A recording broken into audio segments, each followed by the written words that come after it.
On August 9th, 1980, Tim Hack and Kelly Drew, both 19, vanished after attending a wedding reception at Concord House in Concord, Wisconsin.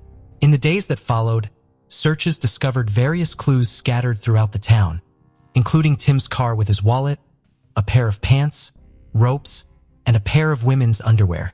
These clues eventually led to a horrifying discovery. 2 months later, the bodies of Tim and Kelly were found brutally violated and abandoned in a field. It took nearly 3 decades, but advancements in DNA technology, along with an unexpected witness and a determined investigator, finally revealed the identity of the perpetrator, a seemingly unassuming man whose dark secrets were unknown even to his neighbors. But who was this man, and why did it take so long to uncover the truth? Today's narrative takes us back to Concord, Wisconsin, a small town in Jefferson County with a population of just over 2,000. Known for its tranquil parks and natural beauty, Concord is a haven for outdoor enthusiasts who enjoy activities like hiking, biking, fishing, and camping. With a violent crime rate of only 7%, significantly lower than the national average of 22.7%, Concord was a place where people felt safe, rarely locking their doors and looking out for one another. It was precisely the kind of community where Tim Hack and Kelly Drew, young high school sweethearts, envisioned a future together, getting married, settling on a farm, raising their children, and growing old side by side. In 1980, Tim and Kelly, both 19, were deeply in love and engaged to be married. Despite living in different towns within Jefferson County, Tim in Hebron and Kelly in Fort Atkinson, their paths crossed while attending Fort Atkinson High School. Kelly, a young woman known for her beauty and kindness, had a deep passion for cosmetology. On the other hand, Tim, a hardworking farm boy, possessed strength and determination. Both individuals were adored by their loved ones for their compassionate nature. As a couple, Tim and Kelly served as role models for other young people. After graduating from high school, Tim pursued a career in farming with his loyal companion, being a tractor affectionately named the Lonesome Loser. Meanwhile, Kelly attended beauty school and recently completed her studies in 1980, aspiring to become a skilled hairstylist and beautician. On August 9, 1980, Tim and Kelly attended a wedding reception at Concord House, Wisconsin. Following the celebration, they had plans to meet friends and enjoy a carnival. However, they failed to appear. The last sighting of them alive was around 11 o'clock p.m. on August 9, 1980, when they departed from the reception. Concerned by their absence and lack of communication, by the morning of August 10, 1980, Tim's father, David Hack, reported them as missing. On the same day, David discovered Tim's brown Oldsmobile parked at Concord House, containing Tim's wallet with $67, his jacket, and his checkbook, all locked inside. The case took a significant turn on August 15th when searchers discovered Kelly's pants and underwear by the roadside, approximately 3 miles away from Concord House. These garments were found to have male bodily fluids on them. Additionally, ropes with military-style knots were found nearby, suggesting the involvement of an individual with military experience. This discovery drastically altered the nature of the investigation. It was no longer a matter of locating a couple who may have chosen to embark on a romantic escapade. Instead, the focus shifted to finding them alive, as they were believed to be in imminent danger. Approximately 2 months later, squirrel hunters from Milwaukee stumbled upon the badly decomposed remains of Kelly Drew in a wood area, approximately 7 miles from Concord House. Around 100 yards away, a fully clothed male body was discovered and later identified as Tim Hack.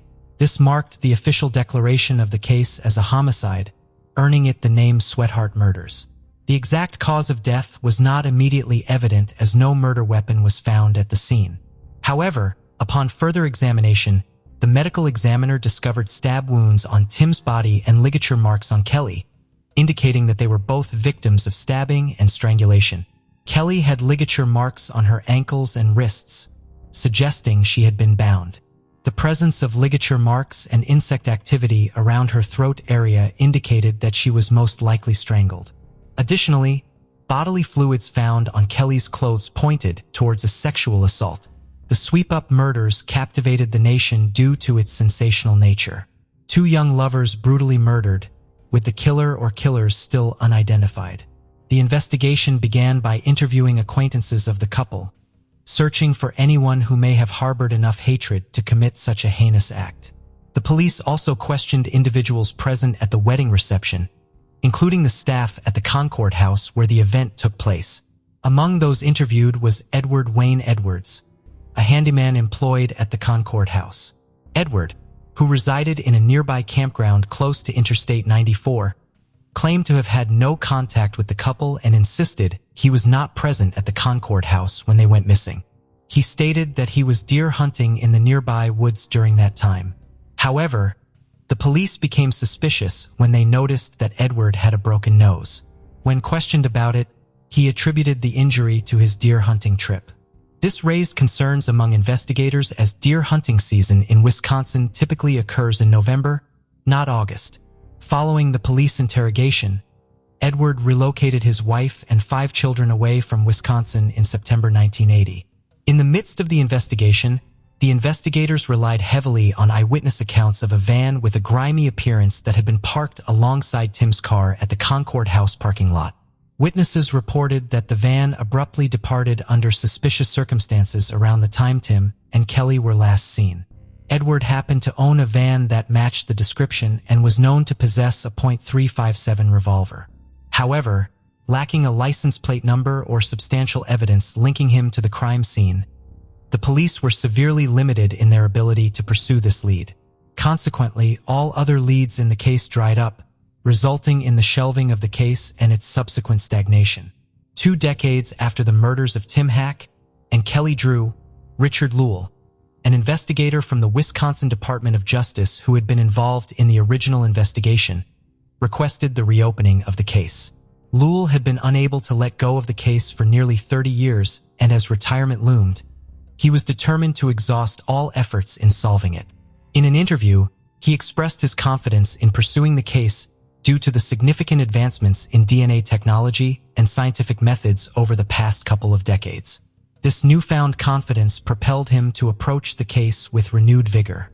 Lowell had a strong intuition that the police had already interviewed the killer during the initial stages of the investigation and that the person's name would be documented in the files. He simply needed to uncover it. After meticulously sifting through files, witness statements, and interview recordings for 2 months, one name caught Lowell's attention: Edward Wayne Edwards. Not only did Edward possess the means and opportunity to commit the crimes, but the fact that he relocated his entire family out of Wisconsin shortly after being interviewed by the police raised significant suspicions. Encouraged by this discovery, Lowell, along with a team of cold case investigators, resolved to pursue their hunch that Edward was the potential killer. When Edward's neighbors in Concord, Wisconsin were interviewed, it was revealed that he was a challenging person to live with.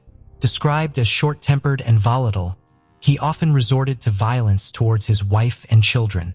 One neighbor even went as far as to call him a monster. Edward's son, John Edwards, characterized him as troubled, mentioning his inability to control his emotions and the presence of underlying rage. In 2009, April Bellagio, Edward's daughter, reached out to authorities with crucial information regarding the cold case murder of Tim Hack and Kelly Drew. She believed that her father, Edward Wayne Edwards, was involved in the crime due to his extensive criminal background.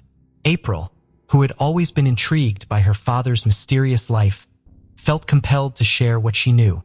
Edward Wayne Edwards, born in Akron, Ohio in 1933, faced a tumultuous childhood after losing his parents and being placed in an orphanage. His experiences there, marked by abuse, contributed to his rebellious nature as a teenager. With a history of minor offenses, Edwards' criminal record began at a young age, leading to his enlistment in the U.S. Marines at 18. However, his time in the military was short-lived, resulting in a dishonorable discharge after disappearing shortly after enlistment. Was unwilling to abandon his life of crime, which ultimately led to his recurring imprisonment.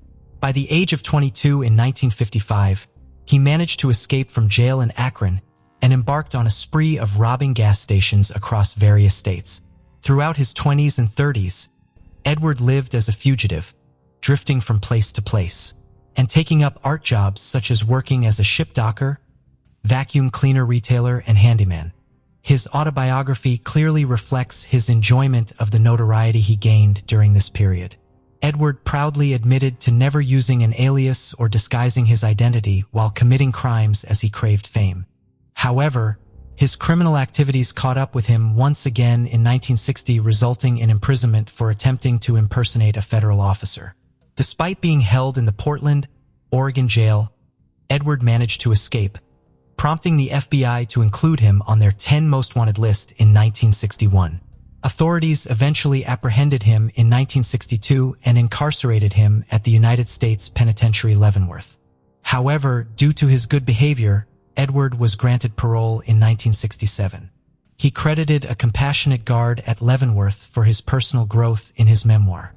Following his release, Edward married and pursued a career as a motivational speaker.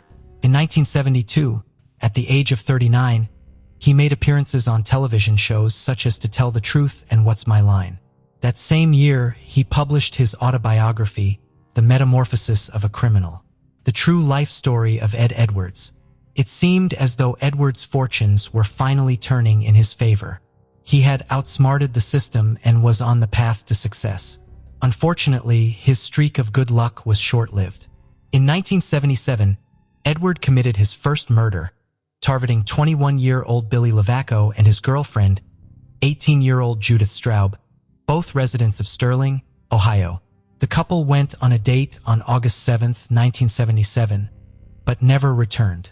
Later that day, Judith's car was discovered in the parking lot of Silver Creek Metro Park, with her shoes and purse left behind. On August 8th, the day following the incident, Norton Police, along with the assistance of family members and a National Guard helicopter, initiated a search for Billy and Judith. The search party eventually discovered their lifeless bodies concealed within the dense vegetation near the Metro Park. It was evident that they had been ruthlessly shot at close range with a 20-gauge shotgun. At that time, investigators were unable to establish a connection between Billy and Judith's case and Edward, allowing him to evade justice for the murders. These killings established a pattern that would persist with the subsequent murders of Tim and Kelly. Meanwhile, by 1982, at the age of 49, Edward found himself incarcerated once again in Pennsylvania, this time for arson. Nevertheless, he took pride in his criminal achievements. In 1993, Edward penned a letter to the FBI requesting his criminal and historical records from various cities across 19 states. Supposedly, these records were intended for a new book he was writing delving into the lives of criminals he had encountered during his time in prison, including individuals like Tony Provenzano, Charles Manson, and Jimmy Hoffa. In 1996, at the age of 63, Edward committed his third murder. This time, his victim was his foster son, 25-year-old Danny Boy Edwards, who had resided with him in Burton, Ohio, for a span of 7 years. Prior to his tragic demise, Danny Boy had served as a soldier in the U.S. Edward somehow managed to persuade him to desert the army and return home. Once Danny Boy arrived, Edward deceitfully lured him into the nearby woods, where he callously ended his life with 2 gunshots to the face. Edward then callously left Danny Boy's body in a shallow grave, which was eventually discovered by a hunter who promptly alerted the authorities. Similar to his initial set of murders, Edward managed to evade justice for the killing of Danny Boy for a couple of years.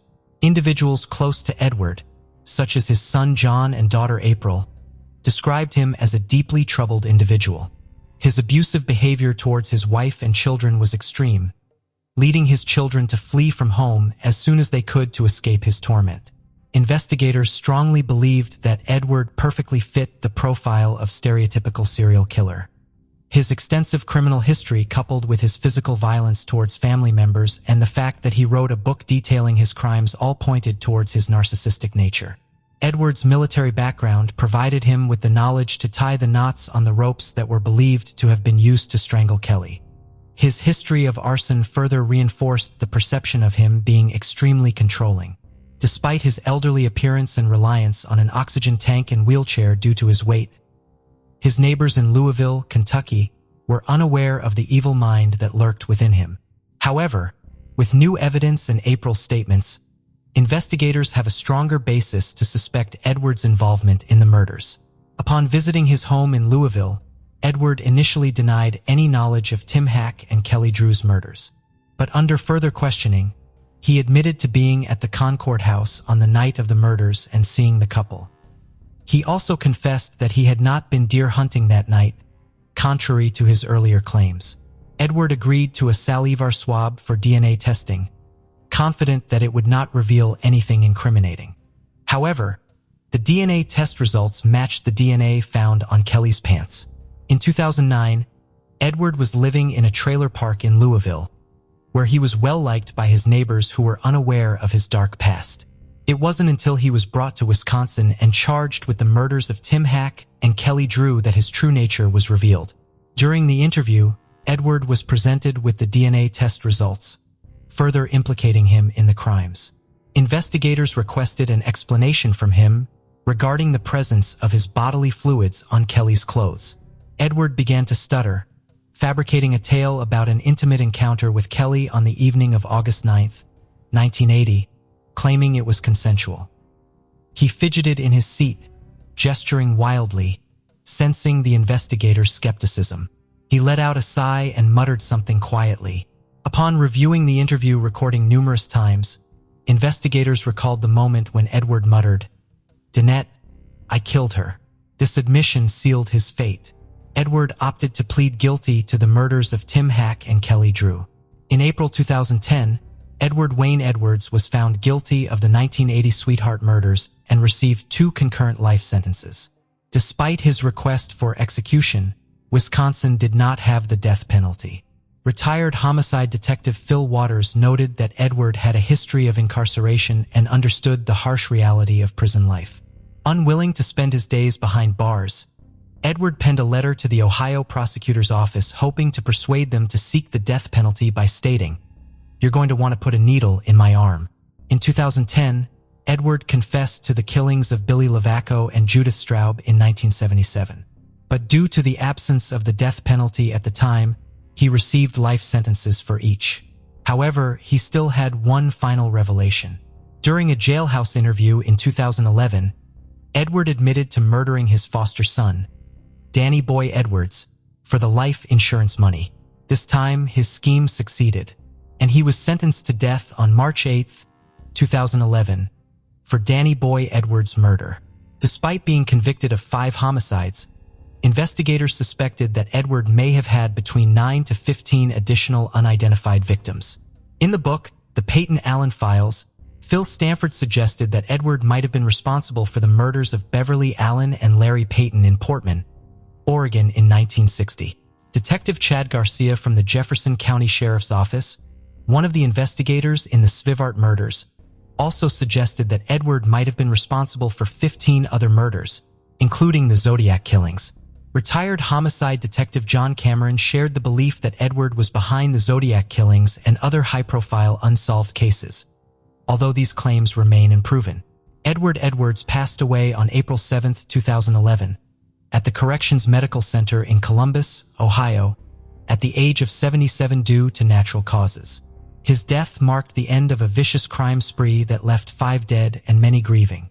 Edward avoided execution by lethal injection, which had been scheduled for August 31, 2011. Despite Edward's arrest for the murders of Tim and Kelly, their family members did not find closure. Norma Walker, Kelly's mother, expressed how Edward's arrest brought back painful memories instead of providing closure. Pim's father, David, felt relief that it was finally over and was grateful for the DNA technology that confirmed Edward as the killer.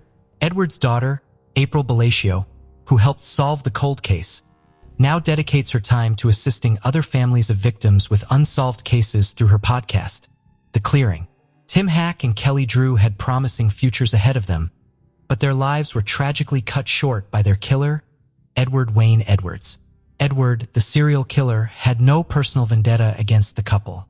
They were simply in the wrong place at the wrong time, adding to the tragedy of their story. Following Edward Wayne Edwards' arrest and the conclusion of the cases, the loved ones of Tim Hack and Kelly Drew, along with the other victims, still struggled to come to terms with the aftermath of the tragedies. Even though Edward's conviction provided some closure, the wounds inflicted by his deeds remained profound. On August 17, 1983, it was an ordinary evening in Toronto, Ontario, and a family was preparing the dinner table for Susan Tice, a 45-year-old mother of 4. Susan's absence without communication was unusual. Susan's family became concerned when she did not arrive after several hours and sent her brother-in-law to check on her. When he arrived at Susan's house, he was shocked to his core to find Susan's body in her bedroom, lying in a pool of blood. Months later, Erin Gilmore's body was discovered in her apartment by her boyfriend, Anthony Monk, on a chilly night in December. Anthony was scheduled to pick up his 22-year-old girlfriend for a date on December 20th, 1983, at approximately 9 p.m., following her shift at the clothes store where she worked. When Anthony finally made it to Erin's apartment at around 9:30 p.m., he found her lifeless body wrapped in a blanket. What was the true fate of Susan and Erin? Were Erin and Susan acquainted? For the past 39 years, the families of the victims and the police have been asking the same questions. Ontario is a province in southeast Canada, with its capital city being Toronto. In addition to being the most populous city in Canada, it is also the financial, commercial, and trading hub of the nation. Toronto is a fantastic destination for everyone because of its renowned theater, music, and art scenes. However, this lovely location is also the scene of almost 700 cold case murders. Regrettably, we will examine 2 of these horrifying murders from 1983 today. In Toronto, this is where our case begins. The daughter of Dr. Burton Williscroft and the former Jane Wallace of Leith, Susan O'Hara Williscroft Tice, was born on November 13, 1937. In 1961, she tied the knot with Fred Tice. When Susan passed away in 1983, she was 45 years old and a mother of 4 children. Her 4 children, Ben, John, Christian, and Jason, were the source of her warmth and joy, as well as the admiration and affection of her friends and family. She was regarded as the person who brought everyone together and someone they looked up to. The kids' friends used to refer to her as May or Mrs. T. Susan.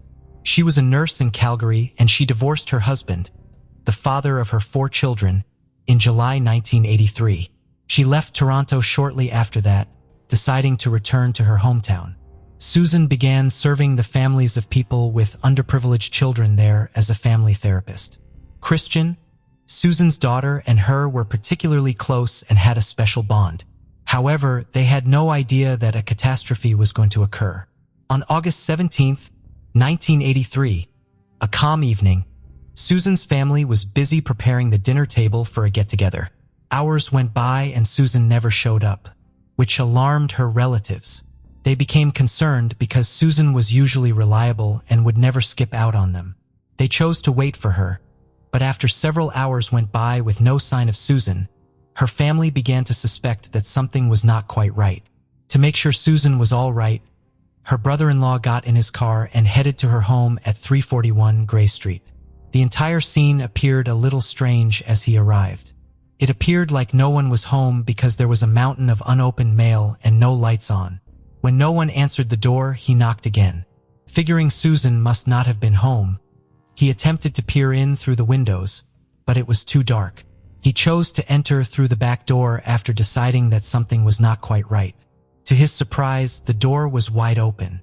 Her brother-in-law was still searching for her, when all of a sudden her phone rang. When he answered, it was Susan's daughter Christian, phoning from her summer camp. Christian asked her uncle where her mother was, to which he gave no answer. He eventually located Susan in the upstairs bedroom. There she was, unconscious in a puddle of her own blood. Without delay, Susan's brother-in-law contacted the police. When the police got to Susan's house, they started working right away. The police conducted a thorough search inside and outside the home and discovered no evidence of forced entry. Susan had suffered multiple chest stab wounds in addition to sexual assault. There was no sign of the murder weapon. The only person who saw anything was Susan's neighbor, who could provide them with some details. She claimed to have heard a woman scream 4 times at 1:30 in the morning, and to have heard someone pass Susan's house. But she did not believe it was a reason to call the police. A DNA sample taken from the semen, left at the crime scene, was the only proof the police could find. The police department was unable to find Susan's killer using this information alone. The police had no suspects or leads. Since there were no suspects in Susan's case, police began questioning Susan's coworkers and relatives to see if they had any information regarding the case. The investigator considered Fred Teese, Susan's ex-husband, as a potential suspect. However, he was quickly exonerated after it was discovered where he was when the crime was committed. The police force appeared to be in a loop, lacking fresh information, suspects, or witnesses, and their investigations consistently appeared to come to a standstill. The police department left the case open in the hopes that someone would contact them with information. The investigators searched for any small hints or information that would point them in the direction of Susan's murderer. They kept waiting, but nothing materialized. The media also reported on the case in the hopes that someone would come forward with information, but they were disappointed. Everyone was shocked by Susan's case, not only her own family, but also the family with whom she worked. The police department and Susan's family were deeply troubled by the idea that someone had escaped punishment for killing someone. After several months, Susan's case appeared to be at a standstill. Her case file was added to the long list of unresolved cold cases that would eventually be forgotten. Regretfully, Susan's family was left in the dark and uninformed. Susan Tice was laid to rest in Grey County, Ontario, Canada's Leith United Church Cemetery, the daughter of David and Anna Gilmore. Erin Harrison Gilmore was born on February 3, 1961. In 1983, 22-year-old Erin was a blonde with a captivating demeanor and a promising future. According to her brothers, Shun and Kellen McCowan, she was a natural beauty who was always full of life and an incredible friend to everyone around her. Despite being driven by her career, she never compromised on her commitment to her family. Erin was a bright, content young woman. She was employed at Robbins Knits, a clothes store, in 1983 and had aspirations of becoming a fashion designer. The store was at 37 Bits Hazelton Avenue, directly below her apartment. She worked there to expand her skills as a model and designer and to obtain experience in the field. She was dating Anthony Monk at the time. Anthony was the son of Peter Monk, the business partner of her father David Gilmore. Erin Gilmore was the sole child of business magnate David Gilmore, who amassed his wealth by founding one of the biggest coal mining firms globally. Erin spent a lot of time with her father and they had a very close relationship. They were unaware that disaster was lurking around the corner. Erin Gilmore was discovered dead on December 20th, 1983. 5 days before Christmas and just 4 months after Susan's murder, Erin had invited her two half-brothers, Shun and Callan McCowan, over for a sleepover at her Hazelton Avenue apartment on the evening of December 19, 1983. For the three of them, this acted as a ritual and the brothers used to take pleasure in spending time with Erin. With Christmas quickly approaching, everyone was looking forward to the joyous occasion. Before turning in for the night, they snacked on popcorn and watched movies. The following morning, Erin dropped Callan off at home and dropped Shum off at the market because he needed to shop for Christmas. He had no idea that this would be his last glimpse of his sister in good health. Erin went back home, started working at Robbins Knits, and went about her day as usual. She was expected to close the store at the end of her shift, which meant she would be the last person there at around 9 o'clock.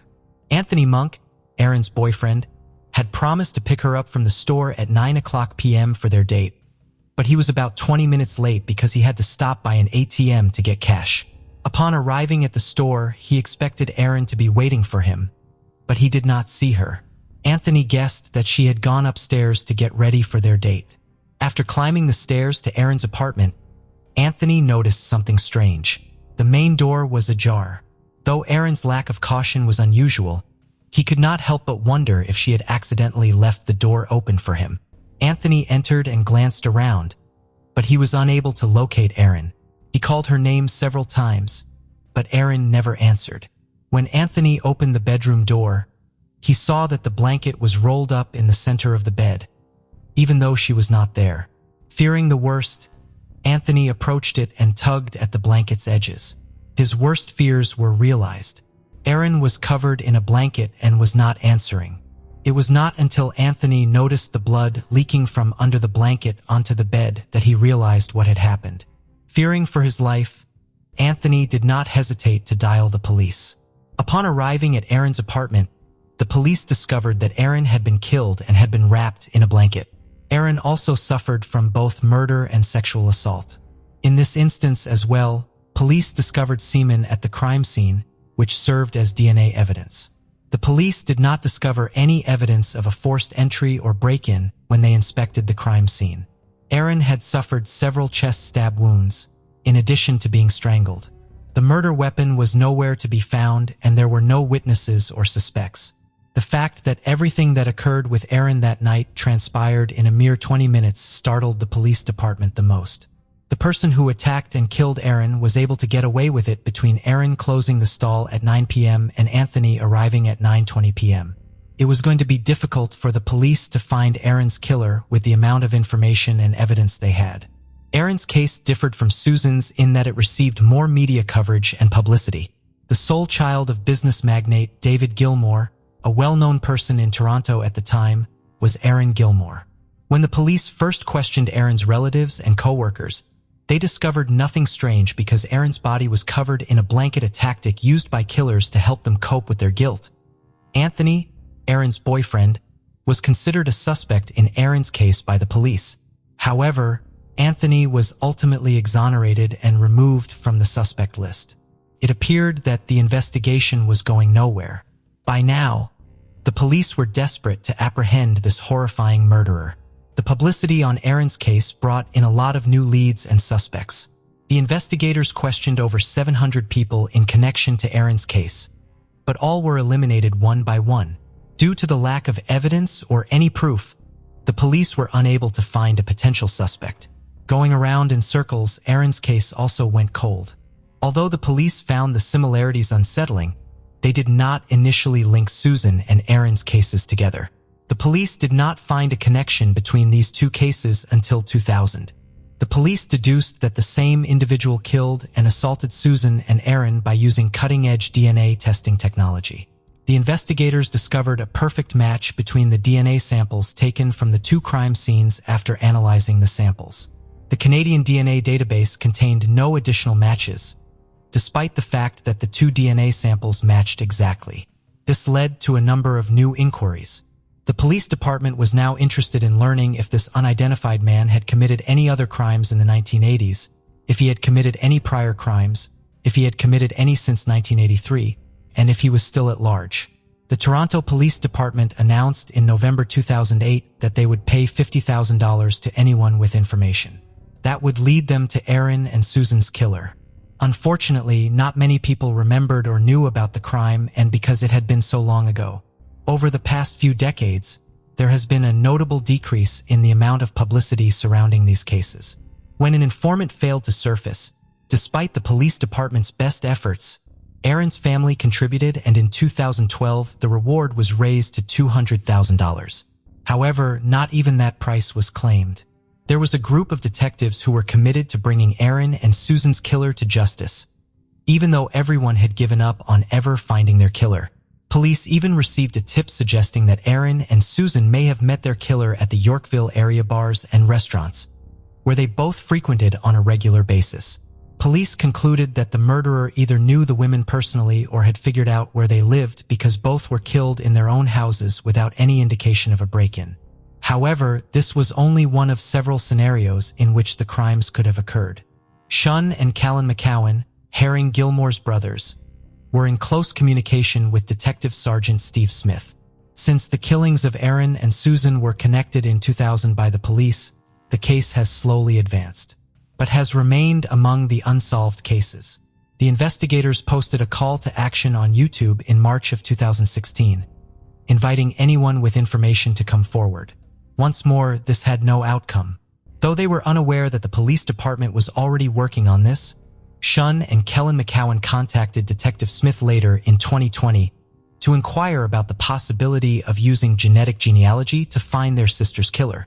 With assistance from Ofram, An American company specializes in using forensic genealogy to solve unsolved murders, disappearances, and the identification of unidentified murder victims. The investigators used forensic genetic genealogy in 2019. Ofram then used only the minuscule DNA strands that had been collected at the crime scenes to create a broad DNA profile using forensic-grade genome sequencing. In 2022, Toronto police used the extensive DNA profile that Ofram had created to trace the DNA back to two sets of grandparents. At the time, the police were rummaging through the DNA profiles that had already been uploaded on various Canadian DNA databases in the hopes of finding a match that could point them in the direction of the killer, if not a distant relative. Thus, they deduced that the murder of Aaron and Susan had ties to one of these four individuals. The investigators wasted no time in getting to work and thoroughly searching the family tree until they found a family branch that appeared to be very likely the killer's. The investigators discovered a generation of 5 brothers, thanks to this family branch. These 5 brothers were the only candidates left on the Toronto Police Department's list of potential suspects after much effort. They were fairly certain that one of these 5 brothers had murdered Aaron and Susan, but they could not identify the culprit without obtaining a DNA sample from each brother. The police department's efforts to obtain the 5 brothers were going to be difficult because they needed a court order to obtain the samples directly, and the court was not going to grant them a warrant based on the limited evidence they had. The 5 brothers' DNA samples were surreptitiously obtained by the Toronto Police Department using beer cans, glasses, and other items. 4 of the brothers' DNA samples were successfully obtained, but the 5th sample eluded them. Joseph George Sutherland was the 5th brother. After testing every DNA sample they had gathered, the investigators were able to rule out each of the 4 brothers as the murderer one at a time. Even though they were now certain that Joseph was the murderer, they still required a sample of his DNA to support their claims. Using the samples they had taken from the other 4 brothers, the Toronto Police Department then devised a plan. The detectives requested a warrant, reasoning that since the 5th brother was most likely the one who killed Susan and Aaron, all the other brothers had been ruled out as suspects. The judge granted the request and gave the detectives a warrant so they could ask Joseph Sutherland for a DNA sample after considering the research, the investigation, and the detectives' progress in the case. They all raced to Moosonee, Ontario, where Joseph resided at the time, to take a sample of his DNA. The detectives exhaled with relief upon receiving the results. They have finally found their man. The DNA sample recovered from the crime scenes of Susan and Aaron exactly matched Joseph's sample. After suffering for nearly 40 years, the murderer of Susan and Aaron now had a name and a face. In December 1961, Joseph George Sutherland was born in Fort Albany, Ontario. He had moved to Moosonee, Ontario not long ago. Joseph went to Humber College in Tobicoke, Ontario, a Northern Lights secondary school in Moosonee, Ontario. He had been leading a modest life in Moosonee, about 850 kilometers north of Toronto, for the entire time. He used social media to communicate frequently. He was charged with killing Susan Tice and Aaron Gilmore, as well as sexually abusing them. If Joseph was the murderer after all, he was only 21 years old when he killed Aaron and Susan. Joseph Sutherland, then 61 years old, was taken into custody by the police on November 25, 2022, after they showed up at his Moosonee home on November 24, 2022. Joseph was accused of killing Susan Tice and Aaron Gilmore twice in the first degree. He is presently awaiting trial and is being housed as a prisoner at the Toronto South Detention Centre. Joseph's lack of prior criminal history has also been mentioned, which helps to explain why his DNA was not included in the Canadian DNA database. When Shun and Kellen McCowan learned of Joseph's arrest, they were overjoyed. Detective Smith called Shun to let him know about the arrest, and Shun was ecstatic. At last, there was relief along with a great deal of happy tears and profanity. Shun recalled how, overcome with rage, he had punched a hole in the wall the day his mother had told him about his sister's murder. All he wanted was for his mother, who died 2 years ago, to be present to witness this day. Susan's only daughter, Christian, has become a mother herself. She felt relieved to learn that her mother's killer had finally been apprehended. All she wanted was to Susan to be present so she could meet her grandchildren. Whenever she visited her mother's home, she would frequently go up and down the stairs in an attempt to piece together exactly what had happened. Christian still sleeps in the corner of her room with a baseball bat because she is afraid for her safety, but that has finally stopped. When Christian heard the news, she gave her mother's picture a fist bump and exclaimed, "We got him." Susan's closest friend back then was Ann Chisholm, who is now 85 years old. They first became friends as teenagers at Camp Wapameo in Algonquin Provincial Park. The weekend before Susan was killed, Ann had gone to see her, and she was going to see her again the following weekend. In an expression of her sorrow, Ann said that it was depressing and sad that while she had a great life over the years, her best friend Susan had not been given the same chance. The news of Joseph's arrest also relieved Ann. Detective Smith said that Joseph appeared to have anticipated being arrested when questioned about it. Detective Smith added that this was the most complicated case the Toronto police had handled in his 25 years of service, having spent the last 39 years living in Ontario. The Toronto Police Department has announced that they are investigating all other unsolved murder cases in the province to determine whether Joseph is linked to any of them. Susan Tice and Aaron Gilmore were two lovely, hardworking people whose lives were taken far too soon. However, they can both now rest easy knowing that their killer has been apprehended by the police following a protracted and agonizing journey. Genetic genealogy technology progress aided the investigators and was crucial to the case's resolution. The investigators narrowed down a possible suspect family and eventually worked their way down to a single suspect with the aid of a small strand of DNA. Genetic genealogy is a technology that will continue to advance and get better over time. It will undoubtedly be crucial in solving a lot of these kinds of cold cases. Do you believe Joseph might have been involved in more murders in Ontario that are still unsolved?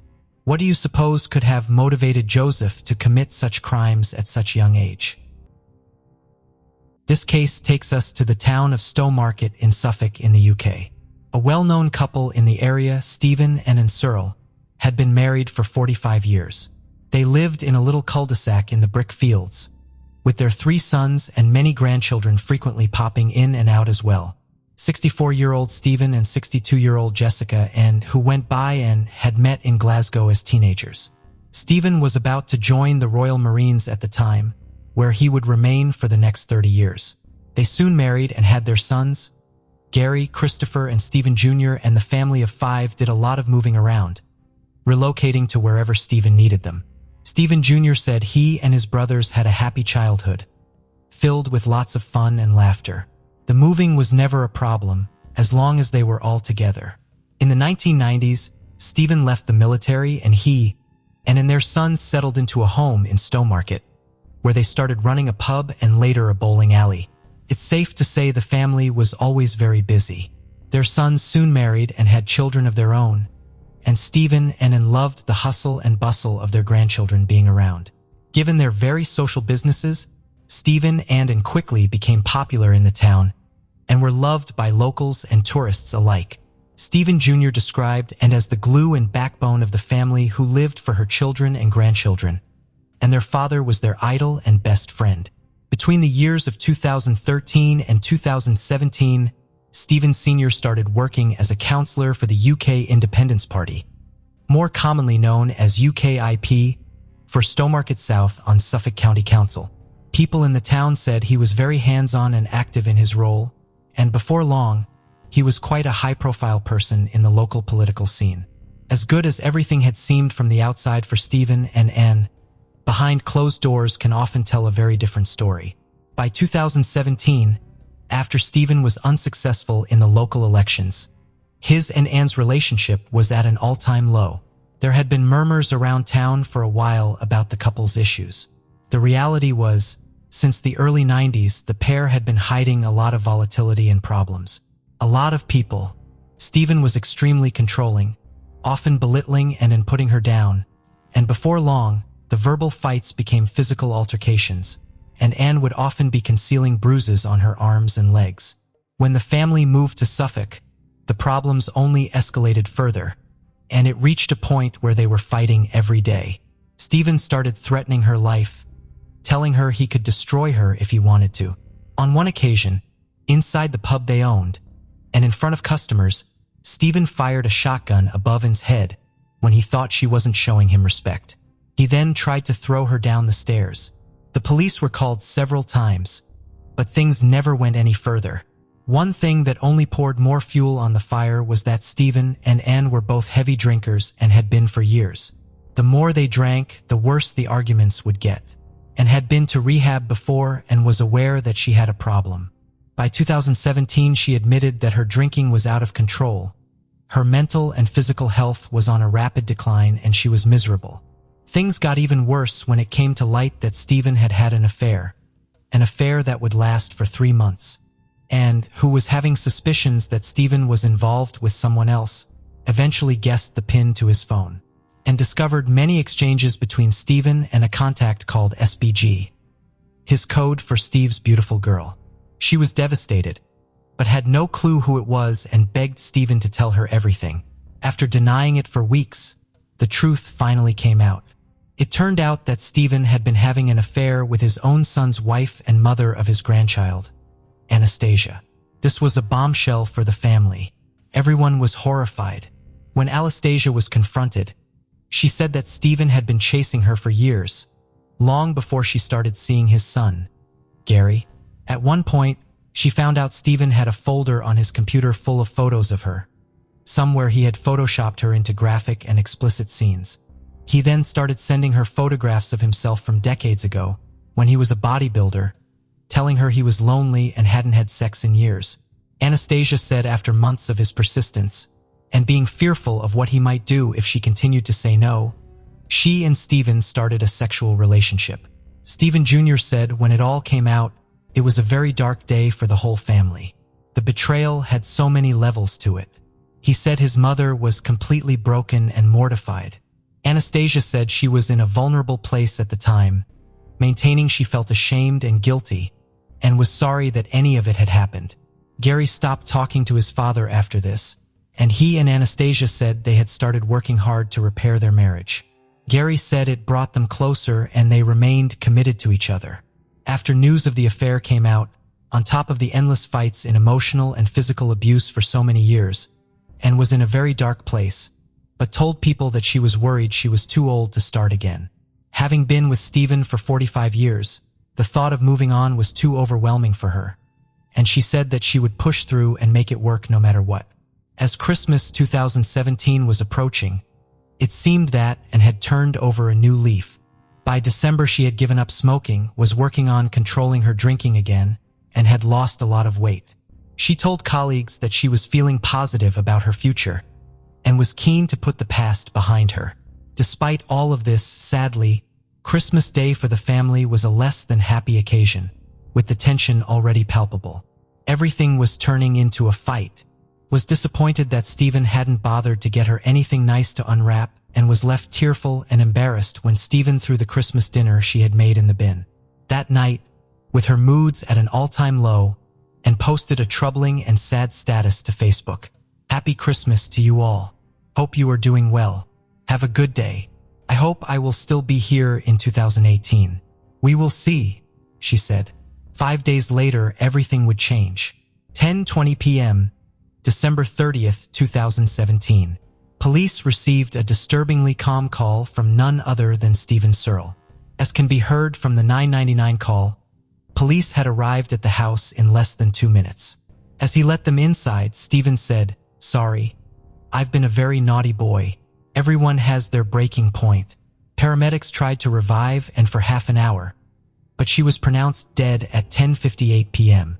Several hours later, at 4 a.m., Stephen Jr. was woken up by officers, banging on his door. He was expecting them to tell him that someone in his family had been in a car accident or had suddenly fallen ill and was in hospital. When they told him the awful truth that his mother was gone and his father was responsible, he said the wind was knocked out of him and he went totally numb. Stephen Searle was remanded in custody, and on the 2nd of January, he appeared at South East Suffolk Magistrates Court. He spoke only to confirm his personal details and made no indication of a plea. A post-mortem examination revealed that Ann had died from a sustained compression to the neck. According to experts, Stephen had put Ann into a chokehold for a long period of time. A forensic pathologist said that and would have lost consciousness after about 15 seconds, and causing her death required further sustained pressure for a period of several minutes. Stephen told the police that he had been acting in self-defense. He said an argument had been sparked after the affair with Anastasia was brought up again, and had attacked him with a steak knife, and he struggled to fight her off. He said he was using one hand to try and disarm her, and the other to restrain her, maintaining he had accidentally killed her in the process, something police said they didn't believe at all. The investigators said Stephen was a self-centered narcissist, caring for little else apart from himself. Detective Chief Superintendent Eamon Bridger said his team listened to the 999 call many times, and everything they thought about Stephen as a person was reflected very clearly in those 2 minutes. He spoke calmly, as if he was ordering some food, with no remorse or sadness, no angst or upset.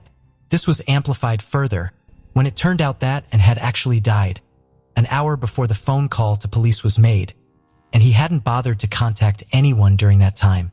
Stephen said, "Eventually she stopped struggling and I said, 'Thank fuck for that, I'm gonna have a cigarette.' She didn't reply. I was expecting her to kick off again.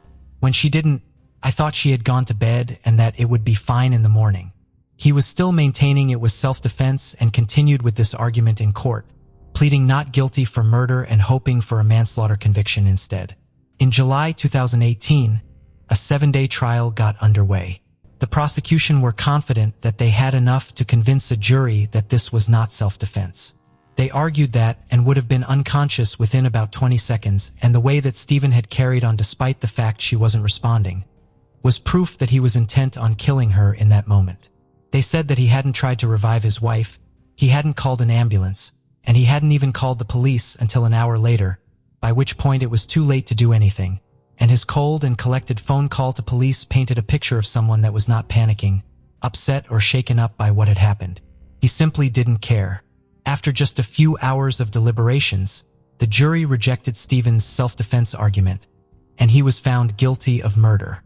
He was later sentenced to life with a minimum of 14 years to serve.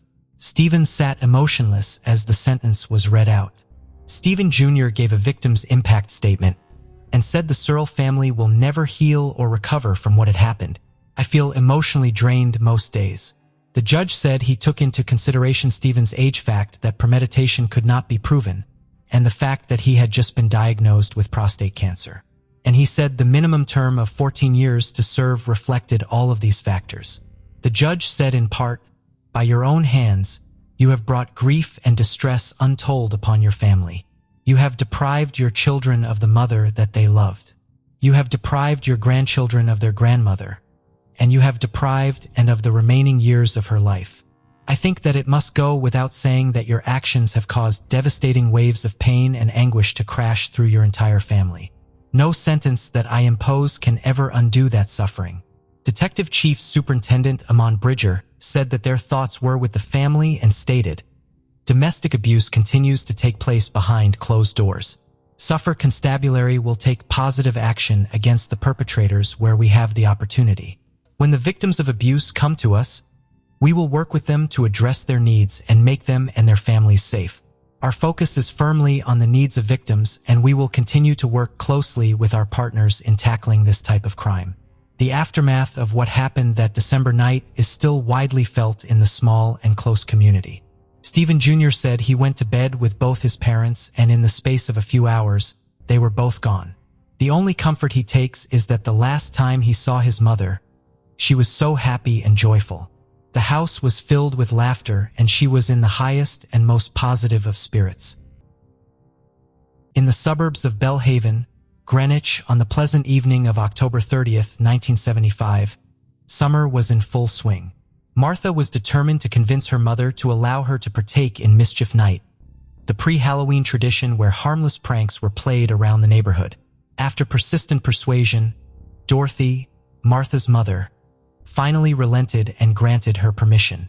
However, as the hours passed, Dorothy grew increasingly worried when she couldn't locate her daughter. She reached out to some friends, only to discover that no one had seen Martha. The search for her began, but it didn't take long to find her.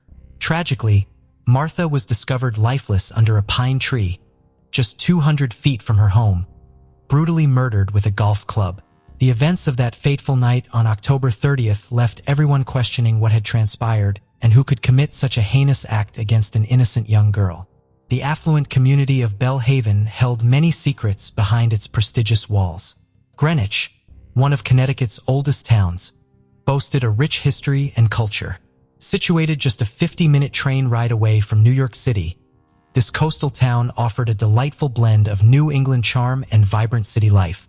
The members of the Belhaven community were renowned for their wealth and influence, making it all the more shocking that such a privileged society could harbor dark secrets.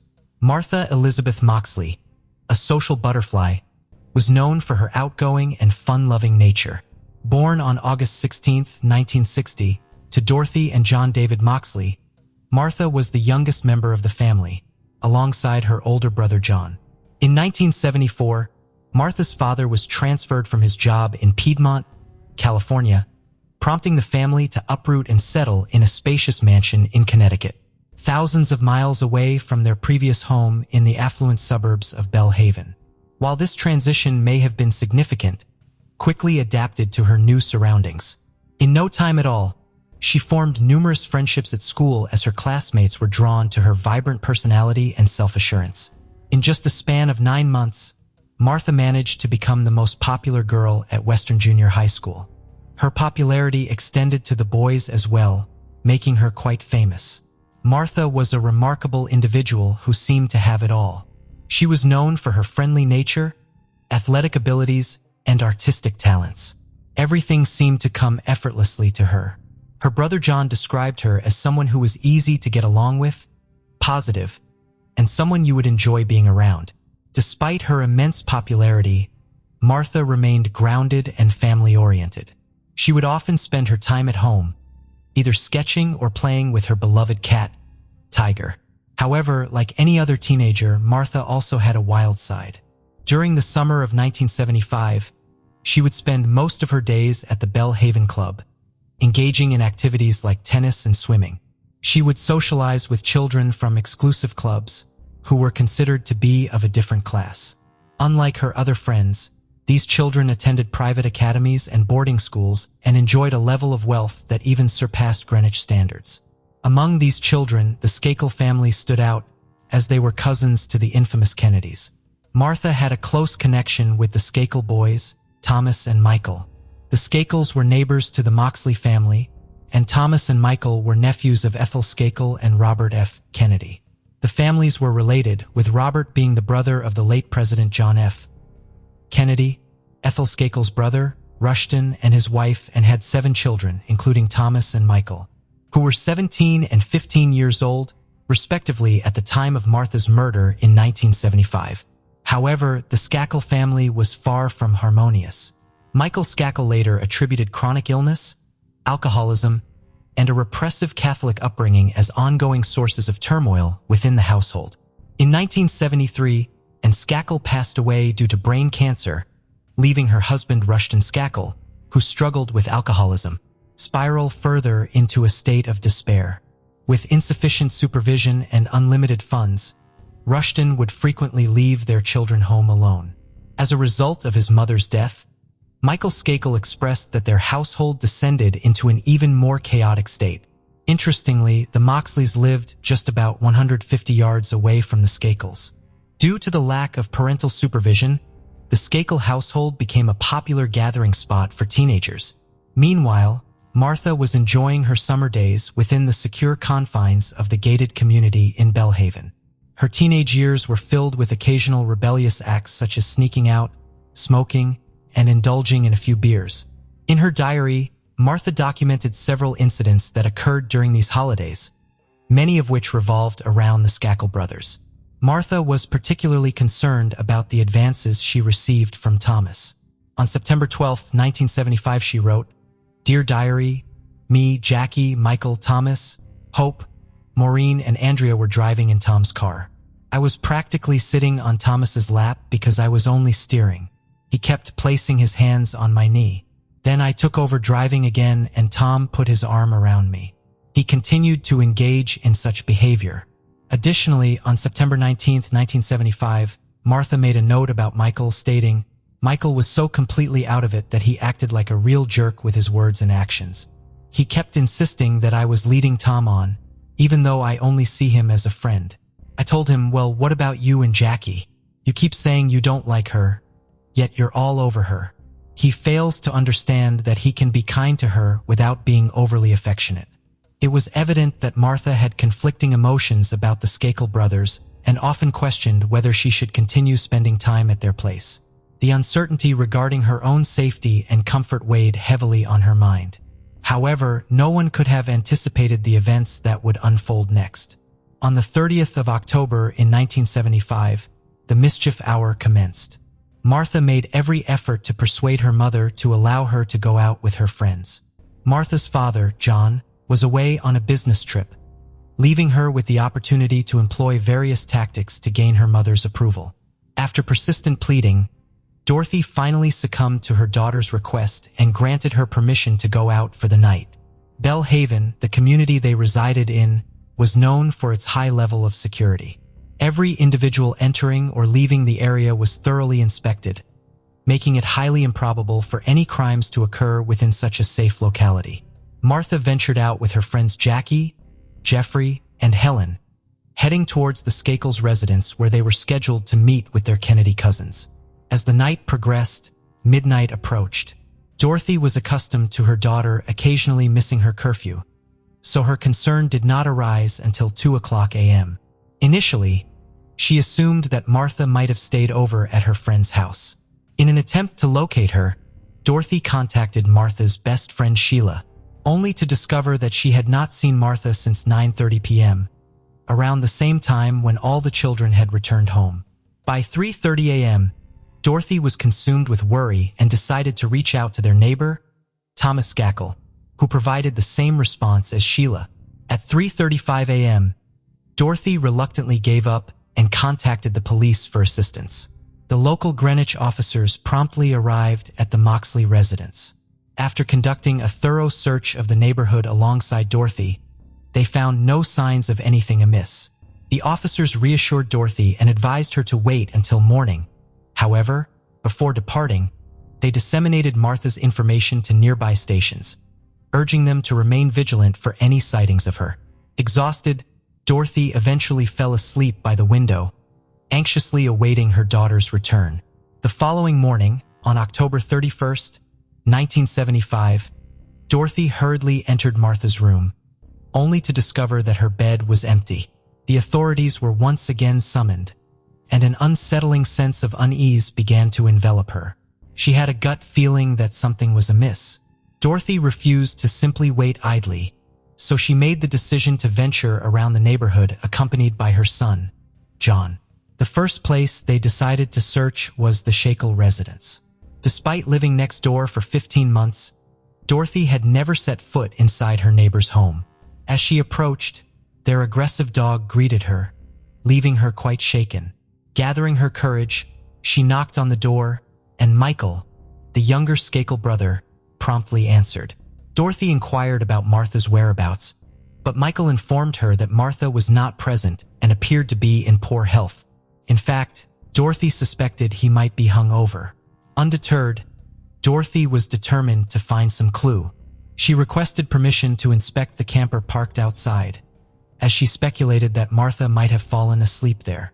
However, her hopes were dashed when she discovered the camper to be empty. By this time, news of Martha's disappearance had spread throughout the community, prompting friends, neighbors, and the police to gather at Belle Haven to search the premises. Shortly after noon, Martha's friend Sheila arrived at the Moxley household, trembling with fear, struggling to find the words to describe what she had just witnessed. Through tear-filled eyes, Sheila implored Martha's mother to call 911 for assistance. She revealed that something terrible had occurred, and Martha was unresponsive. Someone had attacked her, and immediate help was needed. Dorothy's companion, Jean, urged her to remain where she was while he investigated the situation. Upon reaching the scene, Jean made a horrifying discovery. Lying face down beneath the towering pine tree at the edge of the Motley property, 200 feet away from her house, was the missing teenager. The back of her head had been brutally bludgeoned and a broken golf club protruded from the back of her neck. Martha's attire was stained with blood, and her jeans and undergarments were pulled down to her ankles. Adjacent to the young girl lay a shattered 6-iron golf club, which had been repeatedly used to strike her head. The force of the blows was so intense that the club broke into 3 separate pieces, scattered across the ground near her lifeless body, except for the grip of the handle. The law enforcement officials were taken aback by the gruesome discovery. In the past 3 decades, Greenwich had not encountered a violent crime of this magnitude, let alone something as atrocious as this. The local police were ill-equipped to handle the severity of the situation at hand. Consequently, a team from the Connecticut County Station was assigned to conduct a thorough investigation. The forensic experts diligently collected as much evidence as possible from the crime scene, while Martha's body was sent for autopsy. The examination revealed no signs of sexual assault, with the primary cause of death being attributed to the blunt force trauma to her head. It was later revealed that Martha Moxley had remained a virgin until her untimely demise. As the investigation progressed, the local police officers in Greenwich began compiling alibis from all known witnesses in order to establish an accurate timeline of events surrounding the homicide. The Skakel brothers were the first individuals on their list. Both boys were interrogated on the same day, during which they provided their respective alibis for the time of the murder. When questioned, Thomas Skakel informed the detectives that he had last seen Martha around 9:30 p.m. outside his residence. He claimed to have immediately gone inside after bidding her farewell, where he joined the family's new live-in tutor, Kenneth Littleton, to watch the movie The French Connection. Thomas later returned to his room to work on a school report about Abraham Lincoln, although his teachers denied assigning such a task. Eventually, Thomas underwent 2 polygraph tests. The first test yielded inconclusive results, but he successfully passed the second one. Michael Skakel informed detectives that he left his residence at approximately 9:15 p.m. and drove to his cousin Jimmy's house, returning around 11 o'clock p.m. The police harbored some doubts regarding Michael's account, but lacked concrete evidence to label him as a suspect in the case. 24-year-old Kenneth Littleton was also under investigation in the autumn of 1976. He informed the authorities that he heard noises outside the house between 9:30 and 10 o'clock p.m. Littleton mentioned that before going outside, he checked on all 7 Skakel children, noting that Michael, his older brother Thomas, and 2 other Skakel boys were not present at home during that time. Detective Salmon's reports indicated that Littleton heard rustling leaves and noises from the bushes on the property, although he did not witness anything at that moment. Littleton stated that he only saw Thomas at 10:25 p.m. when he joined him in front of the TV. The other Skakel boys returned home within half an hour. Littleton claimed to be unaware of Martha Moxley's identity, as it was his first night at the Skakels' residence. Despite failing multiple lie detector tests, Littleton was never formally charged in connection to the case. During the ongoing investigation, the police discovered 2 significant pieces of evidence. Martha Moxley had been beaten and stabbed with a Tony P. golf club engraved with the initials of the Skakel family member. Upon inspection, the same set of golf clubs was found at the Skakel household, with 1 club missing. Rusht and Skakel, their father, who had returned from a hunting trip upon learning of Martha's murder, initially cooperated with the authorities, but later ceased communication with them. On January 22, 1976, the Skakel family, following their attorney's advice, declined to respond to further inquiries and terminated their cooperation with the investigators. Martha's friends provided alibis that raised numerous questions. On the night of October 30, 1975, Martha Moxley joined her friends for Mischief Night, a neighborhood tradition involving pranks like ringing bells and toilet papering houses. According to her friends, Martha was seen flirting with Thomas, the oldest Skakel brother, and moments later, they found her kissing him. One of her friends mentioned seeing Martha and Thomas near the pool in Skakel's backyard, behind the fence around 9:30 p.m. Over the next few months, the detective conducted more than 200 scheduled interviews. All interviewees underwent multiple polygraph exams as part of the investigation process. Donald Brown, the state's attorney for Fairfield County at the time of Martha's murder, stated that while individuals are not obligated to cooperate with the police, it is unusual for someone possessing information about a violent crime to withhold it from investigators. Initially, the case went cold for nearly 2 decades due to a lack of information. However, in 1991, a rumor linking another Kennedy family member, William Smith Kennedy, to the murder led to the reopening of Martha Mosley's case. Although William's connection to the case was eventually dismissed, this development sparked new leads and reignited the investigation. In the same year, renowned forensic pathologist Dr. Henry Lee was brought in by the police. Dr. Lee utilized advanced technology that was not available in 1975. Dr. Lee examined various items, including clothes found in the Skakel garbage shortly after the murder. He discovered hairs in the fibers, some of which were microscopically similar to the victim's hair, while others were merely similar. Dr. Lee concluded that the hair belonged to a Caucasian male. However, the investigators faced a challenge as they did not possess any hair samples from the potential suspects, making it impossible to establish a match. Nevertheless, Dr. Lee managed to provide a potential motive for Martha's murder by studying the crime scene photographs. He noted that the blood smear on her body indicated an attempt to use force, suggesting a sexually motivated homicide. This revelation led to Michael quickly becoming the primary suspect in the case. Rushton Skakel, in an attempt to clear his family's name, allegedly hired a private investigator. He hoped that this would shift suspicion onto other suspects, particularly former suspect Kenneth Littleton. Unfortunately for him, this plan backfired. Private investigators Jim Murphy, a former FBI agent, and his assistant Willis Billy Krebs, a former NLNPD lieutenant, became involved in the Martha Moxley case. During their interviews with Tom and Michael Skakel regarding their activities on the night of the murder, it was revealed that both boys had lied to the police.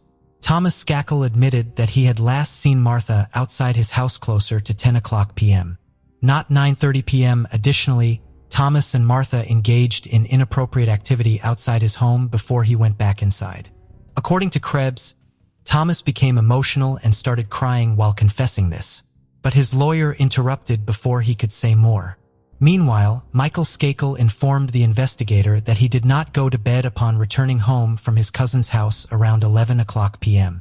Instead, he had climbed a tree outside Martha Moxley's bedroom window and engaged in inappropriate activity.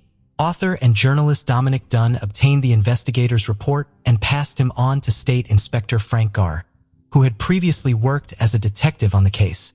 Despite sharing his suspicions about Michael Skakel earlier, lack of information led to dismissal.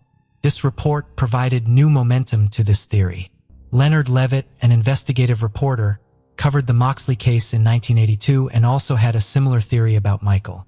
He pointed out the absence of defense wounds, suggesting that the victim knew of her attacker. Levitt believed that the repeated blows with the golf club indicated a crime of passion, implying a personal connection between the two. Levitt waited 20 years to report on Martha Moxley. The report revealed that both Thomas and Michael Skakel had made shocking admissions to the detectives. They confessed to lying to the police about their whereabouts on the night of the murder.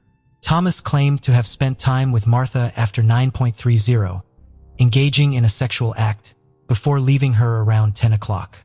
Levitt emphasized the inconsistencies in Thomas's story. In 1998, a one-man grand jury and an investigator were tasked with reviewing Martha Moxley's case. After examining the evidence, Judge George N. Thim concluded that there were sufficient grounds to charge Michael Skakel with her murder. Michael faced trial for Martha's murder in his late 30s, finally receiving justice after nearly 2 decades. He was convicted based on circumstantial evidence presented during the 3-week trial. Investigators have found a piece of the golf club, a 6-iron from a set that had belonged to Michael's mother. However, prosecutors lacked direct physical evidence linking Michael to the murder case. He insisted he was far away from the crime scene at his cousin's house, watching Monty Python's Flying Circus. Nevertheless, jurors later stated they were swayed by his incriminating statements and erratic behavior. Several former classmates of Skanko testified during the trial.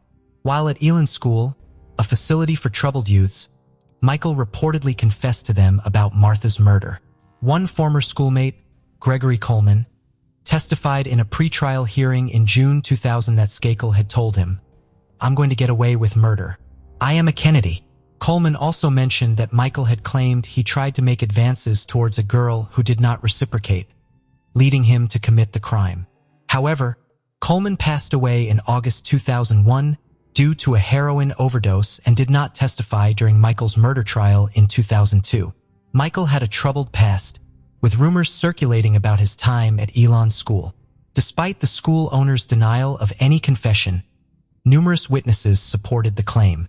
Two former classmates from Elon's school, including John D. Higgins, came forward as witnesses during the trial.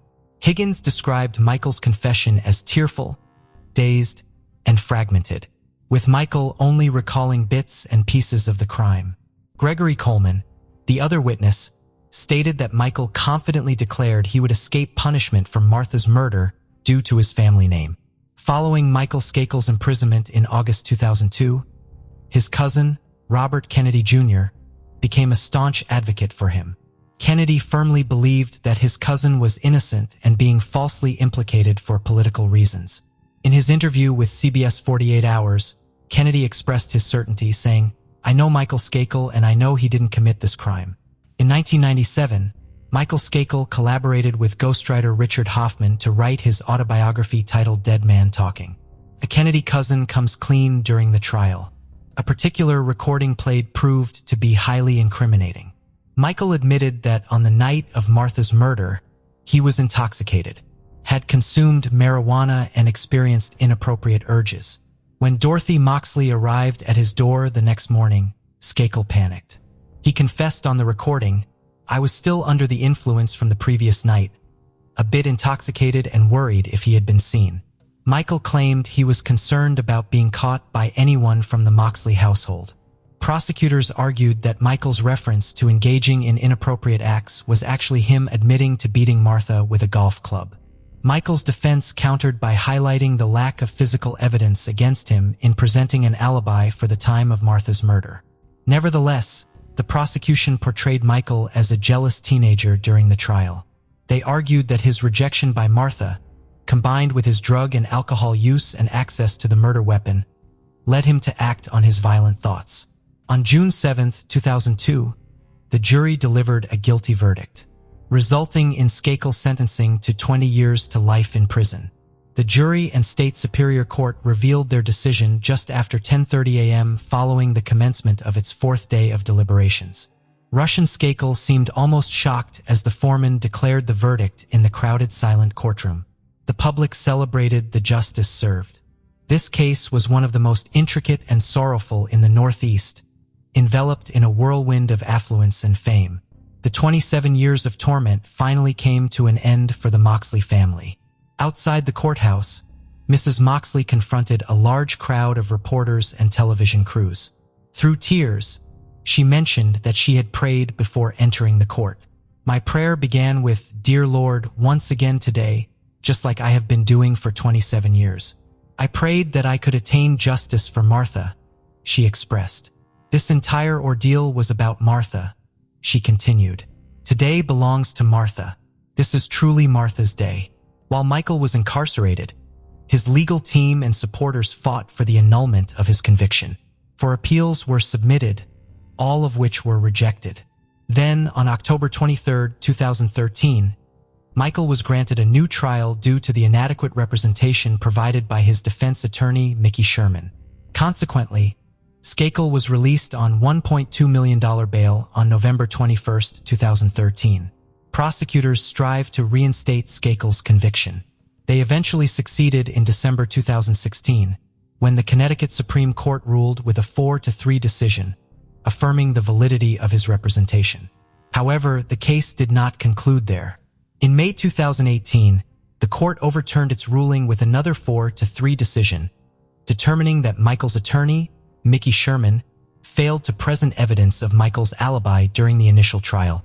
Prosecutors still retain the option to retry Michael, although they will likely encounter challenges due to deceased witnesses and other issues. Michael's legal team, in a release statement, commended the court's decision, stating that it was the right course of action. The lawyers have also stated that Michael, who maintains his innocence, has been wrongly incarcerated. However, the Moxleys remain steadfast in their belief of Michael's guilt. "I have no doubt in my mind that he is responsible," Dorothy asserted. John Moxley, her 59-year-old son, expressed that the jury's decision in the 2002 trial, reached after considering the evidence against Michael Skakel, continues to provide him with reassurance. "We have a sense of comfort knowing what transpired," he stated. Currently 55 years old, Michael Skakel resides with his aunt in Westchester County, New York. He spends his days caring for his 15-year-old son, George, and striving to move forward from the trauma of his past conviction and imprisonment. He is legally obligated to seek permission from the court to travel outside of Connecticut or New York. "I wish to leave this nightmare behind so that I can start building a life with George without this constant burden," he expressed in an email. "I lost 11 and a half years of my life. I missed out on George's entire childhood. I know I can never reclaim those years, but I consider myself fortunate to be able to spend time with George now." The death of Martha Moxley haunted the Greenwich community, her family, and friends for over 40 agonizing years. While many still believe that the verdict against Michael was fabricated, ultimately, a mother lost her daughter, and the state of Connecticut failed to deliver proper justice for Martha's death. Numerous individuals believe that Michael evaded punishment due to his connections and wealth. Martha's father, John David Moxley, fought for his daughter's justice until his death in 1988. Even to this day, the Kennedy family continues to be associated with the Martha Moxley case. Robert F. Kennedy Jr., who authored the book, framed why Michael Skakel spent over a decade in prison for a murder he didn't commit in 2016, left Dorothy Moxley, Martha's 84-year-old mother, speechless with his publication. She mentioned that truth had never appeared so distorted and manipulated in her entire life. Despite this, she remained convinced that Michael was responsible for her child's death. Kennedy's book dedicated a whole chapter to tarnishing John's character, Martha's father. He cast doubt on his whereabouts on the night of the murder and made several accusations against the Moxley family. As of December 2019, Michael Shacko is still a free man. The memory of Martha Moxley is forever engraved in the hearts of Greenwich residents. A young, beautiful girl was robbed of her innocence before she could fully blossom into adulthood. This is not the first tragedy that has been swept under the rug by the Kennedy family. The legal battle between Michael and the Moxley family was a nationwide conflict, and while there are still many unanswered questions surrounding this case, we offer our sincerest condolences to the family of the victim. A student came to spend a holiday with her family, went for a run, and vanished from sight. The small village's residents were shocked by this incident because it was unlike anything that had ever occurred there. Detectives launched a lengthy investigation, and it was not until 28 years later that the horrifying truth that stunned the villagers was revealed to everyone. On April 16, 1971, Mandy Stavik was born in Bellingham, Washington, an American city. She was raised in a big family with 2 brothers, a sister, and devoted parents. Mandy's parents made the decision to relocate to Palmer, Alaska, not long after Mandy was born. This area was well known for its safety, peaceful surroundings, and cohesive community of a few thousand people. After a number of years in this town, Mandy's parents decided to get a divorce when she was 3 years old, and she moved in with her mother. She still saw her father practically every day, though. A horrible tragedy befell their family a year later. Mandy's 17-year-old brother vanished while out hunting. His body was discovered by the police later, with nearly 20 bullet wounds. The investigators searched for suspects in vain, failing to identify any. Although this incident was quite shocking for Mandy's family, she went on to have a happy and active childhood. She was an accomplished student, an avid athlete, and a multi-instrumentalist. When Mandy was 12 years old, her mother made the decision to return to Washington, but this time to a small village called Acme, where there were only about 300 residents at the time who were all acquainted. The woman concluded that she and her 3 children would be better off in this place because there were hardly any significant crimes committed there. After enrolling in the neighborhood school, Mandy made friends fast, kept up her athletic career, joined the school band, and started cheerleading. She also cherished the surrounding natural surroundings and delighted in running toward the scenic river. Mandy's family experienced another tragedy when she was 17 years old. Following the divorce, her father continued to reside in Palmer, where he raised a new family with multiple children. Tragically, Mandy's stepbrother perished in a river in 1988. It brought back memories of her older brother's passing and was another setback for her. 3 hours away from home, Mandy attended Central Washington University in 1989 after graduating from high school. She worked hard to earn straight as because she wanted to be a pilot.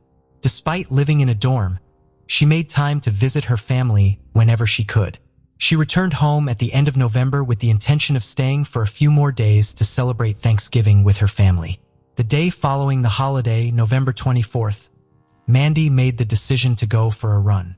Normally, her mother would go with her and ride her bike beside her, but this time her sister had come for a quick visit.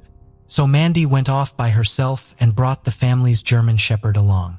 Her typical route took her from her house, down the road to the river, and back again, covering a distance of roughly 5 kilometers. The run typically took less than an hour, but Mandy was obviously running late this time. When her brother returned home, he was surprised to find Mandy still absent. While visiting a friend whose house was down the road, the brother watched Mandy run back towards her house. However, a short while later, she ran in the opposite direction. He assumed that she had chosen to complete another lap, but even so, she ought to have arrived home much sooner than he did. As time went on, Mandy's family started to have serious concerns about her. Not only had she never run for so long, but she also had something special planned for the evening.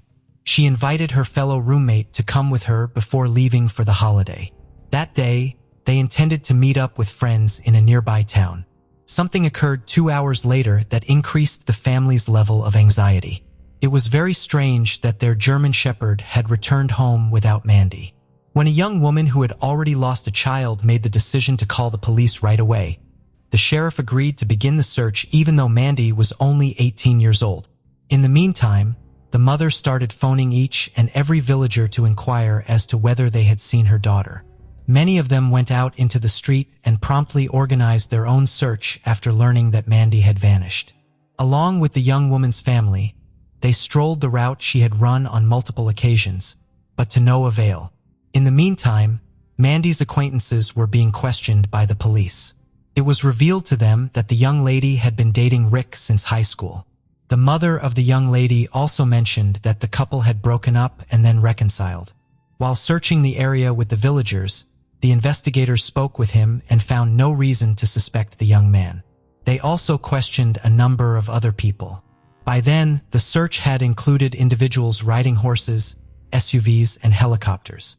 The local dog handler even attempted to work with the shepherd dog in the hopes that it would lead them to Mandy.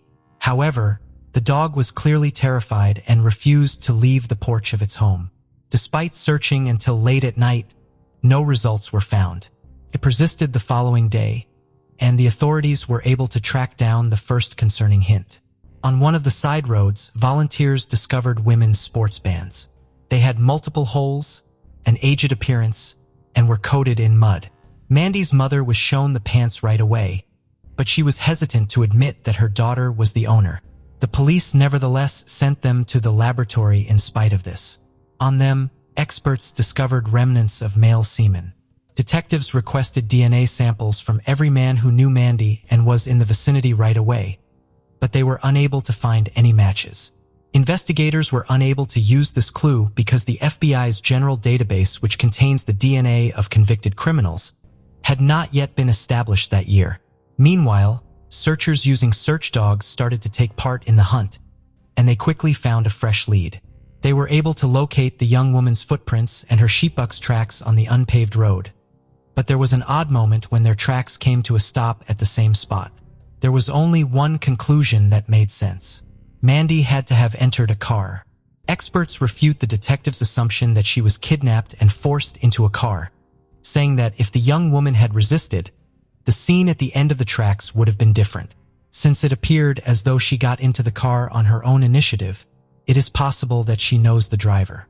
Police and firefighters started looking for the young woman in the nearby river that flowed alongside the road where she was last seen on the third day of the search.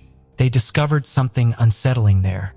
They saw a female body in the water approximately 5 kilometers downstream from the village. After retrieving it, they realized it was Mandy because she was naked except for her socks and sneakers. Other than a few large scratches on her legs, the police did not observe any significant injuries. They started to hypothesize that the young woman might have drowned in relation to this, but this explanation made no sense. First of all, Mandy could not have willingly entered the river, especially since she was naked, because it was the end of November and the water was extremely cold. Additionally, the young woman could have stood there safely because the river's depth was much lower than human height. After examining the victim's body, medical professionals discovered a head injury that was most likely brought on by a powerful blow. They did, however, conclude that this injury was not the cause of death.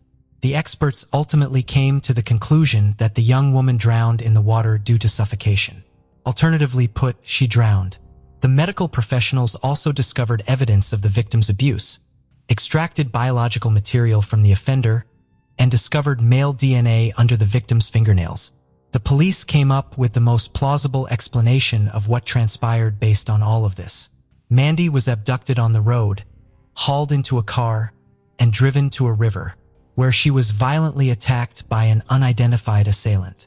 The young woman then made her way out, as seen by the scratches on her legs, which were probably from the prickly plants that were growing along the riverbank. Mandy was eventually approached by the criminal, who struck her in the head and threw her into the water. Forensic specialists discovered a DNA profile and cross-referenced it with samples from all parties involved in the case. Over 30 men were checked in total, but no matches were discovered.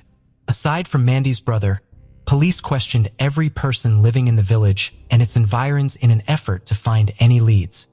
On the day of her disappearance, a resident of Agm noticed her. The man saw the young woman running along the road from his car. A dark pickup truck passed at that exact moment, just as she was out of sight. Although the man did not think much of it, he did report his observation to the police following Mandy's murder. He was unable to recall the pickup truck's model, and declined to give detectives a sample of his DNA. They got a court order to force the man to provide his DNA because they think this behavior is suspicious. It did not, however, match the sample that was discovered on the victim's body.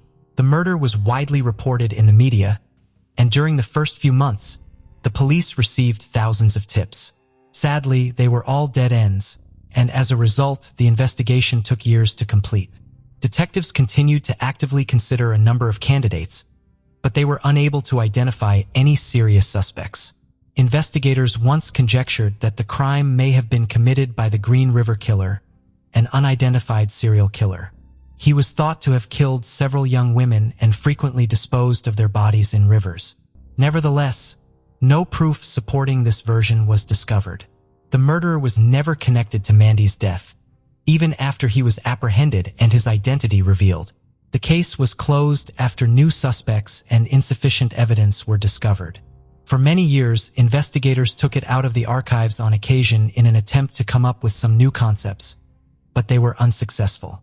20 years after Mandy's passing, in 2009, the local police department reopened the investigation thanks to a new detector. He chose to adopt a different strategy because in the last 20 years, no new evidence had surfaced. He and his associates went around the village and its environs, requesting that each male resident submit a sample of their DNA. The detective had a very easy plan. He realized that Mandy's killer was probably a local, and that if they took DNA samples from every man in the area, they would have a good chance of identifying the murderer. This task appeared fairly simple, given that the village and its environs were home to only a few hundred men. However, in reality, it proved to be far more challenging. The police searched every man for full 4 years, but they were unable to find a single match. The detectives started searching through Arcus in an attempt to find every man who was a resident of the area in 1989 after realizing that the murderer might have moved or even passed away in the 20 years that had passed since the murder. The police got an unexpected lead in 2013. two women and their kids visited a water park. They were born and raised in the same village as Mandy. They started talking about the notorious murder as they were chatting. One of the women mentioned at one point that she thought she knew who might have killed Mandy. The other person responded that she too had suspicions about a particular individual, and they both gave the same name. He was only a few houses away from the victim and was 21 years old at the time of the murder.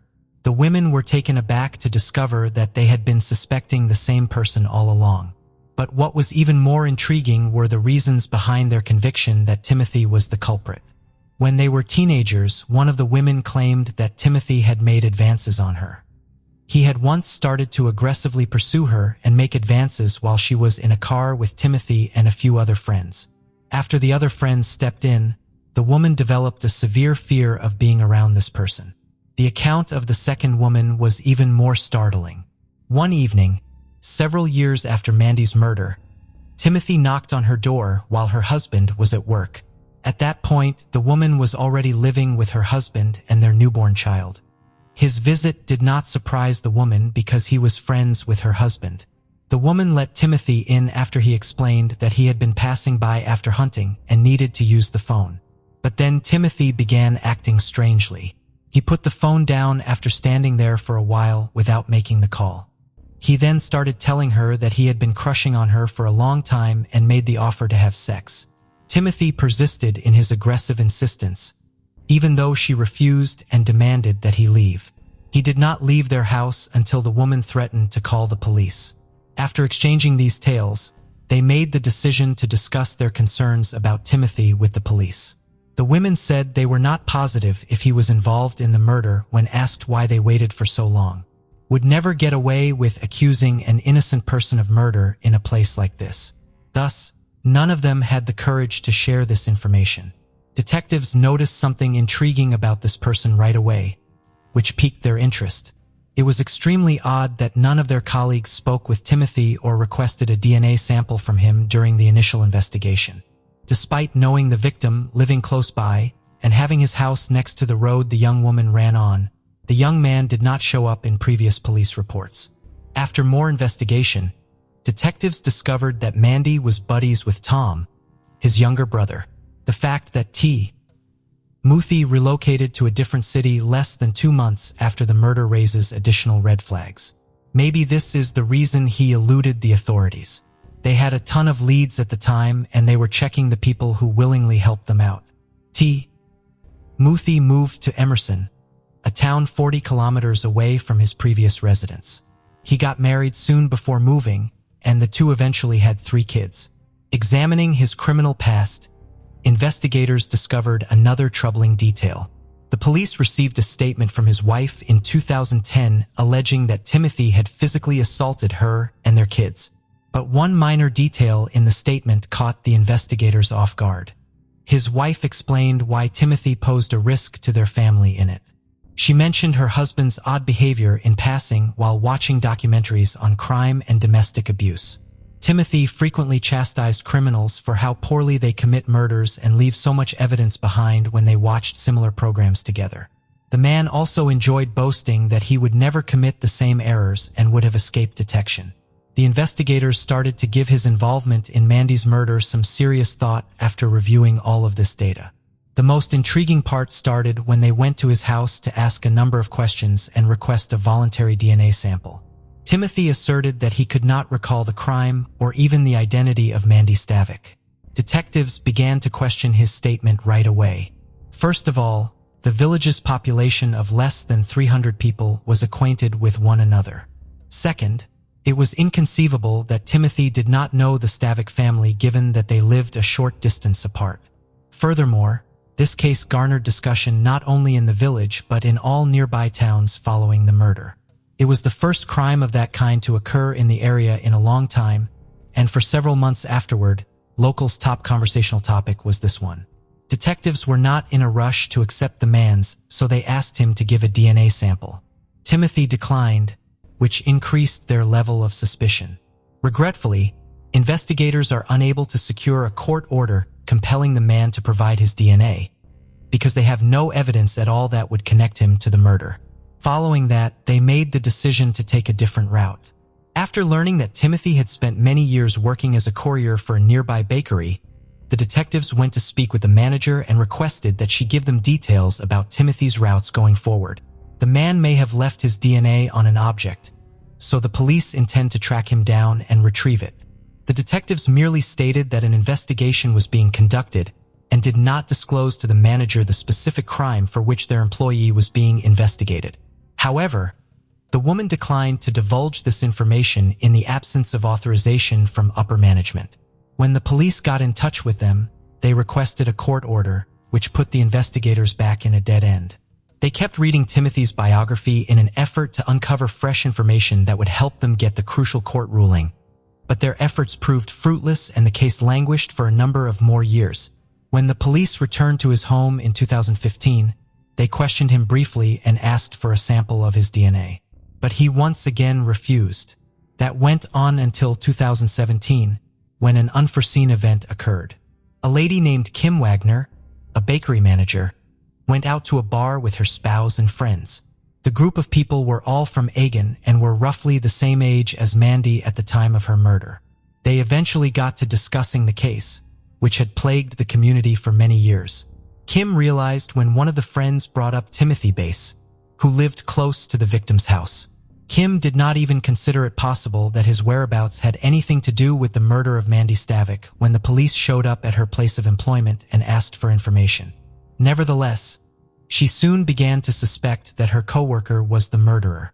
She carried this thought around in her mind for a while. Detectives eventually returned to her place of employment in the hopes that she had changed her mind since their initial chat, and their suspicions were validated. When Kim asked the investigators directly if they thought Timothy killed Mandy, the police were taken aback, but did not refute it. Kim then invited the investigators to her office. The woman then gave them all the information they needed along with some fascinating insights about her colleague. She had known the man for a long time and had always thought he was weird. She made the decision to assist the investigators after learning from a friend that Bass had resided close to Mandy's residence during those years and started to think carefully about this potential involvement in the case. When the detective began tracking Timothy, new challenges surfaced because he consistently wore gloves to work, making it impossible for experts to collect a DNA sample from items he handled. Additionally, the man did not smoke, so the police were unable to even get his saliva on a cigarette butt. Since Bass's only job at the bakery was product delivery, he did not even have an office. Furthermore, an additional peculiar fact made the investigators' job more difficult. Timothy never disposed of his trash at work. He took it home and put it in his van. The detectives knew right away that this kind of behavior could not be accidental. Timothy reportedly realized that the police suspected him of killing Mandy, so he began to take precautions to ensure that they did not find any evidence of his DNA. But in the end, the investigators were fortunate. Kim said she would help when she learned they could not get the suspect's biological material. Because of the way laws are written, police officers are not permitted to ask people to get evidence on their behalf. Even if it is clear that the suspect is guilty in this situation, the evidence will not be allowed in court. However, the investigators have the right to accept and use any evidence that someone voluntarily turns over to them. As a result, Kim offered to collect some DNA samples from Bass while the investigators stood by. The woman took a long time to accomplish her goal because the suspect was very cautious. She did not see the man drinking from a plastic cup and tossing it in the trash with the can until 3 months had passed. She took both pieces of evidence and gave them to the police after waiting for Timothy to leave. They forwarded the can containing the count right away to the lab, where professionals took a DNA profile. It matched Mandy's body's biological makeup exactly. The police went after the man right away and took him into custody after they finally received the eagerly anticipated evidence. The suspect was eventually charged 28 years after the murder. Timothy initially denied his guilt during questioning, but that changed when the investigators revealed the DNA sample match. At this, the man instantly began to tell a different story, claiming that he had an affair with Mandy. They allegedly began dating many months prior to her death and were forced to keep it a secret from everyone since she was in a relationship. Timothy claims that during her job on the day of her passing, Mandy stopped by his house. After sharing a private moment, she departed. He went on to say that although his father was at home at the time, he had long since passed away, making it impossible to use him as a witness. The detectives were momentarily skeptical of this account. To explain why his DNA was found on the victim's body, they believed that Timothy had concocted the entire tale of the covered affair. Additionally, he cited his late father as evidence for his remarks, who was unable to dispute this information. When Mandy's friends and family were questioned by investigators, they all expressed total confidence that the young woman would never date Timothy. He avoided social interactions, was a recluse, and spent most of this time by himself. The detectives made the decision to talk to Timothy's spouse. They were still married even though the woman had made statements against her husband and did not live together. The cops were waiting for another twist in this story. Abruptly, the woman revealed that she and Timothy had spent the entire day at his house on the day of Mandy's murder, although the detectives did not buy her story. Her remarks could cause problems for the court. However, they ran counter to Timothy's account. He claims that Mandy visited his house on the day of the murder and had an intimate relationship with him. When the trial started in May 2019, Timothy's attorney persisted in arguing that his client was innocent and that the victim's body had his DNA because of an intimate, consensual contact. On the other hand, the prosecution maintained that this version was not supported by any evidence. None of the witnesses saw Timothy and Mandy together, and he never gave her a call or sent her any letters. Bass was much more likely to have been obsessed with the young woman and to have had a one-sided crush on her. When Mandy joined the school team, the guy began going to all the sporting events according to what the investigators discovered. He was completely uninterested in sports prior to that. Furthermore, he could observe the young lady while she ran because his windows overlooked the road where she was running. Apparently, he made the decision to speak with her that day and managed to catch up with her. It is possible that the man began to harass Mandy, but she resisted or he convinced her to get into his car. Later, under some false pretense, Bass led her to a desolate location, attacked her, and young lady was able to flee. The man pursued her up to the riverbank, struck her in head with a stick, and threw her body into the water. By the time Timothy's wife gave her testimony in court, she had already filed for divorce, and once more she took the world by surprise. Rather than remaining true to her first account, the woman told a new one. She claimed she could not recall being at Timothy's house the day of the murder. The woman went on to say that Bass forced her to lie to the police during the first interrogation because he could face jail time at the time. She consented to lie to the police because she had a genuine fear that her husband would hurt her or their children. As a result, the suspect lost his one and only alibi, but the court also learned other fascinating information. Timothy's younger brother said that after being asked for a DNA sample, Timothy became extremely nervous. Tom inquired about the situation, and his brother repeated the story of having a covered relationship with the victim. Additionally, Timothy asked Tom to confess to the police that he had a sexual relationship with Mandy, but Tom would not lie. When Timothy's mother visited him in jail, and he gave her a note requesting her to tell the police that they had gone to the store together the day of the murder to buy Christmas gifts, she refused and testified against him. Timothy also asked her to testify against his own father and try to persuade investigators that he was the true murderer. After all of this, the defendant's attorney attempted to persuade the jury that Timothy's DNA sample had been obtained illegally. He maintained that the civilian had been asked by the police to get the man's biological material in violation of the law. Ken Widener, however, denied these allegations and stated that she had given the police her assistance. This murder had shaken her deeply in 1989, and she thought about it often for decades after. When she discovered that her coworker was a suspect, she became determined to crack the case. Kim could not imagine how Mandy's mother felt during those years, especially since she already had a daughter by then. Following a protracted trial spanning several weeks, the jury found Timothy Bass guilty of murder after considering all the evidence. He received a sentence of 27 years in prison, with the option to be released early after 24 years. At the time, Mandy's mother, who was 83, expressed gratitude to the detectives for their work. She was happy that the guilty party had been punished even though she had lost 2 children in her life. Mandy's family created a scholarship in her honor at the high school she attended in 1990. They still support this program today, giving yearly awards to the best music studying students. $25,000 gathered by the people of Acme and neighboring towns served as the foundation for this scholarship. This money was first offered as a reward for information, but it was decided to incorporate it into the program once the case was solved. On September 12, 1988, Lawrence, Massachusetts was rocked to its core by a tragic event. The lifeless body of an 11-year-old girl named Melissa Tremblay was discovered brutally stabbed to death and abandoned on the train tracks near the Boston and Maine Railway Yard.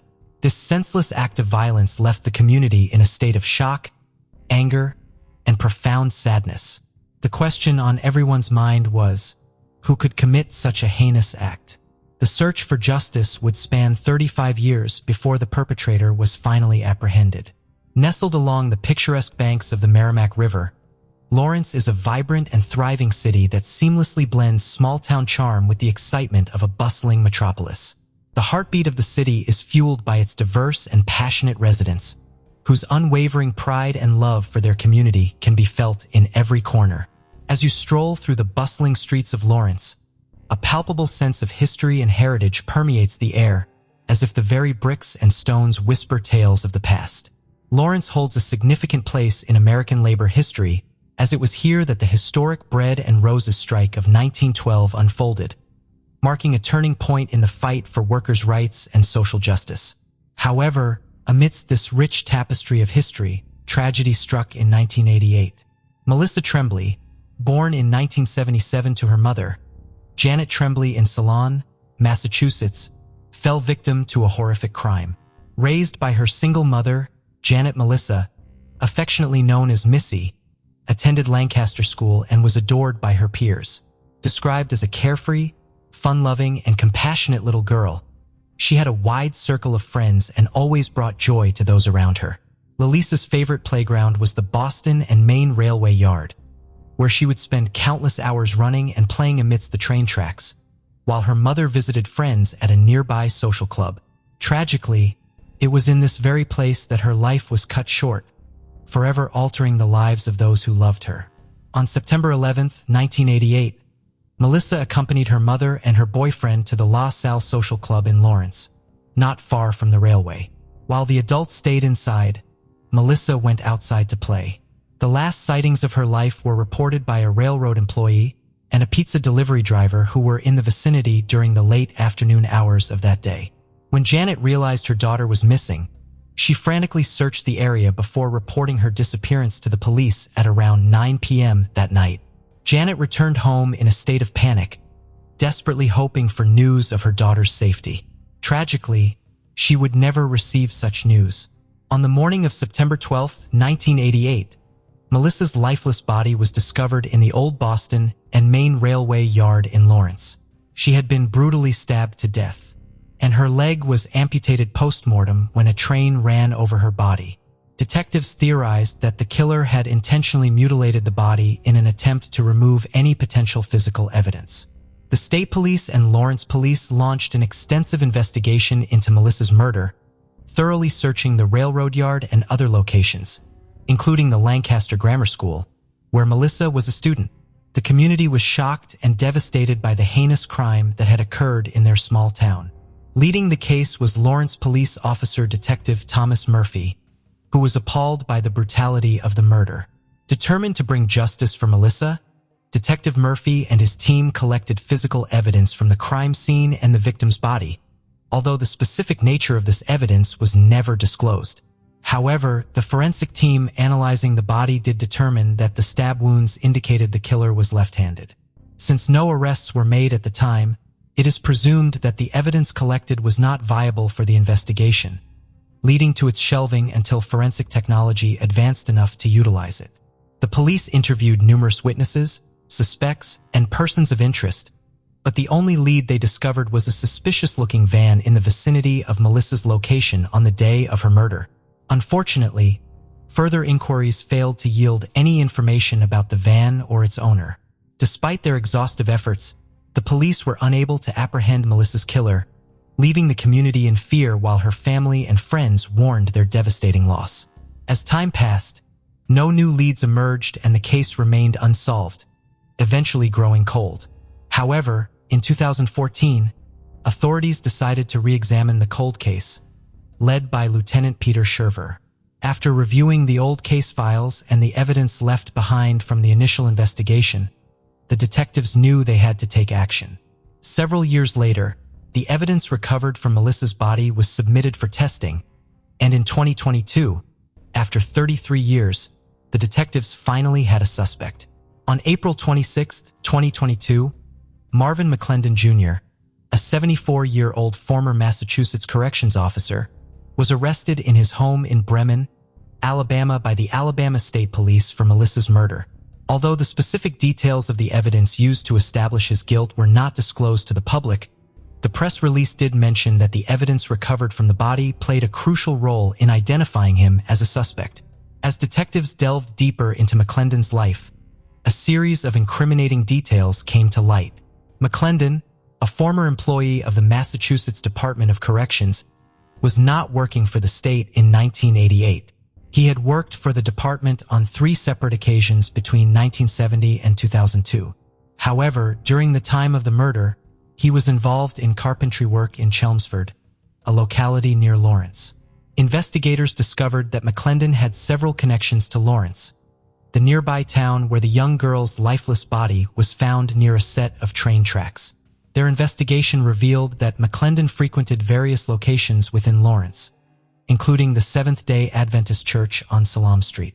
Additionally, he owned a van that resembled the one witnesses saw Melissa near on the day she disappeared. These findings shed light on McClendon's proximity to the murder location, prompting further inquiry into his potential involvement in the crime. In 1988, McClendon, then 41 years old, had gained a reputation for having an uncontrollable temper and displaying violent and aggressive behavior when under the influence of alcohol. He was known to frequently visit strip clubs, engaging in inappropriate and disrespectful activities towards women. Furthermore, he was involved in sexual relations with women in the back of his van, further tarnishing his image. These facts were previously presented in a court hearing by his brother, Strasnick. Mr. McClendon was represented by a court-appointed attorney, Mr. Fasselt, during his trial following his arrest. However, during a hearing, a probation employee testified that Mr. McClendon did not meet the criteria for appointed counsel. During the hearing concerning Henry Fasselt's motion to dismiss, McClendon's defense attorney, his own brother Strasnick, presented arguments against the motion. He provided evidence countering Fasselt's claim that the DNA evidence collected was insufficient to support a first-degree murder indictment against McClendon. According to court documents, McClendon's lawyer highlighted that his client willingly provided a DNA sample to investigators during his initial interview with Lieutenant Peter Sherver of the Massachusetts State Police, which occurred in Alabama in 2021. Despite using a walker, McClendon managed to make his way into Salem's Superior Court on Tuesday, where he sat beside his attorney, Fasselt. In April 2022, during a subsequent interview conducted by authorities, McClendon vehemently denied any involvement in Melissa's tragic demise. He maintained his innocence and even suggested that he may have been the victim of a meticulously orchestrated plot by inmates from the Massachusetts Department of Corrections, where he had previously worked. This statement not only attempted to shift blame, but also aimed to mislead the authorities. Strasnick emphasized that the DNA evidence collected from the crime scene matched the DNA profile of a male relative of McClendon, making it highly unlikely that it belonged to anyone else. Furthermore, he argued that the DNA evidence was just one piece of the puzzle, as there were other factors supporting the indictment against his brother. McClendon's attempts to absolve himself of responsibility did not end there. He proceeded to shift blame onto his own brother, Strasnick, displaying a treacherous betrayal and a willingness to sacrifice anyone to protect himself. His efforts to portray his own relatives as the mastermind behind the crime revealed a great deal about his disloyalty and lack of trustworthiness. He vehemently disputed the notion that his brother was factually innocent, presenting evidence of McClendon's erratic behavior. Leading up to and following the murder, arguing that these actions indicated guilt. Additionally, he highlighted McClendon's history of violence, making him a plausible suspect in the murder case. Fasold's statement suggested that the investigation focused on McClendon rather than his family members due to specific evidence available at the time, such as McClendon's left-handedness, potential connections to Lawrence, ownership of a van in 1988, lifestyle and interactions with law enforcement during the investigation. However, this explanation seems suspicious, potentially serving as an effort to absolve Mr. McClendon of any wrongdoing and could be seen as a calculated and deceptive move. During the court proceedings, Judge Salem Tabat presided over a motion seeking to dismiss the case against the defendant, Mr. McClendon, who had been accused of first-degree murder. The judge attentively listened to the arguments presented in the motion and decided to carefully consider the matter before making a final decision. It is important to highlight that the charge of first-degree murder is an extremely serious offense, carrying the potential penalty of life imprisonment without the possibility of parole. Consequently, this case is being closely monitored by all parties involved, and the outcome of the upcoming hearing is expected to significantly impact the course of the trial. Despite Fasold's unsuccessful attempts to secure McClendon's release on a $50,000 bond, he remains detained without bond at Middleton Jail. Fasold also emphasized that there were no eyewitnesses to Tremblay's murder and no evidence suggesting that McClendon had any connection or motive to harm her. Nevertheless, McClendon is currently held in protective custody within a cell of Middleton Jail. As part of this confinement, he is only allowed to leave his cell when accompanied by a guard. This precautionary measure has been implemented to ensure McClendon's safety and the safety of others, considering the high-profile nature of the case and the potential risks associated with his involvement. By keeping him in protective custody, authorities can closely monitor his movements and interactions, thereby preventing any potential harm or disturbances within the jail or beyond. According to Sherry Carrickman, a friend of Melissa who attended McClendon's arraignment, she was merely 10 years old when the crime took place. When she saw the defendant in court, she perceived him differently from what she had imagined. Melissa's family spokesperson, Danielle Root, conveyed that McClendon was described as an elderly and fragile individual. Shocking me, Melissa's lifeless body was discovered in a train yard in Lawrence on September 12, 1988, a day after she was reported missing. The family never anticipated that it would take over 3 decades for someone to be apprehended and brought to trial for Melissa's murder. Nevertheless, despite the lengthy delay, the family remains optimistic that the district attorney's office will exhibit the same level of commitment as the detectives who tirelessly pursue the suspect, Marvin McClendon. According to a statement, Root stated that there had been a lot of emotion since the end of April when they were informed of the arrest, ranging from excitement to sadness to frustration and all over the place. They were thrilled to see the suspect in jail, but also very saddened that some of their family members, such as their aunt, grandfather, and others were not alive to witness him facing justice. The statement went on to express gratitude to the police for their ongoing efforts throughout the years and for the use of DNA technology that was not originally available to work the case. Root finished by saying that their family was looking forward to the case, moving forward to the grand jury for indictment, and then on to the Superior Court to finally see justice served. On December 1, 2014, 47-year-old Abolia Ryan, a mother of 3, had been looking forward to spending the upcoming holiday season with her children. Sadly, someone ended her plans, and she never got to enjoy her favorite time of year with her loved ones. 3 days after her murder, on December 4, 2014, the Abu Dhabi Police Department put an end to their tireless efforts of investigating the merciless homicide when they made an arrest in the city.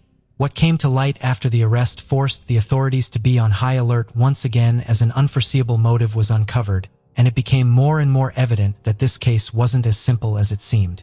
Who was this woman that Abu Dhabi police had taken into custody? What could she have done that put the investigators in a race against time? The woman who was arrested was 38-year-old Ala Badr Abdullah al-Hashemi.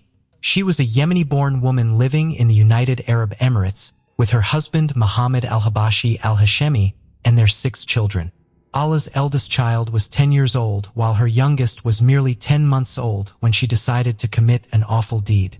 All her kids, young and innocent, were unaware of the wicked schemes that went on inside their mother's head. On Monday, December 1st, 2014, Allah set out to bring her plans into action. She put her black gloves on and covered her face with a veiled niqabi, a usually black garment worn by Muslim women to cover their face as part of an interpretation of hijab. Leaving her house just a little before 1 p.m. that same day, headed to the famous boutique mall, which was located on Al Reem Island in Abu Dhabi. Despite knowing that the mall was equipped with fully functioning CCTV cameras and that she was being watched by the security, Allah was completely unbothered. She wouldn't turn back or leave the mall without doing what she had to do. Entered the mall around 1:13 p.m. and took the elevator. Upon exiting the elevator, Allah spoke briefly to a security guard and then headed towards the mall's washroom, where she encountered a 47-year-old woman named Ibolia Ryan. Allah waited for a while, and when Ibolia was alone, Allah struck with full force and stabbed her to death. Moments later, after exiting the washroom, Allah rushed to the lobby once again and hurriedly got into the elevator. It didn't take long for the crowd in the mall to notice what had happened inside the washroom, and as they emerged in the lobby in a state of panic, still processing the gruesome murder that had just taken place, Allah escaped the building. And even though the security at Boutique Mall was usually tight, Allah managed to slip through the hands of the guards. Luckily, all her movements had been captured by the security footage. The mall security informed the Abu Dhabi Police Department of the tragic incident, and as the detectives arrived at the scene, an investigation was launched into the murder. Ibolia Ryan was a Hungarian-American kindergarten teacher who was originally born and brought up in Romania. In 2006, she and her husband Paul Ryan relocated to Sopron, Hungary, along with their daughter Timea and twin sons Adam and Aiden, before subsequently undergoing a divorce. After she had separated from her husband, Ibolia went wherever her work took her. Over the course of the next few years, Ibolia had a diverse teaching career which spanned 4 countries, including the United States, and with Abu Dhabi being her last stop.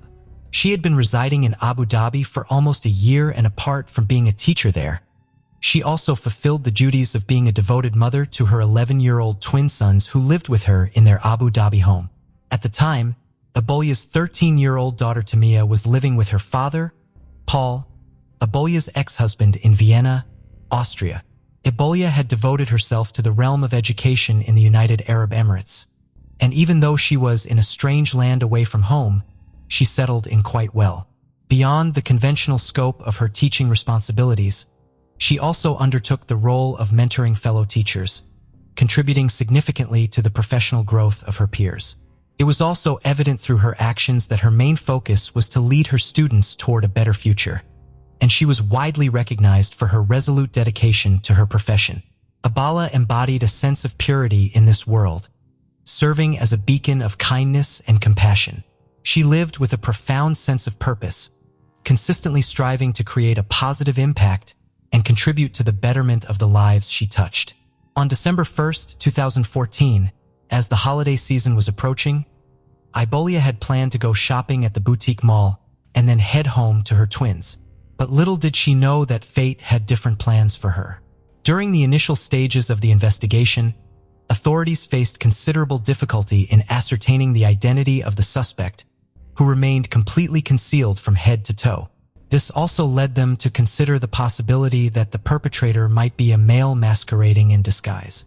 A couple of days after the tragic murder of Ibolia, specifically on December 3rd, 2014, Abu Dhabi police issued a public statement indicating that efforts were still underway to determine the identity and gender of the suspect. And although there were many people who saw the killer, none of them could provide any distinctive details such as facial features or build about the suspect, because of the fully enveloping attire consisting of a BIA, black gloves, and a face cover. The Abu Dhabi Security Media Department further shared more information by uploading a video on its official YouTube channel. This footage, featuring CCTV recordings, portrayed the killer labeled as the Reem Island Ghost. The video showcased the reactions of the people present at the scene during the heinous act. Notably, a mother accompanied by a young child was observed hastily ushering the child away, while security personnel approached the corridor in response to the unfolding events. The footage showed heightened awareness around onlookers with particular attention drawn to activities in the restroom area. The surveillance footage, serving as a critical piece of evidence, also captured the cloaked suspect subsequently picking up a newspaper, probably to conceal the weapon, and then proceeding in the direction of the restroom. Approximately 90 minutes later, the individuals suspected of the assault hastily re-emerged into the lobby, prompting disarray among shoppers who swiftly dispersed. In the midst of the chaotic scene, the alleged attacker dismissed the efforts of a woman attempting to interfere with her. As a security guard made his way towards the restrooms, the suspect rushed into the elevator and ultimately fled the scene after the crime occurred. The tape concluded by revealing a distressing visual.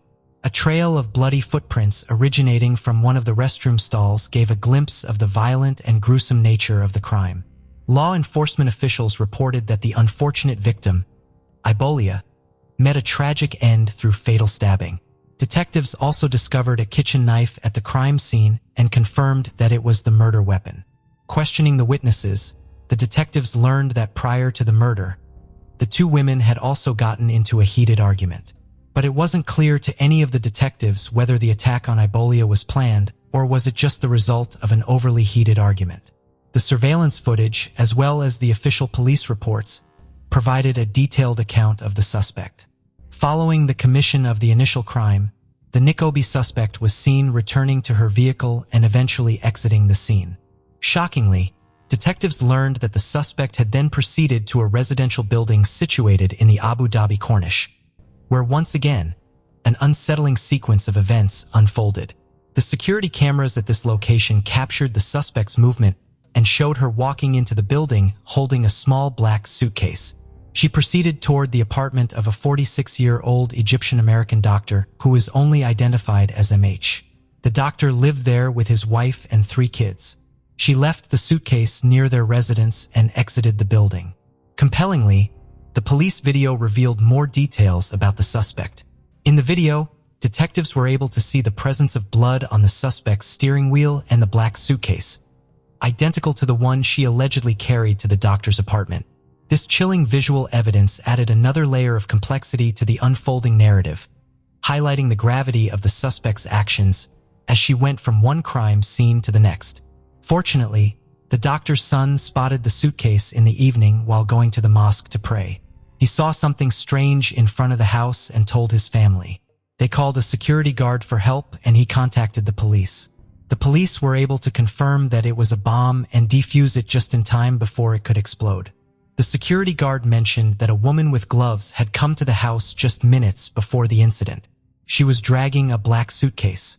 He added that she went to the floor where the doctor's family lived and a few minutes later quickly left the building. According to detectives, the homemade bomb was made using basic materials which were easily available in the market. The bomb was made up of a small gas cylinder, a lighter, glue and nails meant to cause severe injuries when the bomb went off. While the detectives kept the investigation going to identify the killer, they kept their progress and measures under wraps, not sharing many details about the case. On the morning of Thursday, December 4, 2014, Abu Dhabi police caught the person responsible for the crime. The killer was identified as 38-year-old Ala Badir Abdullah al-Hashemi. General Sheikh Sef bin Zayed Al Nahyan, who is Deputy Prime Minister and Minister of Interior in the UAE, shared that the security and police forces had arrested the suspected woman known as Nikobe for brutally killing the American teacher Iblia Ryan. He highlighted that they identified the suspect in less than 24 hours and arrested her in less than 48 hours. However, the detectives refused to disclose how they successfully identified a law. Going through Ala's internet search history, it was evident that Ala had become extreme in her beliefs because of the things she saw on the internet and the people she followed. She didn't have a specific plan to hurt a particular American person, but she wanted to hurt someone from another country at random. Ala was quite blunt when she stated the reason behind the attacks and didn't try to hide any details. Ala admitted that she chose Ibolia and the doctor simply because they were American. Furthermore, Ala told the detectives in charge of the case that she committed those horrible acts because her husband, Mohammed al-Habashi al-Hashemi, was taken by the police for questioning on the suspicion that he might be connected to terrorist groups. She wanted to get back at the police force for taking her husband and make foreigners, especially Americans, British and French people living in the country, scared for their safety. These terrible incidents happened after there were other attacks on people from Western countries in Saudi Arabia. Many people around the world heard about these attacks, and it made the international security and business communities worried. Additionally, just a few weeks from Abala's stabbing, there had been warnings from U.S. embassies in the area because some websites were encouraging attacks specifically on American teachers. Abu Dhabi was mostly considered a safe place for people from other countries to work, and the security there was very strict when it came to terrorism. However, in light of these events, people from other countries living in Abu Dhabi began to grow fearful regarding the increasing crime rate against international citizens. The government in the Emirates said that Abala's killing was a terrorist attack done by one person who had been influenced by online terrorist beliefs. The police clarified that Allah didn't know either of her victims. She carried out those attacks only because of the nationality of the victims and not because of any personal problems. This made the people who live in Abu Dhabi, both citizens and those from other countries, feel uneasy because terrorist attacks almost never happen in the United Arab Emirates.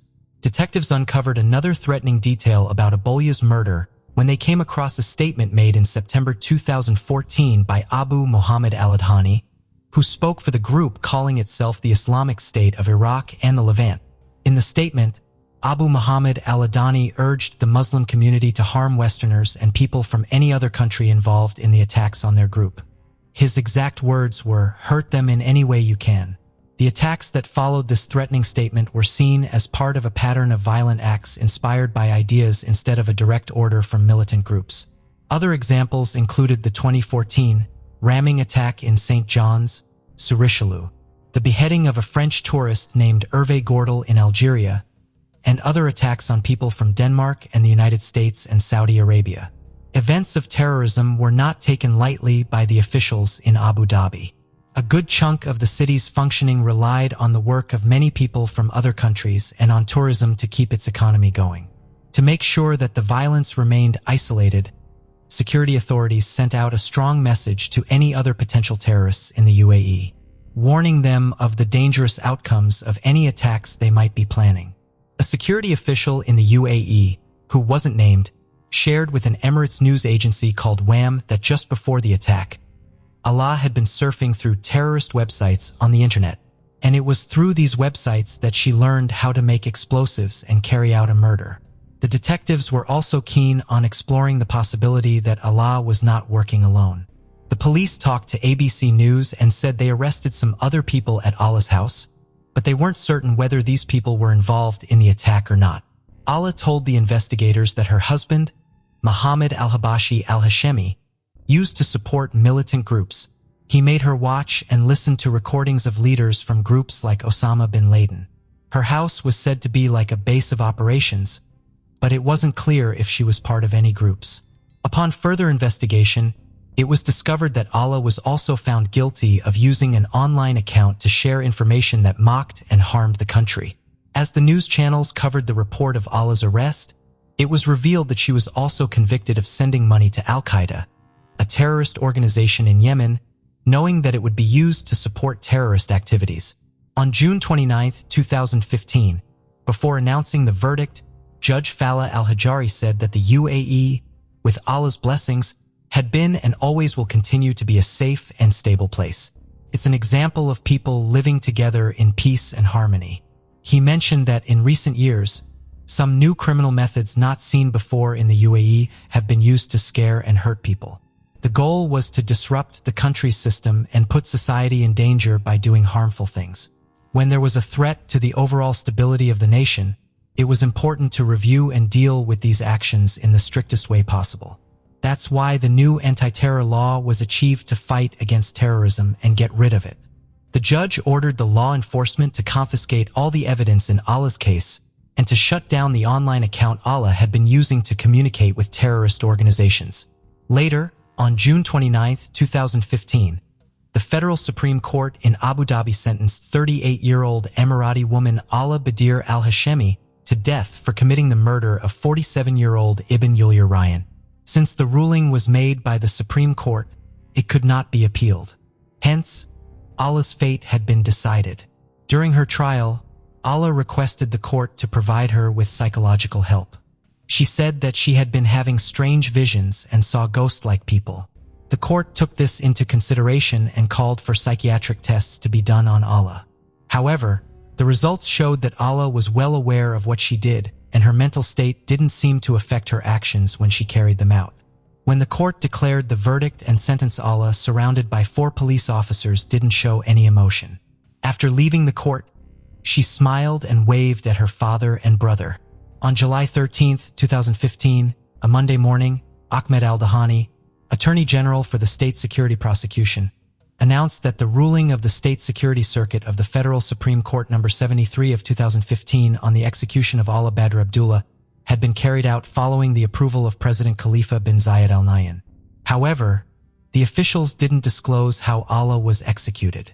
Members of the expatriate community in Dubai held a candlelight vigil in memory of Ibn al-Ras and shared how her tragic death had impacted them.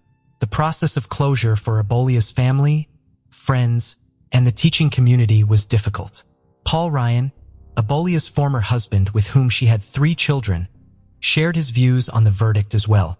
A recruitment firm that helped bring Paul Ryan to Abu Dhabi started a fundraising campaign so he could take her body back home and support their children's education. After a few weeks, the Ryan family took over the fund and utilized it to help Ryan's family in Romania. General Sheikh Sef talked about Abuya's murder as something that went against the important values the UAE believed in. These values came from the teachings of Islam and the true Arab heritage. He mentioned that the UAE strongly supported these good values, whether it was within the country or in other places. He also shared how sad he felt to see such crimes happening in a country known for its safety and security. Later in 2015, Allah's husband, Mohammed al-Habashi al-Hashemi, faced serious charges for supposedly planning to bomb tourist places and harm a local leader in December of that same year. The name of the leader Mohammed had planned to assassinate wasn't revealed. During a court hearing at the Federal Supreme Court, Mohammed persisted that he was innocent and said he didn't do any of the things he was accused of. Mohammed was being represented by 2 lawyers. One was chosen by the government and the other was chosen by his family. Both lawyers dodged reporters when asked to make a comment on Mohammed's situation. Mohammed was accused of 7 things, including planning to bomb the Yas Marina Formula 1 racetrack and a nearby IKEA in the capital. He also supposedly planned to attack tourists and an American military base. Police also found evidence linking Mohammed to terrorist organizations Al-Qaeda and ISIS. His case was adjourned until January 18, 2016, but since it didn't receive enough media coverage, the public couldn't find out how the court proceedings went and what the verdict was. On September 24, 2021, tragedy struck when 3-year-old Areli Doe fell victim to a terrifying exorcism conducted by her own family. The distressing cries and screams of the young child echoed within the walls of Eid Lesia Apostles I Prophetis, a small Pentecostal church in San Jose, California. Unfortunately, Areli took her last breath during this harrowing exorcism attempt, orchestrated by her mother, Claudia Hernandez Santos, Uncle Reen Aaron Hernandez Santos, and grandfather Reen Trigueros Hernandez. As prosecutors delve into this heart-wrenching case, they uncover the horrifying details of a fatal church exorcism that has deeply shaken the community. Now, with all 3 family members facing accusations, the legal proceedings aim to bring justice for little Areli, who tragically lost her life at the hands of the very family that should have protected her. The investigators' diligent efforts over several months have unraveled the roles played by each family member, mother, uncle, and grandfather, all equally contributing to the tragedy that befell this innocent child. The question remains, did Areli Doe receive the justice she deserved? Let us delve further into the matter. San Jose, California holds a special place with its museums, gardens, and historic architecture, standing proudly at the heart of the state.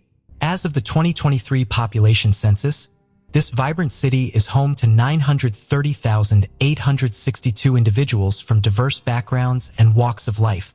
Over the past 5 years, the crime rate has experienced a significant increase. Despite being recognized as one of the safest major cities in America, the crime rate per 100,000 people slightly surpasses the average rate of 316.3. However, the incident involving Early Doe was an isolated occurrence driven by religious beliefs. It is a tragic reminder that a young life was cut short prematurely. Nestled within the serene streets of San Jose, the seemingly ordinary Iglesia Apostles Prophetis, a small Pentecostal church, became the focal point of a chilling crime that unfolded in September 2021. Within the confines of this unassuming church, a horrifying exorcism took place, forever leaving its walls tainted with the haunting echoes of Earl Doe's tragic demise. The Hernandez family consisted of Claudia Alicia Hernandez, a 25-year-old mother, and her 3-year-old daughter, Arely Doe, who tragically became the victim of a horrifying exorcism. Alongside Claudia, Arely's uncle, Reen Hernandez Santos, and her grandfather, Reen Hernandez Sr., were also involved in this disturbing incident. Not much is known about the uncle and father of the victim.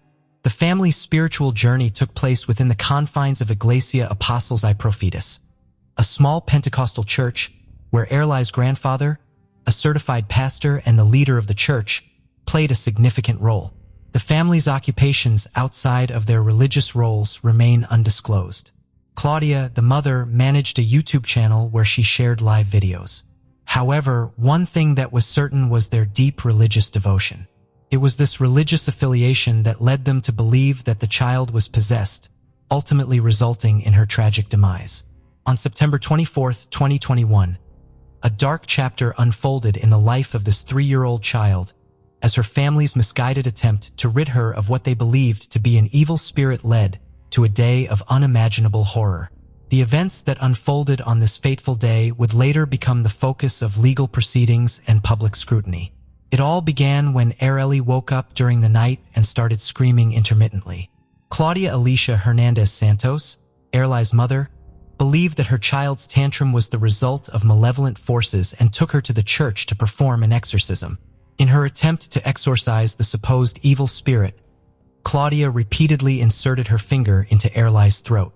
Despite the immense pain she endured, Arely fell asleep multiple times due to exhaustion. Her uncle and grandfather held her down, gripping her neck, which ultimately led to asphyxiation. According to Claudia, Arely's vomit had a purple color. The tragic 2-hour-long ceremony concluded with the family delaying medical assistance for nearly 2 hours after the passing of their loved one. Claudia contacted the police just after 8:00 p.m. to report her daughter's lifeless condition.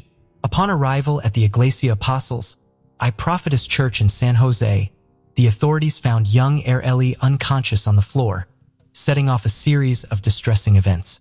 Arely suffered severe physical abuse, lost consciousness, and exhibited signs of trauma, with injuries on her eyes, face, neck, and chest. The family's belief in demonic possession led to a prolonged ordeal lasting around 12 hours. Paramedics arrived 2 hours later to find her lifeless body, marking the end of a day filled with torment. The affidavit filed in Santa Clara County Superior Court revealed that Claudia believed her daughter had passed away between 6:00 and 6:30 p.m.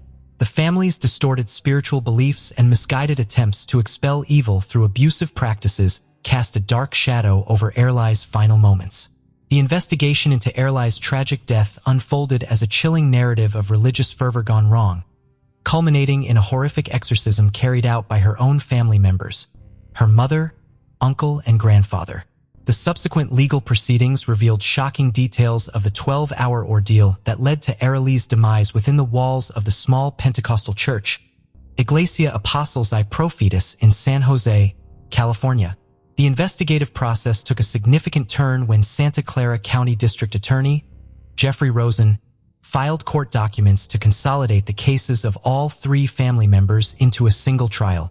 The reason for this request was based on the argument that each defendant had a reprehensible role in the violence inflicted upon Arely, which made it difficult to determine individual responsibility for specific injuries.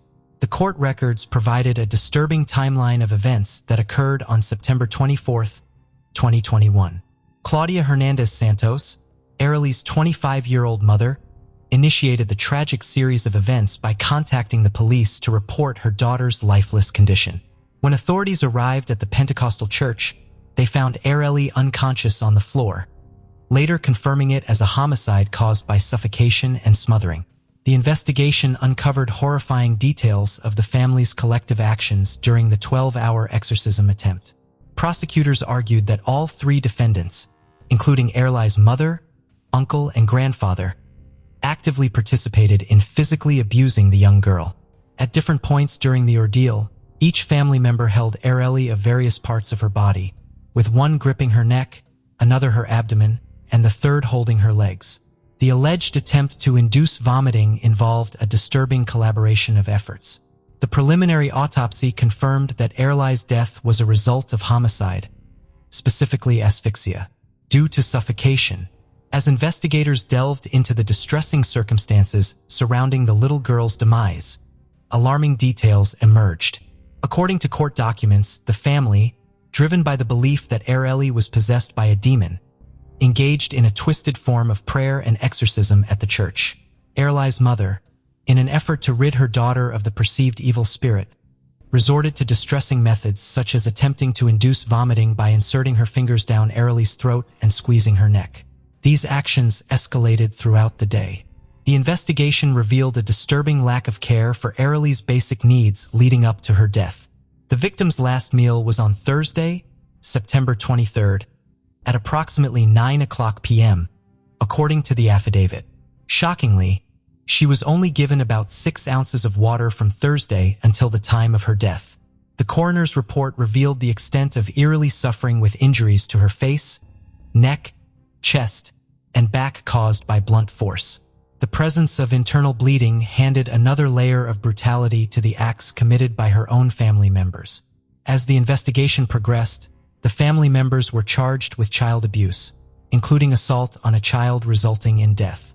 These legal proceedings shed light on the distorted beliefs that motivated the family's actions, rooted in the misguided belief that Errol was possessed by a demon and that a religious ritual could expel this perceived evil. The court documents examined the individual statements made by each defendant during police interviews. Errol's grandfather, who claimed to be the pastor of Iglesia Apostles I Prophetis, provided inconsistent accounts of the events leading to the young girl's death. His changing narratives raised suspicions about the accuracy of his statements and suggested potential inconsistencies or attempts to hide the truth. Similarly, Erlai's uncle, Reen Aaron Hernandez Santos, significantly changed his initial account during subsequent interviews with the police, indicating a lack of transparency and prompting further investigation into the circumstances surrounding the exorcism. If convicted, Claudia Alicia Hernandez could face an exceptionally severe sentence of 25 years to life in prison. The investigation took place amidst a troubling trend of increased demand for exorcisms driven by factors such as poverty, anxiety, and a lack of trust in conventional institutions. The tragic case of Erito serves as a stark reminder of the inherent dangers that arise when religious fervor and unchecked beliefs intersect. As the legal proceedings unfolded, the need for a consolidated trial highlighted the complexity of assigning individual responsibility in a crime committed collaboratively. The family statements and actions, as uncovered during the investigation, offer a chilling glimpse into their perspective on the events surrounding the young girl's untimely demise. The family's narrative begins with Erlai's mother, Claudia Hernandez Santos, expressing her belief that her daughter was possessed by an evil spirit. According to the statements provided to the police, Ereli would often wake up at night crying or screaming, which solidified the family's conviction that she was under the influence of a demonic force. In response to these deceived manifestations, Claudia attempted what she described as an exorcism to rid Errol of the alleged evil spirit. Claudia's involvement in the exorcism took a disturbing turn as she matter-of-factly detailed the methods she employed. First responders who arrived at the scene noticed bruising around the child's eyes, neck, and chest. Claudia admitted that they waited for 2 hours before finally calling 911. Subsequent interviews with investigators shed light on Claudia's evolving beliefs regarding Errol's possession. Claudia and her uncle reportedly prayed for Errol while inside a bedroom. The situation escalated the following morning when Claudia and her uncle drove Errol to the Iglesia Apostles I Prophetis, a small Pentecostal church. The family still held the belief that Errol was under demonic control. They believed she had passed away between 6 o'clock and 6:30 p.m., approximately 12 hours after arriving at the church. According to Aralee's father, they felt compelled to perform a ceremony to free her from the clutches of evil spirits. The specifics of the exorcism were not disclosed. However, it was mentioned that Aralee was asleep upon arrival at the church. The individual also emphasized, if you refer to the Bible, you will see that Jesus expelled demons and restored the health of the sick. As reported by the newspaper, is not my decision to act. It is when God, in His will, chooses to heal the individual. The preacher is merely an instrument of God. Our actions are guided by God's will. Following Early's passing, Claudia initiated a GoFundMe campaign to gather funds for burial costs. The family's strong religious beliefs were evident in Claudia's Instagram bio, which featured a reference to Isaiah 55:811, a Bible verse about finding strength in challenging times. Aralee's mother contributed to the investigation through YouTube videos she shared, offering her perspective on her daughter's death. In these videos, Claudia did not accept responsibility for the alleged exorcism or her daughter's demise. Instead, she attributed Aralee's passing to a divine intervention, stating that God had taken her and expressing relief that her daughter would not have to face the difficulties of the world. In an unexpected development, a YouTube video emerged in January, for months after Aralee's death, featuring Claudia Hernandez discussing her daughter's passing. The 40-minute video, titled with Aralee's full name, provides a chilling glimpse into Hernandez's demeanor as she addresses the circumstances surrounding the tragedy. Hernandez's statements in the video aim to offer her perspective on the situation, highlighting that only those present truly comprehend what unfolded. She acknowledges the negative perceptions surrounding her and her daughter's death that stresses her inability to alter the past. Hernandez expresses gratitude that her daughter is no longer enduring the challenges of an increasingly difficult and deteriorating world. In fact, the video serves as a poignant exploration of Hernandez, delving into the anguish of losing a child, while also showcasing moments of apparent attachment. She reflects on the joy of motherhood, acknowledging the sadness, tears, and longing she feels for her daughter. The video's portrayal of a complex emotional landscape adds another layer of intricacy to an already deeply tragic narrative. Just 6 days after the YouTube video was uploaded, prosecutors formally charged Hernandez. The gravity of these charges, combined with the perceived disparity between Hernandez's demeanor in the video and the alleged actions leading to Aralee's death, highlights the complexity of the case. The family's association with Iglesia Apostles, I Prophetis, took a darker turn when the church was linked to another incident, an alleged kidnapping involving individuals associated with the church. Professor Alison Cave, an expert in the history of magic, science, and religion, provided valuable insights into the broader context of exorcisms. She emphasized the growing prevalence of exorcisms in both the United States and Latin America over the past 5 to 7 years. Cavey pointed out challenges arising from the Catholic Church's lack of preparedness in training priests to perform exorcisms, resulting in a demand that surpasses the number of qualified individuals available. She also identified societal factors such as poverty, anxiety, and the lack of trust in traditional educational institutions as driving forces behind the demand for exorcisms. Cavey stressed that when people opt for supernatural explanations like demonic possession, it often stems from dissatisfaction with natural explanations, providing solace without the burden of blame or responsibility.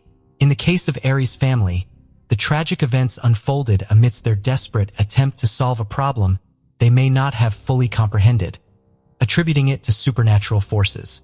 It is disconcerting how the family displayed no sense of guilt or sorrow even after the loss of Aralee.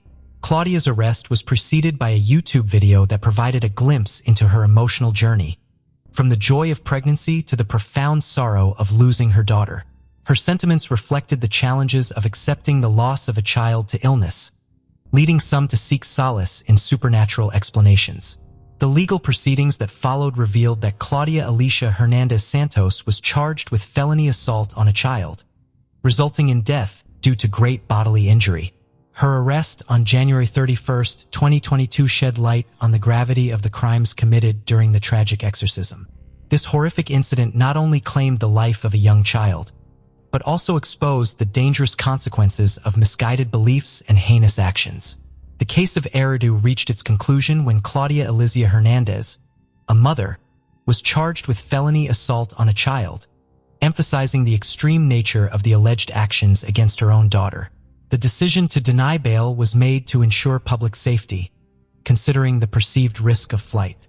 Factors such as Hernandez's limited ties to the community and her birthplace in El Salvador were cited as reasons for this precautionary measure. This underscores the seriousness of the accusations against Hernandez and the potential dangers she may pose if released before trial.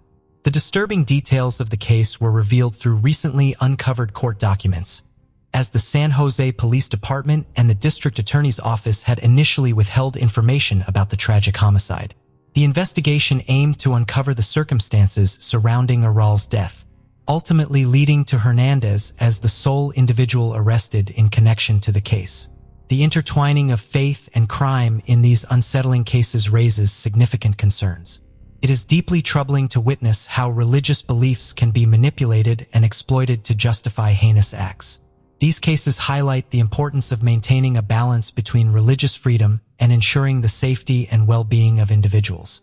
It is crucial for authorities to thoroughly investigate and hold accountable those who commit crimes under the guise of faith, while also respecting the rights of individuals to practice their religion peacefully. Hotel cleaning personnel at the Windsor Motel in Arizona found 45-year-old Canadian Barbara Callow dead on April 5, 2005. Barbara had come to Lake Havasu City from Canada specifically to witness the blooming desert wildflowers. Barbara was last seen alive at approximately 8:40 p.m. When the hotel staff saw her, it was the night before. Investigative efforts were launched to find the real reason behind Barbara Callow's death.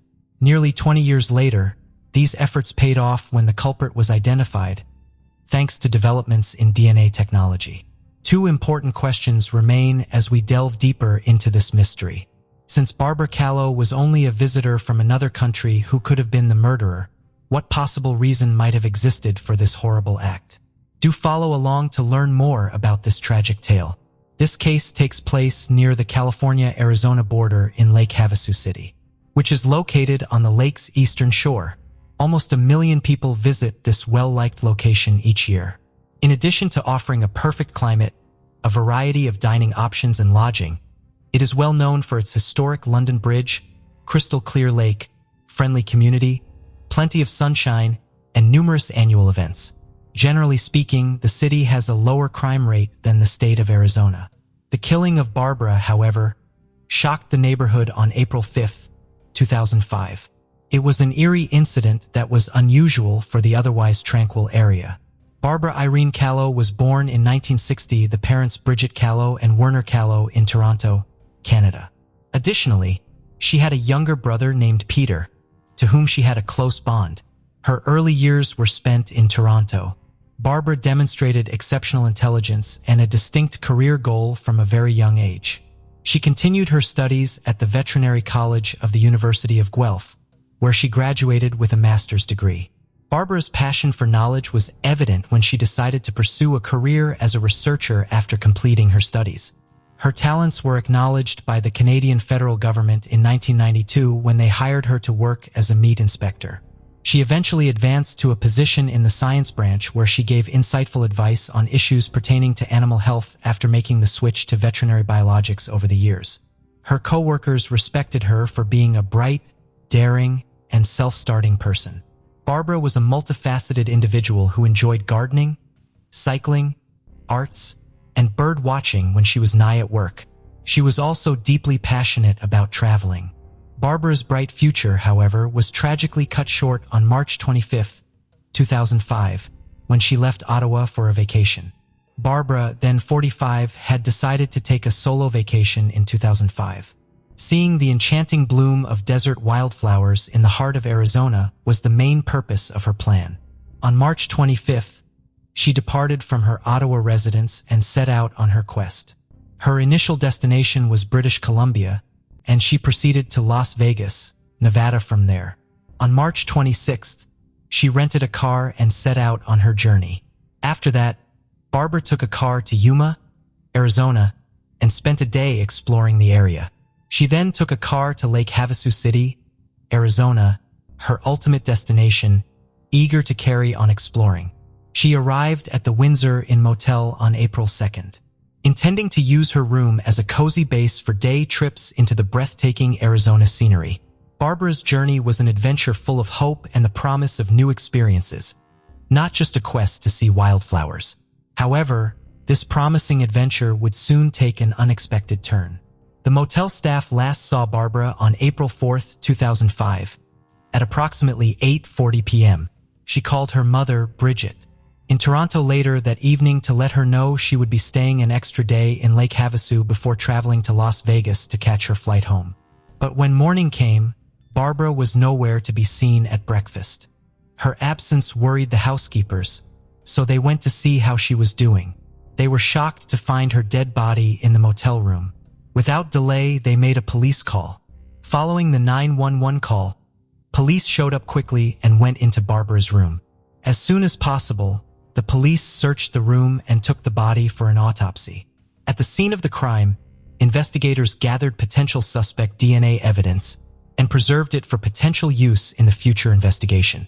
Her death was later determined by an autopsy to be asphyxiation, caused by being smothered by a pillow. The fact that her room was empty of her wallet, credit card, phone, identification, and the very pillow that was thought to have been used in her murder was another unsettling detail. Also, the fact that the rental car she had driven was also stolen and was eventually discovered abandoned 2 days later, along Interstate 15 in the Mojave Desert of California, added to the mystery. According to Lake Havasu Police, Lieutenant Joe Archie, Barbara might have confronted someone trying to break into her rental car. Though it is more likely that she was in the wrong place at the wrong time, it is still possible that she knew the person. The car appeared to be the main attraction in what appears to be a crime of opportunity. But for some reason, something happened that turned this into something ugly. When her brother learned of Barbara's terrible demise, he immediately took a plane from Toronto to Lake Havasu City to retrieve her remains. In spite of their extreme shock and distress over the unexpected and perplexing circumstances surrounding Barbara's death, the local community's investigators were motivated to see justice served. The fact that violent incidents were uncommon in Lake Havasu City was also mentioned by Charlie Canson, the city's at the time. Despite early efforts, the case was ultimately abandoned due to a dearth of convincing evidence and slow progress in DNA technology. In 2018, a ray of hope appeared for Barbara's family after years of uncertainty and increasing suffering.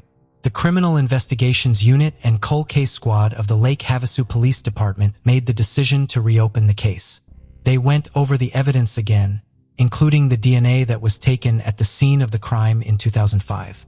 It was a major breakthrough when they finally identified a suspect. Barbara's tragic death was suspected to have been caused by 60-year-old Stacy Childs. This was a significant step toward bringing Barbara Kahlo and her bereaved family justice. Born in Santa Cruz, California in 1962, Stacy Childs has an alarming record of legal run-ins. Although not much is known about his parents or early years, his criminal history says a lot. He had previously been found guilty in California of a number of charges before there was any reason for suspicion. His list of crimes included a 2012 felony conviction for receiving stolen property, a 2005 felony conviction for eluding a peace officer, a 2004 felony conviction for false imprisonment, and a 2018 misdemeanor for threatening to injure someone. He received sentences of more than 2.5 years in San Quentin State Prison for the last 2 counts. Childs was immediately taken into custody on April 26, 2022, following his identification as the murder suspect in Barbara's demise. Childs' trial got underway pretty quickly. He was originally accused of second-degree murder after his arrest. During the trial, Amanda Clairhout, the deputy county attorney, disclosed that there was a missing pillow and foam cord from room 139 of the motel where Barbara had lodged. She also mentioned that a medical examiner report noted significant evidence, including the laceration to Kahlo's cheek, bruising around her neck, and literature marks on her feet. A re-examination of DNA evidence taken from Childs in 2008 and under the victim's fingernails in 2005 marked a turning point in the case. The choice to prosecute Childs for the crime was made in 2022 after this analysis. Paul Amon, Childs' defense lawyer, countered that his client had voluntarily provided a DNA sample and had assisted with the police investigation. Childs, according to Amon, angrily denied having anything to do with Barbara's murder, even though the jury deliberated for more than 4 hours over the course of 2 days during the trial. They eventually told Judge Derek Carlisle that they were unable to reach a unanimous decision. Judge Carlisle then ruled that the trial was a mistrial and released the jury to continue their deliberations. Amanda Clairhout, the deputy county attorney, declares she intended to retry Childs after the mistrial, but the judge stepped in and ordered a quibble verdict, which allowed Childs to be released from the adult detention facility. Ultimately, Stacy Childs was freed from detention. Though his future remained uncertain, he continued to deny any involvement in Barbara's murder. For her family, the loss of the free spirit Barbara remains a great burden. Her neighbors and friends were still missing the compassionate person she was when she was not around. Even after Childs was found not guilty, there are unanswered questions regarding who might have killed her and how the DNA evidence connected to Childs. This case is shrouded in uncertainty, so the Kahlo family is left searching for answers. Those who knew Barbara recall her as independent, adventurous, and full of life. They also recall her as having a strong desire to travel and take in the beauty of the world. Her mother can still clearly recall the day of the trip. She said, she claimed to have taken a trip to see the blooming cacti and white flowers. California was supposed to have an incredible year for bloom because of the rain. Her neighbor recalled her saying, she just wanted to go for a rest and just be quiet. She had no one with her, but she was a very friendly person. While the family was unable to have backed their loved one, they believed that the police apprehending the perpetrator was a step toward healing. Despite his acquittal, the family continues to seek answers and mourns the untimely death of their beloved daughter. Barbara Kahlo's case is tragic and complicated. The outcome of the case is marked by uncertainty because it is still unresolved, and the truth about Barbara Kahlo's death remains elusive. However, such cases highlight the complexities and challenges of solving cold cases, as well as the importance of advances in forensic technology.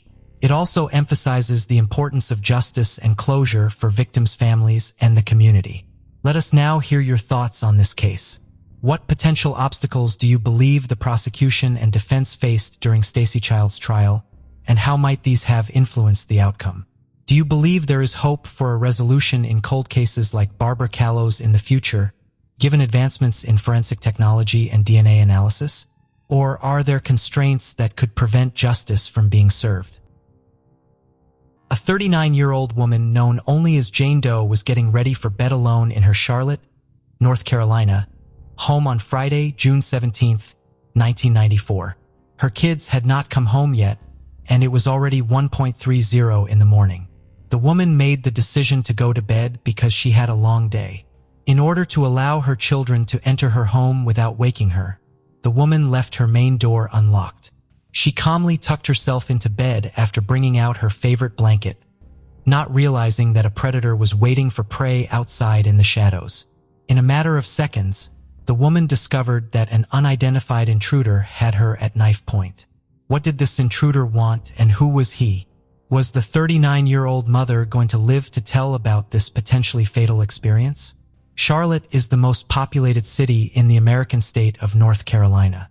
Charlotte is renowned for having a big city feel and for having a warm population.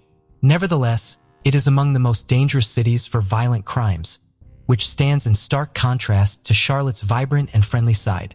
Over 91% of the communities in the North Carolina region are safer and have lower crime rates than Charlotte.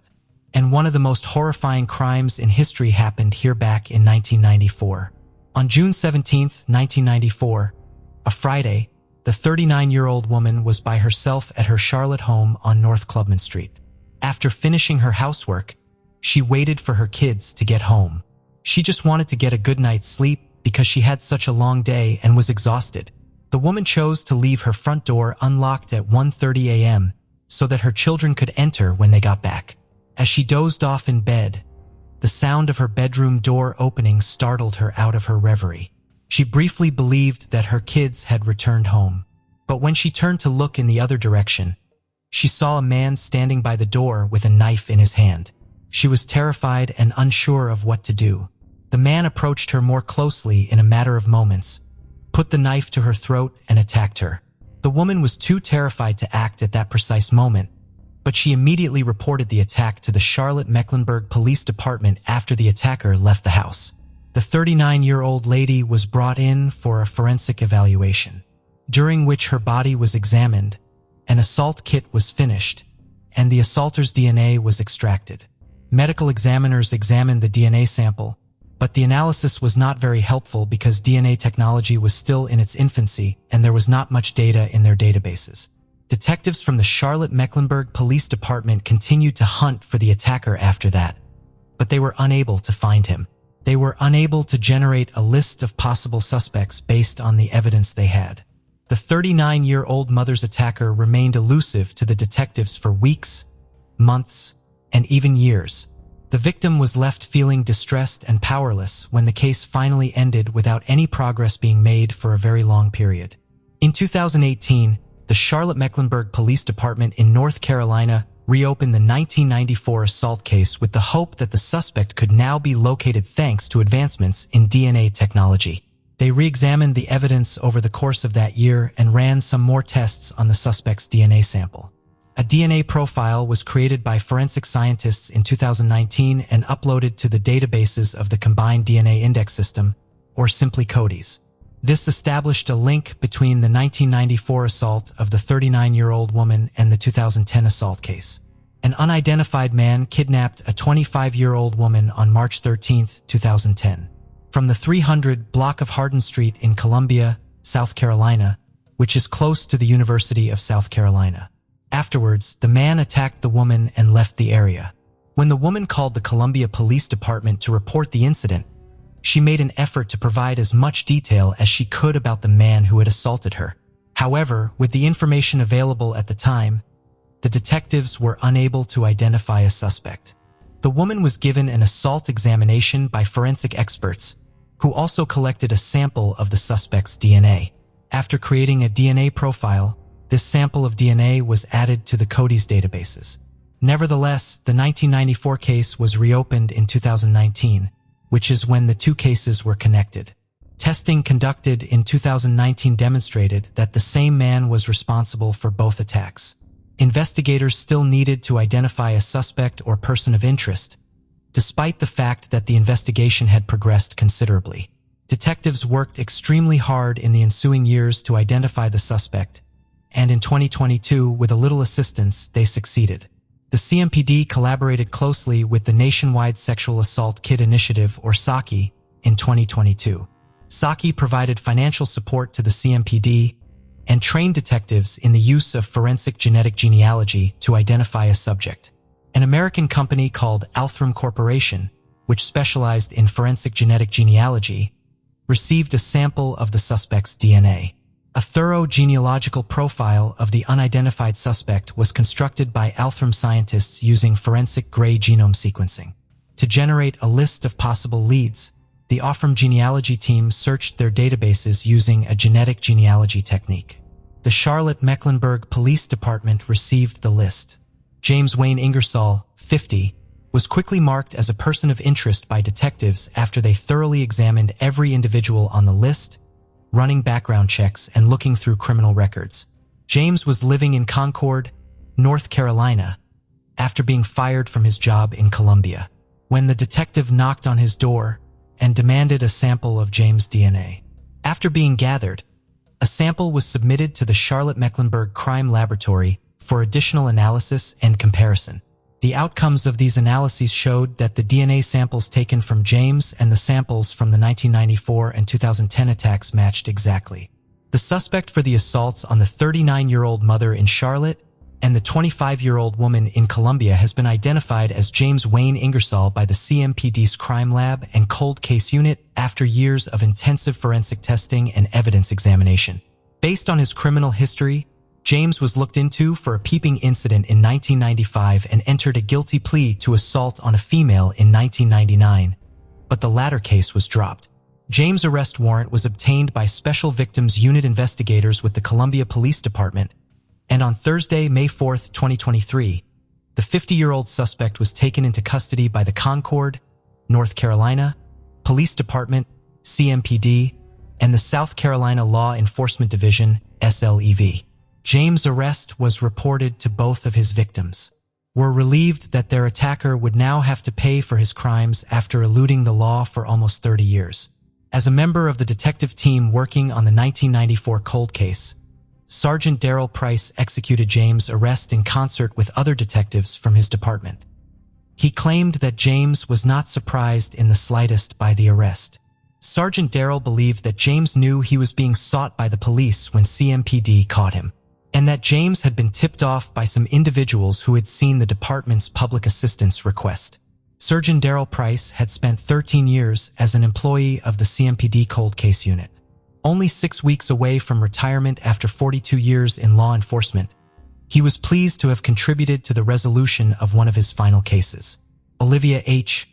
Skip Holbrook, the chief of police in Columbia, South Carolina, declared that James Wayne Ingersoll would face charges of first-degree criminal sexual conduct and kidnapping. James would also be charged in Mecklenburg County Superior Court with first-degree assault and burglary. Currently housed in the Mecklenburg County Detention Center, Ingersoll's bond has been set at $600,000 by a North Carolina judge. The detectives are currently working to get an extradition warrant from the governor's office so that James can be charged in Columbia, because he has refused to wait extradition. The investigation is still active and ongoing into both of these cases in order to find more evidence that connects James to these crimes. The Columbia and Charlotte-Mecklenburg police departments had asked anyone with more information about the case to come forward. According to CMPD assault cold case investigator, Sergeant Darrell Price, this was the third instance in which an arrest resulted from a novel form of genealogy testing. He continued by saying that the department is still looking into more than 3,000 assault cold cases. He was optimistic that the development of DNA technology would eventually prove to be very helpful in cracking many of those unsolved cases. Unfortunately, attacks similar to the one that took place in this case were not uncommon. Also sharing her heartbreaking tale was Lily Milhouse, who then moved into the Charlotte, North Carolina neighborhood, where the 39-year-old mother had been attacked nearly 30 years prior. The now 70-year-old Lily claimed that even though she was only a teenager when she was assaulted, the memories of that terrible day still torment her. She experienced the same suffering as James' victims did, despite having no connection to the assaults that he committed. Lily wished for the closure of James' victims, knowing that he had been arrested for his crimes. She also disclosed that although the accused in her case was ultimately apprehended, the damage his acts caused was irreversible. This case takes us to the scenic city of Bend, which sits on the Deschutes River in Oregon, home to 23-year-old Kaylee and Sawyer, who lived with her boyfriend of a couple of years, Cameron. Kaylee worked as a dental assistant, and she was also busy studying at Central Oregon Community College. She was creative, enjoying photography, drawing, and writing poetry. She was also very sporty, loving snowboarding, golfing, fishing, and wakeboarding. With so many other outdoor activities and beautiful sights to see and photograph in Bend, it really was the perfect place for Kaylee to live. Her parents had divorced and remarried when she was young, but she had a great relationship with both of them and her step-parents, and she was also close to her 4 brothers. Friends and family said she was one of the happiest people they knew. She was giving, popular, always smiling and entertaining everyone, and she was often out and about socializing. Her mother said everybody was a friend to Kaylee, even if they were a stranger. On the evening of July 23, 2016, Kaylee had plans to celebrate a friend's bachelorette party. She got ready and left home to go and meet everyone in downtown Bend, very close to her college campus. After she parked her car at her friend's house, they all headed out for the evening. Over the next couple of hours, Kaylee and her friends moved around various bars. Everybody was in good spirits. The drinks were flowing. Everyone was dancing, singing, playing games, and enjoying the celebrations. At one point, Kaylee started dancing with a man at the bar, and one of Cameron's friends who happened to be there too, saw her and texted Cameron to tell him. Just after midnight on what was now July 24th, the night out was coming to an end. Everybody had had a lot to drink, and Kaylee called Cameron asking for a ride home. As he was on the way to get her, Kaylee texted Cameron's friend to apologize about dancing with the other man and how the situation might have looked. A short while later, Cameron arrived and picked Kaylee up. An argument started right away, which carried on the entire ride home. They parked up outside of their apartment complex, and Cameron said he stormed out of the car as the argument got more heated. Kaylee stayed inside, crying and saying she needed some space to calm down. 10 minutes later, Cameron went back outside to try and coax her in. It was too late to be arguing, and if they just went to sleep, everything would be fine the next day. But as he approached the vehicle, he realized the passenger door was wide open and she was no longer inside. In fact, Kaylee Sawyer was nowhere to be seen. Cameron started searching and sent Kaylee several texts. "Where are you? Kaylee, please just come home to be with me. I don't want to play this game. I'll start searching, but please help me out." Kaylee replied, saying, "My phone's about to die." Cameron said, "Please don't do this to me. I apologize for being upset when I picked you up.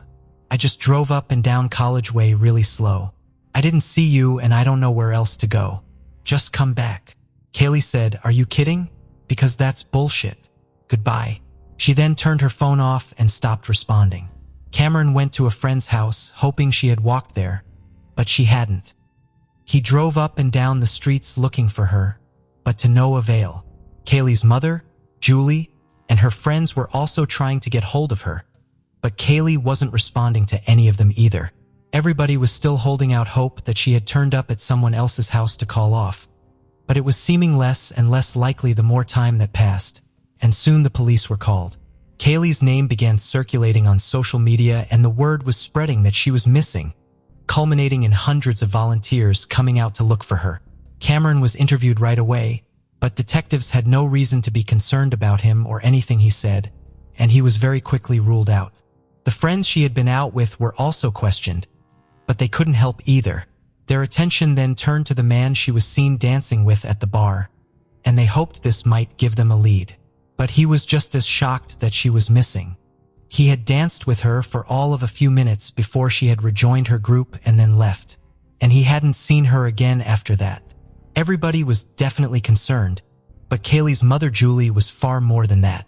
She said the second she heard her daughter was missing and not replying to anyone, she felt a shift in her whole body and something was telling her that Kaylee was no longer alive. Officers started trying to find the location of her phone. Her phone was pinging all over the city of Bend, but sadly this was confirmed to be an old iPhone. That was still registered under Kaylee's Apple ID.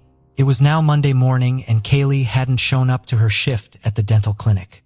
Police knew they had to pick up the pace and Kaylee entered law enforcement databases as an endangered missing person. As they approached the 24-hour mark, a new police officer called Isabel would report something to her colleagues that would blow the case wide open. She told them that her husband had been acting very strangely in the last couple of days and had said some incredibly concerning things to her. Her husband was 31-year-old Edwin Lara, and Isabel said his odd behavior had been apparent since he came home very late on Sunday after his shift had finished.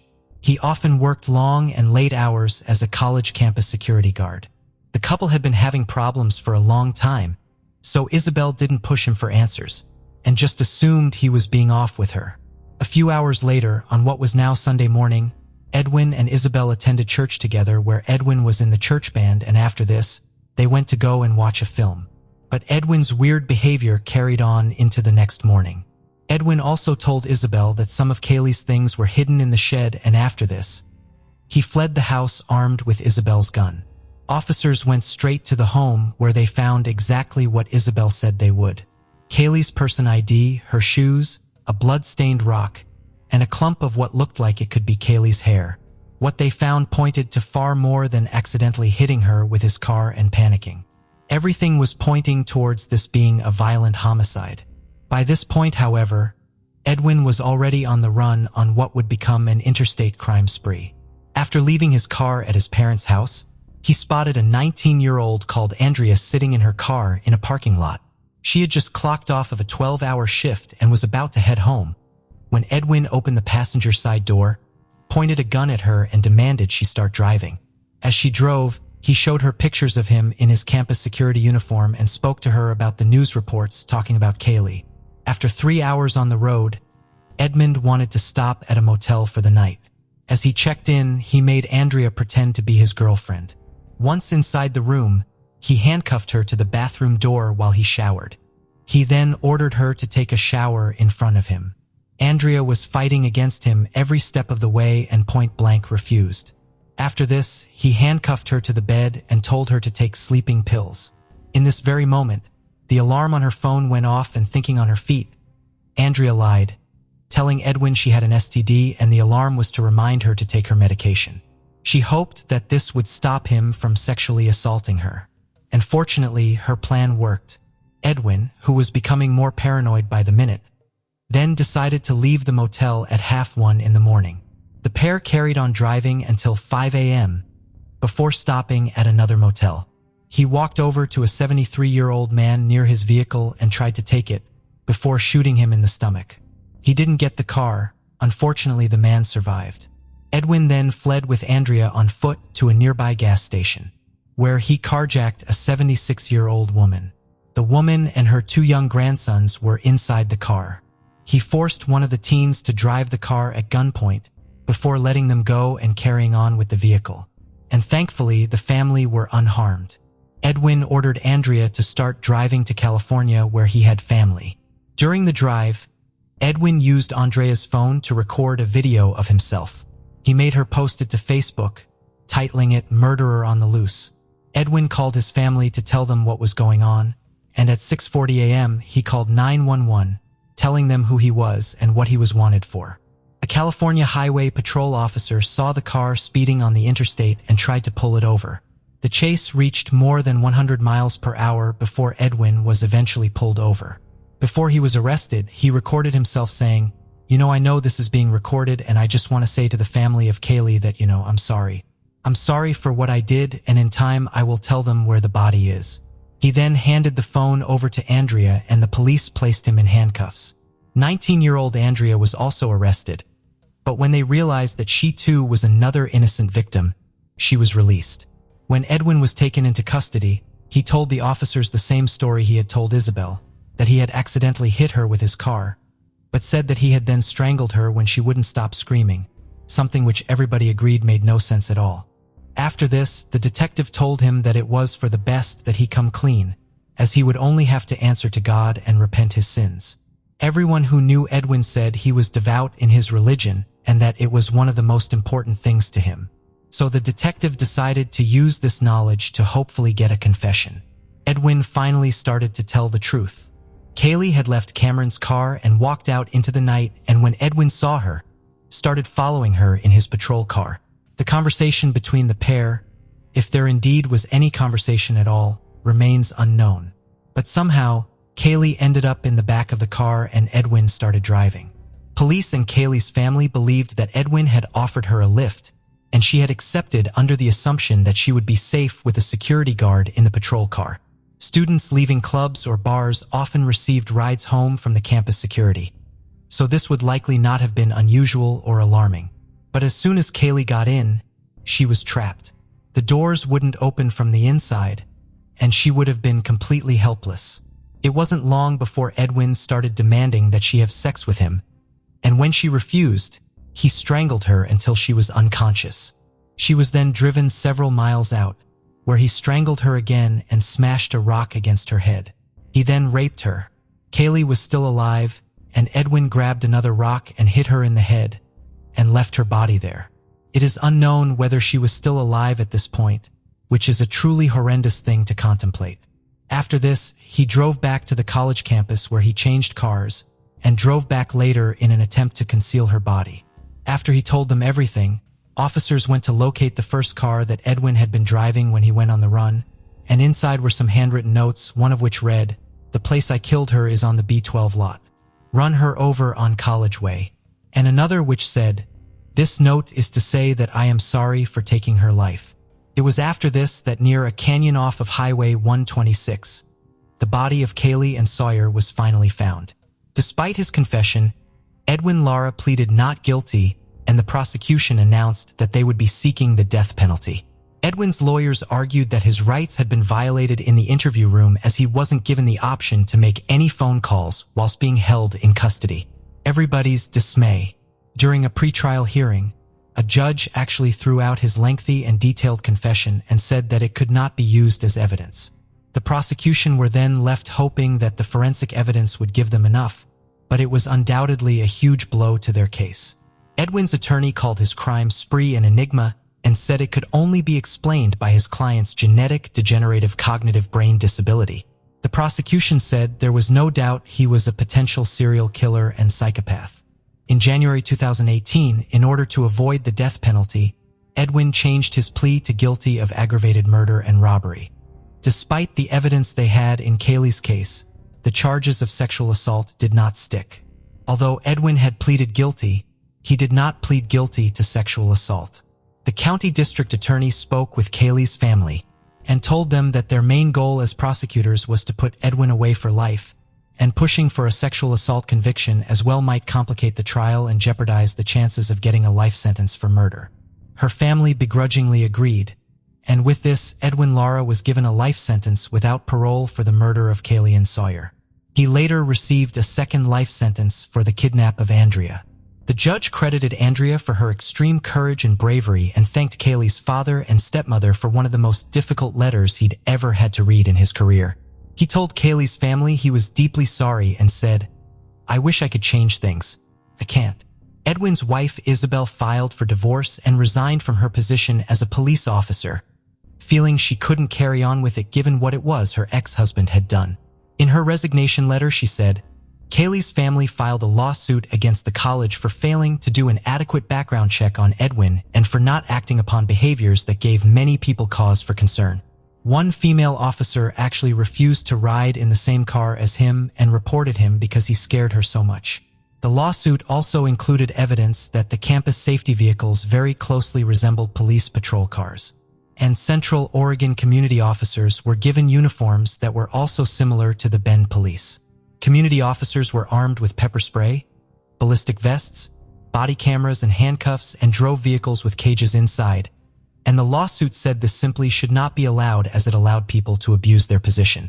Kaylee's family finally reached a $2 million settlement with Central Oregon Community College. In 2022, more tragedy came for the Sawyer family when Julie's storage unit was broken into by two people on a drug-fueled crime spree. Over 12 months, John Vieira and Emily Pickett stole from many people, including Julie and her husband, taking $30,000 worth of their belongings, including some of Kaylee's ashes, which Julie had put into a little necklace.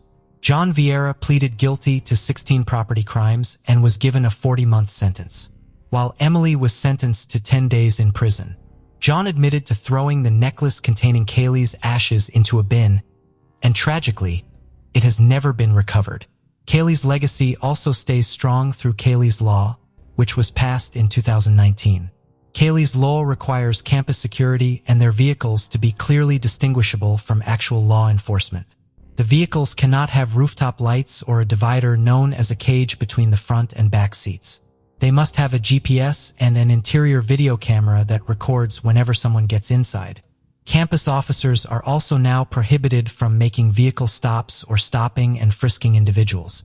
National background checks and psychological testing would also be required before a security officer is hired. Her family also started KK Readers, KK being Kaylee's nickname. KK Readers honors Kaylee by donating Dr. Seuss books, specifically Oh the Places You'll Go, to children in Head Start preschool classes all over Central Oregon.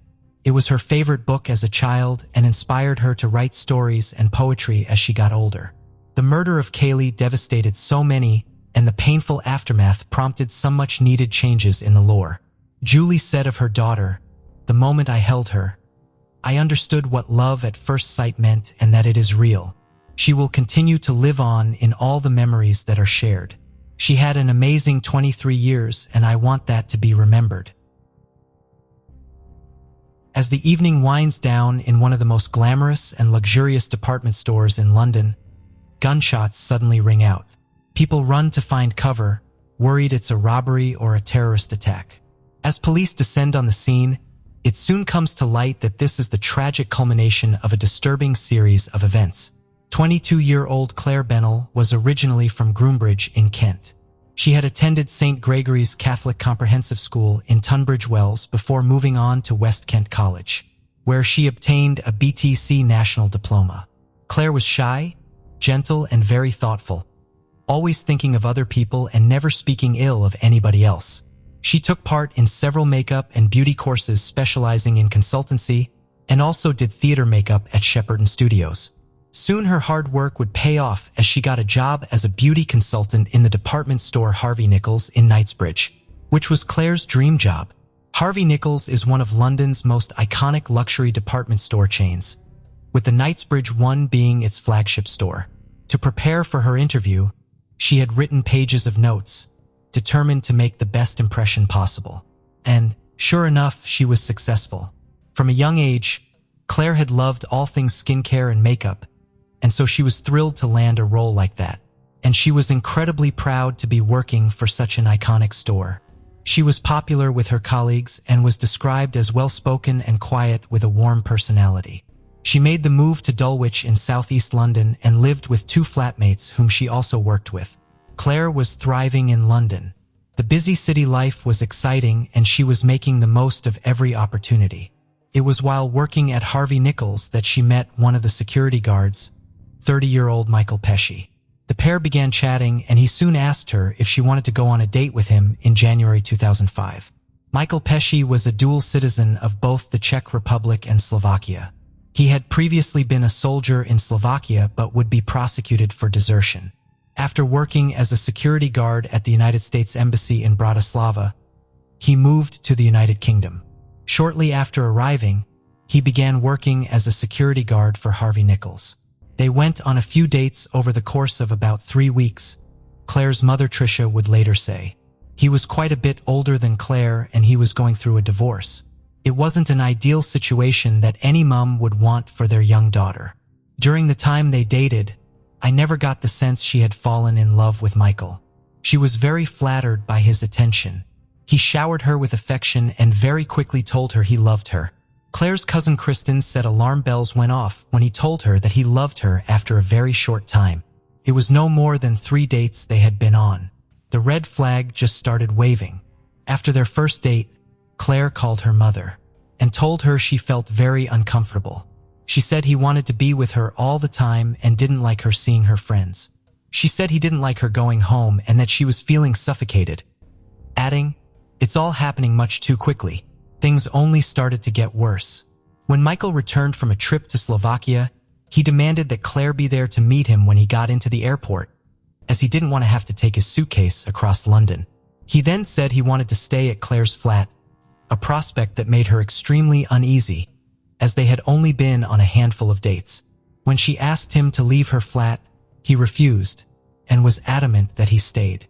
After a lengthy back and forth, she was able to persuade him to walk to the train station, but he then refused to board any train. Claire had had enough. She told him it was over, but he would not take no for an answer. Pesh called her 20 times, and when she didn't answer, he sat outside her flat for 2 hours. He became verbally abusive and shouted at her flatmate, and he was adamant that he needed to talk to Claire, but her flatmate refused and he finally gave up and left. The following day, he followed her home with a huge bouquet of flowers. She reiterated what she had said the day before. It was over and she wasn't interested. She left the flowers on her doorstep and they stayed there all week. This was just the beginning of a terrifying campaign of harassment. His incessant phone calls and texts carried on with him, messaging her up to 50 times a day. One text read, "We are meant to be together." She would change her phone number, but he would soon find out what her new one was, and the messages started all over again. His delusion that they were still in some sort of relationship was evident from his messages, with one reading, "It's our anniversary tomorrow. How should we spend it?" He would watch her while she was working and would use the mirrors and reflections in the store in order to look at her. He would apply pressure on people who worked at Harvey Nichols and ask them to get Claire to talk to him. On one occasion, she did decide to speak to him and asked him to stop harassing her. But this, like everything else she had previously said to him, had no impact. He would not take no for an answer. One day, as Claire was leaving work, he followed her in his security uniform. He grabbed her and shouted at her, yelling that he loved her and he knew that she loved him too. Claire tried her best to reason with him and said that she didn't love him. His response was to scream at her, "Yes, you do, you stupid little girl." His text messages would also become increasingly sinister, with one message reading, "If I can't have you, then no one will." This would go on for months, and the people in Claire's life were becoming increasingly aware of what he was doing. A colleague would say it was well known he was stalking her. His stalking was also having a major impact on her professional life. She was getting into trouble at work because she would run late or struggle to concentrate and focus. In March 2005, Claire was heading home. She noticed Pesh waiting at the underground station. In a desperate attempt to get away, she ran and jumped onto the train, but he was able to get onto the same carriage and sat opposite her. As the train came into the next stop, she got off and tried to run away, but he chased her and forcefully pushed her. She was then able to get onto another train, but Pesh was right behind her. She said, "If you don't leave me alone, I will have to report you." He replied, "If you report me, I will kill you." She said that all she wanted was for him to leave her alone, and if he did this, she wouldn't take it to the police. He smiled at her, stroked her face, and attempted to kiss her. Claire pushed him away and he got off at the next train stop. When the train didn't immediately leave, he started banging on the train window and waving at Claire. Shaken and afraid, she called her mother in tears and told her what had happened. This was incredibly difficult for her family to see someone they loved being put through something like this. Claire's cousin would later say, "Just by looking at him, I didn't get a good feeling. He is batshit crazy and he is dangerous and he is unstable and he's obsessed." Refusing to put up with it anymore, she told her bosses at work about what had been happening to her. The head of security for Harvey Nichols was a former police officer, and when he was informed, he took what Claire was saying seriously. He used the security cameras to track what Pesh was doing, and he soon saw him stalking and harassing her. He also spoke to different members of staff and compiled a file of complaints and accounts about what he had been doing. Pesh was moved onto a different floor and put on a different rotor to her, but this still made no difference, and he would come to Claire's department constantly. He was then suspended. The head of security encouraged her to report him to the police, as Pesci had threatened to kill her if she went to the authorities. She initially didn't want to report him. Her mother said she had also been hesitant as she felt embarrassed about what was happening to her. The tipping point came when it emerged that he had asked another member of staff, who was working part-time at the store whilst training to be a lawyer, if someone committed a murder, what would the sentence be? Claire then contacted the police. He was asked to come into work, where he was met by police and arrested. He was also immediately sacked from his job as a security guard. As he was let out, Claire saw him and told her mother that he looked angry.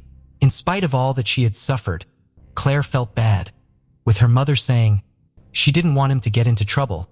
She just wanted him to stop. He was taken to the station and interviewed, and his version of events was totally different to Claire's. He said that he had been the one to end the relationship, and that she had said that she loved him. He said he had then regretted breaking up with her, so went back, but he couldn't understand why she didn't want to be with him anymore. He said that he was sorry if he had upset her, but denied making threats to kill her. He admitted to everything else, saying he had only wanted to see if she wished to continue the relationship. The police took statements from Claire, but didn't take statements from her colleagues or flatmates who had witnessed the stalking. She also wasn't given a formal risk assessment.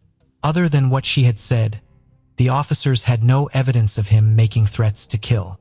Michael Pesh would later be released on bail under a non-molestation order, meaning he was not allowed to contact Claire at all or go to the store. His recent brush with the law had not deterred him, as just 2 days later, he was back on her doorstep, waving at her through the window. She called the police, but he had fled by the time they arrived. No action was taken. Claire and her flatmates decided to move away in the hope they could escape him. But within just a few days, on the 10th of April, he had turned up at their new place, after finding out where they were now living. She called the police again. They arrived, but like last time, Pesh was gone. Claire got into the police car and drove around trying to spot him, and eventually they did. He cooperated, even holding out his wrists for the officers to put handcuffs on him. He didn't seem bothered and was just smiling at Claire. He was put under arrest for breaching the conditions of his bail. He was charged under Section 2 of the Protection from Harassment Act of 1997. Claire's mother, Tricia, said, "The police relayed the message to Claire that he really didn't mean the threats, that he said there was a language barrier and he was upset and would never have hurt her." He was sent to Balmarsh Prison where he spent the next 8 days. He was then bailed to make his appearance in court, which was scheduled for the 31st of August, on the condition he did not go to Knightsbridge or contact her in any way. As he awaited trial, Claire and her mother went on holiday to Florence to celebrate her birthday. They spent 5 days there and Claire was making the most of every moment. Her mother said the trip was pure gold. After all she had been through, was finally able to relax and enjoy herself. During this time, Michael Pesch went back to Slovakia. Whilst there, he went to a firing range and underwent weapons training. On the 14th of June, he passed the firearms exam and a month later, he obtained a firearms license. He also purchased and registered a handgun. On the 20th of July, he headed back to the United Kingdom. He traveled via coach and ferry and was able to smuggle the handgun into the country in his luggage. As the trial loomed, Claire waited to be called to give evidence. But then, on the 31st of August at Tower Bridge Magistrates Court, Michael Pesch suddenly changed his plea to guilty. There would be no trial and Claire would not have to face him. He was then released on bail. Claire was relieved that what had been happening to her and what she had suffered was finally out, saying she now just wanted to get on with her life. September 13th, 2005. Since the trial, Claire had not seen Michael Pesch, and her life seemed to be getting back to normal. As Claire's day started, she headed into work. The hours ticked by as she served customers on the shop floor. And before long, she was just 10 minutes away from her shift ending at 8 p.m. A few customers were walking around, and the store was generally quiet as it was so close to closing time. One of Claire's colleagues put her hand up to Claire and looked at her watch, showing there was only a few minutes to go. Claire smiled back at her.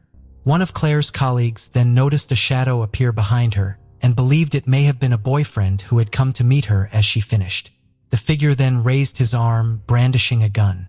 He fired a shot at the back of Claire's head and she fell to the floor. He then fired 3 times at her face. As people ran to find cover, he fired another shot into the ceiling. He then turned the gun on himself and took his own life. Michael Pesch had just carried out his terrifying threat. Claire's mother, Tricia, had been out celebrating a friend's birthday that night. After returning home around midnight, she heard a loud banging on her front door. After opening it, she was met by 2 police officers. One of them told her they were there about her daughter. The family liaison officer then gave her the devastating news. Her daughter had been shot dead at work. Tricia knew instantly who was responsible and said, "It was Pesch, wasn't it?" The officer nodded, confirming that it was. In a statement, her mother said Claire was unaware of her own beauty, both inside and outside, and only fault Claire possessed was to see good in everybody. This trust was eventually abused, leaving us all with such unbearable grief. Her colleagues were left devastated by her murder, and they were offered counseling to help them process their trauma. As the investigations into what had happened were carried out, Pesch's flatmate found a 40-page notebook. One entry shortly before he murdered Claire detailed how he was contemplating the meaning of life, with references being made to ghosts and prophets. Also in the diary was Claire's address. He had written poetry too, and one of the poems read as follows: "From our love, all that is left is a dried-up spring, yet all we had to do was push away the stone that was blocking it. I have as many memories of you as there are in a forest trees. You are my only love, so ring me please." It was revealed that he had gained entry to Harvey Nichols by sneaking through a back door, despite having been told to stay away. He had also taken cocaine. When it emerged that Pesci had been arrested and bailed, domestic violence campaigners wanted answers as to why this was allowed to happen. The head of the charity refuge said, "Before women get the protection they need and deserve." Few weeks later, Claire's funeral was held in Tunbridge Wells, with hundreds turning out to pay their respects and remember her. An inquest into Claire's death was held. The Westminster coroner, Dr. Paul Knapman, said that after hearing about the alleged errors by police, courts, and prosecutors, he would consider widening the inquest. The inquest heard that a risk assessment had not been done by the officers who had first interviewed Claire, and that she had not been told that he had been charged and remanded in custody. It was also revealed that a form had not been filled out which helps police establish a level of threat that someone might pose, but it was also discussed that even if the form had been filled out, as Michael Pesch had no previous convictions, he likely still would have been determined to be low risk. In 2007, the coroner ruled that the murder of Claire Bernal could not have been reasonably foreseen, but he did criticize the police for wasting time with filling out forms to provide a scapegoat. Klezma the Tricia was determined her daughter's death was not going to be in vain, and she channeled her efforts into changing the law and making stalking a criminal offense in itself.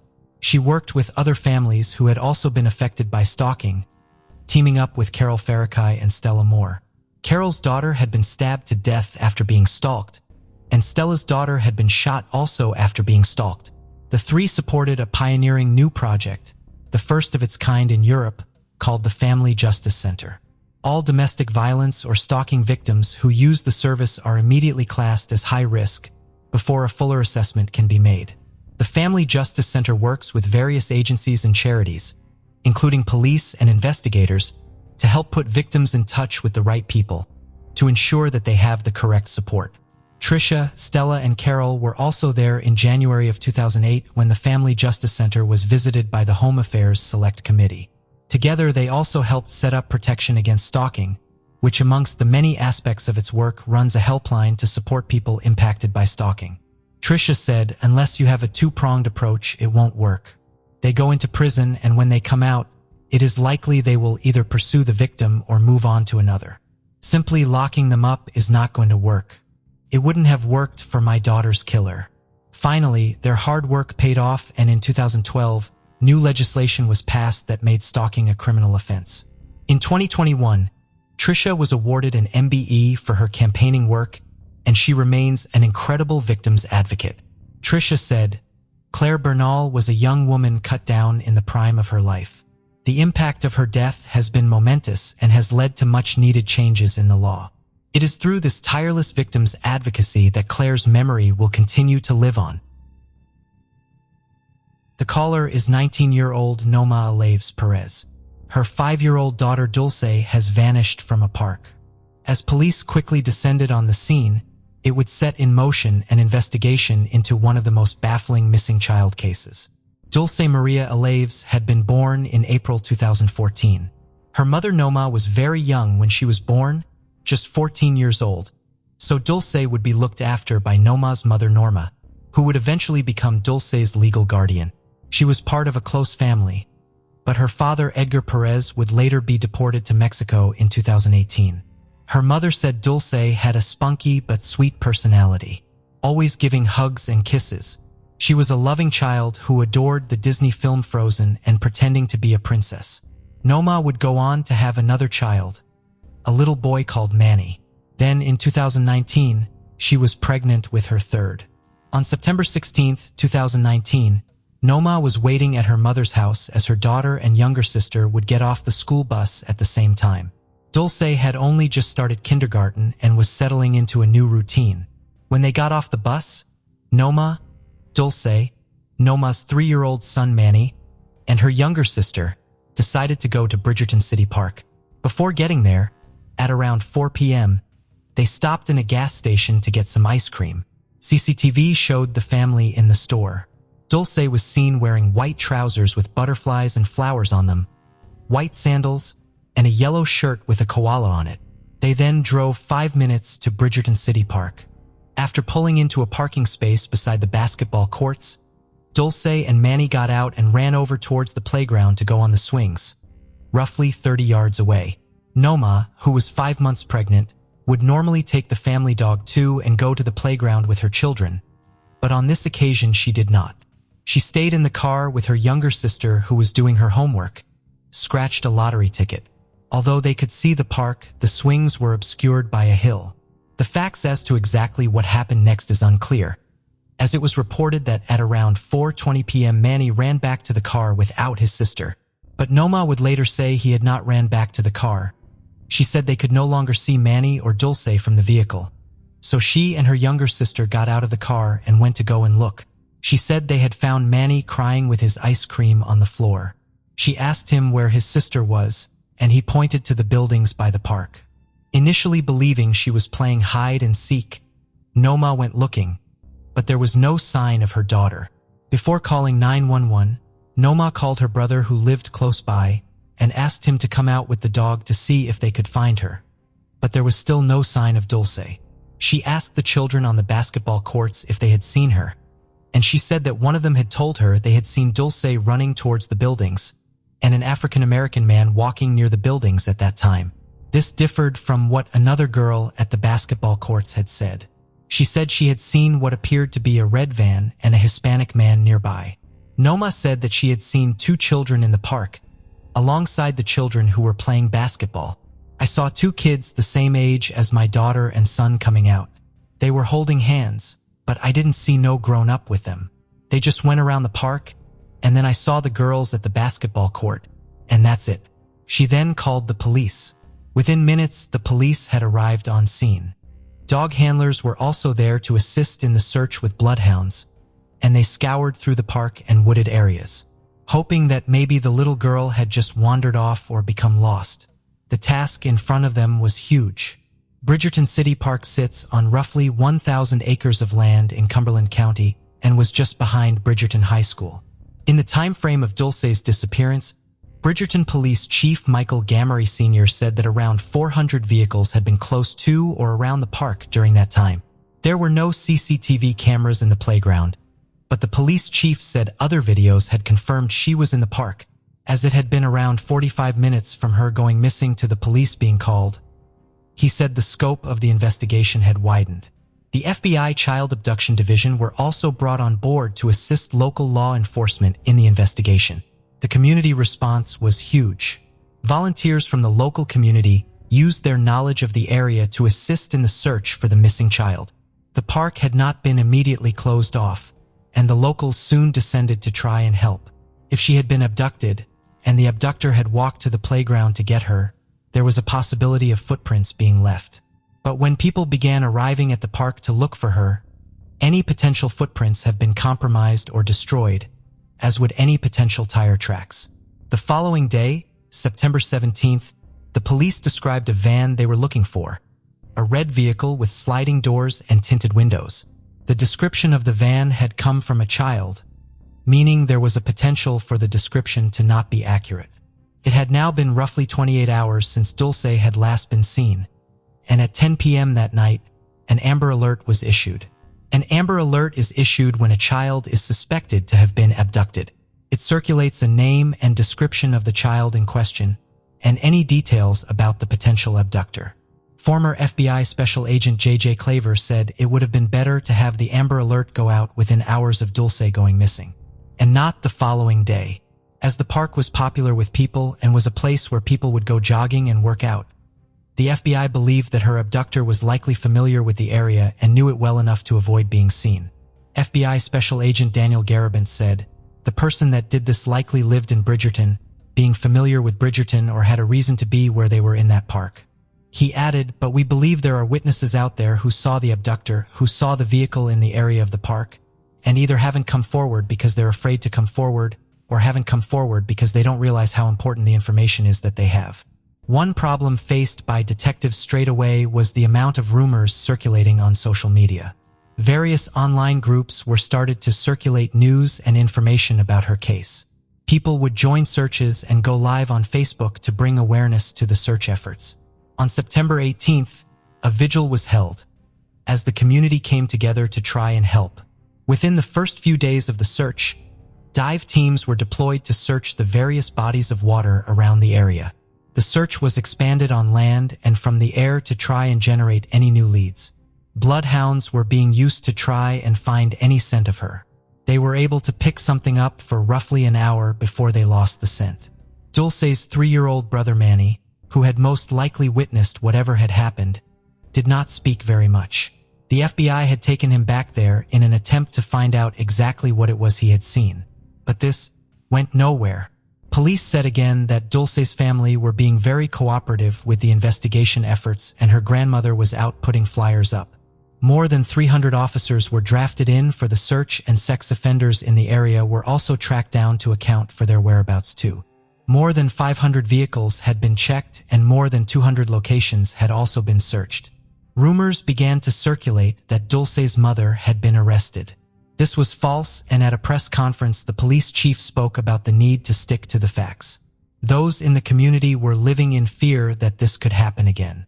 One resident said, "Everybody is worried about their own family, it's pretty scary." And another said, "It's not the same aside from being here. We are with our kids, but at all times we are looking to make sure they don't get away from us, or looking to see if we see anything strange." It had now been a week, and police issued an appeal for anyone who was in the park that day and who may have taken photos or videos to come forward, as they may have inadvertently caught something of significance. A big problem being faced by the authorities was that some in the community feared if they came forward with information, it could affect their immigration status. On Tuesday, September 24th, the police announced that, via telephone, they had successfully made contact with Dulce's father who lived in Mexico, hoping to see if he could shed any light on why his daughter would be abducted. 2 weeks after her disappearance, Dulce's mother gave a press conference. The subject of what her son Manny had seen when Dulce went missing also came up. Noma was also asked about the rumors that had been circulating regarding the circumstances of her daughter's disappearance and how the finger had been pointed at her. Some people still continued to not buy what Noma was saying, but she hit back at these claims. "That really affected me. When I saw all the comments saying I sold her, I killed her, that I know where she is, that really affected me. I've seen a lot of cases where mothers do that to their kids, but I love my daughter a lot and she knows that." Some questioned her apparently calm demeanor, but Noma explained that she did not cry in front of people, not even her parents. Noma's phone was also taken away several times by the authorities so that they could check through it for any relevant information. By early October, the reward for information was standing at $40,000.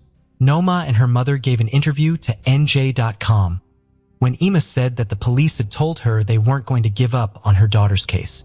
She also spoke about the impact that this had had on her son Manny, saying that he had changed since his sister had gone missing. She said he had become more aggressive with other children and stopped listening, adding that he wasn't like that before. She and her mother said they wanted people to continue to look for Dulce, with Norma even speaking about hiring a private detective, but they were unable to due to the money it would cost. Norma also said she wanted other states to join in the search for Dulce, but didn't know how to go about getting them involved. Noma explained that she was trying her best to be strong for her children. Authorities had appeared to rule out the involvement of Dulce's father Edgar, saying that the FBI had spoken to him. On October 15th, a police sketch was issued of someone they wanted to talk to. He was described and drawn as follows: a slender male, possibly Hispanic, standing at between 5 feet 6 inches and 5 feet 8 inches, roughly 30 to 35 years old, with acne on his face. He was seen wearing a black shirt, orange sneakers, red trousers, and a baseball cap. Police Chief Gamari said that some people who bore a resemblance to the sketch had been brought in and questioned, but were subsequently released. The public were asked to be aware of any people who maybe had failed to turn up for work in the days surrounding her going missing, or anybody who had changed their vehicle or appearance since then. Cumberland County Prosecutor Jennifer Webb McCrae urged people to be aware of any sudden children in families, saying, "If you know a family that didn't have a child, pops up with a child that's in the 5-6 years old range and that seems suspicious to you, then I'd ask you to contact our FBI or our tip line or Bridgerton Police and get us that information." The response from across the country had been huge. Police Chief Gamari said, "The country is on alert. I can't even tell you that there's a state we haven't received a tip from." The case would reach an even larger audience when it was featured on the TV show Dr. Phil in December 2019. When Dr. Phil interviewed Noma, he asked her if she thought Dulce may have known whoever had taken her, but she said she was unsure. He continued to press her on who might be responsible. She then mentioned an old friend who had confronted her several times prior to her daughter going missing. She said, "Last time he saw me and my daughter together, and he just waved at me and said hi, and he asked me if that was my daughter and I said yes. She said that he had tried to date her several times, but she had rejected his advances. Noma would also tell Action News that the person in question was one of the last people to see her daughter, but she added that she did not suspect he was involved. She said she was only answering Dr. Phil's questions, and that was why she had mentioned him. She also said during the interview that she had taken a polygraph after being asked to by the police, but they hadn't given her the results of the test. Although her demeanor on the show did strike many as very calm and maybe even a bit odd, Dr. Phil did note that her first language is Spanish, and when she made an appeal to her daughter in her native tongue, the emotion was much more apparent. She said in the interview that she felt like she had failed her daughter, and that if she was found, she would apologize to her. Jackie Rodriguez had been the spokesperson for the family, and although she no longer is, she appeared on the episode 2 and spoke about Noma. She said, "Oh, but I think she knows that the child is okay." She also said that she hadn't known Noma before Dulce had disappeared and that she had only seen her cry once. Dr. Phil said he would also be contributing to the reward, bringing the total to $75,000. Petitions to have cameras installed at the park had also garnered collectively nearly 2,000 signatures. In March 2020, COVID-19 put a halt on normal investigative practices. There were no more face-to-face briefings, courts were shut, and traveling out of state was significantly harder. Several psychics came forward, with one saying they had communicated with Dulce and that she was buried in a shallow grave near her school. Former FBI Special Agent J.J. Claver said that whilst he couldn't speak for the police department, the FBI would not place any credibility on information that had been provided to them by a psychic. Alongside the thousands of tips that had come in, 3 cryptic letters had been found in Ohio. One at a library, one at an ice cream shop, and one at a racetrack and casino. An index card had been sent to the racetrack and casino, and a letter had been mailed to the library. Police in Austintown had carried out searches, but these had turned up nothing. The handwriting appeared to have come from the same person. The letter sent to the library was 2 pages long and made reference to Dulce and her mother's appearance on Dr. Phil. However, the information in the letter could all have been found with a simple Google search. The letter had a Cleveland postmark, but it could have been sent from the Austintown area. The index card that was sent to the ice cream shop in Weatherfield Township, a few miles away from Austintown, was found in the mailbox of the shop. It was postmarked from February 21st. The index card sent to the racetrack and casino gave details that were specific to Austintown, which is close to the Pennsylvania border. It also did not have a postmark. Much of the writing was illegible, but according to a police report, part of it read, "Look for Dulce Alves, age 5, kidnapped from Bridgerton, New Jersey. Look website for story/photos. Dr. Phil, 76 truck stop. Dead End Street entrance Woods. Please look." The return address was illegible, but the zip code was traced to Mexico, but the police didn't know if this was really where it had come from. Investigators searched an area of roughly 40 acres near to the racecourse, with cadaver dogs and infrared technology, after the letter said she could be in that area, but nothing was found. It was announced that the letters were going to be sent to the police in New Jersey, that more investigations could be carried out to determine who had written them. Police Chief Gamari said, "We are investigating to see if we can determine what the source is, because if it doesn't come back as related, we want to know that."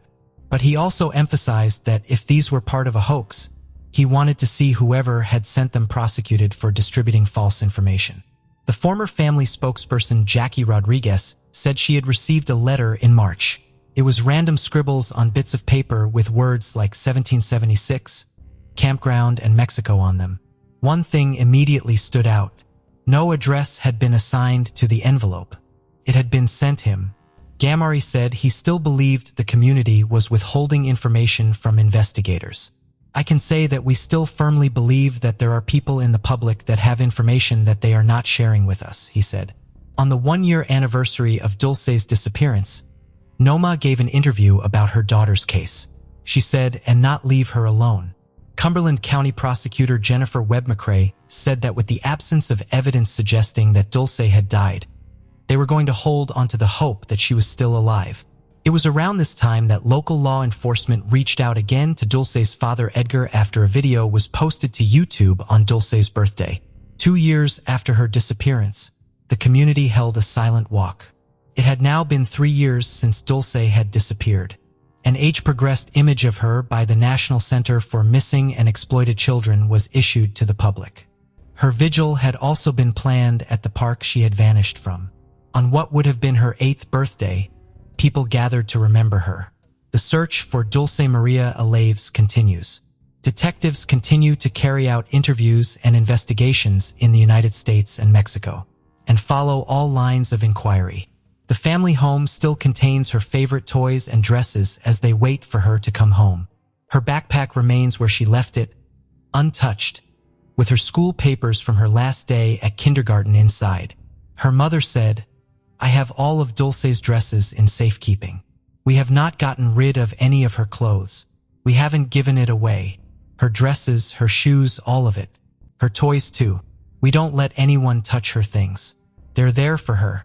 They also remain in the same home, hopeful that she will one day walk back through the door. In the United States, Bradenton is a Florida city situated south of Tampa. People spend hours browsing the galleries, studios, and shops in the Village of the Arts, which is well known for its vibrantly restored 1920s and 1930s cottages. The likelihood of someone becoming a victim of violent crime in Bradenton is 1 in 35. Since Bradenton's crime rate is higher than 81% of state cities in Florida, it is not regarded as one of the safest places to live in the country. That 20-year-old man named Guadalupe Vela used to reside in a sketchy area of Bradenton, Florida. Being a member of a street gang, he experienced rough days every other day. Guadalupe was having fun at a Santa Fe bar and grill in Bradenton on the evening of June 25, 2006. That evening, all he wanted to do was go out for drinks with his friends.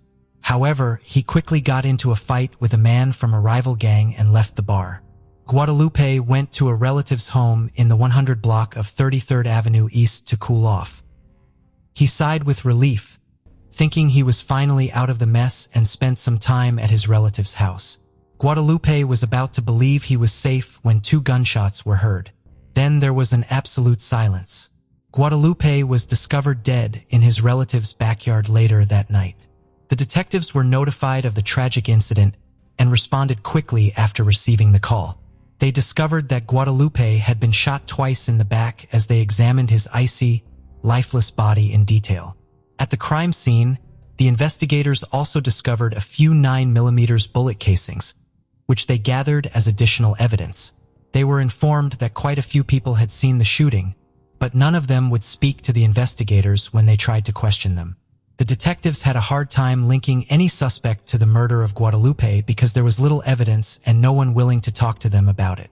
The witnesses remained silent despite the investigators' repeated attempts to speak with them and get them to talk. The case investigation continued for several days without producing any information that would have helped the detectives find Guadalupe's killer. Not much was happening, but the case was still open and detectives were actively searching for fresh leads. After several months, a significant event in October 2006 moved the Guadalupe murder investigation along. Pedro Garcia, a 24-year-old known member of the criminal street gang East Side Crip, was pulled over in the 1300 block of 9th Avenue West in Bradenton that same month for a traffic infraction. A 9mm gun was found in his car during a detective search, and he was taken into custody for illegal firearm possession. However, it was not until later that the gun was sent for ballistics testing by the Florida Department of Law Enforcement, and the results connected the weapon to the location where Guadalupe's body was discovered. Nevertheless, it was subsequently ascertained that the bullets that struck Guadalupe on the fatal night were probably fired from an alternative weapon. Several witnesses to Guadalupe's shooting came forward in the years that followed, informing detectives that Pedro had spoken with them about killing Guadalupe. With the witnesses now coming forward, the detectives thought they might be able to apprehend Guadalupe's killer. Although Pedro was now a suspect in Guadalupe's death, the investigators lacked the proof they needed to charge Garcia. For the time being, Pedro was free to walk the streets. Many years later, in 2022, Pedro was connected to a different Bradenton murder case from 2014, and the investigators issued an arrest warrant for him. Samuel Kahn, a 25-year-old man, was identified as the murder victim in 2014. On December 20th, 2014, early in the morning, a group of people had gathered at a location on Bradenton's 9th Street East, close to 37th Avenue East.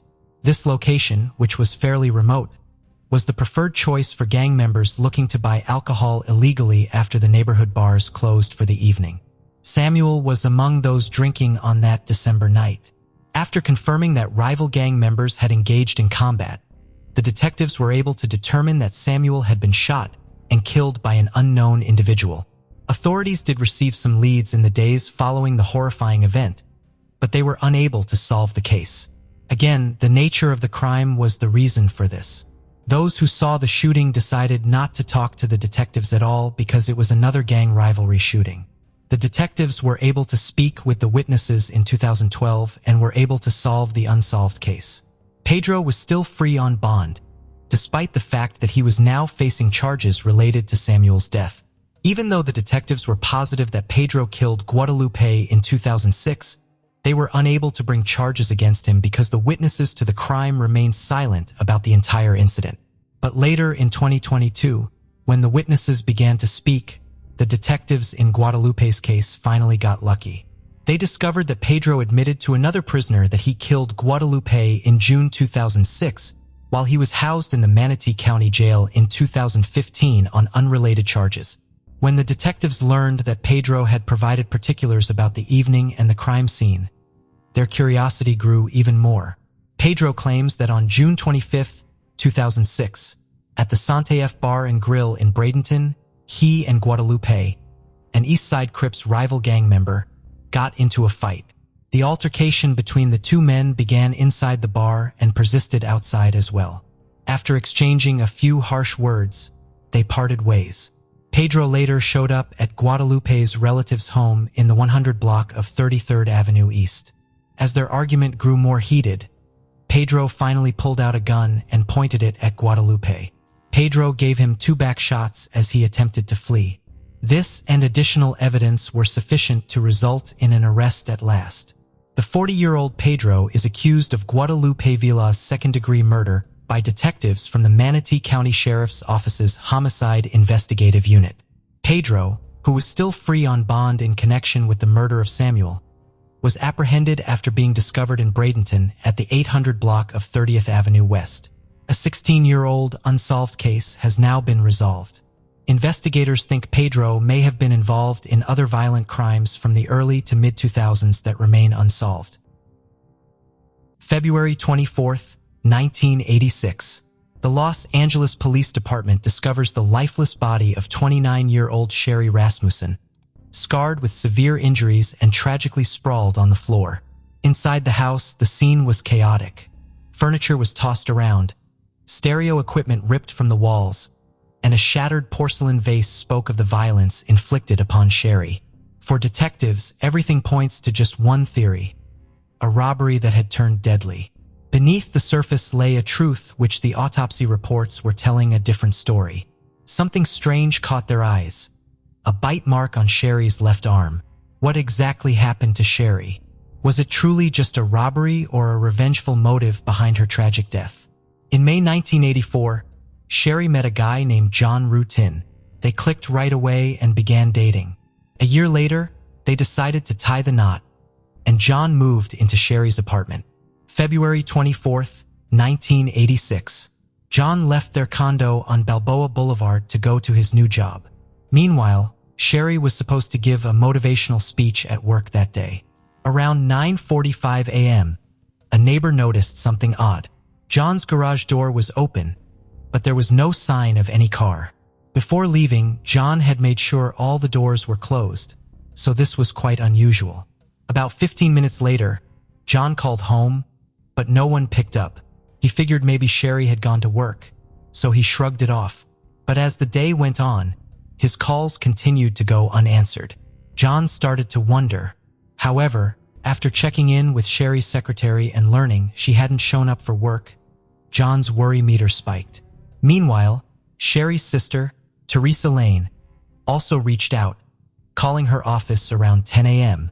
A twist in the tale emerged when a maid cleaning a nearby unit reported hearing what sounded like a heated argument. followed by a loud thud around 12:30 p.m. When John arrived home from work at 6 p.m., he sensed something wasn't right. The garage door, usually closed, was wide open, and Sherry's BMW, the one he had given her as an engagement present, was nowhere to be seen. Considering Sherry's earlier plans, it seemed odd that she would have left without telling him.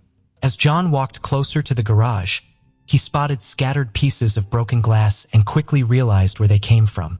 Above the garage was a small balcony, and its glass door had been smashed. John stepped into the house through the garage. There lay Sherry, sprawled on the floor with her body horribly injured.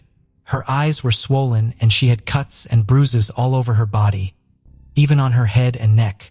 By the time John found her, she had been lying there for a while, and her body was stiff and cold. John desperately searched for a pulse and tried to revive her, but sadly, there was no response. Panicked, he dialed 911, and soon enough, the police and paramedics rushed to the scene. As the detectives combed through the crime scene, they were met with utter chaos in every room. Furniture was tossed around, and it was clear there had been a violent struggle. A broken porcelain vase hinted at the severity of the attack on Sherry.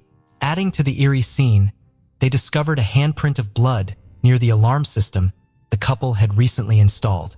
It seemed Sherry had desperately tried to trigger the alarm to let someone know she needed help, but tragically, she couldn't quite reach it in time.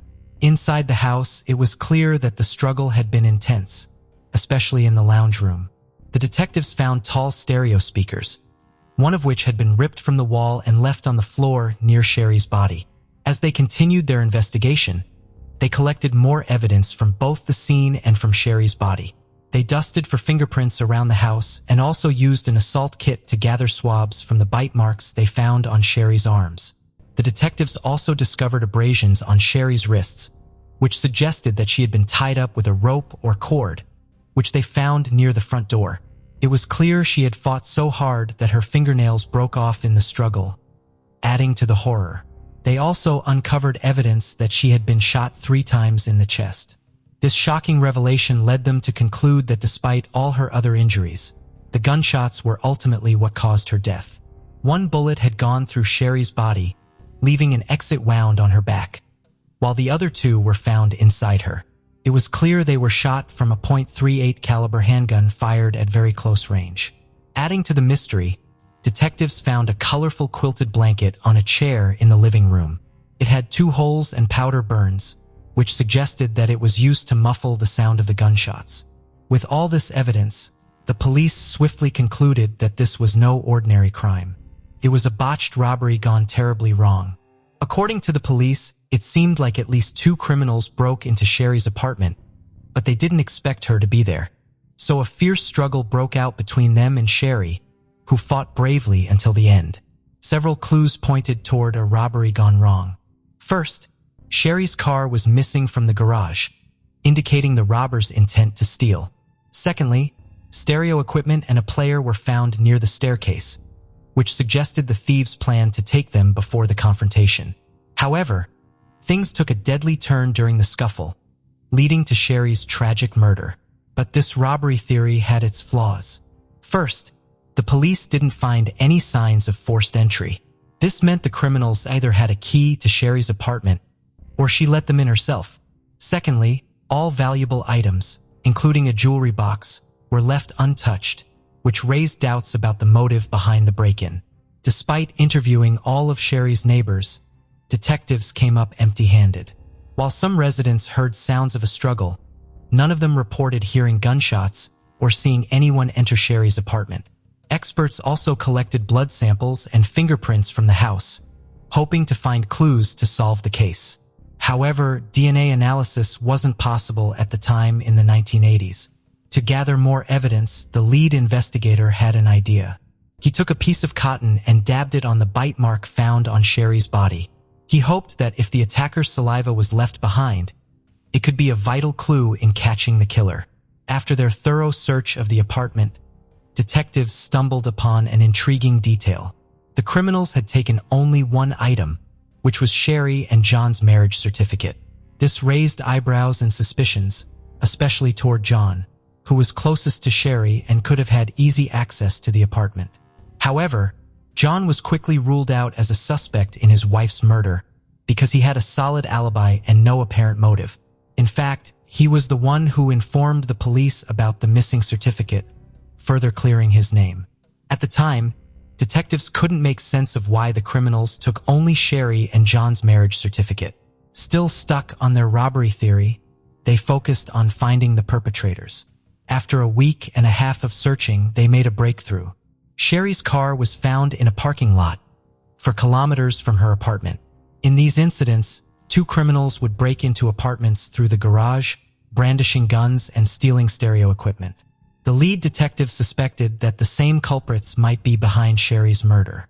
They tried to track them down using witness accounts, creating rough sketches of the suspects. They also learned that both men were Latino. However, despite their efforts, the suspects were never found. This lack of progress frustrated Sherry's parents, who felt like investigators weren't doing enough to uncover the truth behind their daughter's tragic death. Nels Rasmussen, Sherry's father, wasn't convinced by the police's burglary theory. He regularly visited the police station, urging the detectives to consider other possibilities. He found it hard to believe that Sherry, who was tall, strong, and in good shape, could have been overpowered in a botched burglary. Nels was determined to get to the bottom of what truly happened to his daughter, pushing for a more thorough investigation into the case. Nels urged the police to look into John's ex-girlfriend, whom he didn't know by name because Sherry never mentioned it. However, Sherry did confide in her father about the unsettling feeling she got from the ex-girlfriend's unexpected visits. But who was this mysterious woman, and what was her connection to John? Well, her name was Stephanie Lazarus, and she wasn't just any ordinary ex-girlfriend. She was an LAPD officer. Right from the start, Stephanie developed strong feelings for John, but he remained oblivious to her romantic intentions. He saw her just as a good friend and was unaware of her deeper feelings toward him. To John, their relationship was nothing more than friendship, occasionally mixed with physical intimacy, and he assumed this was clear to everyone. Because of this, he never felt the need to discuss feelings with Stephanie or ask about hers. On the other hand, Stephanie was painfully aware of John's lack of romantic interest in her. So when Stephanie learned of John's engagement to Sherry on June 4th, 1985, it was a crushing blow.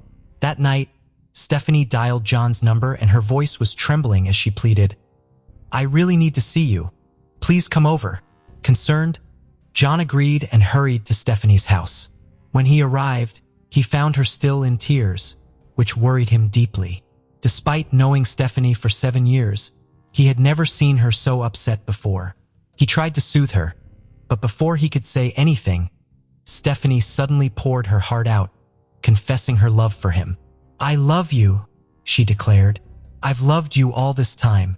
I just couldn't bear to see you marry someone else." John was taken aback by Stephanie's confession, but he was confident that their relationship had always been clear-cut. He gently explained to her that he didn't share the same feelings and that he was deeply in love with Sherry. However, despite his refusal, Stephanie persisted and pleaded with John one last time to sleep with her. Feeling sorry for Stephanie, John reluctantly agreed, but made it clear that it would be the final time they were together, and that they could not see each other anymore after that. At this point, Sherry had no idea about the complicated relationship between John and Stephanie. Little did she know, Stephanie had more surprising schemes up her sleeve that would soon disrupt their lives. In August 1985, Stephanie made an unexpected visit to the Glendale Adventist Medical Center, where Sherry worked. Stephanie headed to Sherry's office for a private conversation. They closed the door and their discussion lasted for a few minutes. When Stephanie eventually left, Sherry emerged from her office looking visibly distressed, tears in her eyes. It was evident to everyone that something had deeply upset Sherry. That evening, Sherry reached out to her father Nels and confided in him about the unsettling encounter with Stephanie.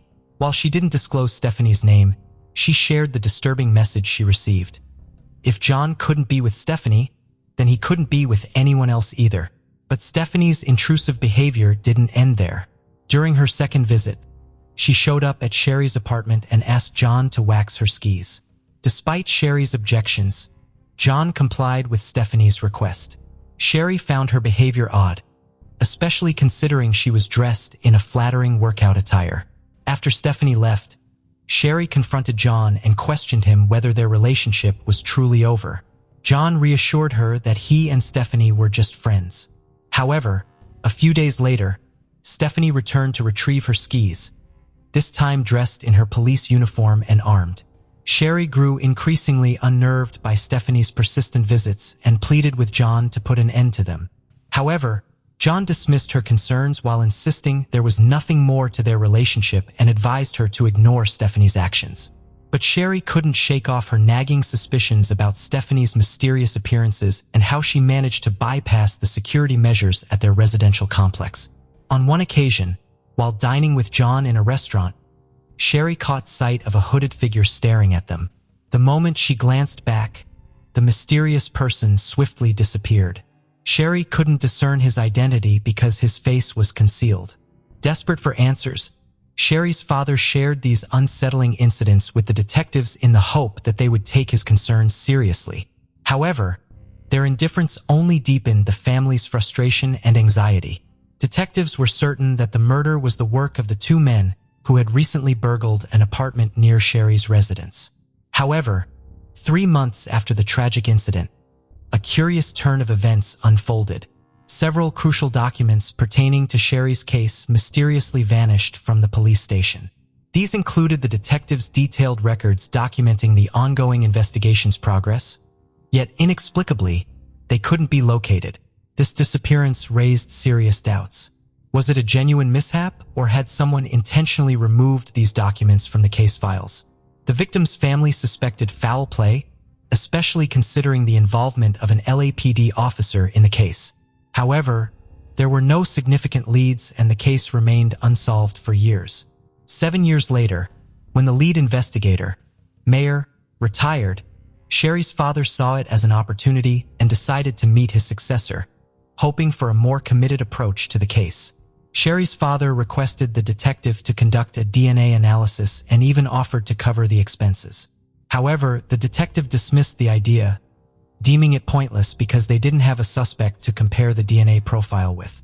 The detective asked him to move on, maintaining their belief that Sherry's case was simply a botched robbery. Meanwhile, John moved on with his life and started a new family. However, a peculiar turn of events occurred when he reconnected with Stephanie and they made plans to travel to Hawaii together. But just before their trip, something unexpected unfolded. John contacted the police himself, inquiring about any new evidence that would link Stephanie to Sherry's murder. It turned out that John suspected Stephanie's involvement in Sherry's murder and was determined to seek justice for her. However, he kept this suspicion to himself for years and hesitated to speak about it, even though he continued his intimate relationship with Stephanie. 3 years later, she married a fellow officer and they adopted a daughter together, relocating to Simi Valley.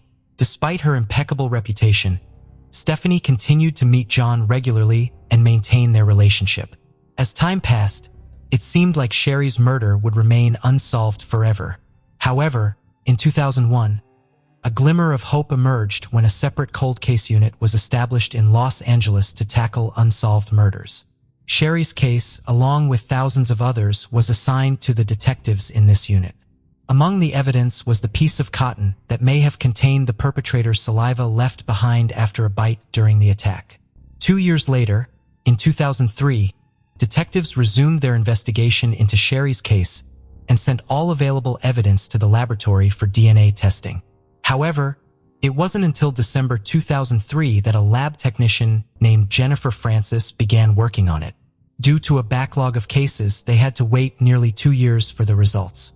Finally, in January 2005, Jennifer tested the blood samples from the apartment, as well as the fingernail clippings, and discovered that all the DNA belonged to Sherry herself.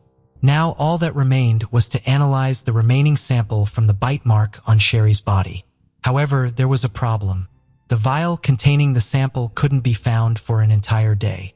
After an exhaustive search, it was eventually discovered near the wall of a large refrigerator.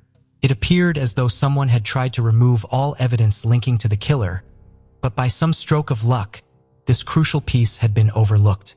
After studying the sample, Frances detected that the DNA was from an unfamiliar woman. She quickly checked it against the FBI database, but to her surprise, there were no matches. Realizing the DNA belonged to a woman, she delved deeper and found a report about a third-party female who supposedly harassed the victim before her death, both at work and at home. Frances, curious about the possible connection, asked the detective overseeing her if this woman had been investigated. His response startled her. "Oh, you mean the LAPD detective?" He went on to explain that the woman in question was a former girlfriend of the victim's husband and was currently serving as an LAPD detective.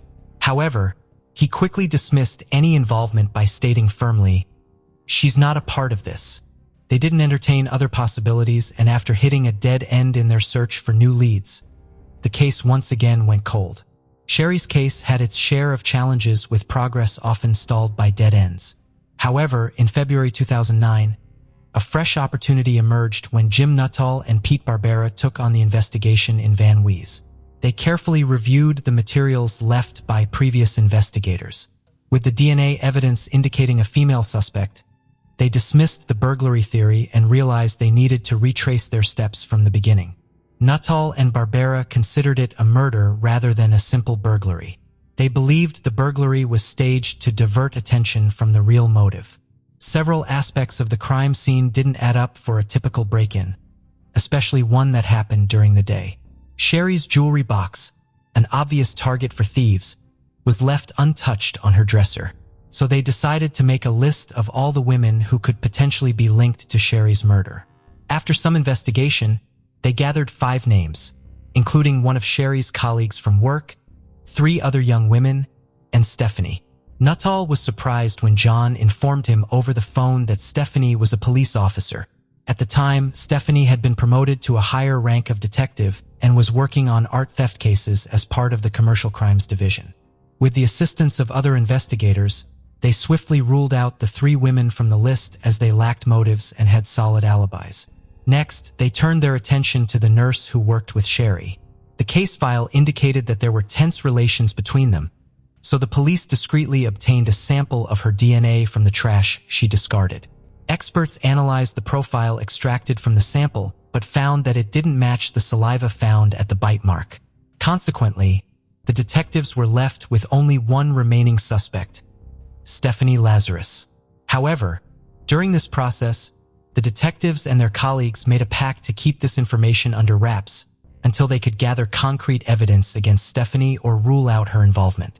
By keeping it quiet, they aimed to prevent her from preparing a strong defense if she was indeed the killer. It was intriguingly convenient that Stephanie worked in the same building and on the same floor as them. So to maintain secrecy, they adopted numerous precautions, even avoiding mentioning her name in the notes.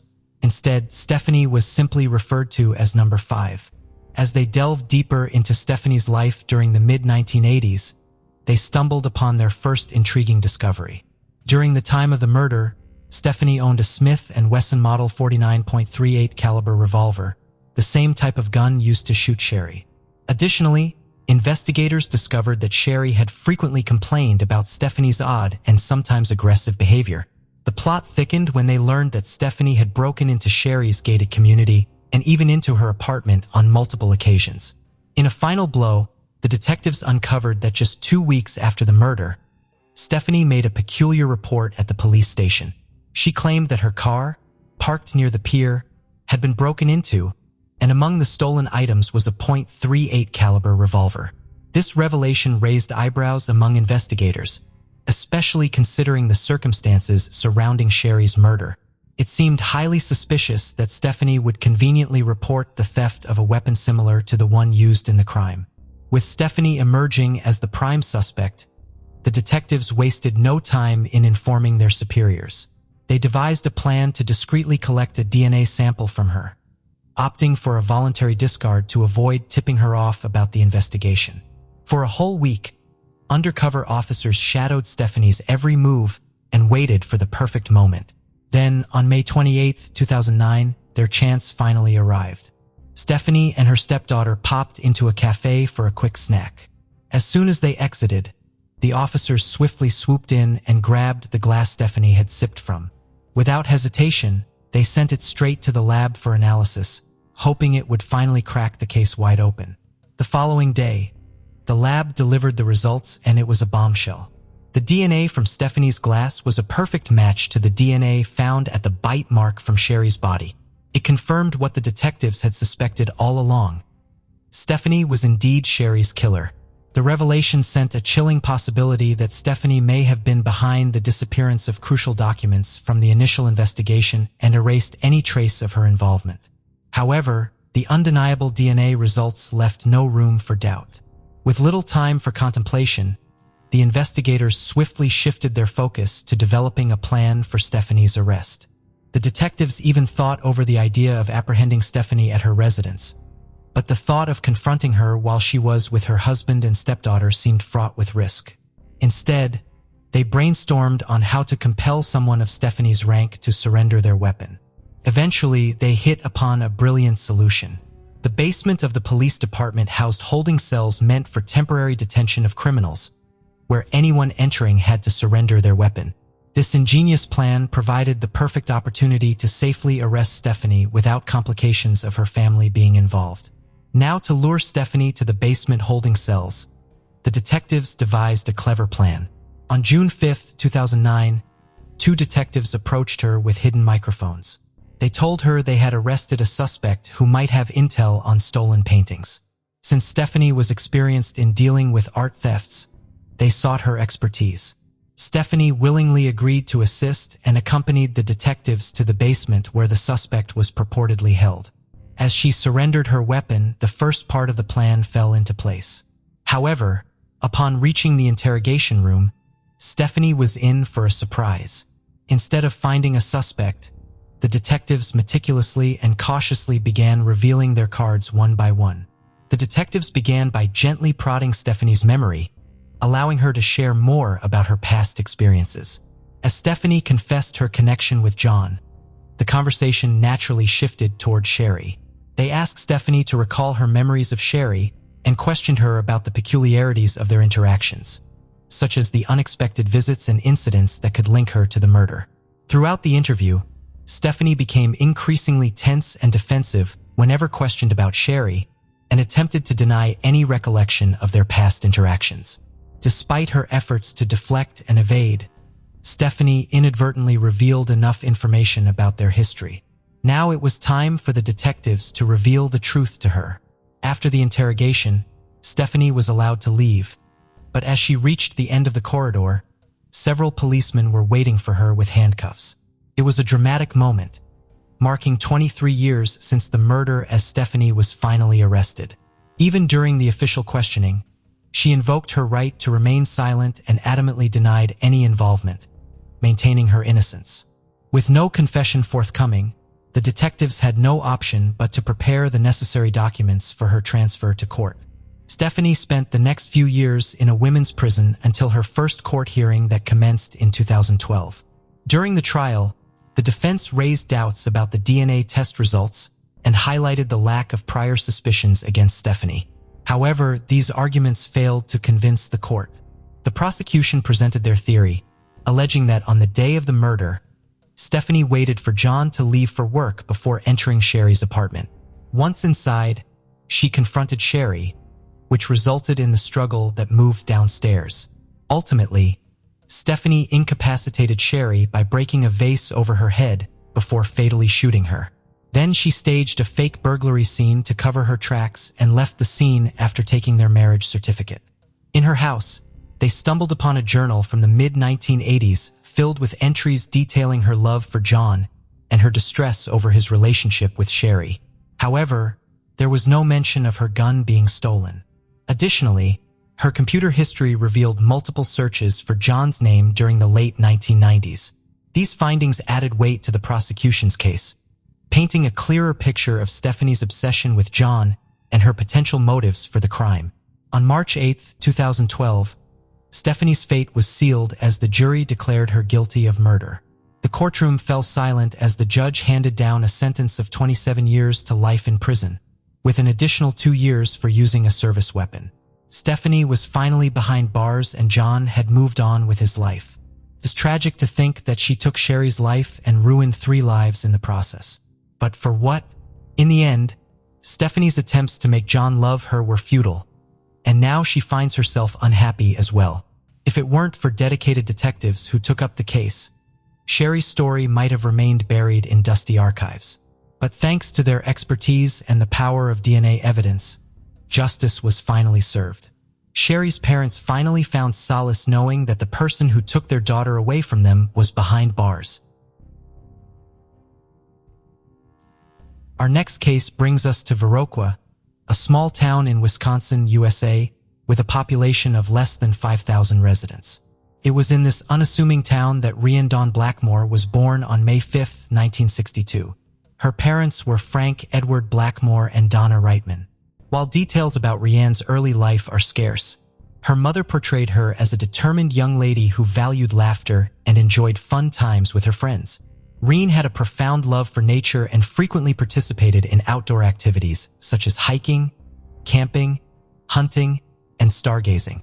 At the age of 12, a tragic incident deeply affected Rian when one of her friends lost their life in a drunk driving accident. This prompted her to draft her will, expressing a specific desire to have her ashes scattered in the nearby woods.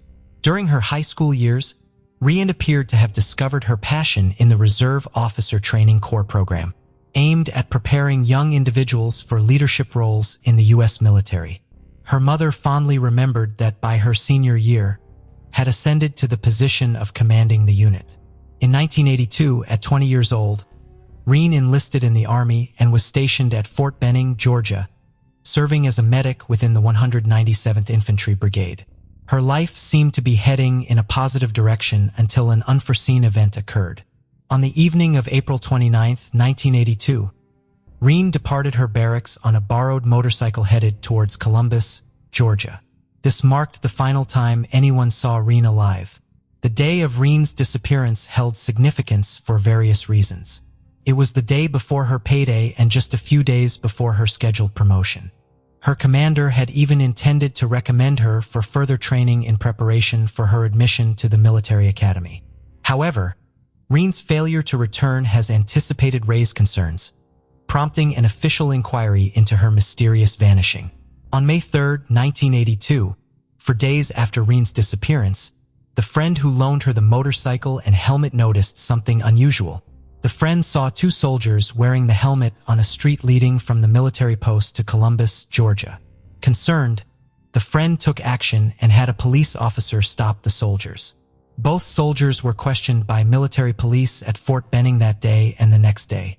They were released after claiming to have bought the helmet at a video game room in a high-crime area of Columbus, Georgia. On June 1, 1982, more than a month after Rian went missing, her wallet and sweater were discovered near Caseta, close to the Army post. That same day, Rian was labeled a deserter by the Army. This was seen as an unfortunate coincidence by the Army, raising suspicions about her unexplained absence. In response, the Army offered a reward for information on her whereabouts.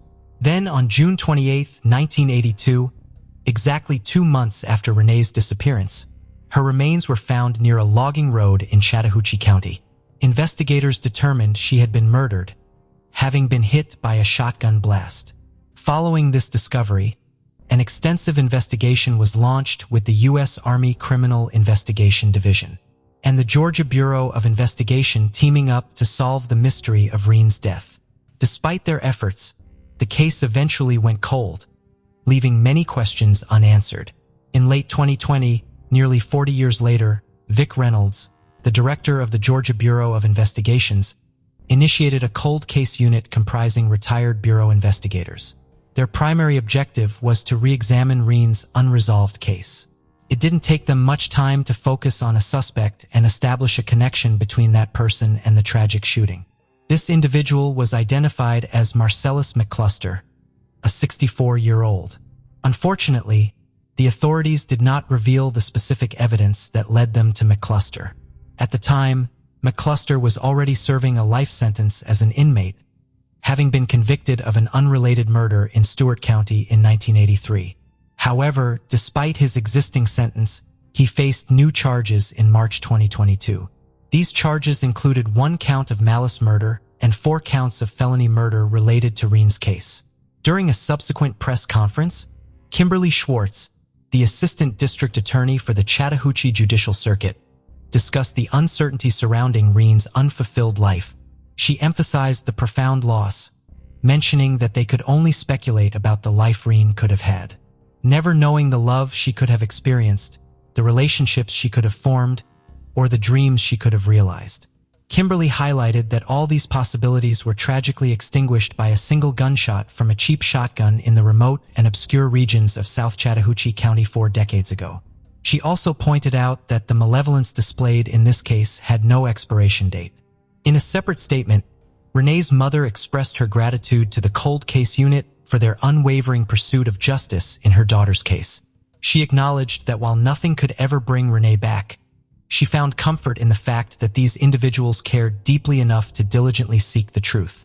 On April 25, 2022, McCluster appeared in the Chattahoochee County Courthouse. During the brief hearing, which lasted less than 10 minutes, McCluster pleaded not guilty. The outcome or fate of McCluster's case remains uncertain and undisclosed at this time. An unknown male body was discovered about 27 miles off the coast of Maine, close to the Grand Manan Banks, on July 24, 2000. The detectives were baffled by the discovery of this body because there were no obvious leads. The remains underwent an autopsy, which included the collection of DNA and fingerprints. The FBI was given the fingerprints, but no matches were discovered right away. Over 2 decades passed with no resolution to the case before a miraculous development emerged in 2023, when the identification of the human remains discovered off the coast of Maine was finally successful. The victim's family felt relieved upon the identification, but it also left them with more questions than it did answers.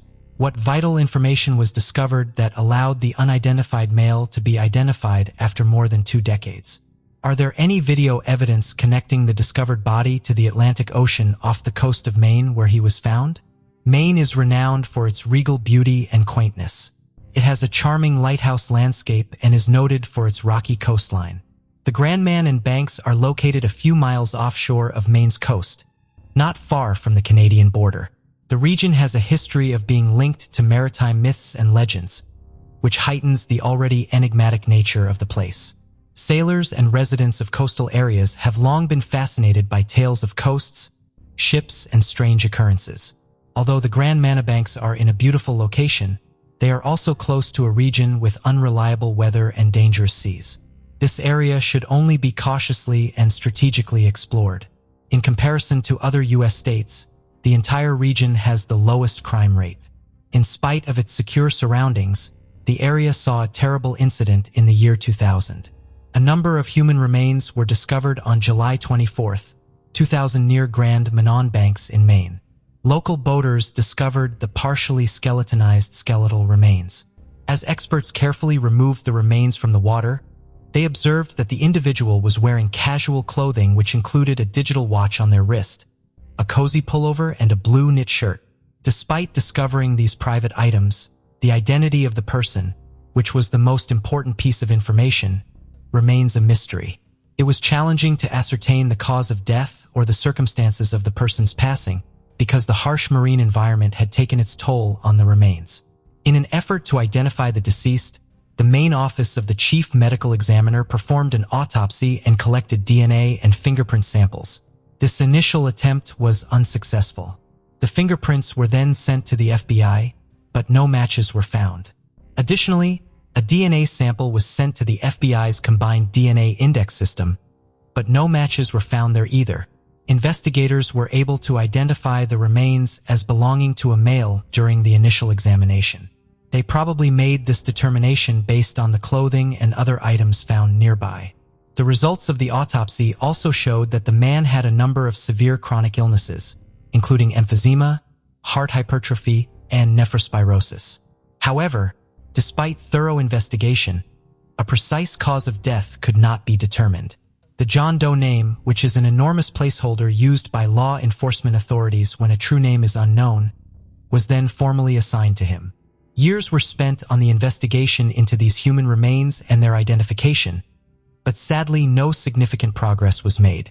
Despite the diligent efforts of police and law enforcement organizations, the case ultimately became unsolved.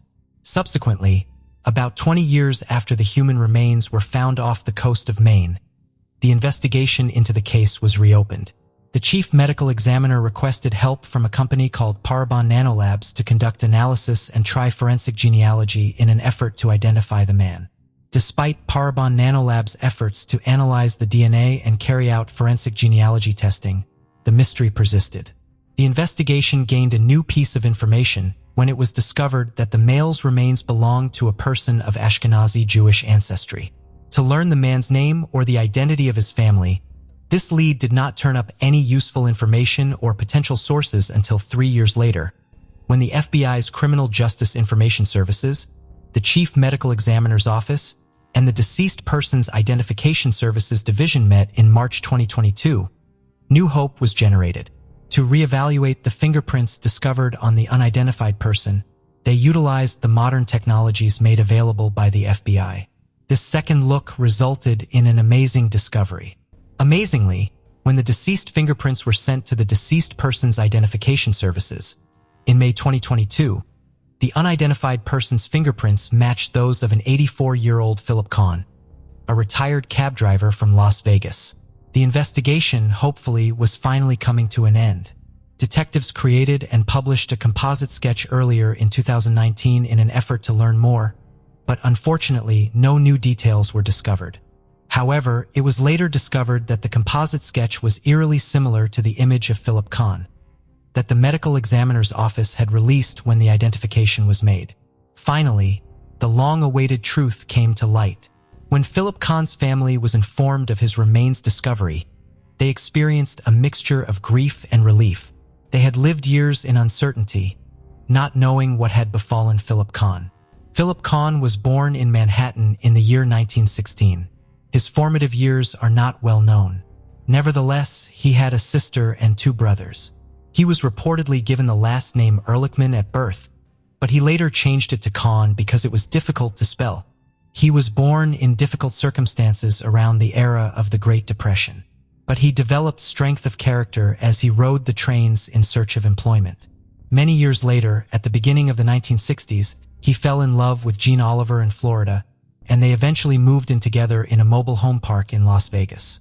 Philip Kahn was well known for his tall stature, contagious joy, and affinity for warm climates. He was fondly known by the nickname Stretch among his taxi industry colleagues in Las Vegas. The challenges that life threw at Philip did not faze his spirit. He and Jen enjoyed dancing and living life as it came. Kahn was also an excellent swimmer. His sense of fun was further emphasized by the fact that he and his wife once appeared as extras in the movie Rain Man. In the year 2000, he was still vibrant at the age of 84. He always approached problems from an original point of view.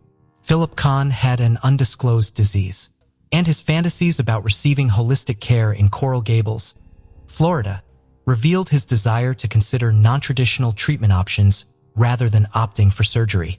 On July 9, 2000, early in the morning, Philip Kahn had just gotten out of bed and told his family something unexpected. Philip made the decision to travel alone and board a plane for Florida.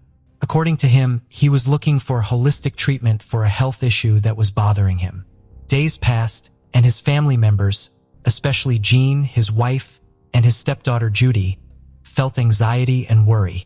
Since that fateful day, Philip was never seen or heard from again. The family frantically searched their house and the surrounding area for any signs of his whereabouts. After exhausting all options for 12 days, the family reported Philip missing to the Metropolitan Police Department on July 21, 2000. The last known information about Philip's activities, including his departure from home on July 9, 2000 and the trip to the airport, was recorded in an original missing person report. The police started their investigation as soon as the missing report was turned in. On the evening of July 9, 2000, Philip apparently left his house around 7 a.m. with a neighbor who drove him to McCarran International Airport. He told his family he was going to Coral Gables, Florida, to get holistic care for what might have been an aortic embolism. As the investigation progressed, it was discovered that Philip Kahn had not only mysteriously vanished, he had also engaged in a number of puzzling behaviors prior to his disappearance. According to records, Philip had not only appointed his wife, Jean, as his power of attorney, he had also sold all of his possessions, written letters, and had sent money to his sister. Also, the discovery of a new Visa credit card, which Jean was not aware of, confused everyone even more. The family was left in a state of confusion as a result of all these actions. They wondered why such choices were made. The family was dealing with uncertainty and the lack of any leads when the Metropolitan Police Department made a startling revelation to them. In contrast to the destination, Philip had initially told his family, airline records show that he had flown to New York. When the detectives examined Philip Kahn's airline ticket, the family later learned that it cost $162. They were even more perplexed by this revelation, wondering what caused him to veer off course. The family was also questioned by the detectives regarding his intentions to commit suicide. However, there were no signs that he had any plans to take his own life. His stepdaughter, Judy, claimed that Philip lacked these tendencies. According to her, Philip simply had made up his mind to confront and find a different way to resolve his health issues.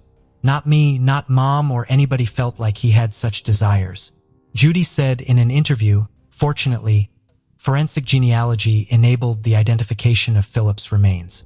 Although the process of identifying these deceased victims can be difficult and protracted, the medical examiner's office experiences a truly thrilling moment when they can finally give a name to someone who has been without one for so long, bringing comfort to families. The importance of maintaining hope in the pursuit of justice for the unidentified and missing is highlighted by the resolution of cold cases. It serves as a reminder of the investigators' unshakable dedication to solving these cases and putting them to rest no matter how difficult the journey may be.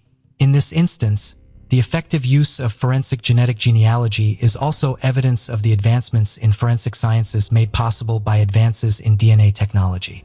After more than 20 years, the family of Philip Kahn received closure when it was determined that the body was Philip's. For his loved ones, it brought back memories and a feeling of relief. When Judy, Kahn's stepdaughter, learned what had happened to him, she expressed gratitude and confusion. Judy reflected on the uncertainty that still persisted. "We have more questions than answers," she said. With her mother, Jean Oliver, the knowledge of Philip Kahn's fate brought back memories of their relationship, which had suddenly ended when he disappeared. The family was saddened, but they also felt relieved because the years of speculation and searching had come to an end. After her husband's disappearance, Jean, a well-liked preschool teacher, continued to live for a number of years before passing away in December 2007 at the age of 89. She went through the typical emotional turmoil associated with having a spouse go missing. She nevertheless persevered with poise and fortitude. Jean did not let the disappearance define her life despite the emotional roller coaster she experienced. She carried on enjoying life to the fullest, savoring the memories of the life she and Philip had created. Judy expressed astonishment at her mother's fortitude in those trying times. According to her, Jean regained a sense of normalcy and carried on with her life in spite of the never-ending questions and heartbreak. Lindsay Chastain, the head of the medical examiner's office, offered her perspective on the significance of this identification. "We're ecstatic to have found him and can now let the family know what happened to their loved one. The family had suffered under the weight of ignorance for so long, but at last they had some answers. There are still a lot of unanswered questions surrounding the case," she said. Lindsay makes note of the fact that no one will ever know how Philip got to the location where he was discovered. The mystery is still heightened by this unanswered question. The family has finally gained some measure of comfort from knowing that the body discovered was that of Philip Kahn. This closes a chapter that has been open for far too long and gives it a sense of closure. What do you think about the case? What really happened to Philip Kahn? And why did he lie to his family about his journey? Let us know what your thoughts are in the comments. Two sisters, 10 years old, Catherine Lyon, and 12 years old Sheila Lyon, went missing on March 25, 1975, while visiting a mall in Wheaton, Maryland. Their disappearance has plagued their community for many years and remained a mystery. Finally, after 40 years, their killer has been apprehended and justice has prevailed. Hello and welcome to Mystery Detective. Please support my channel by subscribing and hitting the bell icon for more crime cases.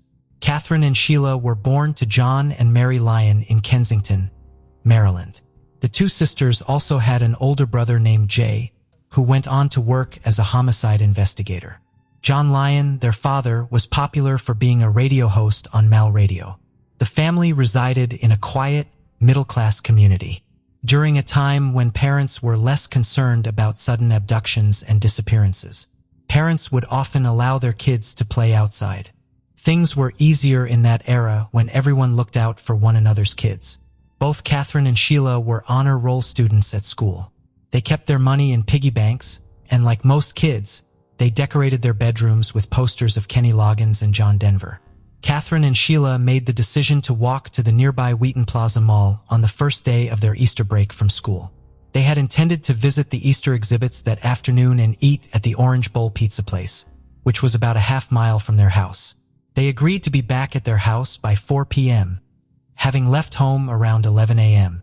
When the Lyon sisters didn't come home that evening, their parents called the police. By 7 p.m. police began a thorough search by going through every tree stand and patch of weeds.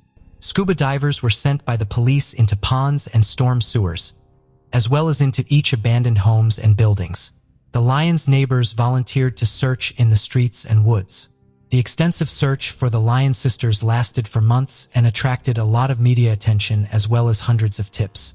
However, as tips decreased, the Lyons family began to lose hope and became desperate for answers. Witnesses informed the police that the sisters were at the mall at 1 p.m.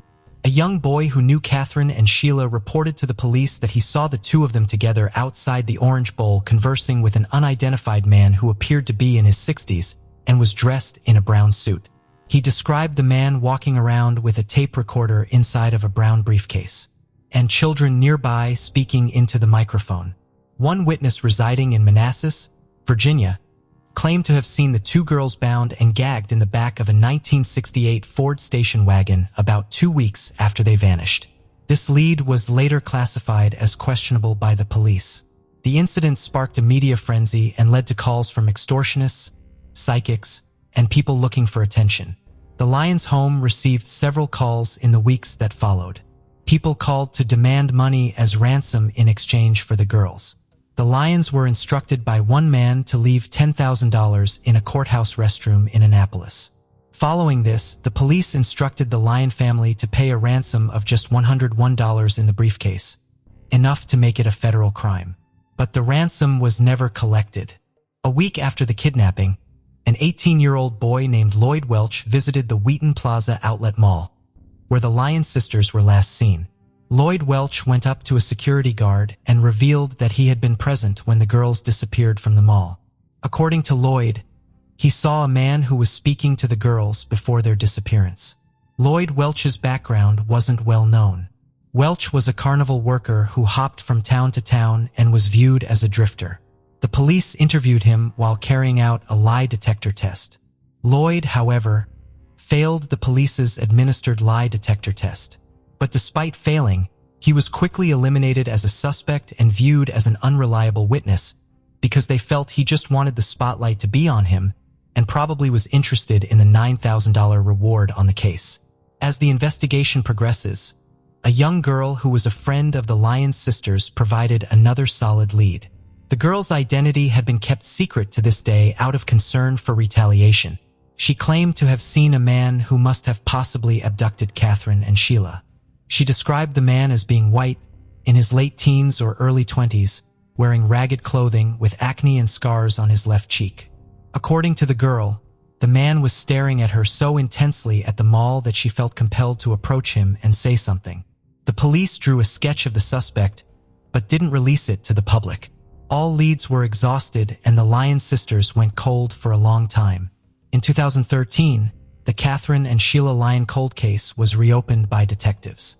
They combed through case files that contained interviews, witness statements, and sketches of potential suspects. At a point, they concentrated on the 18-year-old Lloyd Lee Welch, who made a statement to the police in 1975. Lloyd Welch described the abduction of the Lyons sisters in great detail during his interview, claiming to have seen it happen. As earlier stated, authorities at the time weren't particularly concerned with Lloyd Welch because they believed he had provided them with false information in order to obtain the reward money. While investigators kept going through the case files, they discovered Lloyd Welch's resemblance to one of the 1970s composite sketches of the potential kidnapper. When they dug deeper into his whereabouts, police discovered that Lloyd Welch had a lengthy criminal history.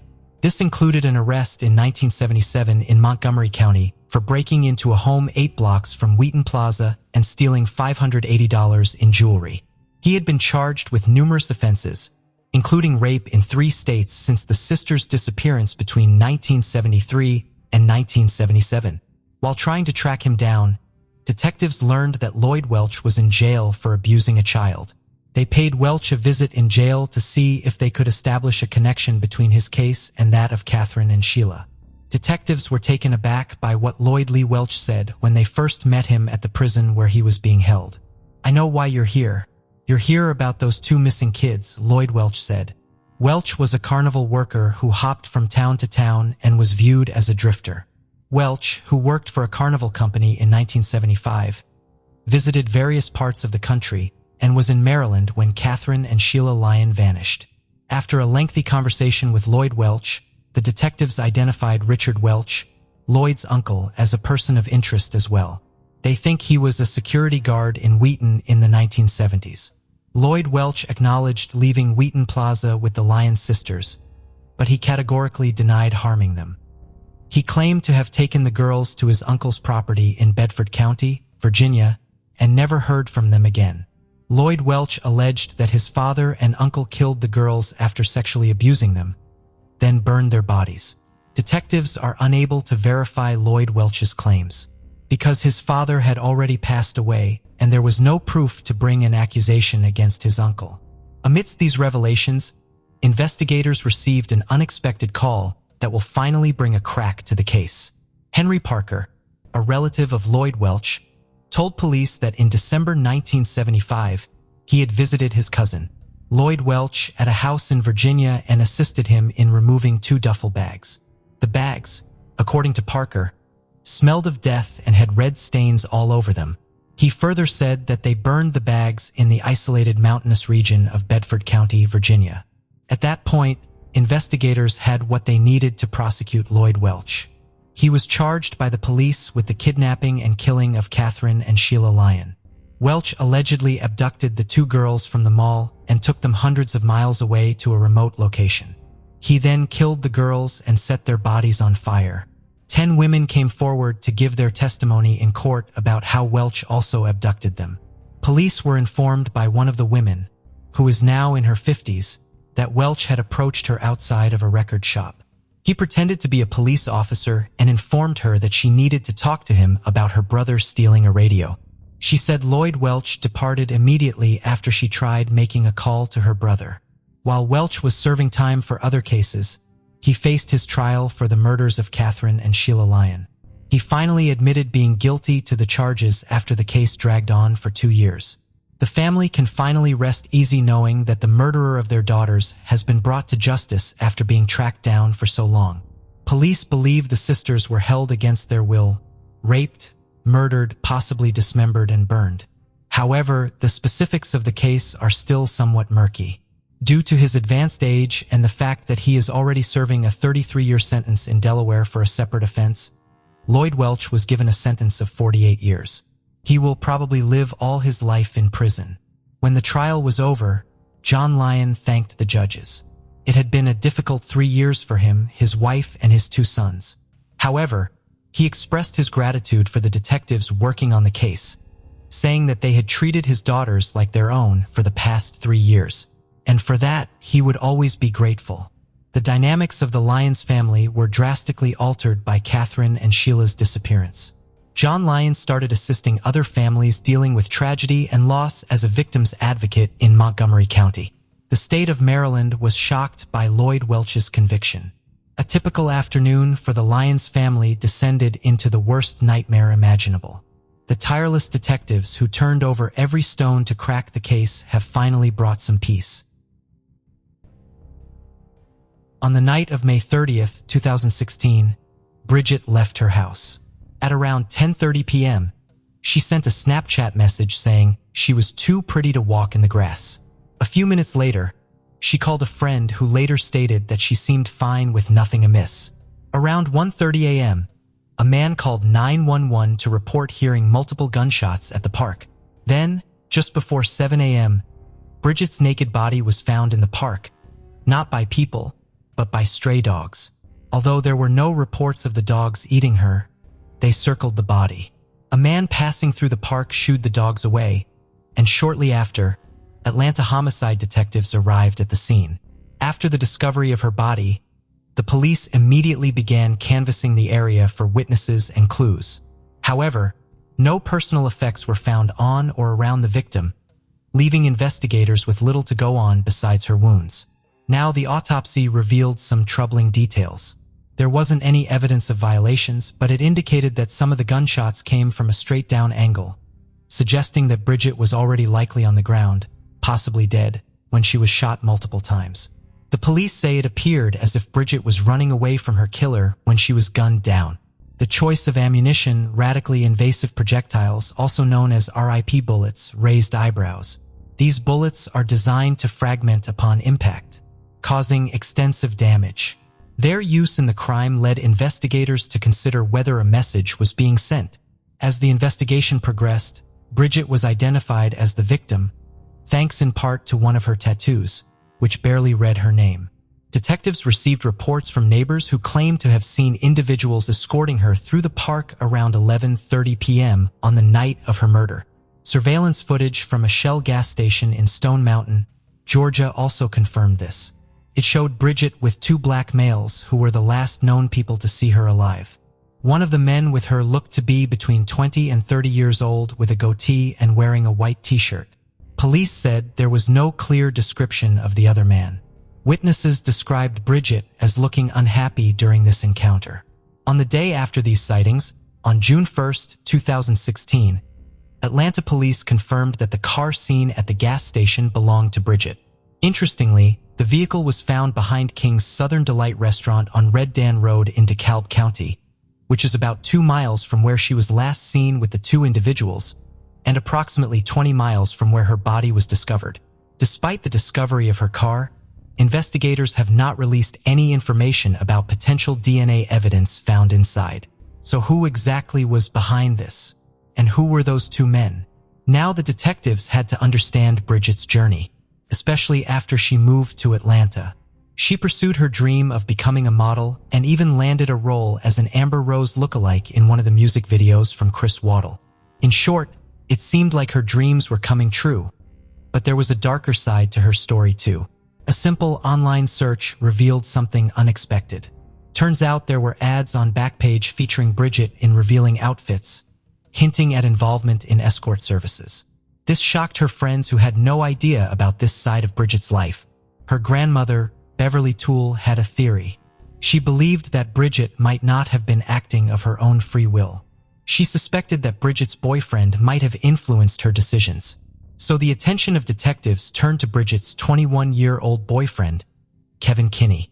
Bridget's friends had a lot to say about Kevin, her boyfriend. He was older, had a history of legal troubles, and there were rumors that he might be involved in a gang. There were even reports suggesting that their relationship was volatile. Just a few months before Bridget's murder, she called 911 to report an assault by Kevin. She told police that Kevin hit her in the face, but decided not to press charges. However, just 2 days later, police were called to the same home because Bridget was fighting with another woman, Brittany Aloka, who turned out to be the mother of Kevin's child. It seemed like there was a complicated love triangle involving Bridget, Kevin, and Brittany. Before her death, Bridget was living with Kevin and Brittany, which likely contributed to the domestic disputes. A friend of Bridget's revealed that there might have been another major source of tension, the fact that Bridget was pregnant. She was afraid and hesitant to tell Kevin about the pregnancy, indicating it was a recent development, just weeks before her tragic death. But someone like Kevin couldn't be able to live with his current girlfriend and his child's mother without some friction between everyone involved. Now the police took Kevin and Brittany in for interrogation, but they haven't been named as suspects and no charges were filed. Brittany declined to comment, focusing on being a mother. Kevin claimed he was cleared as a suspect after the interrogation, surprising many. The police, however, remained silent about their investigation. Kevin denied being a suspect and claimed he was cleared by the police. He seemed surprised by the allegations against him. He mentioned a unique living situation with Bridget and Brittany living together.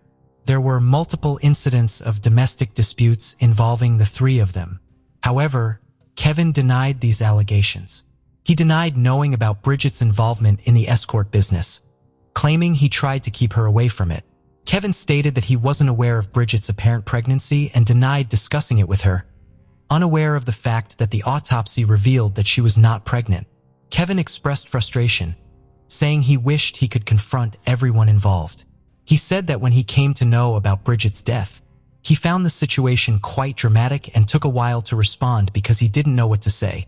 He denied any harm towards Bridget and expressed his desire to marry her if she were still alive. Even though he had been cleared by the police, they never explicitly told him so. But in the immediate aftermath, police had some ideas and by his own admission, Bridget's boyfriend, Kevin Kinney, the court's #1 suspect.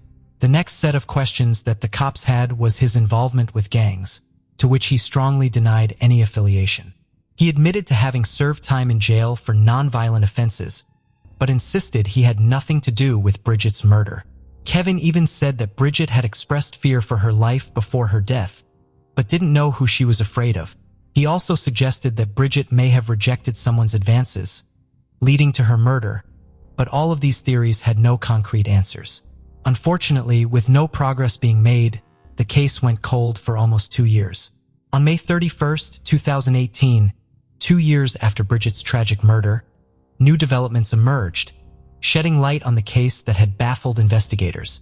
According to Atlanta police, surveillance footage captured Bridget's car in a parking lot. In the footage, a woman was seen entering a store and purchasing a Sprite. Now not far from the vehicle, near a fence, authorities discovered a dress. They also recovered a Sprite bottle. The crucial breakthrough came when DNA evidence recovered from Bridget exactly matched the DNA found on the Sprite bottle. This discovery marked a significant step forward in the investigation. But this wasn't the end of the story. As a matter of fact, the investigation into Bridget's murder led authorities to uncover another case involving the disturbing murder of an elderly couple, which happened on October 24, 2016. Sylvia Watson and her fiancé Samuel White were victims of a horrific crime perpetrated by members of the Roland 20 Street Gang. The suspects, including Christopher Crisco Spencer, forced Watson to drive to multiple ATMs to withdraw money before returning to her apartment. Once there, Spencer and another man, Vernon Vito Corleone Beeman, bound the couple and shot them execution style in the back of the head. Christopher Spencer was arrested on November 2, 2016 and charged in connection with the murders of Sylvia Watson and Samuel White. Following his conviction, Spencer was incarcerated at Macon State Prison. It was during this time that Spencer's DNA submitted to a database, matched DNA found on Bridget's body, and the Sprite bottle recovered near her vehicle. This crucial DNA match prompted authorities to secure an arrest warrant for Spencer in connection with Bridget's murder on May 30, 2018. Detective O'Connor, involved in the investigation, explained that prior to Spencer's arrest and the elderly couple's murder, there were very few leads and little information regarding Bridget's case. Surveillance footage from the convenience store showed that the suspects were cautious, having someone else buy the items they needed without leaving the vehicle. This caution made it challenging for investigators to gather evidence initially. However, with Spencer's identification and arrest, a breakthrough finally occurred in Bridget's case. Despite the DNA evidence linking Spencer to Bridget's murder, many questions remain unanswered. It's unclear why Bridget was targeted, and Spencer denies any involvement in her death. Spencer was already facing a life sentence when he was charged for Bridget's case. While Spencer is associated with the Roland 20s gang, authorities believe Bridget's murder is unrelated to gang activity. In March 2018, Spencer faced further charges, along with 8 other alleged gang members, in connection with the murder of 2 youths in Jonesboro in 2016. Bridget's grandmother, Beverly Toole, expressed a mix of emotions upon learning about Christopher Spencer's arrest in connection with Bridget's murder. While relieved that progress had been made in the case, Beverly remains overwhelmed by unanswered questions. She wonders about the circumstances that led to Bridget's encounter with Spencer and whether it was a chance meeting or something more sinister. Despite the arrest, Beverly remains uncertain about whether it will bring any solace or closure to the family. Meanwhile, on June 3, 2018, in Sandy Springs, a suburb of Atlanta, friends and family of Bridget gathered to honor her memory and celebrate the impact she had on their lives during her brief time on Earth. The gathering served as a testament to Bridget's vibrant spirit and the profound connections she forged with those around her. In the midst of their grief, Bridget's family faces the practical challenges of arranging her funeral. To alleviate the financial burden, they've set up a GoFundMe account to help cover the costs associated with the funeral arrangements. This gesture of support from friends, family, and the community underscores the outpouring of love and solidarity that surrounds Bridget's family during their difficult times. As we come to the end of Bridget Shield's story, Bridget's memory will endure, kept alive by the love of her family and friends. The arrest brings a glimmer of hope for closure, but questions remain. How did it happen? Was it a chance encounter or something more sinister? Only time will tell.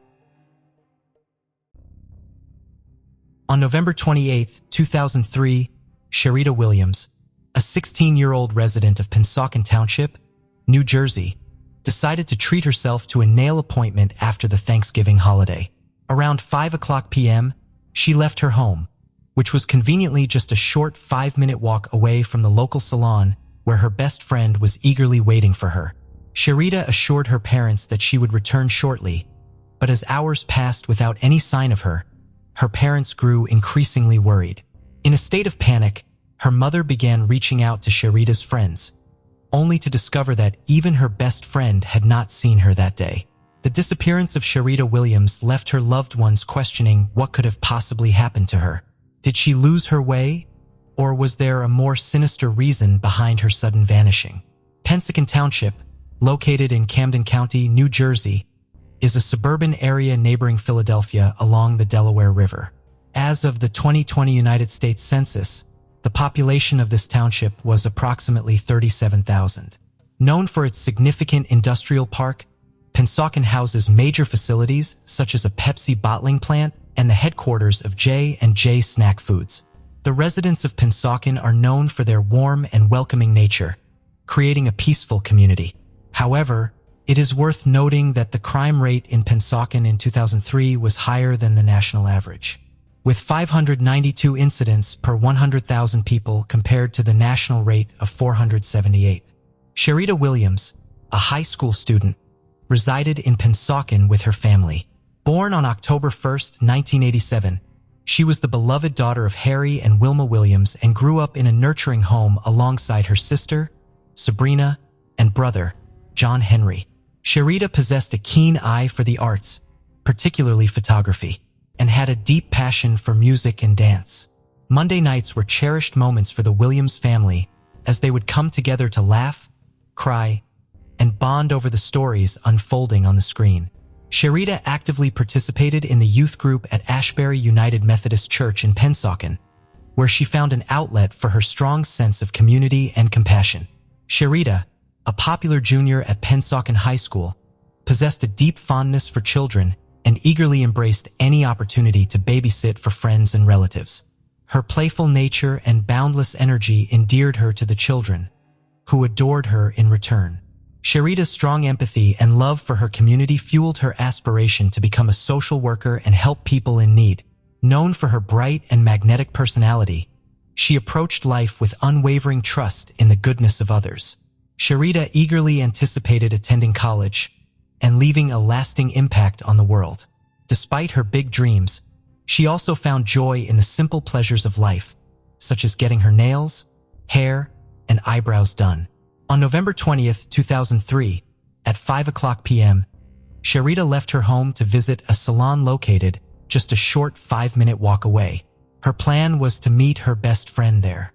However, the events that unfolded would forever alter the lives of those who loved her. When Sharita failed to return home at the expected time, her mother Wilma contacted her friend and was shocked to learn that they hadn't met at the salon. This revelation unsettled Wilma as her motherly intuition sensed that something was amiss. As the night wore on, Sharita's parents clung to hope, anticipating her return, but she never came back. Unable to bear the weight any longer, on November 29, 2003, Sharita's parents filed a missing person report. The Camden County Police swiftly initiated a search for Sharita in and around the salon and its vicinity. Meanwhile, her parents actively scoured the streets of Pennsauken in search of their beloved daughter. A phone call from one of Sharita's friends added to their unease, suggesting that she might be in the vicinity of 36th Street, a place she had expressed fear of passing through. Acting on this tip, Wilma and Harry promptly drove to the area, hoping to find any trace of Sharita. Shortly before 3:00 p.m., in the vicinity of a railroad bridge at the intersection of 36th Street and Hayes Avenue in Pennsauken, Wilmot made a distressing discovery. She noticed what appeared to be a person lying on the gravel without proper clothing. Her maternal instincts immediately kicked in, prompting her to contact the Camden County Prosecutor's Office. Detectives swiftly arrived at the scene and uncovered the truth beneath the bridge. It was a teenage girl who bore a striking resemblance to Sharita Williams. Adjacent to her was her purse, containing her identification, which confirmed her identity. Sharita was lying face up in the dirt, with her shirt torn open, pants unbuttoned, and hands bound behind her back. Although there were no visible injuries on her body, her undergarments had been forcibly removed, leaving red marks around her waist. The police had concerns that Sheridan may have been subjected to sexual assault. Adding to the distressing situation, a durac was found around her neck, suggesting it may have been used to silence her cries. Additionally, 2 plastic bags from a nearby sporting goods store were discovered lodged in her mouth. One of the bags contained a receipt for a black shirt purchased at 4:28 p.m. on the same day she went missing. The devastating news of Sharita's death deeply impacted Wilma and Harry's lives, as well as sending shockwaves throughout the community. As the police and concerned neighbors gathered around the Williams residence, those who knew Sharita expressed their grief. One neighbor described her as a kind-hearted individual who did not deserve such a fate. The Camden County Police officially classified Sharita's death as a homicide and initiated an investigation into the crime scene where she was found. It was determined that Sharita had been strangled and suffocated. Furthermore, there were indications of bodily fluid stains on her jeans, suggesting a sexual assault had taken place. Despite the absence of obvious physical trauma, no knives or bullets were discovered in close proximity. However, the police did uncover some peculiar items at the scene, including a man's hair cap and a penny believed to belong to the perpetrator. The hair cap was sent to the laboratory for analysis, in hopes of finding hair strands and other potential evidence. In order to reconstruct Sharita's final movements, investigators reviewed surveillance footage from the nail salon in Pennsauken that she frequently visited. The footage revealed that she was at the salon at 6:05 p.m., getting her eyebrows done. Subsequently, the detectives examined credit card receipts, interviewed customers of the salon, and questioned individuals who may have been present at the crime scene. Unfortunately, no significant breakthrough was made, and the identity of the killer remained elusive. The detectives became intrigued by how Wilma and Harry had known to search near the bridge. Wilma explained that while she was making calls to find Sharita, one of her friends had mentioned the 36th Street Bridge, stating that Sharita had expressed fear about crossing it.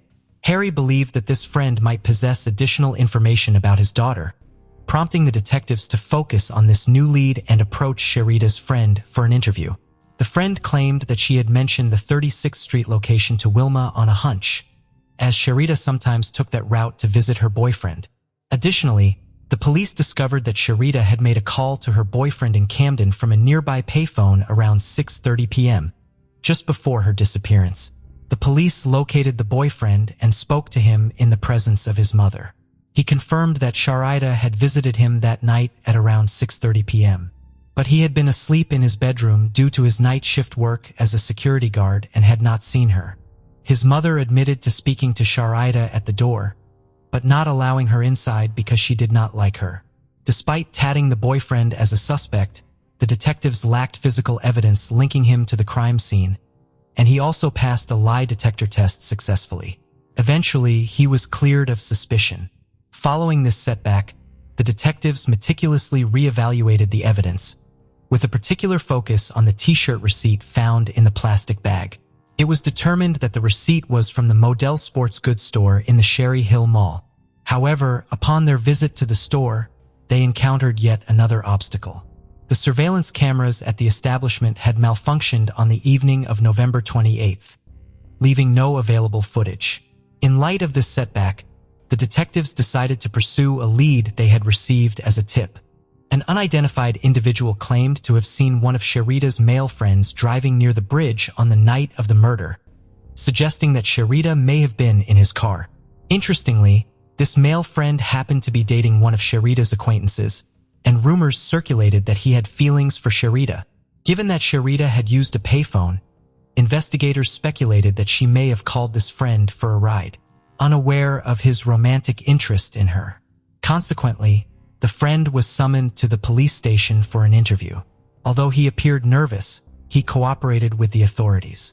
He openly admitted his fondness for Sharida and acknowledged driving her around the area on previous occasions. However, he vehemently denied being with her on the night of the murder, claiming that he had picked up his girlfriend from her job at the mall and returned home directly. While his alibi lacked solidity, there was no concrete evidence linking him to the crime, resulting in his eventual clearance. After 3 months of no new leads, a breakthrough finally occurred. The crime lab successfully extracted a DNA sample from a bodily fluid stain found on Sharida's clothing. Immediately, the police initiated the collection of DNA samples from individuals acquainted with Sharida, hoping to find a match. Additionally, samples were obtained from male suspects. Unfortunately, all these efforts failed to yield a match. Determined to make progress, the detectives took an extra step by running the DNA sample through CODIS, the FBI's national crime database. Once again, this avenue proved fruitless as no match was found.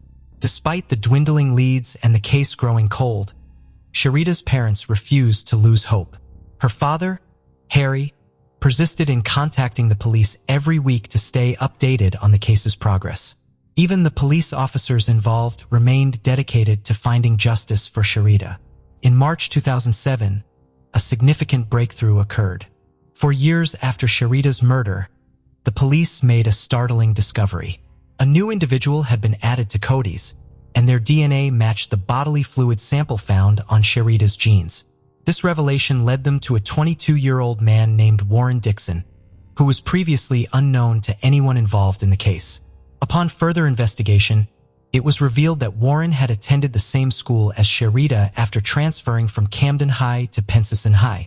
Interestingly, Warren, who was 18 at the time of Sharida's murder, had dropped out of school shortly after the tragic event and relocated to Pennsylvania. 2 years later, he was arrested on drug charges, which resulted in his details being entered into the CODIS database. Notably, Warren lived just 2 blocks away from the bridge on 36th Street, indicating his proximity to the crime scene. The police speculated that he may have intercepted Sharida on that fateful night after she left her boyfriend's house. Tracking down Warren was relatively easy for the police, as he had returned to New Jersey and was required to attend weekly probation meetings. They approached him during one of these meetings and requested his presence for a police interview. Throughout the questioning, Warren remained outwardly calm, although he seemed to struggle with social interaction. He admitted to knowing Sharida during high school, but claimed to have only learned about her murder through the news. However, when confronted with the presence of his DNA at the crime scene, he confessed to having intimate contact with Sharida on the night of November 28, 2003. The authorities then presented Warren with the hair cap found at the crime scene, without disclosing his origin. Initially, Warren provided evasive answers, but eventually admitted that the hair cap belonged to him. Additionally, Warren displayed an unusual level of interest in the case, constantly posing peculiar questions to the detectives. During a particular moment, he inquired, "If I were to unintentionally do this, would I still be required to face imprisonment?" In a subsequent interrogation with the police, Warren finally admitted his guilt. He confessed to intercepting Sharada on the night of the murder and making unwanted advances towards her, which she rejected. This led to a violent escalation that tragically resulted in her death. The exact motive behind Warren placing the 2 plastic bags in Sharada's mouth remained unclear. Despite a lab report in January 2009 that showed no match between Warren's hair and the strands found on the cap, authorities believed they had sufficient probable cause and evidence to charge him based on his confession.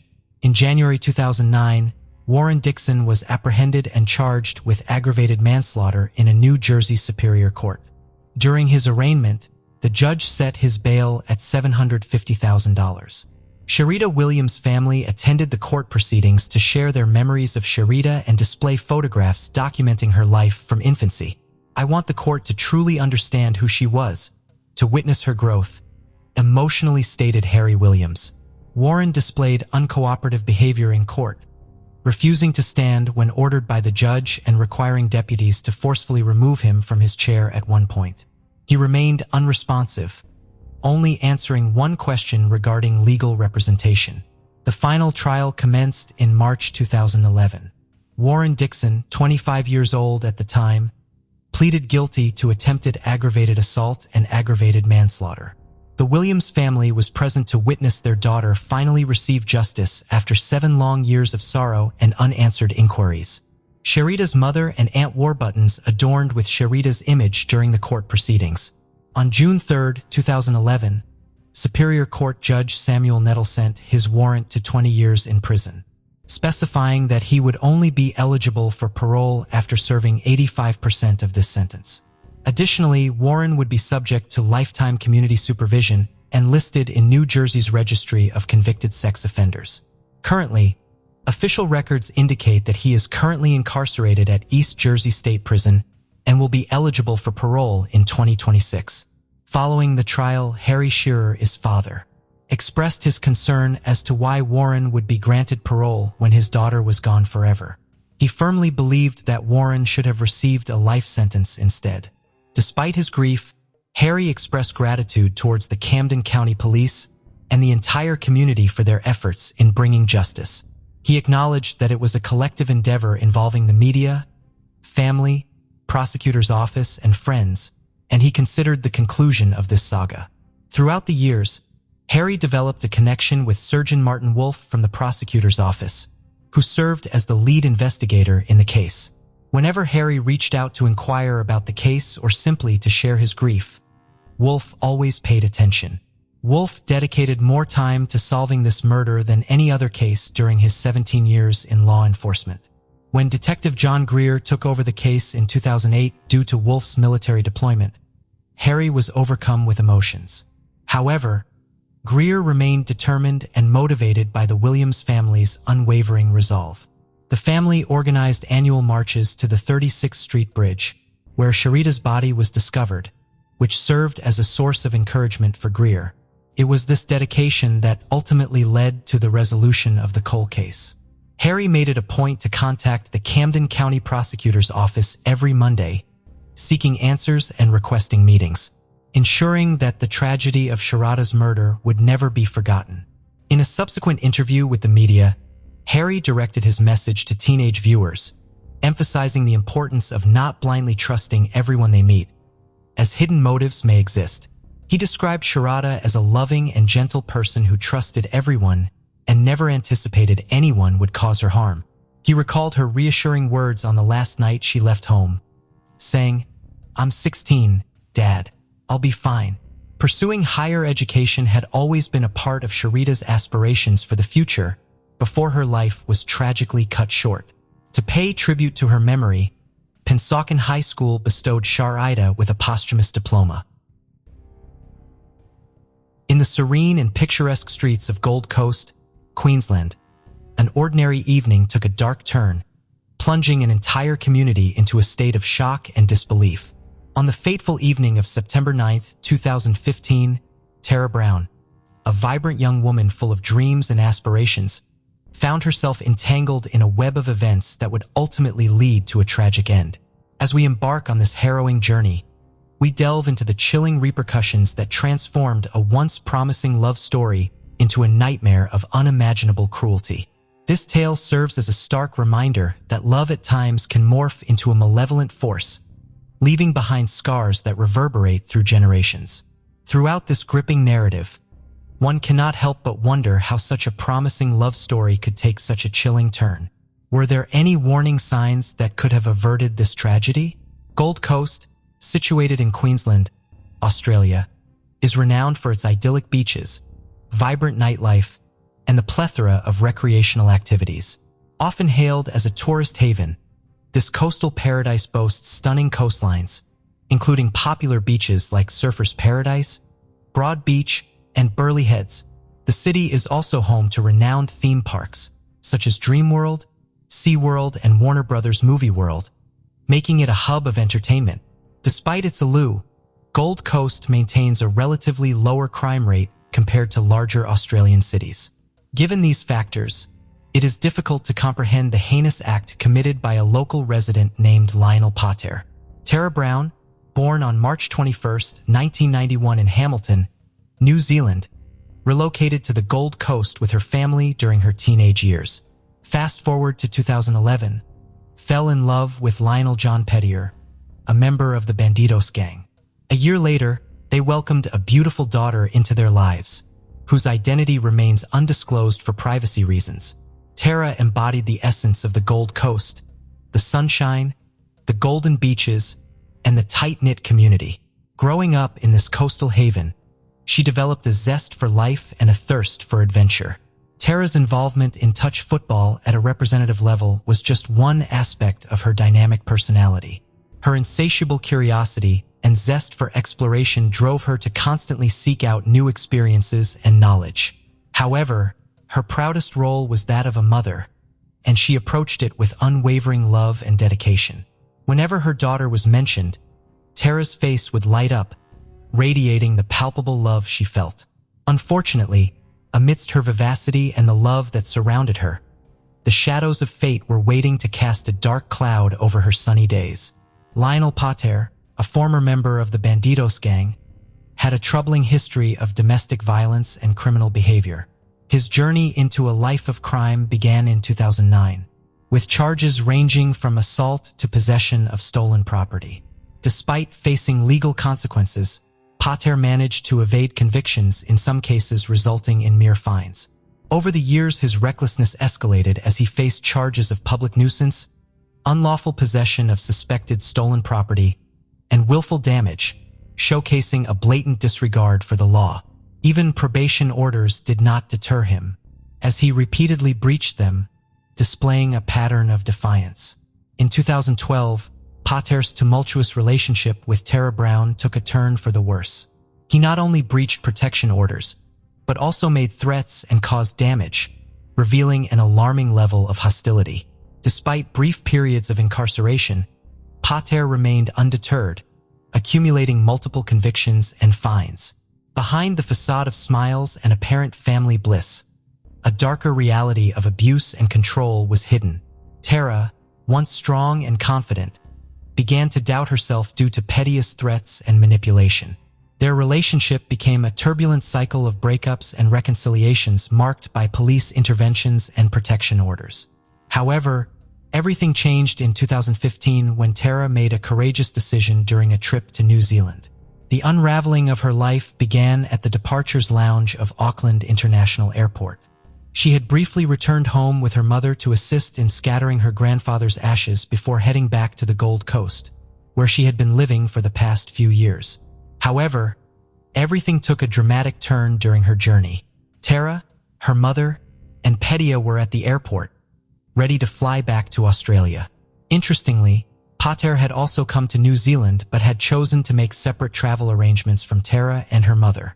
Although they were all departing on the same day, they had opted for different flights and bid their farewells at the airport. The goodbyes seemed normal at first, but when Tara started texting a friend, things quickly escalated. In a shocking twist, Pater appeared out of nowhere, consumed by anger and suspecting Tara of being unfaithful. This led to a heated confrontation, and Tara's attempt to escape turned into a chilling chase through the airport. Airport security guards had to intervene to separate the couple, although no arrests were made. After this intense encounter, the situation reached a boiling point. Tara hoped for some normalcy as she headed home, but things took a terrifying turn. Later that same day, Tara returned to the home she shared with Petya to pack her belongings. However, Petya, fueled by rage, suddenly arrived home and forcefully entered the house. The argument quickly escalated and turned physical as he pushed and cornered her. The once shared home became a battlefield. Petya shouted and demanded that Tara move out, denying her access to their daughter. Yet he wouldn't allow her to leave either. He took control by cutting off her contact with the outside world, using her phone to drain her bank account and send deceitful messages to her loved ones, trying to portray himself as the victim and Tara as the wrongdoer. Petya was relentless in his efforts to convince everyone of his twisted version of the truth, even going as far as trying to turn everyone Tara knew against her by claiming she was involved with another man. Using Tara's cell phone, Pater conducted a transfer of funds from her account to his own and deceitfully utilized a Facebook account to send messages to her friends and employer, falsely confessing to her actions. However, the truth remained that she had not engaged in any such activities. Days later, displaying a complete lack of empathy, he heartlessly evicted Tara from their shared residence, callously denying her the right to take their daughter with her. In a shocking turn of events, he even entrusted the care of their child to his aunt, while demanding irrefutable evidence that Tara was not in the child's presence. Over the course of the following days, Tara sought solace in confiding in her boss at the law firm where she was employed, desperately seeking safety. With unwavering support from her boss, she took a crucial step towards securing sole custody of her daughter and forging a life free from the clutches of her abusive partner. Finding refuge in a safe house, she stayed with a friend, yearning for a fresh start and determined to reclaim her life, establish stability for her daughter, and finally break free from the shackles of her past. During this time, Tora collaborated with her boss to prepare an application for sole custody of their daughter, while simultaneously devising plans for her new life. However, fully aware of Pater's untrustworthiness, she reached out to the Gold Coast Police to obtain a domestic violence protection order. Unfortunately, her concerns were dismissed as the police had encountered numerous instances where women had made false allegations in order to gain an advantage in family court proceedings. On September 3, 2015, Tara visited the Southport police station, having arranged for a private room through her lawyer. Gripped by fear of Petya, she hoped for a receptive audience at the station. However, the situation did not unfold as anticipated. The police refused to provide a private room, and the officer at the reception displayed a disinterest in hearing their account, despite Tara possessing text messages that clearly demonstrated Petya's threats. After consulting with the surgeon, the police concluded that there was insufficient evidence to substantiate claims of domestic violence. Although Tara did not receive assistance at the police station, a glimmer of hope awaited her just beyond the horizon. On Monday, September 7, 2015, the turning point in Tara's custody battle occurred when the legal documents were delivered to Petya's attorney. This resulted in Tara obtaining sole custody of her 3-year-old daughter. Little did anyone anticipate that this event would trigger a drastic change in Petya's behavior. Despite the existence of a protection order meant to keep him away, Petya relentlessly pursued Tara, disregarding the law. Unaware of the imminent danger, Tara left her aunt's house on the fateful morning of Tuesday, September 8, 2015, to drop off her daughter at daycare. If only she had known that Pater had already contacted the daycare half an hour earlier to inquire about their daughter's schedule. After safely dropping off her child and driving away in her Mazda, Tara felt a sense of relief. However, in a horrifying twist, Pater suddenly appeared in his menacing black SUV, closely tailing her. Gripped by fear, Tara urgently dialed emergency services, expressing her belief that he intended to harm her. At an intersection, trapped by a red traffic light, Pater closed in on her, aggressively pounding on the glass and demanding that she exit the vehicle. A glimmer of hope emerged as the light changed, allowing Tara to accelerate and escape his clutches. Nevertheless, undeterred, Pater continued to pursue her. Tara's desperate pleas for assistance filled the air, her panic escalating. As she urgently relayed her location to the police, imploring them to come to her aid. Shockingly, Petier then forced his own girlfriend off the road and brutally attacked her with a 7.8 kilograms methyl fire hydrant cover, resulting in her tragic death within the overturned vehicle. Disturbing CCTV footage later emerged, capturing Petier grabbing the lethal fire hydrant cover and charging towards Taro's car. This chilling scene provided a glimpse into the unimaginable violence that ensued. Amidst these dark moments, a neighbor named Lisa Kennedy managed to capture the lead-up to this abhorrent act on her own CCTV system. Witnessing the tragic events unfold before her eyes, she hurriedly made her way down the driveway, letting out piercing screams and desperately attempting to come to Tara's aid. She recounted her frantic efforts to intervene, pleading for assistance and shouting at Petier. In a cruel twist of fate, other neighbors, unaware of Petier's sinister intentions, rushed to the scene of the overturned, assuming he was there to offer help. They unknowingly assisted him in breaking one of the car windows, completely unaware of the unimaginable tragedy that had just occurred. It was only upon hearing Tara's cries that they realized the horrifying truth. Pasha was there to inflict harm. Pasha mercilessly fought off those who tried to intervene, leaving the community shattered and grappling with the brutal reality of domestic violence. On September 8, 2015, Lionel Pasha turned himself in to the police approximately 30 minutes after he had taken Tara Brown's life. In 2017, he pleaded guilty to her murder and was subsequently sentenced to 20 years in prison. Once a member of the Bandito biker gang, Lionel Pater faced the unwavering hand of justice as he received a life sentence for the savage murder of Tara Brown on the Gold Coast. Dressed in a somber black suit and black tie, his wrists bound in handcuffs, Pater remained stoic as Natalie Hinton, Tara's mother, addressed the court, labeling him a monster for robbing her daughter of her life. Vividly portrayed Tara as a kind-hearted and trusting individual who cherished life from a young age. According to Hinton, Pater consistently sought validation from Tara and employed insidious tactics of domestic violence, such as gaslighting, to erode her self-esteem. In her eyes, Tara became trapped in a life of fear under the control of this monstrous presence. Natalie Hinton, Tara's mother, wept silently as she listened to the details of Pater's brutal assault on her daughter, pushing away anyone who tried to intervene. "I had no idea of the extent of his sickening actions," she expressed. "My entire world crumbled around me as this misogynistic narcissist took the life of my precious girl. There were numerous indications of his violent behavior, yet no one was able to recognize and take decisive action against him in a timely manner. Initially, the police officers failed to comprehend the severity of her situation just days before her tragic demise, resulting in their inability to save her life.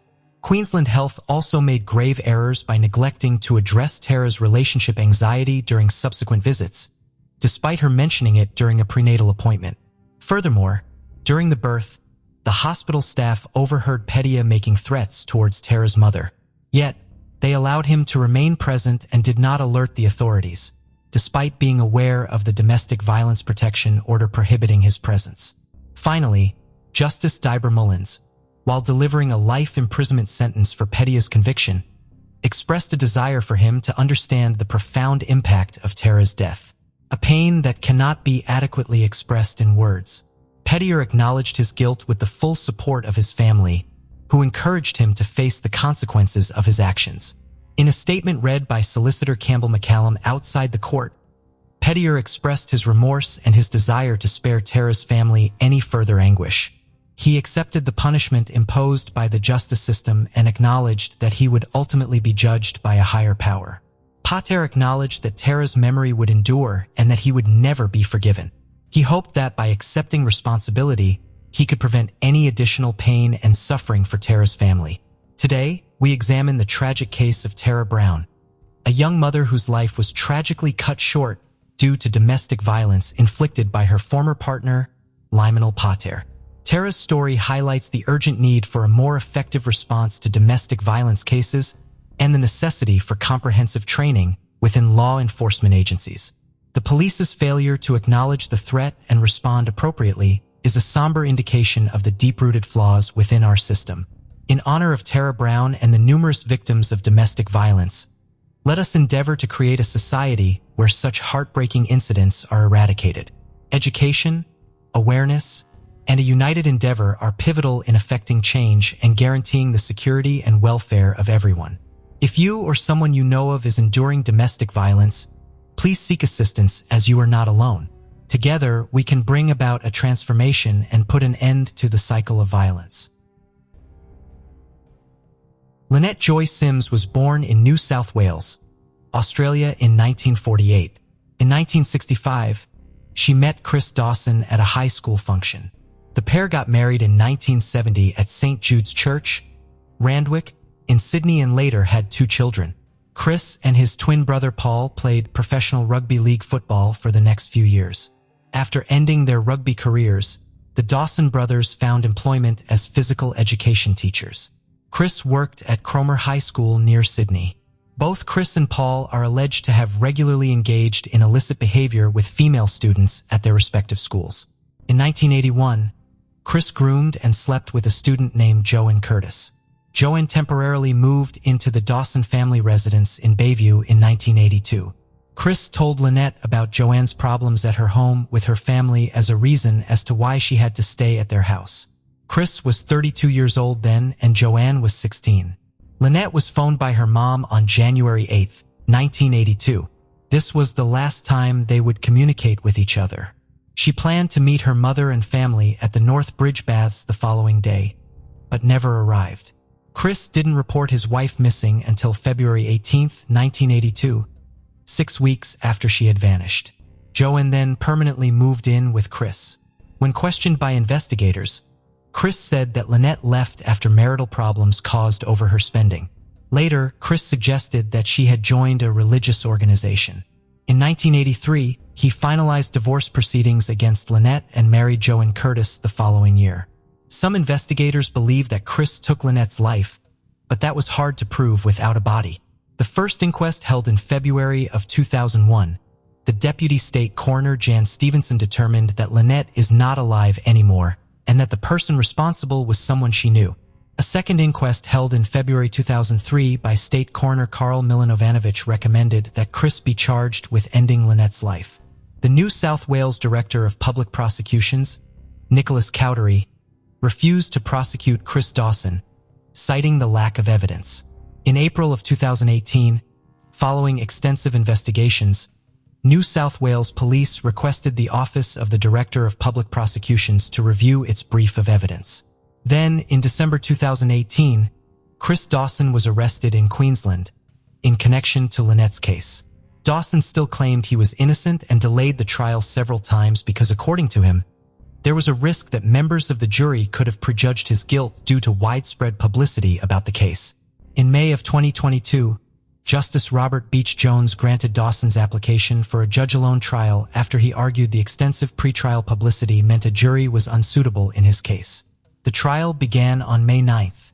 The prosecution claimed that Dawson took Lynette's life because of his desire for an unfettered relationship with Joanne Curtis.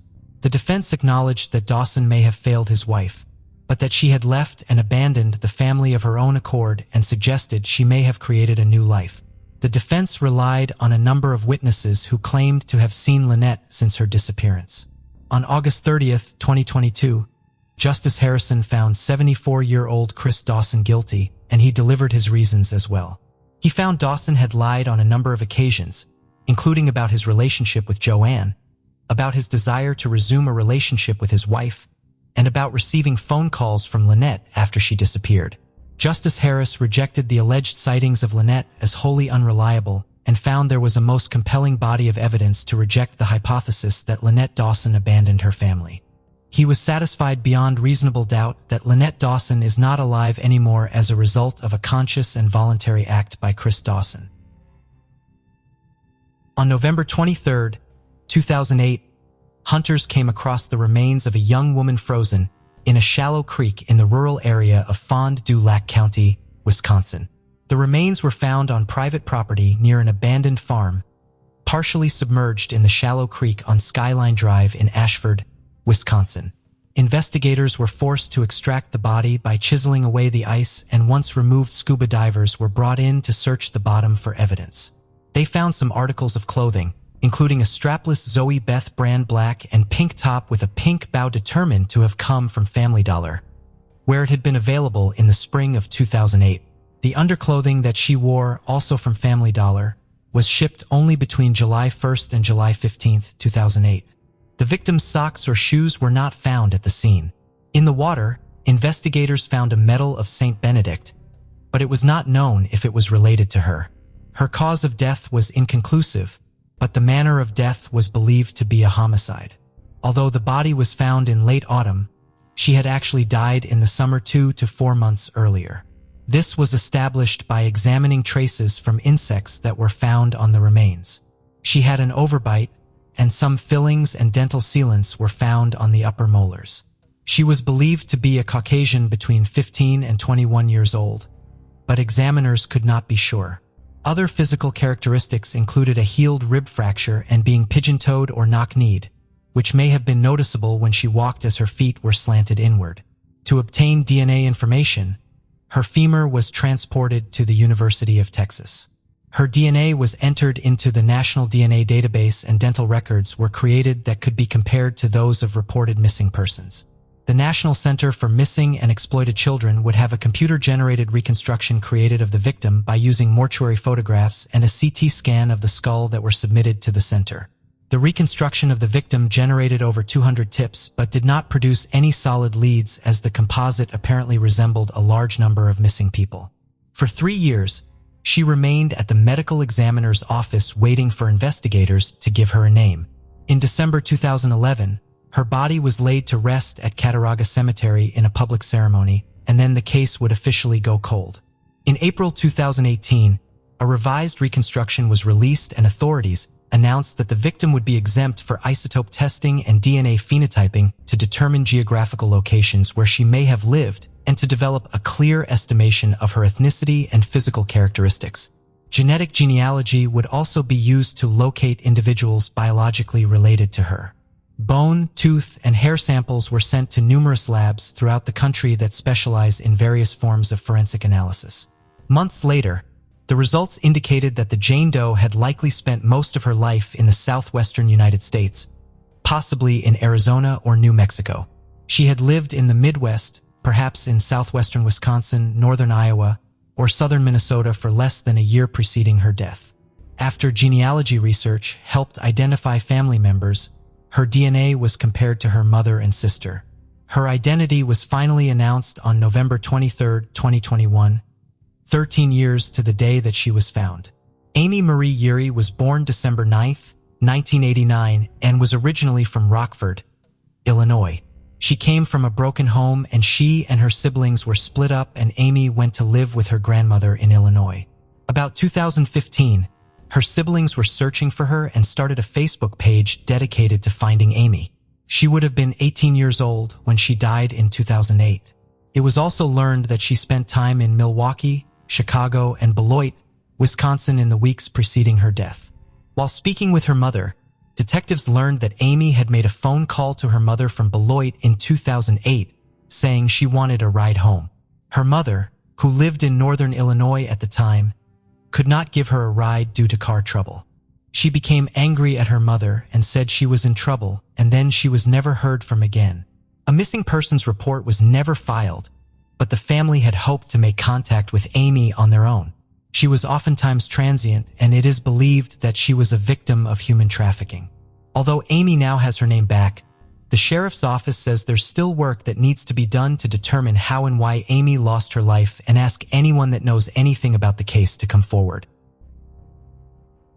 At the age of 16, Bryant attended Western High School in Las Vegas, Nevada. On January 26, 1979, she went to the school to register for sophomore classes and then to the Dairy Queen across the street with a friend. While standing outside the restaurant, Kim and her friend were verbally accosted by two young men driving a 1955 to 57 Chevy with silver primer paint and light spots. Words were exchanged and the men in the Chevy sped off down Decatur Boulevard. The men in the Chevy had also tried to entice other girls from Western High School into their car earlier in the week.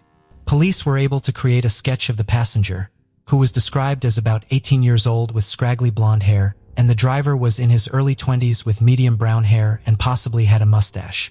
At 10 a.m., she would call her boyfriend to come pick her up from the Dairy Queen. By 10 a.m., Kim's friend had been picked up by her parents. When her boyfriend arrived around 10:45 a.m., Kim was nowhere to be found. Strangely, he would wait 4 days before reporting this to authorities.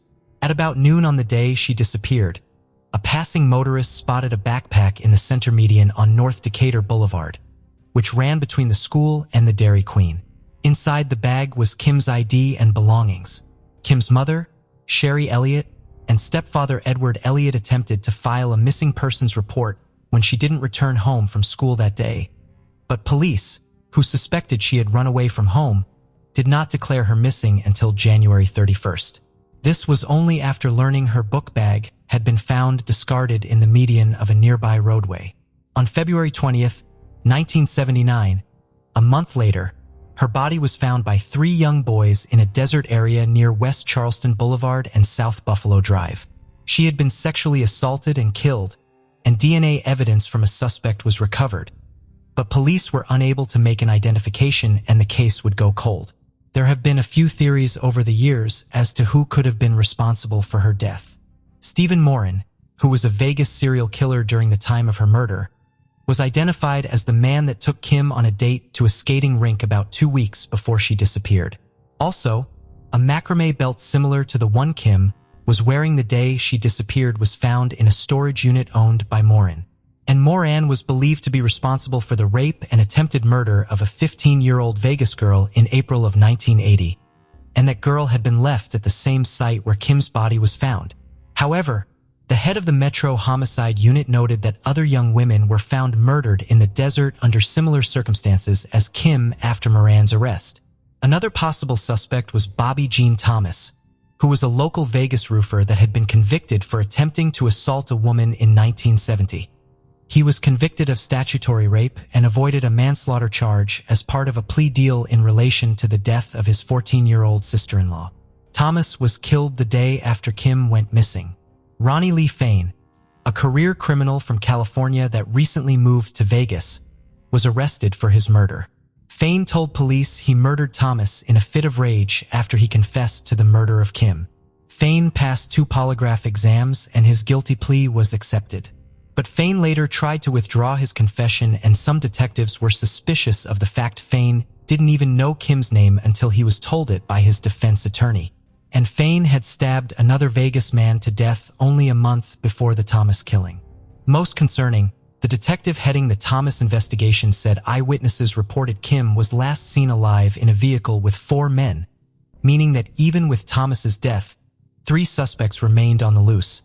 Then, in 2008, an attempt was made to create a DNA profile from the suspect's semen. Following advances in technology in 2021, DNA from different items of evidence were sent to Othram Incorporated for testing using a financial donation from Las Vegas resident and philanthropist Justin Wu. A male DNA profile was obtained and entered into Cody's, but there were no hits. That's when genetic genealogists built a family tree of the unknown killer, which ultimately led them to Johnny Blake Peterson. Othram and police eventually narrowed the search to a relative of Peterson, who was willing to give a DNA sample.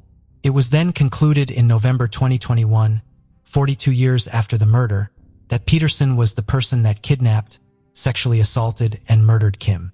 Peterson was a 19-year-old Las Vegas resident at the time of Kim's death. He had previously attended the same school as Kim and would have been 3 years her senior, although it is unclear if they had interacted. He had a 1980 arrest for rape in Las Vegas, but the charges were later dismissed. He was never even on the radar as a suspect for her murder and had died in January 1993. Sadly, Kim's mother, Sherry Elliott, passed away in June of 2020 at the age of 79 before her daughter's killer was named. On July 21, 1999, a female's bruised body was found at 6:15 a.m. within the first rows of a cornfield by a father and his 16-year-old daughter walking their dogs.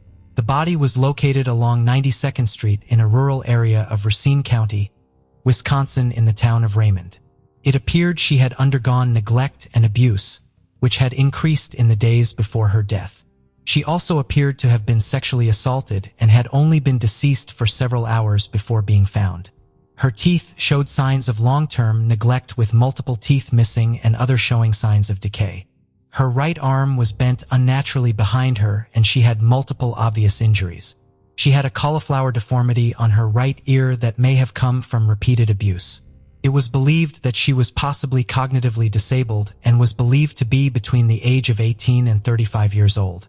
When found, she was wearing a man's gray and silver country and western shirt with snap buttons and embroidered with red flowers on the front of the shirt, along with black sweatpants and no shoes. The shirt was produced and distributed throughout the U.S. about 15 years prior in 1984. During the autopsy, it was determined she had endured long-term abuse, was malnourished, and suffered from an untreated infection in her left elbow. Over 50 people attended her funeral on October 27, 1999, in Caledonia, Wisconsin. Her gravestone read, "Daughter Jane Doe," along with the dates of discovery and burial, with the phrase, "Gone but not forgotten." Multiple reconstructions were created of her face to assist with visual identification of the body. In 2012, a revised reconstruction was created by Namas, replacing their original. In October 2013, her remains were exhumed for additional testing.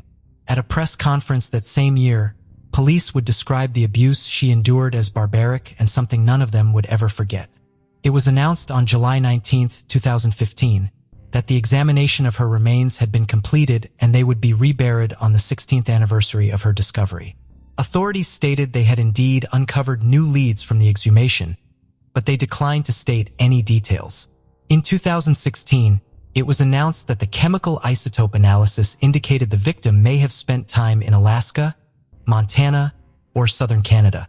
The police department then planned on seeking forensic genetic genealogy organizations to identify potential relatives of the victim. In November 2019, authorities in Racine County announced that she was successfully identified after 2 decades. Shockingly, during the conference, they also announced a suspect in her murder. They announced that the remains of the victim belonged to Peggy Lynn Johnson, and the suspect was in custody. The announcement stated that both the victim and the individual in custody have substantial ties to a northwestern Chicago suburb. Peggy was born March 4, 1976, and was 23 years old from McHenry, Illinois. Her accused killer was identified as now 66-year-old nurse Linda Sue LaRoche. LaRoche owned her own nursing practice established in 1997, which provided health care to at least 2 Illinois correctional facilities without displaying any questionable or inadequate behavior. Her family never reported her missing, although an aunt had placed a personal ad in a December 1999 issue of Northwest Herald requesting Peggy to contact her. However, unbeknownst at the time, her body had been found 5 months prior. She had never been formally reported as missing, and that is likely because she was living with the woman accused of killing her. Peggy Johnson's name was not known in Racine County. Several of the people who knew her in life didn't know her by that name either. Peggy's mother's name was Diane Schroeder, hence the name Peggy Schroeder. Her father, Scott Johnson, wasn't in the picture and is deceased. Her mother, Diane, had died on November 26, 1994 at the age of 41. She worked at a nursing home and had 2 kids, Peggy and a son named Jesse, who died in 1998. A neighbor of Peggy's and fellow student of hers at Harvard High School in Harvard, Illinois, named Amanda, recently found out about the discovery and stated that Peggy was the sweetest girl. She never ever would hurt a fly. She said Peggy fell off the radar in the fall of 1994 when her mother passed away. It appears she went to live with LaRoche following her mother's death as a vulnerable young woman with no one to care for her. Another friend of Peggy's noticed something was amiss around the time, but didn't have reason to suspect Peggy had been killed. Nicole was 9 when she first met Peggy and visited her once at the LaRoches soon after Peggy moved into their home in McHenry, Illinois. She said Peggy seemed happy and finally had a job and stability, taking care of La Roche's kids and home, something she didn't have growing up in a low-income family. She said she tried calling Peggy repeatedly over the next couple years, but never got a call back. So around the summer of 2000, she stopped by the house and unbeknownst to her, Peggy had already been dead for about a year. La Roche answered the door and told Nicole that Peggy was a runaway and hadn't been heard from. Nicole and another childhood friend, Kimberly, both remember Peggy as being not all that different from other kids her age. She was a year behind in school and sometimes took a little bit longer to learn something, but was still accepted by many of her peers and had friends to stand up for her when bullies came around. La Roche was arrested on November 5, 2019 in Cape Coral. She reportedly confessed to killing someone while living in Illinois to various people, one of whom alerted police in September of 2019. According to a criminal complaint, La Roche was charged with first-degree intentional homicide and concealment of a corpse. Authorities state the maximum penalty would be life in prison. At the time she was charged with murdering Peggy, she was facing legal proceedings after causing a vehicle accident while intoxicated. Peggy was reportedly last seen by classmates at a 1994 homecoming dance in Harvard, Illinois. The victim and her accused killer first encountered each other in 1994 at a medical clinic where Peggy worked. She became homeless at age 18 after her mother's death, as her brother and father were also deceased. The emotional and physical abuse against Peggy took place over a significant period of time before her death, presumably since moving into the home. As indicated by the autopsy, she was subjected to a poor living environment and was not well nourished. Instances of La Roche's abuse toward Peggy were confirmed by her children, one of which Peggy had confided in after being asked about a bruise to the face. Despite friends and classmates of Peggy describing her as mild-mannered and quiet, La Roche claimed Peggy repeatedly stole from her, including medication, and invited males over without permission. The primary witnesses to her alleged abuse of Peggy include her ex-husband and grandchildren. La Roche's now ex-husband stated he had come home in July 1999 to find Peggy deceased on the floor, and La Roche claimed it was due to an overdose. La Roche allegedly claimed Peggy had overdosed on pills and instructed her then-husband to take their children away for an outing so she could dispose of the body.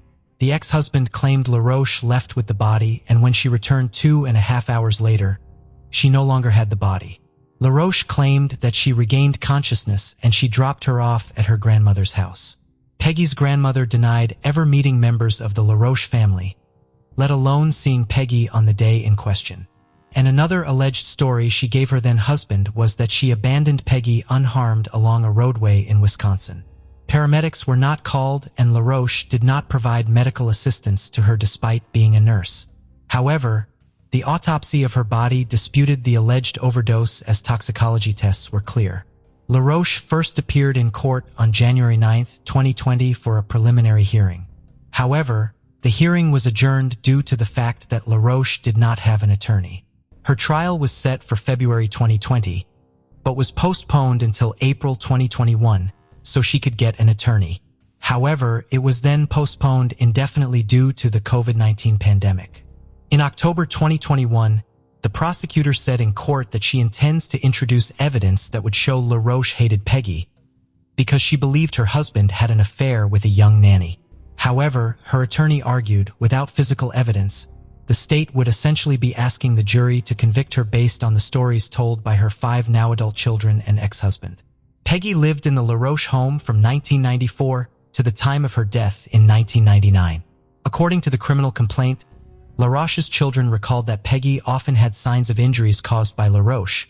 She was forced to sleep in a crawl space under the house, and that La Roche was verbally and emotionally cruel to her and often screamed at her like an animal. It is unknown if her ex-husband will face any charges for not calling 911. On March 4, 2020, Peggy Lynn Johnson was laid to rest on her birthday next to her mother and grandparents at Highland Garden of Memories in Belvedere, Illinois, with a new headstone bearing her name. La Roche remains in Racine County Jail, awaiting trial scheduled to begin on February 1, 2022. Although this case is not yet officially solved, Peggy now has her name back in a proper burial, and hopefully her killer will soon face justice. Burnley is a market town in Lancashire, United Kingdom, surrounded by the stunning Pennine countryside. It has a rich heritage and plenty to do. The gorgeous landscape provides the perfect backdrop for hikes, cycling, horse riding, and much more. One of the people who called this place home was 33-year-old Katie Kenyon. She was a caring and loving woman, completely devoted to her 2 children, a son and a daughter whom she adored. She loved animals and was close to her family, always making time for other people. It was on the 22nd of April, 2022 that the spelling of one word in a text message would set alarm bells ringing for her family. That day at 12:18 p.m., Katie's daughter received a message from her. "I love you and I'm sorry. Ring your dad. He will be looking after you for a while from today. I need to get help so I can be a better person for you and your brother. Please know I love you and I'm not upset with you. Sorry I couldn't tell you about it. If your dad won't look after you, Andy will always have your back. Remember, ring your dad or Andy." One thing in the text message stood out immediately. The spelling of the word, while, was missing the H. Katie never spelt it this way. Another message was sent to her son saying, "Hey dude, I love you and I'm sorry. You need to ring your dad. He will be looking after you from today. I need to get help. It's not you. I love you. Will you look after your sister and know, Andy will always have your back. Get your dad to come and get you while I'm gone. If he won't look after you, get him to take you to Andy." Again, the word while was incorrect. Katie's mother Dawn also received a text message from her at 1:42 p.m. It said, "This is the bravest thing I've ever had to do. I need to find some peace and sort my mind out. So with the $6,000 Andy gave me to pay the debt off, I'm being free for a while until I figure all this shit out." Just like the other 2 messages, the word while was missing the letter H. A text message had also been sent to Andrew Burfield, who was Andy in the text messages to her children. It said, "I want you to know I'm truly sorry for everything." Andrew Burfield and Katie Kenyon had an on-off relationship for several years. Dawn, Katie's mother, sent a message to her sister saying, "Katie's walked out on the kids." This was completely out of character for Katie. She was an utterly devoted mother and her family knew she would never go away and leave her children behind. At 5 p.m., Dawn contacted Sarah and Jenny, Katie's sisters. Jenny got in touch with Andrew to see if he knew where she was. He said he had no idea. He told Jenny he was at work that day and she had gone to his house to drop her card and keys through the letterbox before going to a clinic to get treatment for her anxiety. What he was saying didn't add up, so Sarah and her boyfriend Anthony went to Andrew's house. Andrew lived on Todmorden Road and when the pair arrived to talk to him, they saw her white Ford Fiesta parked outside his house, which still had her belongings inside. But Katie was nowhere to be seen. Andrew was not cooperative with Sarah and Anthony and he ended up calling 999. He told the operator. The police soon arrived on scene and Sarah and Anthony spoke with them. They explained that Katie was missing and that all these messages had come through from her phone. A missing persons investigation was immediately launched. The search started at Andrew Burfield's home. He was cooperative with the police and gave them ideas as to where she could be, including this clinic she had allegedly gone to. He showed the officers the message she had sent him and let them look around his home. He got the ladders from his Ford Transit van so they could check the attic and joked, "Do you want to look in my van too?" He had also sent her several voice notes asking her to ring him. And he had also sent a message to Katie's son on Instagram.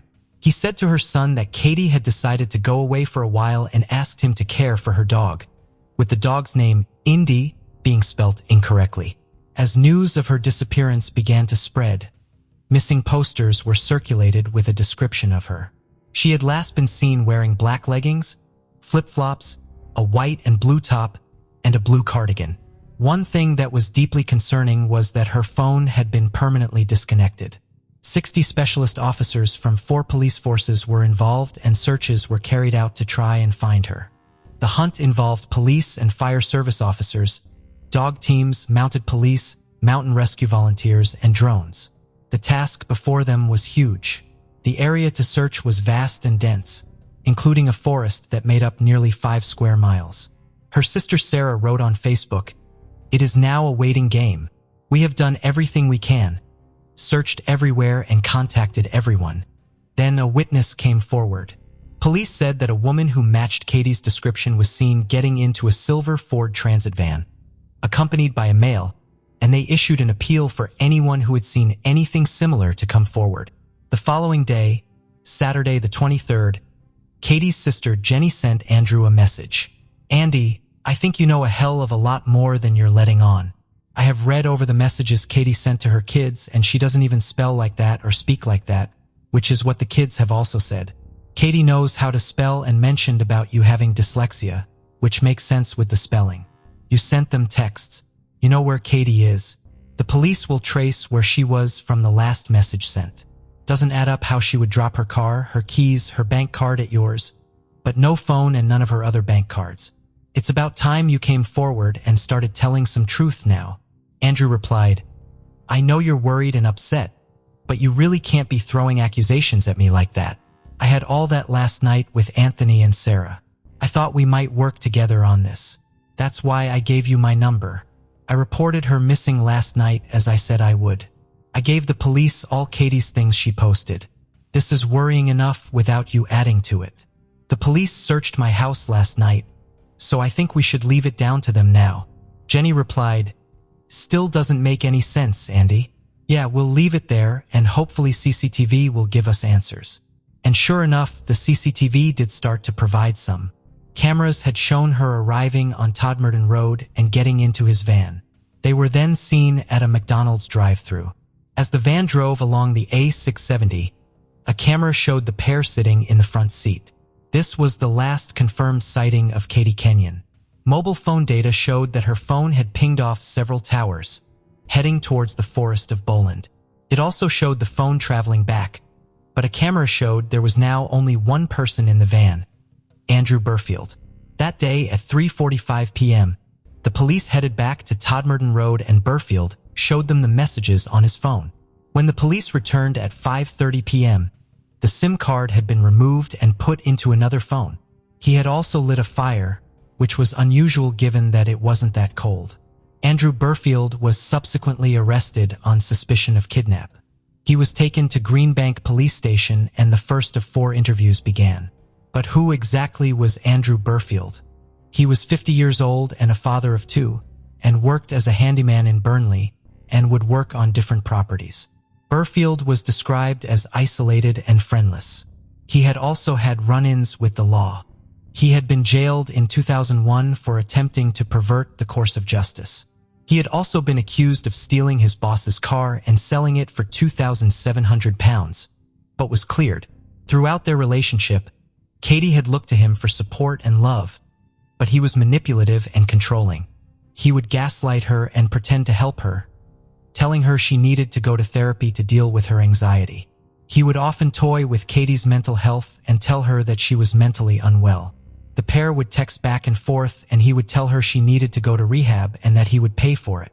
Her anxiety was made worse when in 2021, her Ford Fiesta had been vandalized and her tires slashed, but it wasn't reported to the police. On the 18th of February, she had received a high court writ ordering that she pay £4,000 to Andrew Burfield, money that he said she owed him. The fees continued to escalate, and by April she owed £6,000.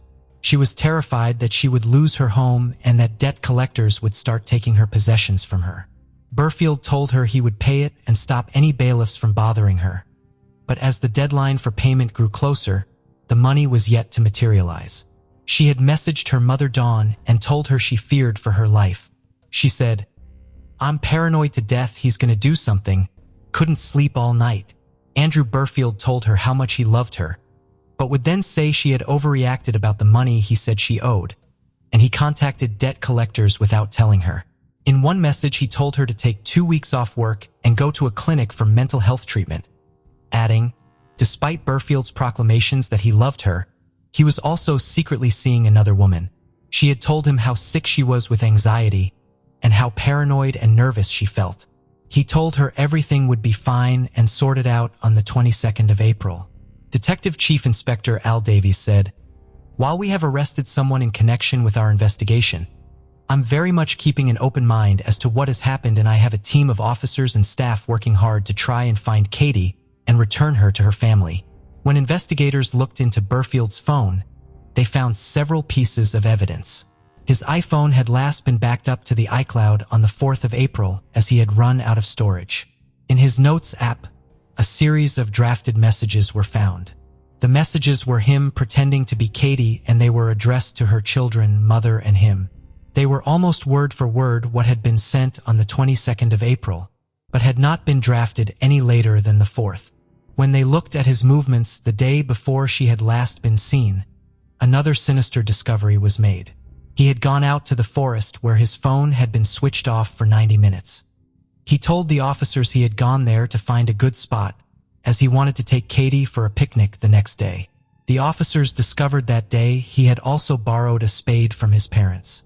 Then another witness came forward. The homeowner of a property on Hillingdon Road that Burfield had worked at on Saturday, the 23rd, said that Burfield had asked what day the bins would be emptied. This immediately stood out as strange. When the officers went to check, they found plastic bags with blood on them and Katie's bloodied flip-flops. The spade he had borrowed was also there.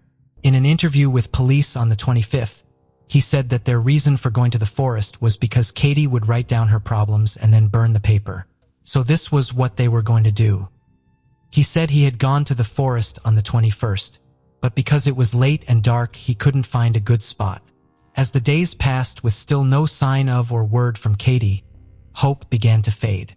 The police started to conduct their inquiry as a murder investigation. Lancashire police said, "Whilst Katie has not yet been found, we are now working on the basis that she is sadly no longer alive." The police conducted another interview with Andrew Burfield on the 27th of April, and it was then that his story suddenly changed. He said that after going to what he called their place in the forest and setting up their spot, there was an axe on top of the cooler. He said that Katie had bet him he couldn't hit her can of drink with the axe. He said he had thrown the axe at a tree, using both arms to throw it overhead. But at the same time, Katie was starting to sit down. He stated that he threw it down instead of up and shouted at Katie, but it was too late, and she was struck once in the head with the back of the axe. He described being covered in blood as she lay in his arms, saying it was like something out of a film. He said he was unable to get her body into his van, so he decided to dig a 1.5-foot grave and bury her, covering her body with leaves and sticks, adding he didn't want her to be seen or for animals to find her. He tied a bag to a tree to mark the spot where she was buried. He hadn't planned it, he said, and he was going to go back to his house, deal with his children and her children, and then take his own life. He told the officers that he had burned her cards and phone before dumping the ashes in a bin outside a shop. The picnic box was found in his van, and investigators were also able to find a spot of blood inside Andrew Burfield's washing machine. Following this, he was charged with murder. On Friday, the 29th of April, DCI Al Davies told Katie's family the devastating news. Her sister Sarah said, "We simply could not face telling her children. DCI Davies had to do that for us. I cannot describe to anyone what that was like. It had been the longest 7 days of our lives." With this new information, a specialist search team was sent out to find her. They were able to find the bag tied to the tree, but they could not find any sign of a grave or burial site. As they couldn't find her body, police took the rare decision to have Burfield show them himself. He said he would take the officers to her, all of which was captured on a police body cam. He was dressed in a forensic suit and handcuffed as he escorted the officers to the deposition site. He led them 69 meters off the main track and knelt down on the spot. It was just meters from where they had already been digging. It was here that the search for Katie Kenyon came to a devastating end. DCI Al Davies said, "Notwithstanding Burfield has a skill base as a builder, this was a complex grave. Each layer of soil was taken off in order. The topsoil, then the next, and put back in that same order. A large root ran through the grave, and it had not been severed. An archaeologist and a forensic botanist said it was completely implausible to dig that grave within the timescale Burfield was known to have been in the forest with Katie. It was impeccably finished. Despite his story that she had only been hit once with the back of the axe, the postmortem revealed that Katie had actually been hit 12 times. Her phone has also never been recovered. Katie's funeral service was held in May. Mourners followed the horse-drawn carriage carrying her coffin as her family and loved ones prepared to say goodbye. Her family said that she had been taken away from her children and family far too soon and that they felt stuck in a heartbreaking nightmare.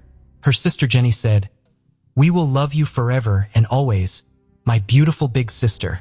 When his trial began at Preston Crown Court on the 14th of November 2022, it was expected to last roughly 3 weeks.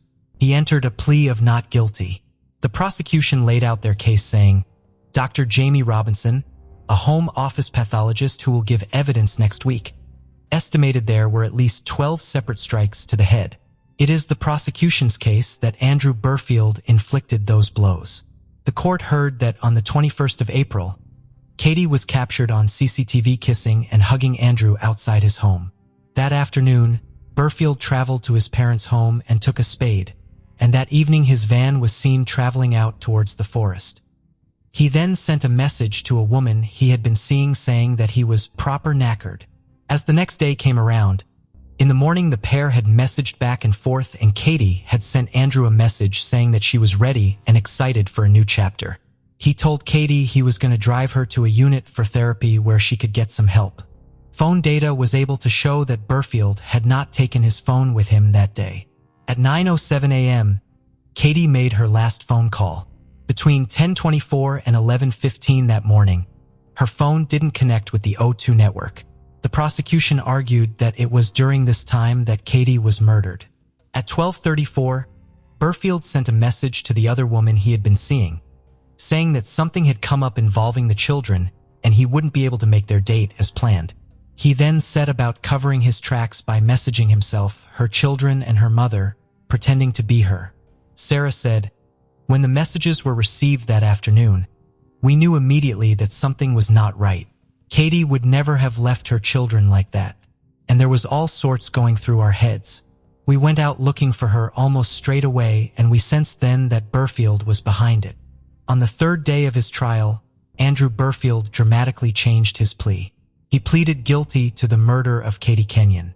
Sarah addressed the court with a victim impact statement.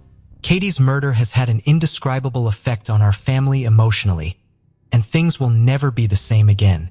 I cannot put it into words. Every Christmas, birthday, holiday, and other significant date event will be scarred by Katie's absence and the reasons behind her absence."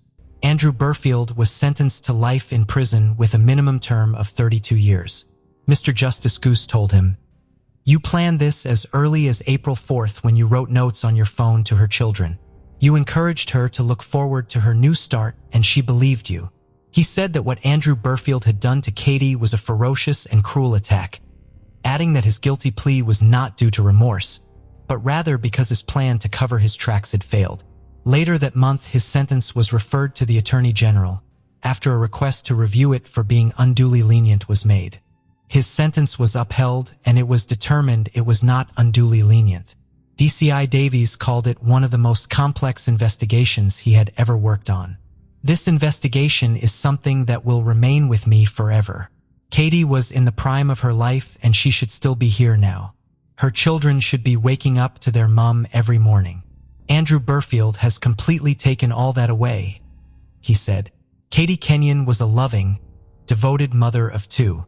She had the rest of her life in front of her. Her loss has left a void that will never be filled."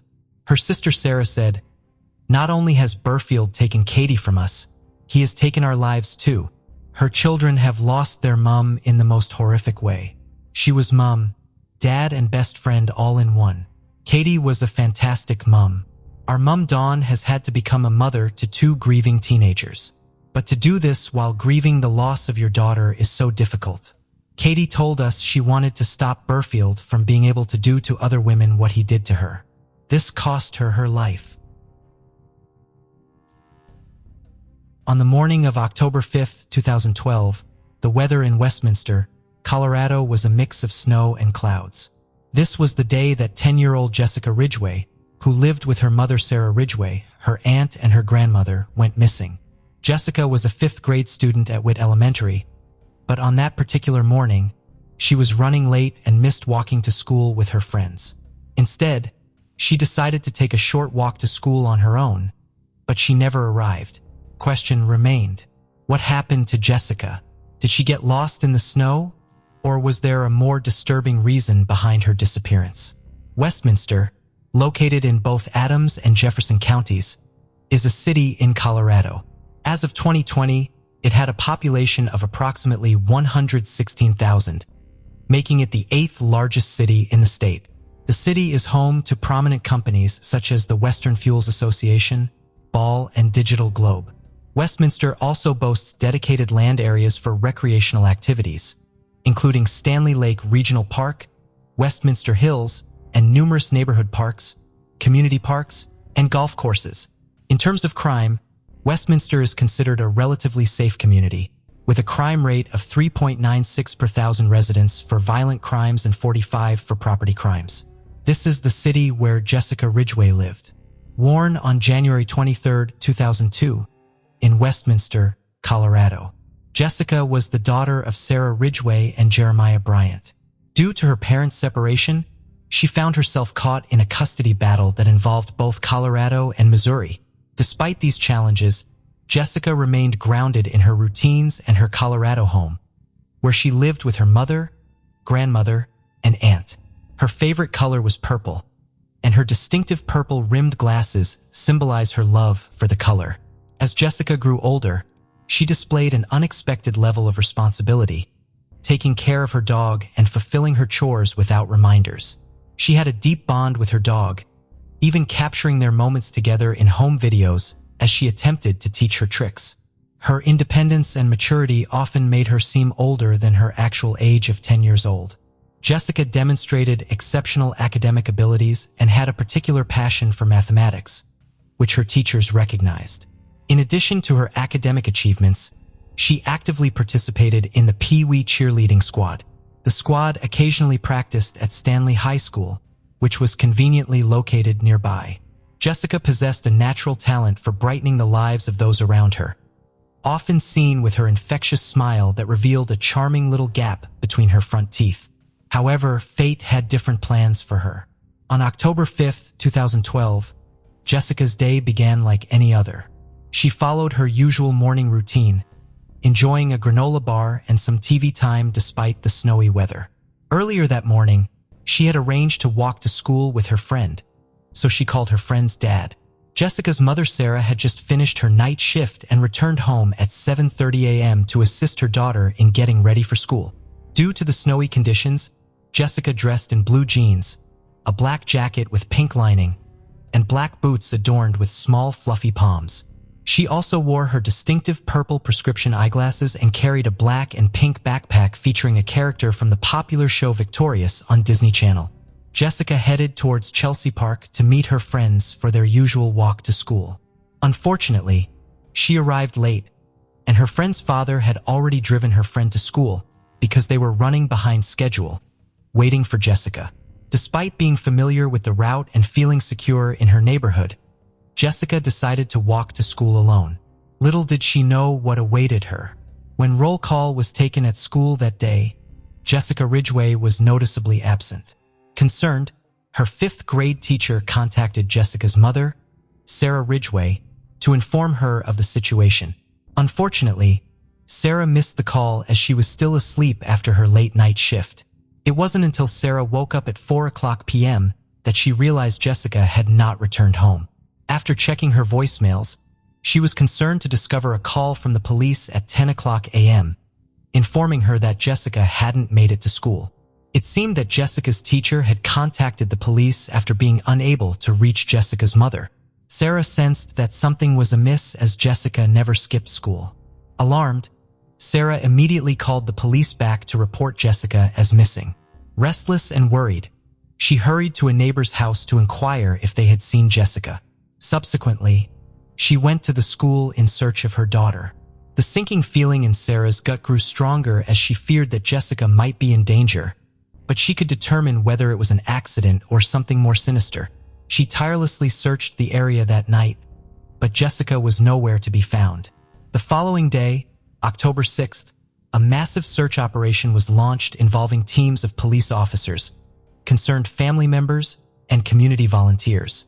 They meticulously combed through every inch of Jessica's usual fifth-of-a-mile route to school, leaving no stone unturned. Search dogs and thermal sensors were deployed to cover the surrounding areas of her neighborhood and the paths she typically took. Regrettably, the search yielded no results, leading to the issuance of an Amber Alert featuring Jessica's photo and description.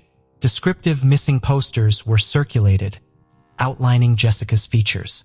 In an effort to engage the public in the search, both the police and the community adorned the school and Jessica's route with purple ribbons.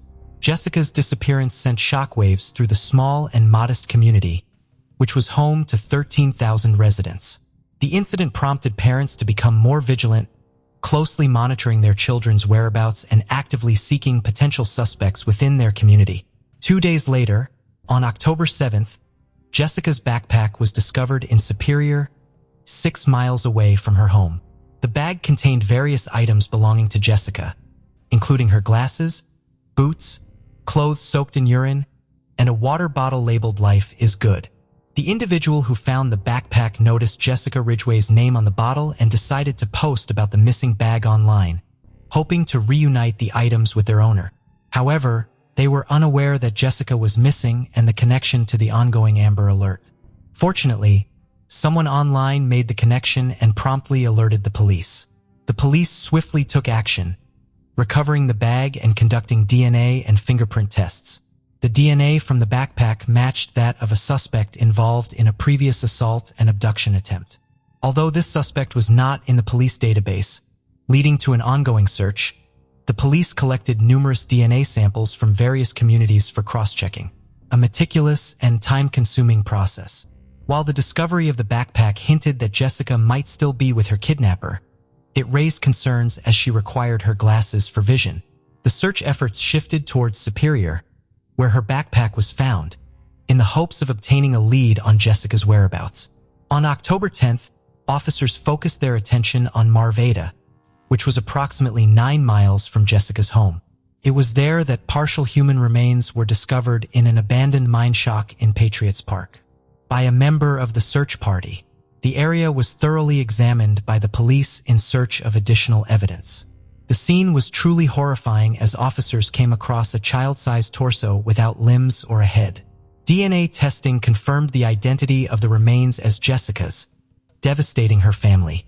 The medical examiner noted disturbing details, such as the body being cleaned, organs removed, and a foreign object found inside. Near the crime scene, detectives also discover a small wooden cross necklace. The search for Jessica Ridgway now transitioned from a rescue mission to a murder investigation. During this time, suspicions lingered around Jessica's mother Sarah, as she was the last person to have seen Jessica alive. Even Jessica's father, Brian, expressed his concerns when questioned about Sarah's potential involvement. In response to these suspicions, Sarah released a public statement that lasted for 38 minutes. During this statement, she emphasized her complete cooperation with the police investigation and aimed to dispel any doubts regarding her involvement in Jessica's disappearance. With no clear leads and after ruling out Jessica's immediate family as suspects, the authorities found themselves grappling with the fear that the child killer resided within their close-knit community. Nearly 2 weeks after Jessica's disappearance, a breakthrough occurred when a woman contacted the police tip line. She recognized the cross necklace from media coverage of the murder and stated that it closely resembled one owned by her neighbor.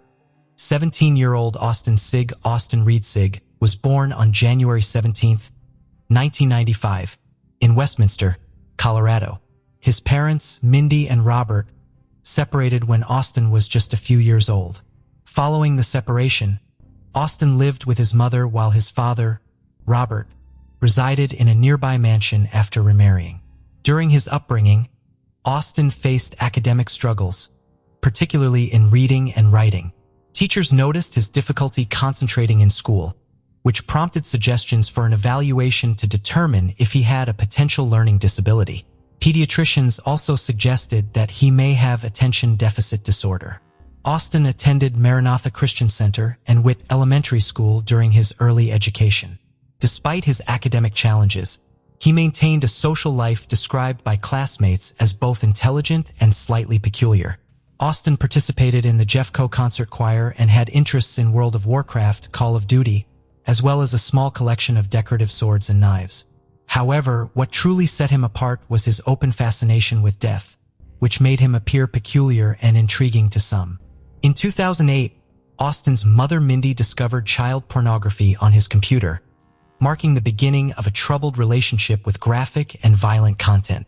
As a result, Austin was taken to a faith-based center for counseling from 2008 to 2009. Unfortunately, this intervention did not lead to any significant improvement. After the initial counseling, his problems actually worsened over time. Surprisingly, he never sought help again. The counselors had advised his father to monitor what Austin was watching on TV and doing on the computer, but unfortunately, there was little follow-through in actually tracking the content he consumed. Austin's father, Robert, had a troubling history of criminal activities, including burglary, fraud, domestic violence, and driving under the influence. However, there were no known charges related to child abuse. Nevertheless, there were restraining orders against him from his ex-wife due to his problematic relationships. Despite the early conflicts between his parents, the rest of Austin's home life appeared to be calm and nurturing. He shared a room with his younger brother, and his side of the space was adorned with Japanese decorations, katanas, a kimono, and an Abbey Road Beatles poster. Despite his diverse interests, Austin seemed to maintain a normal social life, even having a girlfriend whom he met at a Christian teen gathering called the Warehouse 180. Their relationship lasted from middle school through high school without any concerning signs. According to his mother, he spent an average of 3 nights a week at home. However, where he stayed on the other nights remained a mystery. Austin's interest expanded to crime scene forensics and mortuary science. His fascination with death became a significant driving force and earned him recognition in a high school forensics competition. Austin displayed exceptional talent in crime scene investigation. Securing his second-place award, he pursued his passion at Warrant Tech, where he received accolades for his crime scene investigation skills. Astonishingly, his dedication to morbid subjects extended to Arapahoe Community College, where he took classes that allegedly taught him how to commit murder and evade capture. In May 2012, at the age of 17, Austin made his first attempt at a serious crime. He tried to incapacitate a 22-year-old female jogger at a park in Westminster near Kettner Lake using homemade chloroform. Fortunately, she fought back and successfully escaped his attack. The jogger promptly reported the incident to the police, providing a detailed description of her assailant as a white male aged between 20 and 25, approximately 5 feet 7 inches tall, with an average build and brown hair. In order to gather evidence, a DNA sample was collected from the jogger's shirt and entered into the FBI CODIS database, which serves as a repository for DNA profiles.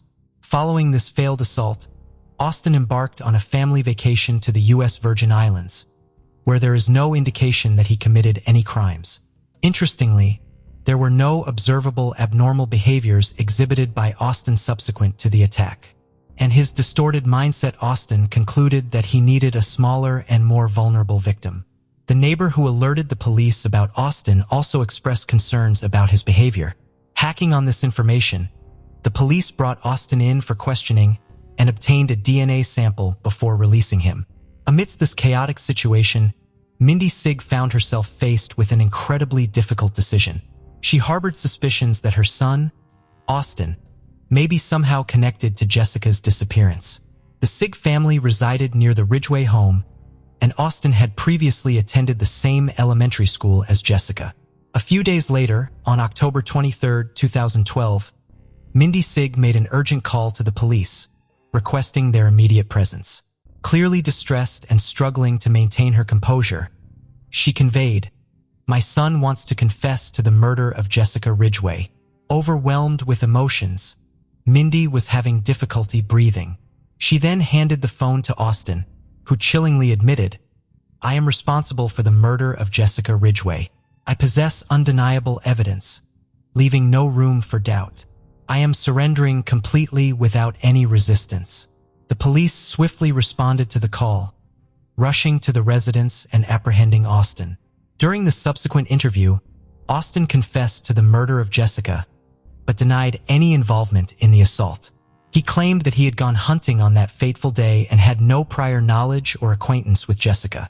However, he was well acquainted with the area as he had attended Witt Elementary School himself during his childhood.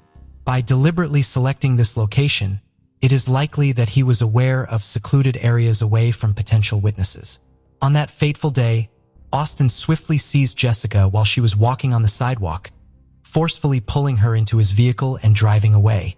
He admitted that he had planned to murder her from the beginning, but assured her that she would be safe and reunited with her mother as long as she remained calm.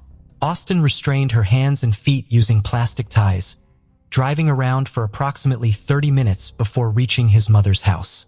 In the garage, he subjected Jessica to horrifying torment, cutting off pieces of her hair while watching television. Jessica was so terrified that she involuntarily urinated. Subsequently, he forced her to change into his clothes due to her soaked attire. The details of Jessica's murder are extremely distressing. Austin initially attempted to strangle her with zip ties, but when unsuccessful, resorted to manual strangulation. Realizing that she was still alive, he drowned her in a bathtub filled with scalding water. The brutality continued as he dismembered her body in the bathroom, utilizing an electric saw, utility knife, and razor blades. Austin meticulously labeled certain body parts and placed them in bags, disposing of her remains in a small pool shed located in his backyard. The following day, he drove around in his Jeep to dispose of Jessica's belongings, strategically placing her backpack and superior to mislead the police, and discarding her jacket in a random trash can. Fearing detection by cadaver search dogs, Austin felt compelled to dispose of Jessica's torso separately. In a disturbing twist, he indulged in a fantasy by impersonating a medical examiner, removing her organs in his home and washing the body to eliminate any evidence. He claimed to have flushed the organs down the toilet. A search of the house uncovered the remaining body parts and cut hair from Jessica in the crawl space, which Austin had previously described to the police dispatcher. Austin acknowledged placing a small hand-carved wooden cross pendant on Jessica's body. However, during the autopsy, it was discovered that the cross was found inside her body, which was one of Austin's practices. Austin confessed to etching 3 designs on the cross before inserting it inside her. The police, in their search for public assistance, initially released a photo of the wooden cross without revealing its significance. Austin confirmed these details to the authorities. The wooden cross, measuring 1 inch, was discovered in Jessica's vaginal cavity. Deeply disturbing choice that violated her innocence and resulted in part of her body being discarded in a trash bay. When questioned about his previous attempt to assault a female jogger, admitted that he would have done the same to her as he did to Jessica. His plan involved disposing of the jogger's body in the sulfur pits located in the Colorado mountains. Austin confessed that he had harbored a long-standing sexual fantasy, one that had intensified over time. He admitted to going out before Jessica's abduction and murder to search for young girls, but he never acted on his urges during those instances. Austin confessed to all the charges, resulting in a total of 17 counts, with 11 specifically related to the offenses against Jessica and the earlier attack on the female jogger. Due to his age, he was initially placed in a juvenile facility. However, Austin was a minor when he committed these crimes, was later charged as an adult and transferred to an adult prison in Jefferson County. Considering his age, he spent the first 52 days in jail in a specialized housing unit. During this period, he was isolated from the general prison population and accompanied by a deputy for security purposes. Austin faced a total of 19 charges, including first-degree murder after deliberation, 3 counts of felony murder, sexual assault on a child, second-degree kidnapping and robbery, as well as attempted murder, attempted kidnapping, and attempted sexual assault in relation to the park jogger. On December 10, 2012, the prosecution added counts 18 and 19 for sexual assault and an enhancement for a crime of violence. Surprisingly, Austin initially pleaded not guilty to the 15 charges. However, later in court, 2 of the original 17 charges were dropped as duplicative. It remains unclear whether this police strategy was intentional or part of a larger legal plan.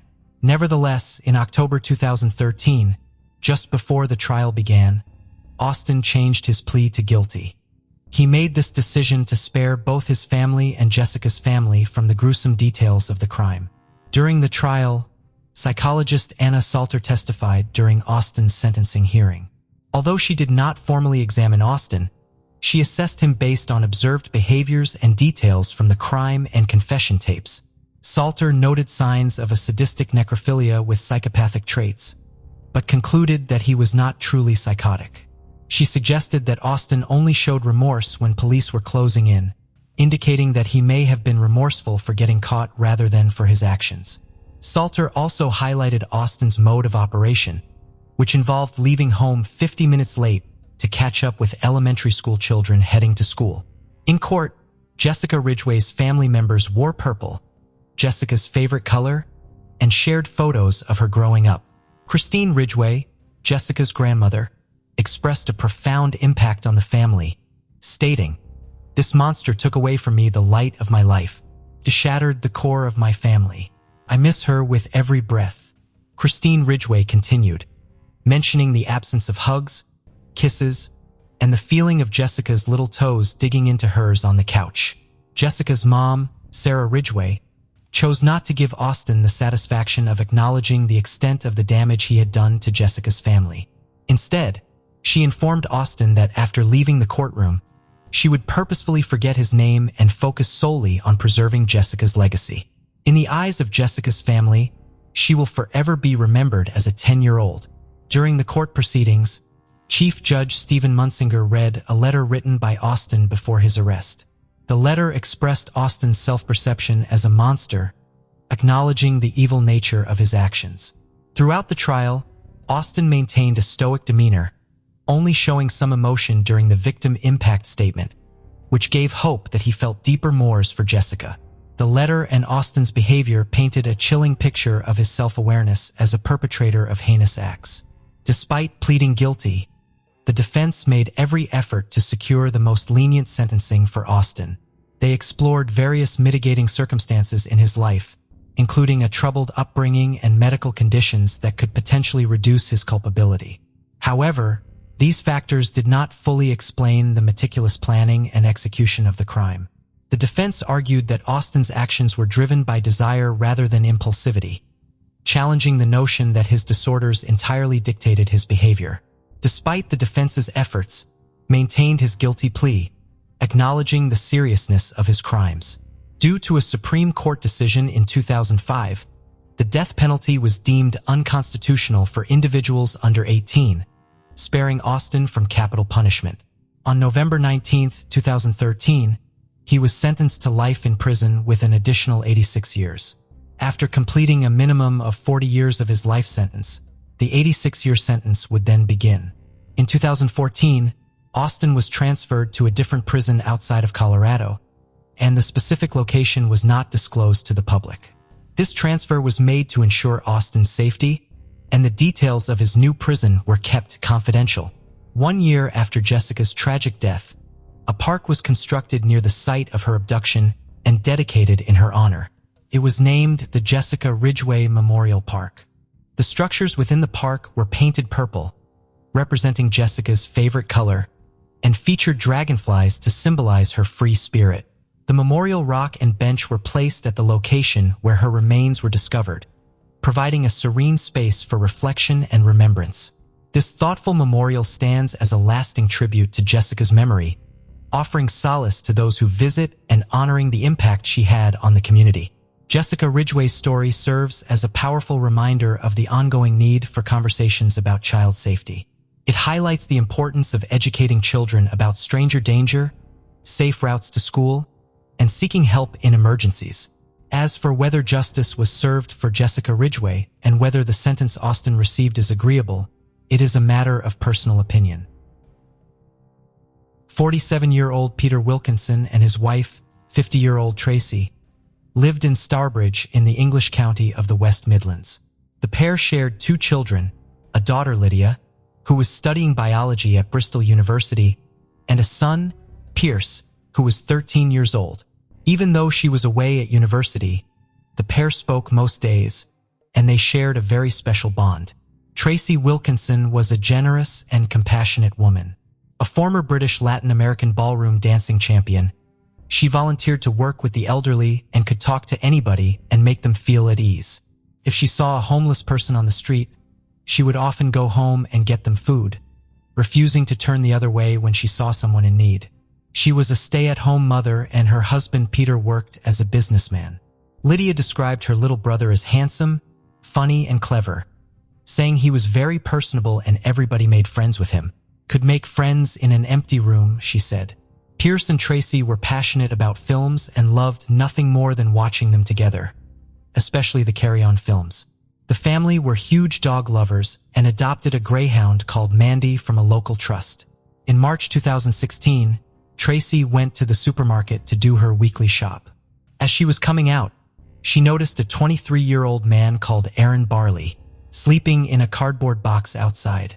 Seeing him struggling and cold moved her greatly, and in that moment she knew she wanted to help him. She decided to take him back to their house on Greyhound Lane, and he had dinner with them. Tracy was keen to get him back on his feet and would offer him support in any way she could. She drove him to the council offices, and with their help, he was able to find new accommodation in a hostel. Every day Tracy would make sure he had breakfast and dinner, also ensuring he had a hot meal every day. This stability and support was something he hadn't experienced much of, as Aaron Barley's life had been troubled and chaotic from the get-go. He had been born in 1993 out of an incestuous relationship between an uncle and niece, who shared a 19-year age gap. His mother worked in a factory and his father was a publican. His family was both disjointed and large. By the age of 6, he had been orphaned. His father had succumbed to cancer when he was just 4, and 2 years later, his mother suffered a fatal heart attack. He would spend his childhood in care, various foster homes, and with different family members. He had suffered physical and sexual abuse too. When he was 13 years old, he was at the center of a missing persons investigation, and his image was circulated after he went missing with 2 of the boys in Bronze Grove. He was later found and returned to the care system. As he aged out of the system, he began sleeping on the street. He abused various substances and struggled with an alcohol addiction too. But now it looked like his life was finally starting to turn around. He appeared grateful for the help and support he had been given, and the Wilkinsons were determined to get him back on his feet. One night, whilst having dinner with the family, said to them, "Just need somebody to give me a chance. I need somebody to give me a lucky break." Tracy had battled an alcohol addiction and volunteered at the rehab center that had helped her. She knew all too well just how debilitating addiction could be, and she wanted to do everything she could to help him. Peter decided to give him a job as a laborer in one of his businesses in Newport. For the next 5 months, it seemed to be working out well. Aaron had a stable income, a roof over his head, and a family that really cared for him, but it would soon fall apart. In September, Aaron said that he had relapsed and was taking drugs again, as his mother had recently died, something that was not true, as he was no longer sober and hadn't been turning up to work, and had also been showing aggressive behavior towards managers. Peter decided to let him go from his job. It ended amicably and the family lost contact with him. But just a couple of months later, Peter found him sleeping in the family's driveway. He was covered in bruises, and it appeared he had been assaulted. The Wilkinsons decided to help him once more. They found him accommodation, and he earned money by doing odd jobs for them. He spent Christmas Day with the family and gave Tracy a card addressing it to the mother I never had. When the new year rolled around, he had a new flat in Briley Hill and was in full-time employment. He would visit the Wilkinsons a couple of times a week for dinner, and things appeared to be on the up for him. However, his job as a furniture polisher would soon end as he was fired, and he would later lose his accommodation too. The Wilkinson family let him stay in their house on Greyhound Lane for 2 weeks until he found somewhere new to live. On the 26th of March, Lydia came back from university and hid in the family's Land Rover to surprise her mother for Mother's Day. When Tracy opened the boot and Lydia jumped out, they both cried, so happy to be reunited with one another. Lydia wasn't back for long, and within a few days she had gone back to Bristol. Just 4 days after surprising her mother, her world would come crashing down. Thursday, the 30th of March, 2017. At around 10 a.m., Lydia received a call from her boyfriend, saying there had been an incident in Starbridge. When she Googled it, she saw photos of her house taped off and emergency services all over Greyhound Lane. She called the police to find out what was happening, and what they told her was horrifying. At 7 a.m. that morning, Peter had taken their Greyhound Mandy for a walk, just like he always did, and left his wife and son at home. He asked Pierce if he'd wanted to go with him, but Pierce decided not to go and told his dad he would go the following day. When he came back from the walk, Peter thought his wife and son had slept in, as there wasn't a cup of tea on the kitchen counter for him, like there always was for when he returned home. As he opened the back door, a man in a balaclava lunged at him from behind a wall in the kitchen, holding a knife over his head. Peter was stabbed 6 times, twice in the back, twice in the abdomen, and twice in the face. The man said, "Die, you bastard," as he stabbed him. Despite him trying to disguise his identity, Peter knew instantly who it was. Peter said to him, "Aaron, we tried to help you." Aaron Barley repeated, "Die, you bastard," and stabbed him in the stomach. He then stole the Land Rover from the front driveway and drove off. Peter called 999 before staggering out into the garden, where he collapsed onto a chair. Emergency services rushed to the scene, and a paramedic and rapid response vehicle arrived within 7 minutes of the call. 2 ambulances were also dispatched alongside 2 air ambulance helicopters with critical care doctors and paramedics en route to assist too. When the paramedics arrived, Peter asked them to go and check on his wife and son. When the paramedic came out, Peter heard him say, "1 dead, 1 in cardiac arrest." Peter was taken to the Queen Elizabeth Hospital in Birmingham to be treated for his life-threatening injuries. As more emergency services arrived, they were confronted with a dreadful scene inside. Tracy had been stabbed at least 17 times and was found naked on her bedroom floor after being stabbed through her duvet as she lay in bed. She was pronounced dead at the scene. Her son Pierce had at least 8 stab wounds, one of which was so severe it had nearly divided his spinal cord. He was found on his stomach struggling to breathe after he had tried to crawl along the floor. He was taken to Birmingham Children's Hospital, where medical staff tried tirelessly to save him. Tragically, he later succumbed to his injuries and died. Within the course of just a few minutes, Peter had lost his wife and son, and Lydia had lost her mother and little brother. After stealing the car, Barley was captured on dash cams, both inside the stolen vehicle and from other road users, driving the Land Rover away from police. But before long, he crashed. After a brief chase, Aaron Barley was taken into custody. A knife wrapped in a wet shirt was found in the car. For Lydia, who was in Bristol, the nightmare that was unfolding was impossible to comprehend. She had been due to come back home the following day to choose a dress for her university ball. She had promised Piers she would be there at the school gates to meet him. As she was driven to Birmingham to be with her father, she said she began thinking that she would have to plan a triple funeral on her own. When she arrived at the hospital, she was taken to the critical care ward where her father was being treated. Doctors surrounded his bed, and he was hooked up to various machines before going into surgery to try and save his life. West Midlands Police and the West Midlands Ambulance Service gave a statement to the press.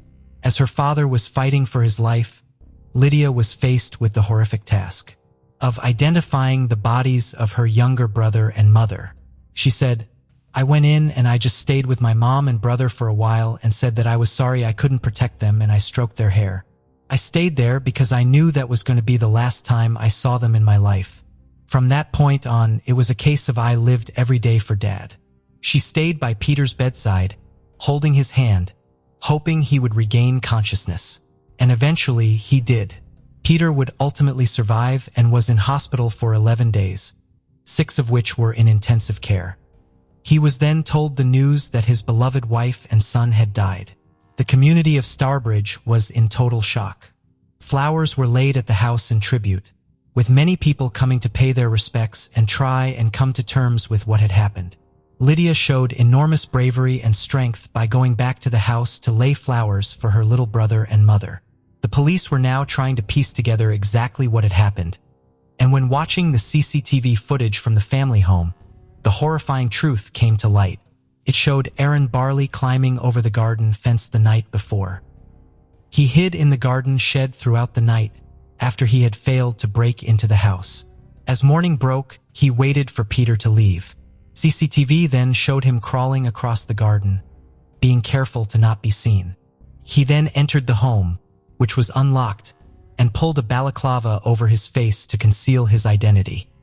He took 2 knives from the kitchen, and after going upstairs, he stabbed Tracy in her bed and Pierce in his bedroom in a frenzied, violent, and ferocious attack. He then lay in wait for Peter to come back. Aaron Barley's lack of remorse was shocking. He would later say to a police officer, "I've stabbed 3 people up. I ain't bothered about taking one of you with me." When it was unclear as to whether or not Peter was going to survive, he told a prison nurse who had asked him about being homeless, "What? 2 murders and possibly a 3rd. I don't think I'll need any help with that." He also told a police officer, "I chopped them up. I don't need a solicitor." He refused to have a toxicology test done to determine if he was under the influence of any substances. He refused to give any reason for his crime, and his motive remains unknown. He bragged in custody about killing the mother and son, saying he was glad they were dead. The only regret he showed was that he hadn't succeeded in murdering Peter. Less than 1 week before the murders, the Wilkinsons had canceled a phone contract they had paid for Barley, as he had failed to contact them for 3 weeks.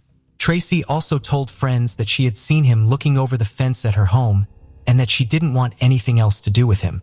Aaron Barley had a long history of violence and antisocial behavior. When he was 11 years old, he was removed from a foster home in Worcester following violent attacks on other children in the home. As he grew up, he continued to show increasing violence with a former resident of the care home. He lived in saying he was deeply troubled. He would often get into fights and even stole a member of staff's car. He also wrote a hit list of people he wanted to kill. He had a string of 21 previous convictions, the first of which he got when he was just 12 years old, for grievous bodily harm. Other offenses included assaulting a police officer, drugs charges, possession of a firearm, and assaulting a former partner with a piece of wood. He had hit her 50 times with it, before breaking it in half and trying to stab her with it. For this offense, he was sentenced to 3 years in prison at the age of 18. He attended a school for children with social, emotional, or behavioral needs, and those who knew him described him as cocky, saying he often said disgusting and misogynistic things about people's female friends and relatives. Nobody socialized with him. He had also been reported to the police after his previous foster carer had read several posts on Facebook that had caused great concern. He had threatened his family, who he said hadn't spoken to him in years, and messages also said, "Got to try and get some help before I go on a killing spree." Those who had volunteered at the rehabilitation center stated that Barley had said he wanted to kill someone using a knife. They also reported that he said he had 2 aims in life, one being to kill a prison officer and the other to kill a police officer. However, his comments were not taken seriously with the belief they were caused by his drug abuse. In February 2017, just a month before he committed the murders, he had met with a project worker for additional support. She made the assessment that he was seeking control, being manipulative and playing mind games. And in a text message, he referred to himself as a predator, saying, "Stay a predator, change the prey."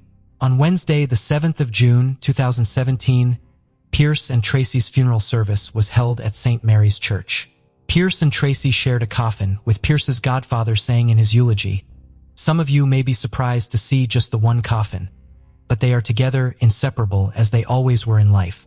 Lydia said her brother and mother were as close as a mother and son could be, and shared a true bond of love that could never be broken. Mandy, the family's dog, and other dogs from a rescue center formed a guard of honor as the coffin was taken into the church.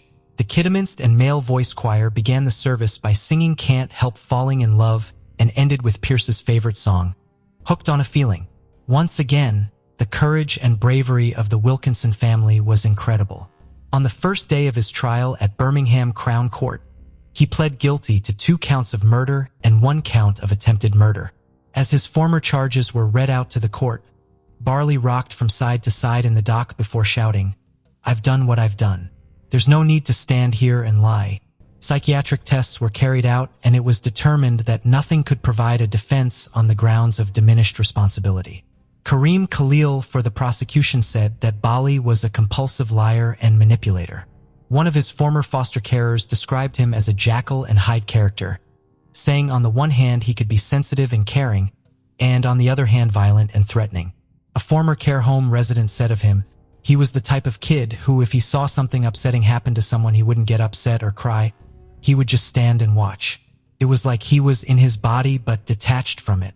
His defense lawyer, Hankin, said that Barley's chaotic childhood had seen him be pushed from pillar to post and around various different foster homes.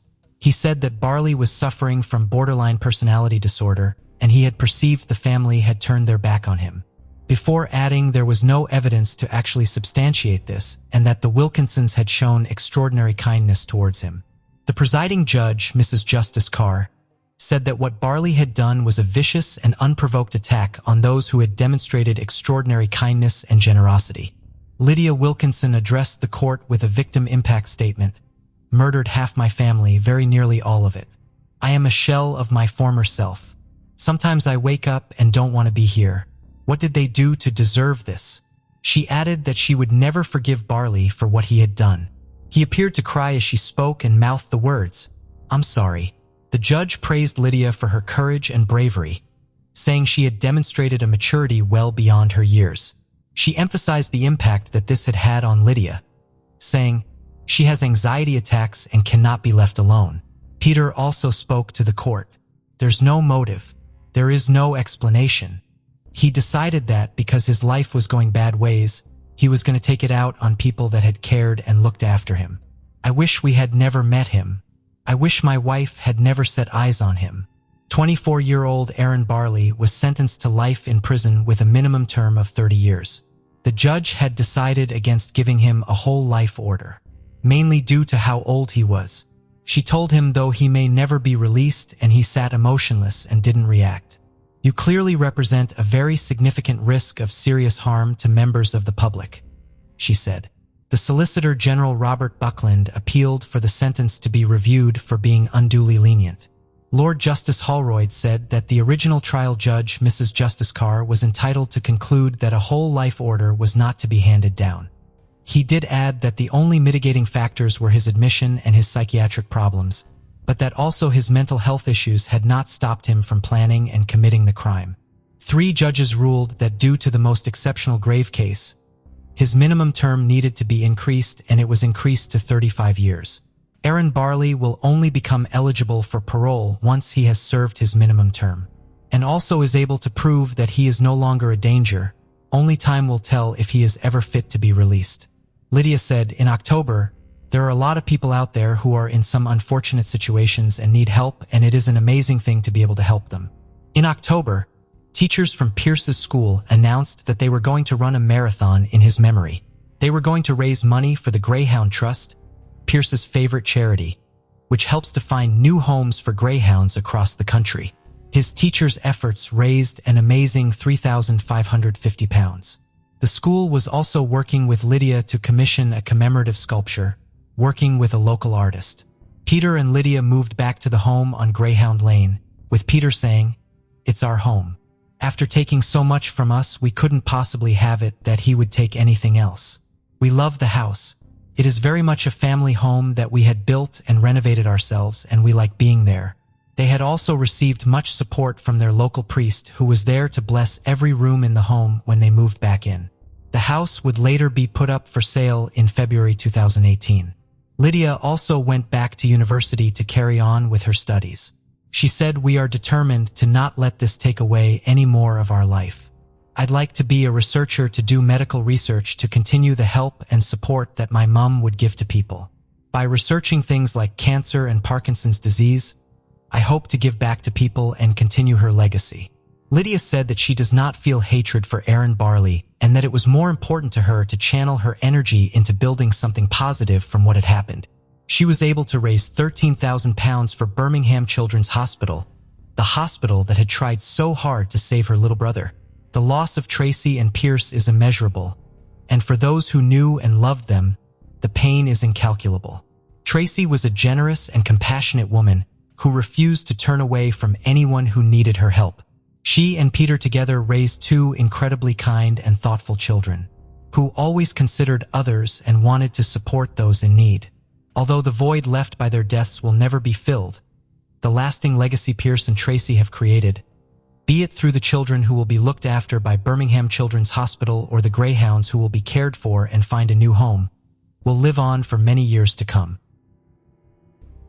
A 35-year-old mother of 5 named Crystal Rogers vanished from sight during the 4th of July weekend in 2015, leaving her abandoned car on the Bluegrass Parkway in Bardstown, Kentucky.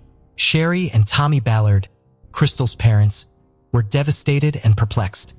Sherry took care of Crystal's children after her disappearance, and Tommy devoted his time to finding his daughter. Police looked into it as well, but they could not find any information about her whereabouts. 16 months later, tragedy struck once more when her father Tommy was shot and killed on November 19, 2016, while hunting on family land close to Bluegrass Parkway. The unsolved disappearance of Rogers and her father's death had a profound effect on the Kentucky community and attracted a lot of media attention. Despite the extensive coverage, investigators were unable to make headway. After 8 agonizing years, a significant breakthrough occurred this year. This case brings us to Bardstown, Kentucky, a town renowned for its rich history, vibrant community spirit, and local legends, which include the renowned bourbon heritage. It provides a top-notch experience in a small-town environment. Nonetheless, Bardstown is not one of the safest neighborhoods in the nation. Its crime rate is greater than 90% of all Kentucky towns and cities when compared to the state as a whole. The fact that the town has seen 4 unfathomable, unsolved tragedies that have permanently damaged the lives of those who live here is another contributing factor. The first tragedy occurred on Memorial Day weekend of 2013, when Jason Ellis, a 33-year-old Bardstown police officer, was ambushed and killed on the Bluegrass Parkway exit ramp. The second occurred on the day after Easter in 2014, when 48-year-old Kathy Netherland and her 16-year-old daughter, Samantha, were brutally murdered inside their home in Botland, just outside Bardstown. Crystal Rogers' murder was the third in this heinous string of killings. Crystal was born April 4, 1980, in Bardstown, Kentucky. She was Sherry and Tommy Baller's much-loved first child. Growing up in a close-knit family, Crystal's parents loved and looked out for her, being picky about who she spent time with. Crystal had a kind and sympathetic disposition when she was younger, which made people like her. Sherry said that she was incredibly grateful to have Crystal as a daughter, and that she could not have asked for a better kid. Initially, Crystal Rogers was wed to Keith Rogers, and the two of them had 4 children. But as time passed, it was clear that their marriage was under strain. Rather than pursuing a formal divorce, Crystal and Keith made the decision to live apart. It is interesting to note that even as they got older, kept his last name. Later in life, Crystal embraced the joys and responsibilities of motherhood and became a fully committed mother to her children. Crystal started dating Brooks Halk not long after they split up, marking the beginning of a new chapter in her life. This was a long-term relationship that lasted until 2015. In addition to their romantic relationship, Brooks and Crystal had a working relationship. Coming from a wealthy family with ties to Bardstown, Brooks owned and operated several rental homes in the area, actively collaborated with him, juggling her job obligations with her 4 children's needs. Along with Brooks, Crystal welcomed Elijah, also known as Eli, a son, into her family. But Crystal's life, which had been marked by her generosity and love for her mother, was about to take a tragic turn. Her 5 children, had been enriched by their mother's enriching presence, were left with a permanent void in their hearts after her abrupt disappearance. For Crystal, the beginning of July 3, 2015, was just another typical day spent at her boyfriend Brooks' family farm. She watched her children and passed the time by playing games on her phone. Nobody could have predicted how drastically this seemingly ordinary day would affect everyone's lives. When Brooks awoke the following morning, July 4th, he discovered with dismay that Crystal had vanished. The July 4th was marked by barbecues, fireworks, and other traditional festivities, but Crystal was nowhere to be found throughout the day. A relative discovered Crystal's 2007 Chevrolet Impala parked with a flat tire near mile marker 14 of the Bluegrass Parkway 2 days later, on July 5th. The keys were strangely still in the ignition, and her personal cell phone was discovered inside. It was at this point that Crystal's mother, Sherry Ballard, officially reported her missing. The investigation into Crystal Rogers' disappearance began on July 5, 2015, with Detective John Snow leading the way. Brooks Hawk, Crystal's boyfriend and the father of her youngest child, became the focus of the investigation almost immediately. Brooks claimed that he, Crystal, and their son, Eli, went to the family farm on the night of July 3rd. They returned home and went to bed, but when Brooks awoke the next morning, was gone. He suggested that her habit of leaving in the middle of the night was not uncommon, as she frequently attended parties. However, Crystal's friends and family disputed Brooks' portrayal of her as a frequent partygoer who would abandon her children. Suspicion was aroused by Brooks' uncooperative demeanor during the search. When asked about texts that seemed to show that Crystal was going to spend July 3rd alone without the kids, Brooks said, "I do not know." In the 2 days preceding the car's discovery next to the Bluegrass Parkway, Brooks appeared indifferent and did little to assist, even though Crystal was formally reported missing on July 5th. When Detective Snow interviewed Brooks on July 8th, he was observed downplaying most of the details and projecting a victim image. The interview was cut short when his brother, Nick Hawk, a Bardstown police officer, called. This added a new layer to the investigation. Both brothers were now being investigated by the police. On July 8th, the brothers met at the family farm, Crystal's last known location. Nick was questioned and investigated but refused to cooperate. Nick initially refused to take a polygraph test. When forced to take the test on July 24th, the results raised serious concerns. His answers revealed dishonesty whenever asked about Crystal Rogers or the circumstances surrounding her disappearance. Despite intense search activity, months went by with no new leads. Due to his lack of cooperation, Bardstown Police Chief Rick McCubbin suspended Nick on September 9, 2015. He was fired on the 16th of October. Crystal's whereabouts remain unknown as the investigation stalled. Finally, the case appeared to be mired in uncertainty. Despite suspicions about Brooks and Duchalk, no concrete evidence emerged, and Crystal Rogers remained missing, leaving her family and friends in distress as the case seemed to go nowhere. Tommy and Sherry Ballard had a difficult time dealing with their daughter's disappearance. They took on the role of guardians for 3 of Crystal's 5 children, trying to keep things normal for the kids while simultaneously bringing attention to Crystal's situation. Sherry talked to the media about the situation on a regular basis, but Tommy, her father, adopted a more hands-on style. Tommy actively participated in setting up searches, conducting interviews, and requesting information from the sheriff's office. It appeared as though he was conducting an independent inquiry in addition to the formal search for his daughter.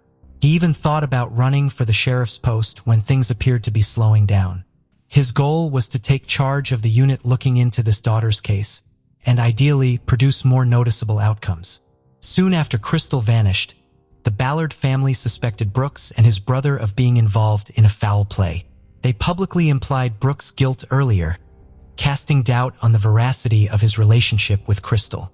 Tommy and Sherry intensified their legal actions against Brooks in the second half of 2015. They were worried that Brooks would try to leave the area with Eli, who was selling real estate quickly and at an unusually low price. To stop him from leaving, the Ballards took legal action.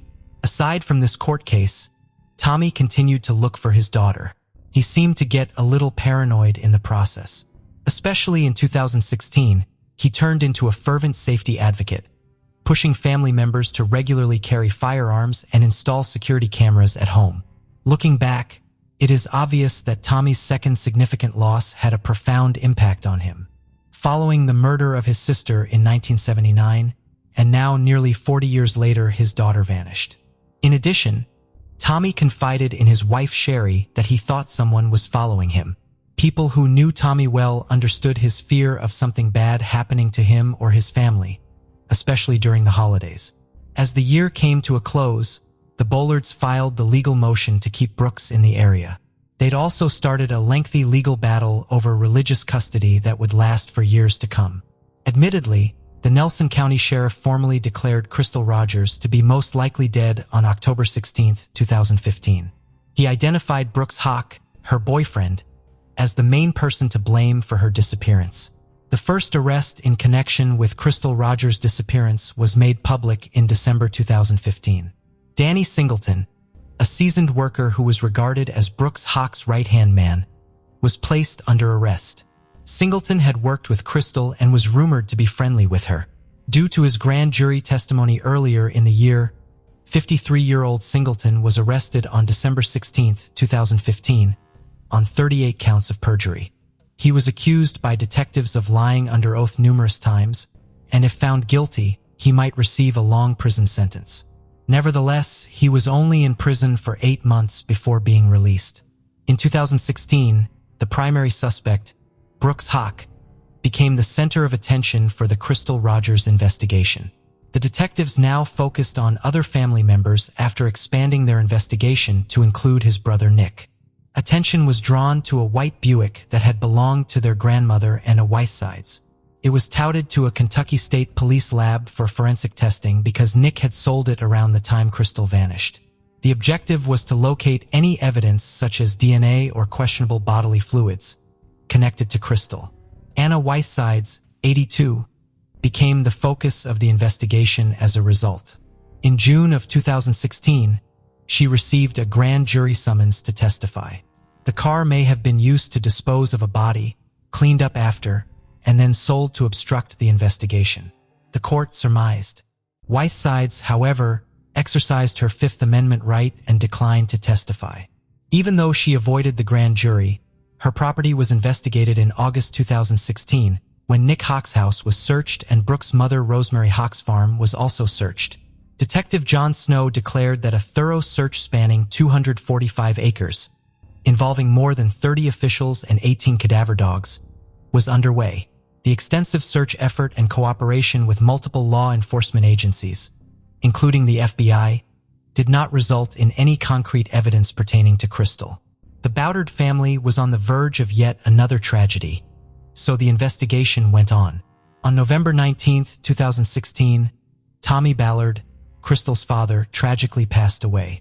At 8:00 a.m., the incident happened while he was out hunting on the family's land near the Bluegrass Parkway along Ed Brent Lane with his son and 12-year-old grandson.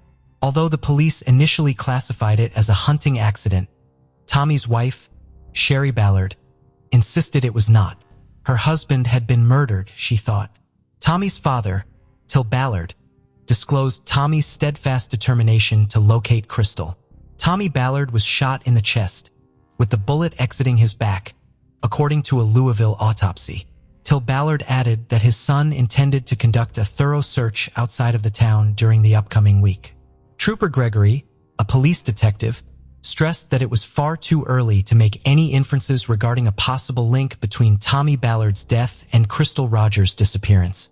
Trooper Gregory then called for prayers and support for the bereaved family, who had already been through a great deal, as the investigation into Tommy's shooting got underway.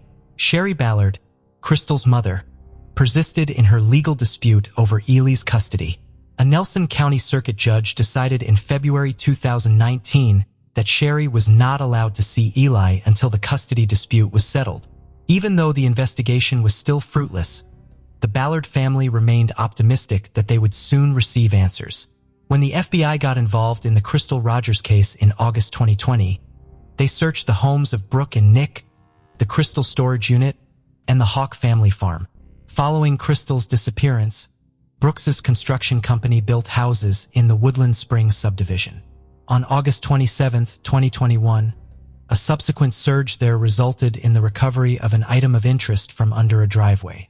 The FBI asked anyone in Bardstown who knew anything to come forward. In October 2022, the Halk family farm was the subject of a second, multi-day search as part of the investigation. The evidence gathered was sent to the FBI lab in Quantico for analysis. The FBI's involvement demonstrated the ongoing efforts to find the truth in a case that had left Crystal's family feeling confused and in need of explanations. By filing charges against a person who had not been identified before, authorities in the investigation into Crystal Rogers' disappearance made a significant advancement on June 21, 2023. This new information brought a depth to the long-running investigation that had first highlighted Brooks House as potential suspect in Rogers. The arrest also led to an investigation into a 2015 police interview with Brooks Hawk, during which an additional person named Stephen Lawson was mentioned. There are rumors circulating that Stephen Lawson is related to someone by the name of Joseph Lawson, which could explain the possible connection and add another level of entry to the ongoing investigation. According to court records, 32-year-old Joseph Lawson is accused of conspiring to commit murder and participating in the tampering of physical evidence. Lawson was charged in connection with an incident that occurred over the July 4th weekend in 2015, which also happened to be the time that Rogers was reported missing. During this critical time, Rogers' possessions, including her phone, purse, and keys, were found inside her vehicle on the Bluegrass Parkway. Lawson was specifically charged in the indictment with participating in the destruction, mutilation, concealment, or removal of tangible evidence. Joseph Lawson's arrest raised concerns about the circumstances surrounding Crystal Rogers' disappearance and the nature of Lawson's relationship to the woman who went missing. The details of what happened the night of Rogers' disappearance are still unknown, even after Lawson was arrested, creating holes in the story. On September 27, 2023, Brooks William Halk was taken into custody based on a one-page indictment that included accusations of murder and tampering with tangible evidence related to Crystal Rogers' death in July 2015. According to the unsealed indictment that a circuit court judge unveiled on Wednesday, Brooks was charged with killing Rogers on July 3rd or July 4th, 2015. The document does not, however, contain important information about the manner and location of her death. In a similar vein, Hawk's purported tampering with case-related evidence was not explained in the indictment. Federal Bureau of Investigation spokesperson Timothy Beam, who is located in Louisville, verified that Brooks was arrested early on Wednesday in Bardstown. The FBI reports that the arrest was made at a worksite without any problems. After being apprehended, Brooks was placed under arrest and placed under a substantial $10 million cash bond at the Nelson County Jail. Additionally, a judge issued an order barring him from communicating in any way with Crystal's family. Brooks was officially charged with Crystal's death at his first Bardstown arraignment on October 5th, following his arrest on September 27th. During the hearing, Special Prosecutor Shane Young stated that they had possession of the gun used to kill Tommy Ballard, which had been purchased from Mick Halk. He also suggested a link between the two homicides. On the other hand, Halk's attorney asked that his sizable $10 million bond be lowered to $500,000 with GPS monitoring. As Brooks awaited his trial for Crystal's murder, the Nelson County judge decided to uphold the initial bond amount. In addition, Elijah's grandmothers, Rosemary Halk and Sherry Ballard, engaged in a separate legal battle over custody of their grandson at the same time. Rosemary Halk has rescinded her custody request following Brooks Halk's arrest. Sherry Ballard and her family, along with Crystal's 5 children, expressed their happiness at the arrest. Residents of Bardstown expressed similar feelings regarding the arrest in the Crystal Rogers case. It is evident that the arrest of Brooks Hawk evoked a variety of feelings in both the Bardstown community at large and among those directly involved in the case. Kentucky as a whole, as well as the local community, were greatly impacted by the Crystal Rogers disappearance investigation. Over time, the case engulfed the area, resulting in a great deal of publicity, a lot of interviews, and thorough searches. It seems that the case may have finally found closure after 8 years of agonizing uncertainty. 10 days prior to his disappearance on October 22, 1989, the last known video footage of 11-year-old Jacob Wetterling was captured. This is going to be one of the biggest missing person searches in American history. Last night, while riding his bike with 2 other boys, Jacob Wetterling was kidnapped and held at gunpoint. The FBI believes there may be more evidence that the kidnapper of Jacob Wetterling may have struck in the past. Jared Shiro was kidnapped and assaulted just 6 days before his 13th birthday in 1989, only 10 miles from Jacob's abduction location. A number of attacks on other young boys in Minnesota, including Jacob Wetterling, will be solved thanks to him decades later, in addition to his own case. In St. Joseph, Minnesota, 11-year-old Jacob Wetterling resides with his parents, Patty and Jerry, as well as his 3 siblings, Trevor, Amy, and Carmen. On October 22nd, 1989, a cool but not too cold October morning, Jacob and Jerry went fishing before returning in time for the Vikings game to kick off at noon. Watching Vikings football was somewhat of a family ritual. That evening, Jacob's parents traveled about 25 minutes to a friend's house for a dinner party. They had arranged for the kids to stay at home during their absence, as they intended to return later that evening. Dinner had just begun for them. Trevor calls Patty and asks if he, Jacob, Aaron, and the others can ride their bikes to the neighborhood convenience store and rent a movie. The kids keep asking, but Patty says no, find something to do. We have got plenty to do. It was beginning to get dark outside. As long as they brought flashlights and returned home immediately after, they were able to persuade Patty and Jerry to allow them to go shopping with their friend Aaron. Given that St. Joseph is typically a very calm place, the Wetterlings believed the kids will be alright as long as they keep an eye out for cars. Jerry answered the phone when it rang, which was about 45 minutes later. You have to leave that party right now and come home, called their next-door neighbor. When Patty inquired as to whether the children had returned, he said, someone took Jacob. After witnessing something terrible, Patty and Jerry are appalled and run home to find Trevor and Aaron in a state of shock. Trevor was simply agitated, and Aaron was hiding in the corner, biting his nails and wanting to disappear. Tearfully, the children describe what transpired. Jacob, Trevor, and Aaron got on their bikes and rode home after purchasing a movie from the store. Aaron, however, abruptly became aware of a noise coming from the roadside. He felt something like a shiver run down his spine, and he saw what appeared to be a gun flash. The children were forced to get off their bikes and into a ditch by a man wearing a mask and brandishing a gun. They initially believed it to be a high school student pulling a practical joke, but they soon discovered the man was truly terrifying. If they did not lay down in the grass and put out their flashlights, he threatened to shoot them. They did as he instructed. He asked Trevor, Aaron, and Jacob to all look at him and tell him how old they were. Trevor was given the order to flee the woods as quickly as possible, or else he would shoot. Trevor was gone in 10 seconds, and he did the same thing with Aaron before telling him to run. Trevor and Aaron ran as fast as they could, knowing the man could decide to shoot them at any time. They turned around, hoping to see Jacob following them, but both Jacob and the attacker had vanished. In a panic, Trevor and Aaron returned home to seek assistance. They made their way to safety, but they were unaware of Jacob's whereabouts or the man's intentions toward him. The Wetterlings are heartbroken and in need of information regarding their son's whereabouts and his captor after hearing Trevor and Aaron's account. Trevor and Aaron provide as much information as they can regarding their assailant. One of the most extensive missing person searches in American history is launched in an attempt to find Jacob. Days go by and no one is able to locate him. However, the Wetterlings may have their best chance of finding him in the form of Jared Sherrill, a young victim. 9 months prior to Jacob's disappearance, on January 13, 1989, 12-year-old Jared Sherrill was content with his family's life in Cold Spring, Minnesota, a small town located just 10 miles away from the Wetterlings. He and his friends went ice skating that evening. They then purchased malts from a cafe. What had seemed like a normal night soon turned gloomy. Jared approached his friend Corey as the boys prepared to leave for home. They strolled through the small alleyway in the backyard before Jared asked Corey to walk him home, but Corey turned him down. Jared bid farewell and set out on his lonesome walk home. However, his family became anxious when he failed to return on schedule.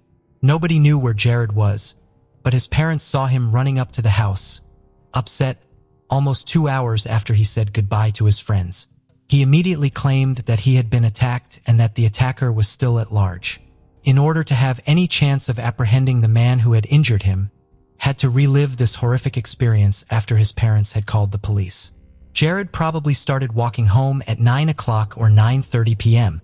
A car pulled up to him and asked where it should go. He proceeded to direct the man. Grabbing Jared, the man asked him to get into the car after getting out of the vehicle. He declared that he is not scared to use his gun. Jared obeyed the man's instructions and made every effort to live. In an attempt to flee and utilize the information to help apprehend his assailant in the future, he examined the car as much as he could. He saw that the car had a police scanner in it. Jared remained alert, following their every move, even though the man forced him to put his hat over his eyes and lie down in the back seat. The man drove for approximately 15 minutes before turning onto a gravel road and coming to a stop. Fear took hold of Jared as the man walked toward him. The 12-year-old was then molested in the vehicle. When it was all over, Jared was scared and unsure of what the assailant would do to him next. To his surprise, however, the man drove him back to Cold Spring, which is roughly 2 miles away from the share of residence. Returning Jared's snowsuit, he took some of Jared's other clothing, and before letting Jared go, he threatened him. He assured him that while discussing it with others was acceptable, he would track him down and murder him if they managed to uncover his identity. He threatened to shoot Jared if he turned around, so he told him to run. Desperate to escape, Jared ran back home. It is Jared's responsibility to explain what transpired after experiencing an unfathomable attack at such a young age. In an attempt to aid the authorities in apprehending this monster, he provides them with every detail he can recall regarding the car and the man who attacked him, tells them about the police scanner in the car, and claims to have been dressed in camouflage. He even gives them directions on the path they took by car. 3 days following Jared's kidnapping, authorities discover a potential culprit. Danny Heinrich, an ex-National Guard member, he has already had burglaries and other run-ins with the law, along with a few deedlers. He also had a police scanner in his car, which an officer discovered during a traffic stop, exactly like Jared had said. Jared recognizes 2 men in a picture lineup who he believes resemble his assailant. Heinrich was one of them. He is unable to identify a single suspect, and the police are unable to press charges. Jared has to go home because he knows the man who attacked him and threatened to kill him is still out there. Jared initially thinks he is the only victim of the man. He soon discovers there are similarities between the abduction of himself and Jacob Wetterling, which took place in the neighboring town of St. Joseph later that year. Jared thinks he might be the same person, so he wants to do everything in his power to apprehend the offender and help find Jacob. On December 13th, 1989, nearly 2 months after Jacob Wetterling vanished, Jared Sherrill collaborates with FBI agents to create a drawing of the attacker. After noticing parallels between Danny Heinrich and the sketch, the FBI brings Heinrich in for questioning 3 days later. They inquire as to his whereabouts on the evenings of the kidnappings of Jacob and Jared. He consents to give them his shoes, a sample of his hair, and his car's tires since he has no other explanation. The resemblance between the tire and shoe prints found that Jacob's kidnapping scene aids law enforcement in obtaining a search warrant. They discover radio scanners, black boots, camouflage pants, and even pictures of young boys inside Heinrich's home. The police, however, allow him to keep the pictures and depart. Almost a year after Jared was attacked, on February 9, 1990, the FBI compares a snowsuit fiber sample with one from Danny Heinrich's vehicle. Based on solid evidence, he is being held for the kidnapping and sexual assault of Jared. FBI profilers assist in organizing the questioning. In an attempt to scare Heinrich and give the impression that they have a ton of evidence, they even cram documents into folders and write his name on them. But the truth is, they require his confession. He is detained in jail for the night, but he refuses to admit anything. The county attorney determines that they must release him because there is insufficient evidence to bring any charges against him, though they are still unable to provide any solid evidence. Suspicion grows and Jacob's family is determined to find him no matter what. Patty has persistently endeavored to maintain Jacob's public persona. She expressed her desire to never have to look Jacob in the eye and explained that she wanted to continue but got tired or that the process was taking too long. She vowed never to give up. Meanwhile, Jared is under increasing pressure. He is determined to provide answers and make the connection between his case and Jacob's. He is frequently pulled out of class by police. Furthermore, despite their best efforts to hide his identity, word quickly got out in the small town that he was the boy who had been molested. Even though he does not know who did it, he is continuously questioned and pressured by the police to confirm it. During one specific interview, the parents were not permitted to enter the room. He was quizzed on his level of certainty regarding the details after being thoroughly briefed on all the pertinent information. did not have the answers as much as he wanted to give them in depth. When he eventually started crying, his parents noticed and told the police they were through. In an effort to assist Jared in moving on and regaining his sense of normalcy as a child, his family chooses to leave Cold Spring. They wish to shield him from the mounting strain as well as the assailant, who is still at large. In an attempt to live a more tranquil life, they relocate to Painesville, Minnesota, a short distance away. However, Jared and his family will not learn about the horrors that are already occurring there for more than 20 years. The abduction of Jacob Wetterling and the case of Jared Sherrill have remained unresolved for years. Finding Jacob and apprehending the person who took him seem to be out of the question. However, a discovery made by a blogger more than 20 years after the kidnappings will alter everything. Around 2013, Jared receives a message from Joy Baker. In Painesville, Minnesota, the town Jared and his family moved to after his assault in Cold Spring, only about 20 miles away. She came upon a newspaper article about a string of unsolved kidnappings and assaults of small boys. Multiple reports of a man terrorizing young children in Painesville began in 1986, 3 years prior to the attacks by Jared and Jacob. He would follow children as they strolled or rode their bikes through the town. After grabbing them and asking their age, would attack them and then release them. It never occurred to the police to apprehend the man or identify him. However, Joy Baker believes there may be a link between those attacks and the kidnappings of Jared and Jacob. Jared is taken aback when Joy speaks to him. He has never heard of these other cases in Painesville before. They sound a lot like his kidnapping to Joy and Jared, and not even the FBI agents had made the connection between the two cases. Jared had believed for decades that he was the only survivor, so when he found out there were others as well, he set out to investigate further. He might be the link that the police need to locate Jacob and bring the attackers, all the young boys and their families, to justice. Jared and Joy carry out more research over the course of the following few years. After many hours of investigation, Jared locates and gets in touch with other survivors. He spoke with one of the victims during the first week and only learned the specifics of his attack. They were at ease conversing with him. They knew who he was, and it had a cascading effect. Ultimately, following the completion of Jared and Joy's work, detectives re-examined Jared's and the Painesville cases. Danny Heinrich, an early suspect who resided in Painesville at the time, provided the authorities with a hair sample. Thanks to technological developments, detectives can now compare the DNA from Heinrich's hair sample and the clothing Jared wore the night of his attack. There is a match. Police now have concrete evidence that Heinrich is the one who attacked Jared, but Jared discovers that he will be unable to charge him with the crime. There are statutes of limitations in Jared's case, and Heinrich is immune from prosecution. That gave Jared the impression that he had worked hard to discover the solution and that, having done so, Heinrich would not face legal consequences. It was unjust to him. Even though Jared's case is not strong enough to convict Heinrich, he still wants to support the other families in need of clarification. Joy and Jared's efforts have allowed police to look into Jacob's disappearance more thoroughly. They obtain a warrant to search Heinrich's residence. They discover child pornographic binders, but no proof of Jacob or the Painesville attacks. April Heinrich is taken into custody on charges of child pornography on July 28, 2015. Even though investigators think he took Jacob, they have not found any solid evidence yet. If Heinrich does not come clean, they might never find out where Jacob is or what happened to him. In their desperation to find the answers, they devise an astonishing bargain for him. In his case, he will not face any charges if he reveals to them where Jacob is. Additionally, all but one of the child pornography charges will be dropped. According to U.S. Attorney Andrew Lugar, it is the only way to discover the truth. Additionally, the Wetterlings consent to present Heinrich with the offer. Heinrich accepts the arrangement. After just 10 minutes in court, the prosecutor asks, "Did you kidnap, sexually assault, and kill Jacob Wetterling?"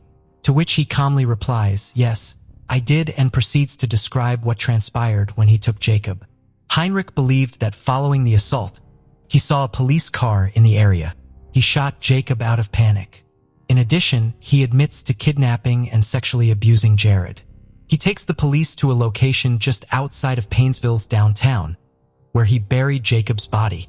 Danny Heinrich's plea agreement prevents him from being charged with Jacob's murder. However, he was given a 20-year prison sentence in 2016 for using child pornography. When leaves, he will be in his 70s. The awful truth of Jacob's death has now set in. When the families learn the truth about what actually transpired almost 30 years ago, Patty Wetterling claims they almost experience a sense of peace, knowing that Jacob is not in pain. "I want to say, Jacob, I am so sorry," Patty said. "It hurts so much to know what his final days, hours, and minutes were." In order to assist families of missing children, Jacob's parents founded the Jacob Wetterling Foundation, which is currently known as the Jacob Wetterling Resource Center. Additionally, they try to pass the Jacob Wetterling Act, which mandates the creation of sex offender registries in each state. In addition to her role as chair of the board for the National Center for Missing and Exploited Children, Patty Wetterling is a well-known advocate who never stops working to defend children and support other families. Had Jared Sherrill not shared his account and collaborated with Joy Baker to secure justice, the Wetterling family might not have been aware of Jacob's fate. The Wetterlings are still close to Jared and Joy today. They were instrumental in providing closure for many families that had been at odds for many years. The speed at which the internet has grown and how it has impacted our lives as we know it is truly unbelievable. Amongst the millions of users was Ashlyn Black, a fashion and outdoor-loving 25-year-old who enjoyed vintage shops, camping, and listening to Nirvana. She lived in Layton, Utah in the United States, and worked as a carer looking after young children that faced developmental or educational challenges. Her family said that she loved being a voice for those that might have found it harder to speak out for themselves, and the job just came naturally to her. Ashlyn couldn't wait to be a mother herself. Her family said it was something she wanted with all her heart. Her plan was always to adopt, a decision that was definitely impacted by her job as a carer, everyone said. She was kind, patient, and welcoming with a big infectious laugh that people said made everyone instantly feel comfortable around her. On May 23, 2020, Ashlyn, like many, was scrolling and swiping through Tinder. Before long, she matched with a 24-year-old called Ethan Hunsaker, a father of one who had recently separated from his wife and was now renting a house alone. The pair started talking and got along well, quickly making plans to go out for dinner and drinks that night. At around 9 p.m., Ethan drove over to Ashlyn's home to pick her up. The pair headed out to a local bar, where they stayed for about 4 hours before heading back to Ethan's house. Several hours later, through 19 a.m., the person that had made the call was Ashlyn's date, Ethan. But on the phone he said he didn't even know Ashlyn, didn't know her last name, and that he would like the officers to kill him when they arrived at the house. Police rushed to the property on North Reed Avenue. Ashlyn was face down in one of the bedrooms, with stab wounds across her whole body. Paramedics did everything they could to try and save her, but it was no good. Ashlyn Black was pronounced dead at the scene. Ethan had marks and scratches all over his body, and it was clear from the second police walked in that he was responsible. Ethan said that the pair had come back after their evening out and slept together before falling asleep. He said he woke up and saw Ashlyn sleeping on his arm. Out of nowhere, he started choking her as hard as he could for about a minute, as Ashlyn tried to fight him off. As she lay half-conscious on the floor, Ethan grabbed a knife from the kitchen, knelt over her, and started stabbing her. He said he watched her bleed out for about 10 minutes before calling 911. Despite his confession, officers couldn't make sense of how this had all come to be. According to Ethan, the date went well and they were really getting on. There had been no fight or argument that had got out of control. One minute they were sleeping, the next Ashlyn was dead. But Ethan soon bluntly said that he had invited Ashlyn over with the sole intention of killing her. He said he knew when he picked her up that night that if she came back to his house, he would take her life. He was calm and vacant as they arrested him and was taken into custody where he was held without bail. To everybody's surprise, he soon pleaded not guilty to Ashlyn's murder. As word started to spread about what had happened for those that knew Ethan, while some were shocked, others not so much. Ethan Hunsaker had worked for a concrete company for a short while, and his manager said that his outgoing personality meant he was soon working one-on-one with clients. But other co-workers said that something seemed to be off. His behavior had changed drastically since he split from his ex-wife, and he became withdrawn, soon arriving to work late, before not even turning up at all. After a couple of months, Ethan was fired after having an altercation with a female coworker, the details of which remain unconfirmed. People said he made a lot of dark and sinister comments and spoke about wanting to hurt and kidnap women. He also spoke of having suicidal feelings and homicidal thoughts as well. Ethan's boss said he was kind of the goofy young kid that always made us laugh, I guess, that always had something stupid to say. Then, end of last year, it was just weird. He went from goofy to just nobody wanted to be around him. He added that what he had been arrested for didn't actually surprise him. A woman named Autumn came forward with her own story to tell as well. She said she had been bombarded with texts and messages via social media from Ethan, right up until just a week before Ashlyn was killed. The pair had met through an old job and had known each other for about 11 years. Said everything started off very friendly and the pair would hang out on their lunch breaks. She stated she had no romantic interest in him and had never given him any reason to believe they were more than just friends. But in 2019, Ethan had started asking her out. Autumn would make excuse after excuse and soon started completely ignoring him. But he would find other ways to message her on different platforms. Liz Solis, the spokesperson for the Utah Domestic Violence Coalition, highlighted the fact that a lot of people on social media were placing the blame on Ashlyn as opposed to Ethan. She said, "This is in no way the victim's fault, and it's important to remind people of that. It doesn't matter how the victim met the perpetrator or where or when. The decision to commit the violent act was that of the perpetrator." Just over 1 year later, June 2021. To the relief of Ashlyn's family, and despite the prosecution refusing to offer a plea deal, Ethan Hunsaker changed his not guilty plea. He finally pleaded guilty to murder and also pleaded to being mentally unwell. His lawyers requested that his mental health be taken into consideration upon his sentencing. Several doctors conducted evaluations, and Ethan was diagnosed with major depressive disorder, recurrent psychotic features, generalized anxiety disorder, and severe alcohol use disorder. The judge said his mental health at the time of Ashlyn's murder was not a factor, but agreed he would factor in his current status, and this left him with a few options when sentencing him. One was to send him straight to prison. Another was to commit him to the state hospital for 18 months before being transferred to prison, or to send him to the Utah State Hospital, with no time limit for treatment. In February 2022, a judge sentenced Ethan Hunsaker to 15 years to life for murder. But before he began his time in prison, he would receive 18 months of treatment in the Utah State Hospital. The judge said that he hoped Ethan would get the help he needed, but added this was not the primary reason he was agreeing to the treatment. He said he was actually concerned for other inmates and officers in prison, worrying that Ethan might hurt more people and this move might offer people more protection. Ashlyn's mother said they felt that the court had not been courteous to their family's needs and feelings, whilst making sure they provided accommodations to the person that had cruelly taken Ashlyn away from them, something the judge apologized for, stating that the court's hands were tied in many ways. Ashlyn's family said it was as senseless a crime as it was evil. "Our hearts are broken and our lives are forever changed due to the despicable acts of another person. The life of an amazing, fun-loving young woman was taken, one who had a passion for being the voice of those who could not speak out for themselves. The lives of her friends and family are permanently altered." In court, Ashlyn's sister said, she tried her best to do good things in this world. And it is so clear that Ashlyn Black was already making such an impact on so many people and so many young lives. It is important that we remember her for the compassionate, selfless, kind-hearted 25-year-old she was. Her father said that his daughter always had a special talent for being late to everything, but he said he would give up anything to be sat waiting for her if it meant she would walk back through the door to see him. Some of the names in this case have been changed due to the individuals being minors. Brett Taylor Whitner was born June 1, 1997, who lived with his parents Donna and David Whitner and two siblings Tyler and Tyra in Covington, Louisiana.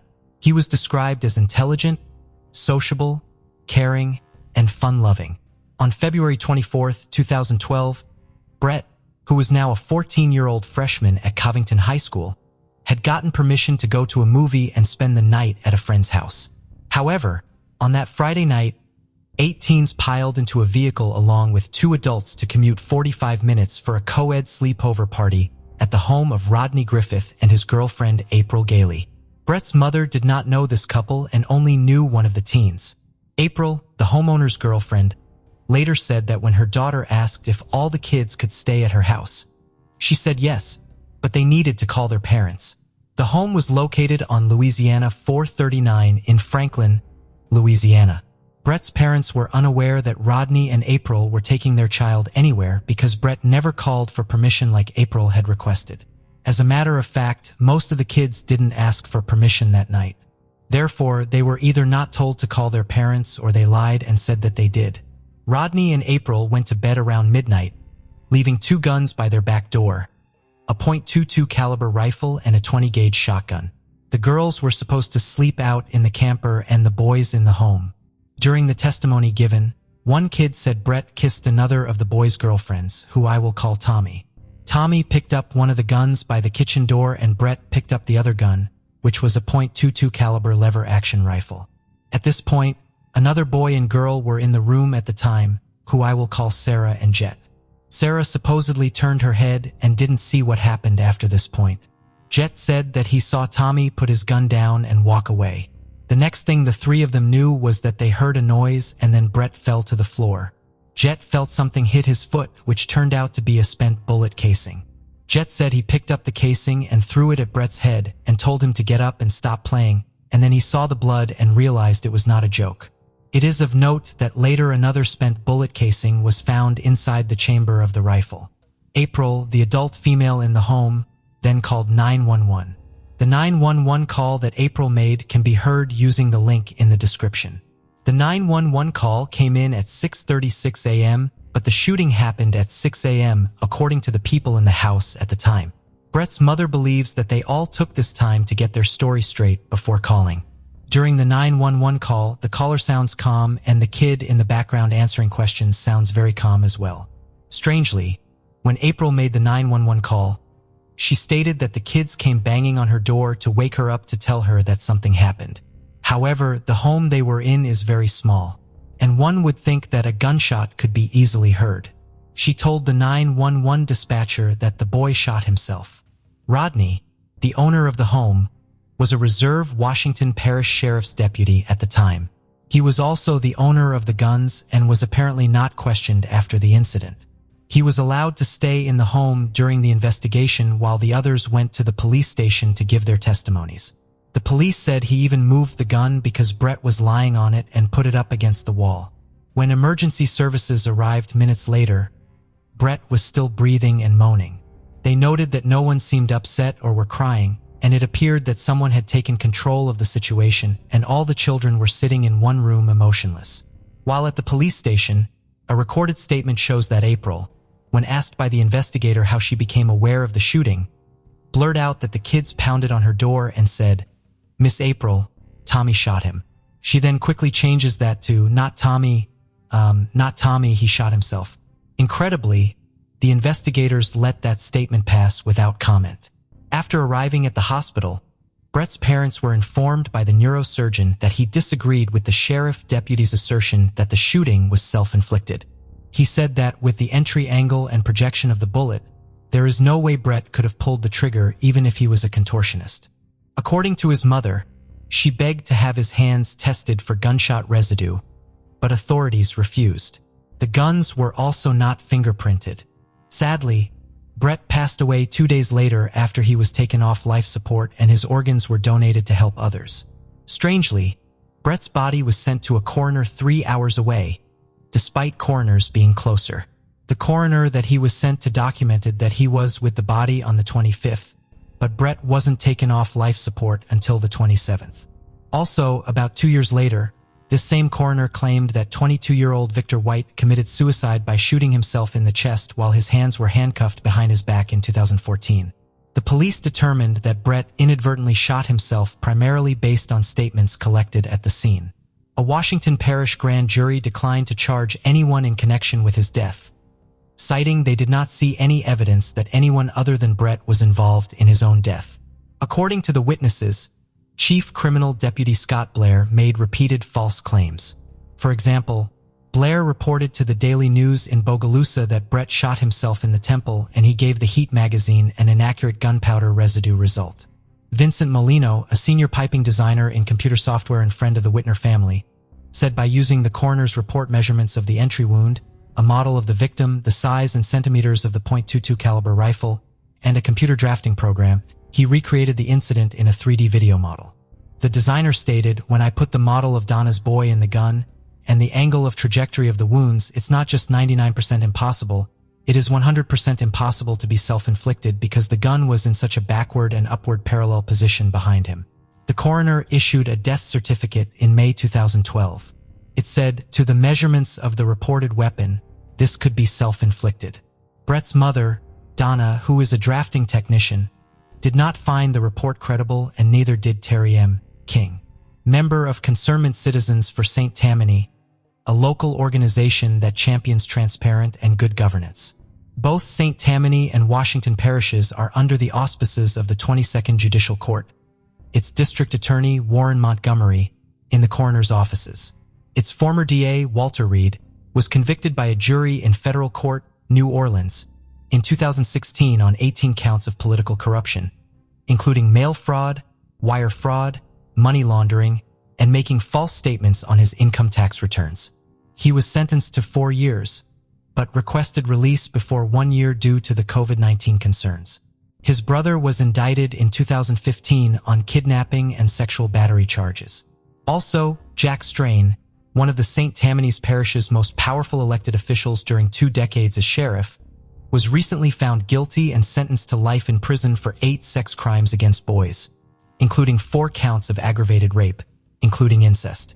Also, Peter Galvin, the former Washington parish coroner, was placed in federal prison after he pleaded guilty to inappropriately spending public funds and resigned his position in October 2013.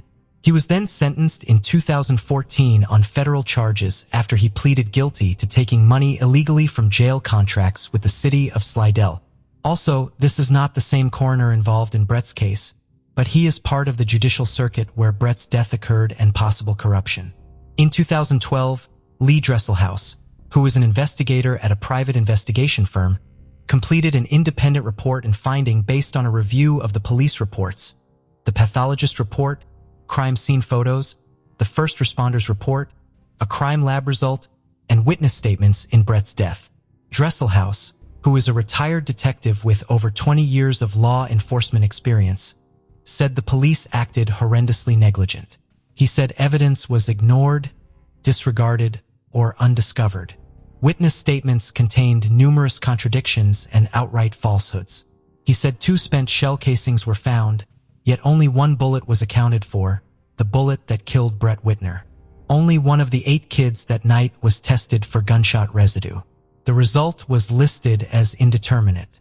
Dresselhaus said the facts support the conclusion that someone shot Brett either accidentally or with malice and that Brett was a victim of a potential homicide. In the exhaustive investigative report, he concluded, this shooting did not occur the way the officially sanctioned police reports say it did. It is also my contention that the conclusions of the sheriff's office investigators, as well as the district attorney's office, that Brett Whitner shot himself behind his right ear with a .22 caliber Henry repeating rifle are in error. Donna said justice for her son's life was denied by the officials who covered up for the shooter, the homeowner and his girlfriend, her children and their families who have close familial and community ties to Washington Parish Sheriff's Office and the District Attorney's Office. She said, in fact, the homeowner still works as a mailbox deputy sheriff at Washington Parish Sheriff's Office. Law enforcement officials had little or no desire to find out what truly happened at the sleepover party, she said. We were re-victimized by those that swore to uphold the law, she added. A former sheriff deputy with the same sheriff's office, who requested his identity be withheld for fear of retaliation, said that when he was employed as a sheriff deputy during the time of the investigation, that he saw firsthand the nepotism, favoritism, and cover-up that exists there. Meanwhile, the witnesses have screenshot conversations about Brett's death on Facebook where kids were talking. However, authorities said they don't use those kinds of statements as evidence. His mother states that from time to time, police will drive by her home and shine their lights through her windows. His mother was interviewed on a podcast called The Transparency Project. Towards the end of the podcast, she describes all the injustices that have occurred and blames it on the good old boys helping the good old boys. His mother states that she believes she knows who shot her son and hopes that her son one day receives justice. But as of today, this case remains unsolved. O'Neal Moore was born April 23, 1931, and his case is one of the oldest cases in Louisiana and occurred during the peak of the civil rights movement. O'Neal was a major figure in the town of Varnedotte, Louisiana. He was a U.S. Army veteran, a leader in his church, his Masonic Lodge, and the PDA. In 1965, he was 34 years old and married with 4 young daughters who idolized him. In 1964, O'Neal Moore and David Creed Rogers were the first African-American deputy sheriffs hired to work for the Washington Parish Sheriff's Office. While the job came with a lot of pride, it also worried his family endlessly, especially his mother. On June 2, 1965, exactly 1 year and 1 day into their employment, O'Neal and Creed spent the day patrolling together, and it was O'Neal's turn to drive. They were used to harassment, so they weren't surprised when a pickup truck began to tailgate them. The pair had just crossed the railroad tracks on Main Street in Barnato, headed to O'Neal's home, where his wife Mavella had their catfish supper ready. However, they diverted at the last minute to check out a brush fire. Moments later, men in a dark-colored 1954 Chevrolet pickup truck pulled up alongside their patrol car and opened fire. O'Neal lost control of the vehicle and crashed into an oak tree just at the end of the road where he lived, dying instantly from a gunshot wound. Creed was also shot but was able to radio in a description of the vehicle a dark-colored pickup truck with a Confederate flag decal on the front. Chief Deputy Sheriff Dula Holliday would arrive a few minutes later. He immediately began an intense investigation that would consume the next several months. As Creed was being taken away in an ambulance, he described the truck to Dole in precise detail. Using this description, Dole put an all-points bulletin out on the truck. Within 1 hour later, suspect and driver Ernest Ray McElveen, a known white supremacist, was arrested in Tylertown, Mississippi for O'Neal's murder. However, his $25,000 bail was paid, an airtight alibi supplied, and due to a lack of evidence, no charges were officially filed. Even with no charges, Chief Doyle Holliday continued to pursue his investigation. 2 weeks after the shooting, he and his family were sitting in the living room when shots were suddenly fired into their home. Doyle had his family get down on the floor and grabbed his gun and went outside. He fired at the assailant's car as they drove away from the home. He believes that he was attacked to try and scare him into stopping the investigation.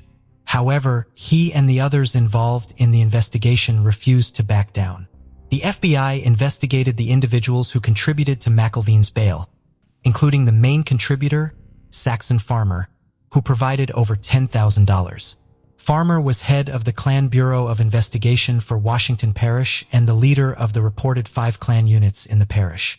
In 1965, Farmer refused to provide a statement to the FBI and continued to refuse until 1990 when he was subpoenaed to the grand jury.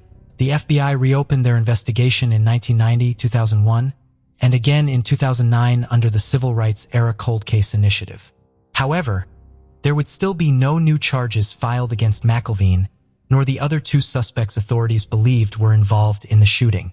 The Deacons for Defense and Justice, an organization founded in 1964 to protect civil rights activists from the Ku Klux Klan, protected and supported the Moore family in the years that followed. Bogalusa was described as one of the worst areas during the civil rights movement. Soon after her husband, O'Neal's murder, Mavella had thought about getting her revenge by putting a pistol in her handbag and going to a whites-only day at the local fair. She had planned to wait for someone to say something to her about her husband, then retaliate. But nothing was said and the gun was never used.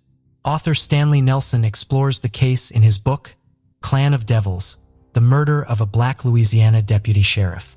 Creed Rogers lost the use of one eye in the shooting, but was able to retire as captain for the Sheriff's Department in 1988 and died in 2007 at the age of 84. All 3 men got away with O'Neal's murder and went on to commit other crimes. And as of today, there has been no justice and this case technically remains unsolved. Nestled in the heart of Idaho, Moscow embodies an idyllic blend of vibrant student life and a close-knit community. Renowned for its student-centric atmosphere, the city thrives around the prestigious University of Idaho, fostering an environment where academia meets a spirited collegiate lifestyle. The neighborhoods surrounding the university bustled with students residing in hostels, rented university properties, and homes just beyond the campus bounds. Despite Moscow's academic fame, occasional covert gatherings took place where students convened with friends and loved ones. Yet these gatherings were typically uneventful. However, on the chilling November 13, 2022 night, university students experienced a harrowing turn of events while unwinding after a party, disrupting the peaceful atmosphere they had anticipated. And this happened in this three-story house. The story begins with 4 individuals enrolled at the University of Idaho. 20-year-old Ethan Chapin, hailing from Conway, Washington. 21-year-old Kaylee Gonzaves from Rathdrum, Idaho. 20-year-old Zana Kernadel, belonging to Post Falls, Idaho. And 21-year-old Madison Moggin, originating from Coeur d'Alene, Idaho. Ethan was a freshman while Zana was a junior. Meanwhile, both Kaylee and Madison were seniors at the university. Ethan James Chapin, the eldest of triplets, was born at 4:43 p.m. on a picturesque Tuesday evening of October 29, 2002, at Swedish Hospital in Seattle. Maisie arrived moments later at 4:44, followed by Hunter at 4:45. Initially residing in Olympia at Summit Lake, the family spent the initial year and a half there before relocating to Conway. The children attended Conway School, receiving excellent education while actively participating in soccer, basketball, and cross-country. Ethan cherished fond moments of playing basketball alongside his brother at Conway adorned in their team jerseys. Subsequently, Ethan enrolled at Mount Vernon High School, yet his on-campus schooling or normal schooling was disrupted by the onset of the COVID pandemic. Alongside his siblings, Ethan transitioned to Idaho, working at Hills Resort before attempting to resume studies at MVHS, which remained affected. They later worked at Tulip Town during the tulip season before returning to Hills Resort in Idaho for summer employment, just before commencing their stint at the University of Idaho. In August 2021, Ethan's family embarked on a journey to the University of Idaho to drop off their 3 children to college. Both Ethan and Hunter joined the fraternity Sigma Chi, while Maisie became part of the Kappa Alpha Theta sorority. Since beginning his studies at the University of Idaho, Ethan embraced a vibrant social life, engaged in intramural sports, and managed his academic responsibilities. He continued his passion for sports and also developed a romantic relationship with Zana Kernadel during this time. Zana Alexia Kernadel was born on July 5, 2002 at Kootenai Health Hospital in Coeur d'Alene, Idaho, and grew up in Post Falls. Her early years were marked by her talent as a gymnast, showcasing her skills from a young age. Throughout her schooling at Post Falls Middle and High School, Zana actively participated in volleyball, track, and soccer until her graduation in 2020. Alongside her studies, she also worked at Texas Roadhouse. Upon enrolling at the University of Idaho, Zana pursued a major in marketing while immersing herself in extracurricular activities, notably as an engaged member of the Pi Beta Phi sorority and the Vandal Solutions sales team. Juggling these commitments, she also held a part-time position at the Mad Greek restaurant in Moscow, Idaho. Beyond her academic and professional pursuits, Zana found joy in her dog, Shoe Shine, cherished moments at EDM concerts, relished spending quality time with friends, and eagerly embarked on family trips with her sister and father.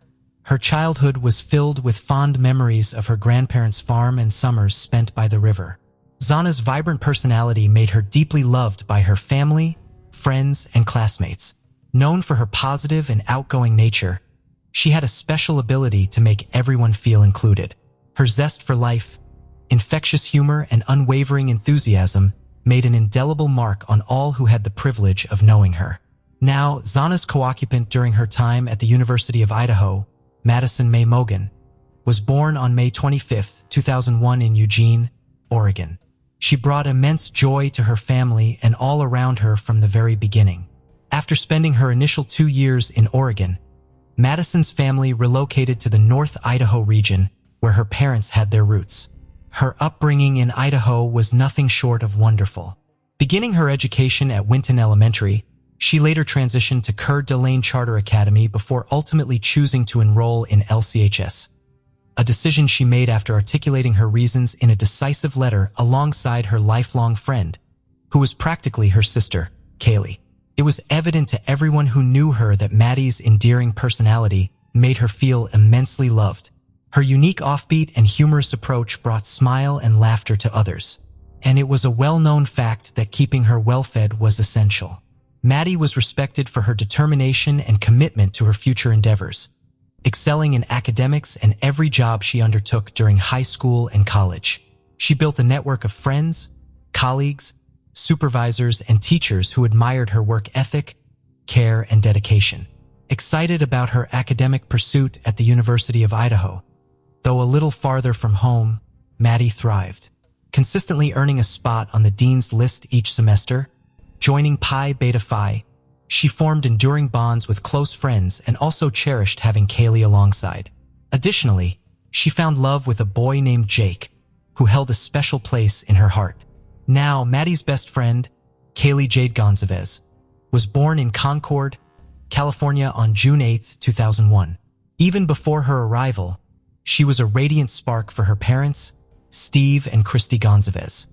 As the third child, Kaylee brought a unique energy with her, born with distinctive black, thick curls, a charming button nose, and a perfectly round porcelain face adorned with a mysterious tiny scar on her forehead. Teased by her siblings about her horns, she remained a spirited and cherished middle child among her 5 siblings. Around the age of 1, Kaylee and her family relocated to North Idaho, where her vibrant personality flourished. Growing into a beautiful, authentic, and social individual, she adored Claire's fashion accessories and had an innate talent for eliciting laughter from those around her. Her educational journey began at Bora Elementary alongside her older brother and sister before transitioning to Charter Academy for middle school, where she crossed paths with Maddie Mogan, making the start of an inseparable bond. From that day forward, their lives intertwined, transforming their family of 5 into a family of 6. Despite initial hesitations from her parents, Kaylee attended Lake City High School before venturing out to the University of Idaho alongside Maddie. Joining the Alpha Phi sorority, she pursued her aspirations of becoming an elementary school teacher. Throughout her academic years, Kaylee demonstrated remarkable scholastic achievements, complemented by her ability to effortlessly make friends wherever she went. Her social, quirky, and infectious personality often infused a sense of humor and a hint of mischief into her interactions. Enthusiastic about adventure and pranks, she balanced her studies with a full-time job, showcasing her diligent work ethic. During their tenure at the University of Idaho, Madison and Zana resided together in a rental home located in close proximity to the university campus. Kaylee had previously been a resident of the same house, but had recently moved out. However, on the evening of November 12, 2022, Kaylee returned to the residence to attend a nearby party. Earlier on the evening of November 12th, 2 of the 4 students, Ethan and Zana, were present at an on-campus gathering organized by the nearby Sigma Chi fraternity, which lasted from 8 to 9 p.m. Subsequently, they arrived back home, which was the rented house, at 1:45 a.m. Meanwhile, the remaining 2 individuals, close friends Maddie and Kayla, had spent their evening at the Corner Club, a downtown sports bar, arriving at 10 p.m. and departing around 1:30 a.m. By 1:56 a.m., all 4 individuals had indeed returned to the shared rental house. Moreover, the building accommodated 2 additional students who resided on the ground floor, sharing the space with them. All of them retired to bed for the night. One of the residents, Dylan Mortensen, stayed on the ground floor.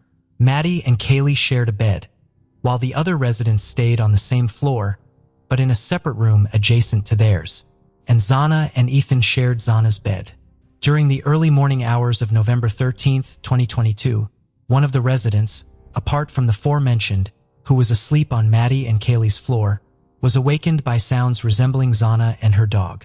She even sensed hearing Zana saying, "There's someone here." Meanwhile, Dylan on the ground floor, upon hearing unusual sounds, opened her room door twice to investigate. During the second instance, she discerned what appeared to be cries emanating from Zana's room, accompanied by a male voice reassuring, "It's okay. I'm going to help you." Curiosity compelled her to open the door a third time, revealing a figure draped in black attire and a mask covering their mouth and nose, advancing in her direction. The unfamiliar individual, unnoticed by Dylan, proceeded past her and utilized the sliding glass door to depart. Stricken by a state of shock, she stood frozen momentarily, eventually seeking safety by locking herself within her room. No calls to 911 were immediately made. However, at 11:58 a.m. on November 13, 2022, hours following the incident, a call was finally placed from within the residence utilizing a roommate's cell requesting aid for an unconscious individual. Upon police arrival, they discovered the home's door open with no signs of forced entry or internal damage. Nothing seemed to be missing from the premises. Both the roommates were inside when the authorities arrived. However, the police made a grisly and distressing discovery. The heartbreaking truth unfolded. Zana, Ethan, Maddie, and Kaylee had been fatally stabbed while in their respective beds on the second and third floors of the home. The victims were found without restraints or gags, and blood spatters stained the walls at the scene. Maddie and Kaylee were located in Maddie's bedroom, while Zana and Ethan were discovered in Zana's room. However, the lingering question remained, why did the killer spare the lives of the two roommates? Homicide detective Phil Waters speculated that the assailant may not have noticed Dylan or the other girl in the darkness. However, this assumption cannot be unequivocally regarded as the absolute truth. At present, it's the closest explanation available, pending further investigation and evidence. The surviving roommates had summoned friends to the home as they were concerned about one of the victims on the second floor, believing her to be unconscious and unresponsive. Though the identity of the 911 caller was withheld, the police verified that the caller was not regarded as a suspect in the tragic incident. During the investigation, the police uncovered a live-streamed video on Twitch by the Grub Truck, a food truck located 4 blocks south at Friendship Square. The footage depicted Maddie and Kaylee at 1:41 a.m. engaged in conversation and displaying smiles.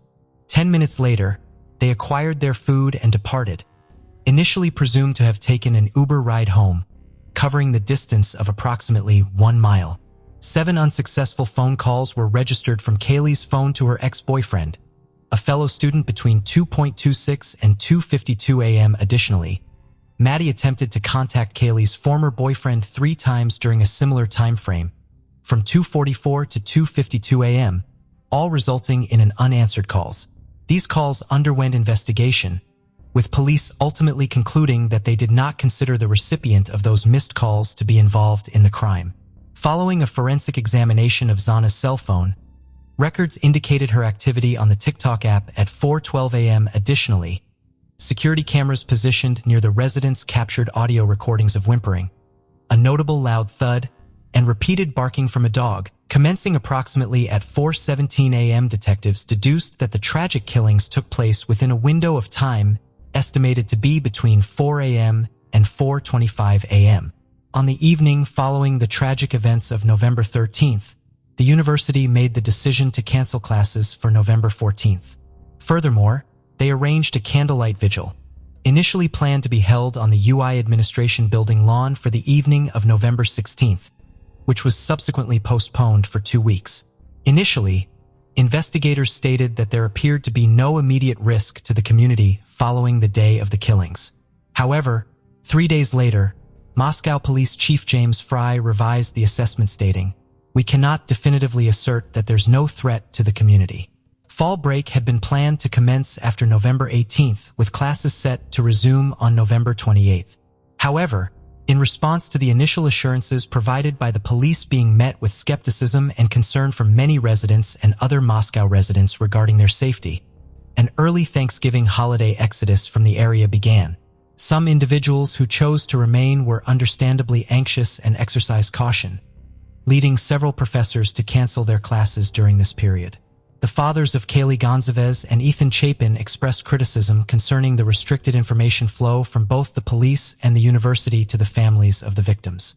Additionally, a wave of speculation and misinformation about the case emerged on social media, propagated by individuals on platforms like TikTok, self-identified psychics, and various other social media users. In response to this escalating situation, the Moscow Police Department rebuked internet sleuths for their involvement in generating widespread online rumors and disrupting the ongoing investigations. In a news release issued on December 2nd, they highlighted the speculative nature of the information circulating without factual substantiation, which was fueling community anxieties and disseminating falsehoods.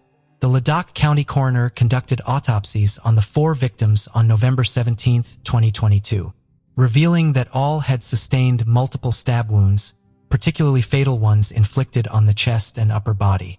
The nature of the wounds indicated that a large knife or very similar ones had been used in the attacks. Additionally, at least one victim displayed defensive wounds on their hands, suggesting attempts to fend off the assailant, with the possibility that others also made similar efforts. Disturbingly, the victims may have been attacked while they were asleep in their beds. However, no evidence suggests in any form of assault in the tragic deaths. The coroner unequivocally declared all 4 deaths as homicides resulting from stabbing, yet none of the victims were found tied or gagged. Despite thorough investigations, no weapon has been recovered. Authorities suspect that the perpetrator or perpetrators employed a fixed-blade knife in the commission of the crime. The surviving roommate who had cited the suspect provided a description, portraying the individual as an unfamiliar male, approximately 5 foot, 10 inches tall. The roommate noted that the suspect was not notably muscular, but possessed an athletically built physique, further emphasizing distinctively bushy eyebrows as a notable feature of the individual's appearance. On November 19, 2022, law enforcement authorities appealed to the public for any video footage captured at the residence on the night of the tragic incident. To facilitate the collection of potential evidence, a phone tip line and email address were established, encouraging students and other individuals to submit any relevant information to the authorities. During a press conference held on November 23, 2022, the Moscow police chief disclosed that authorities had received several tips, one of which suggested that Kaylee might have had a stalker. However, at that point, law enforcement officials were unable to substantiate or confirm the reliability of that claim, nor were they able to identify any individual fitting the description of the potential stalker. By December 5, 2022, the response from the public was substantial, with more than 2,600 tips submitted via email, approximately 2,700 phone calls received, and additional 1,000 digital media submissions through these designated tip lines. Subsequently, on December 24, 2022, the investigative team disclosed that they had amassed a staggering count of at least 15,000 tips pertaining to the case from various sources and members of the public. Initially, the police did not rule out the possibility of there being more than one perpetrator involved in the tragic incident. Authorities expressed their belief that the attack was potentially targeted. However, they had yet to determine definitively whether the target was the residence itself or its occupants. After receiving numerous tips from the public on December 15, 2022, the police announced their intention to scrutinize records involving approximately 22,000 fifth-generation Hyundai Elantras manufactured between 2011 and 2013. Surveillance footage from the area had captured video evidence of an Elantra present around the time of the tragic incident. Investigators observed that this vehicle had made multiple passes along the same route in close proximity to the residence. Another surveillance recording acquired by investigators depicted an Elantra passing by the victim's home 3 times, commencing around 3:29 a.m. Subsequently, at 4:04 a.m., the Elantra returned to the residence for a 4th time. Notably, at 4:20 a.m., the same car was observed speeding away from the victim's neighborhood. Some days later, the investigators finally tracked the ownership of the Elantra vehicle to a local resident, Brian Koberger, who had driven it along with his father to the Pocono Mountains in Pennsylvania for the holiday season. He and his father were pulled over by the police for tailgating. During their journey, Brian Koberger was pulled over again by the Indiana State Police on Interstate 70 outside Greenfield, Indiana, for infractions of speeding and tailgating. However, the FBI refuted allegations that they had directed the Indiana State Police to conduct these stops.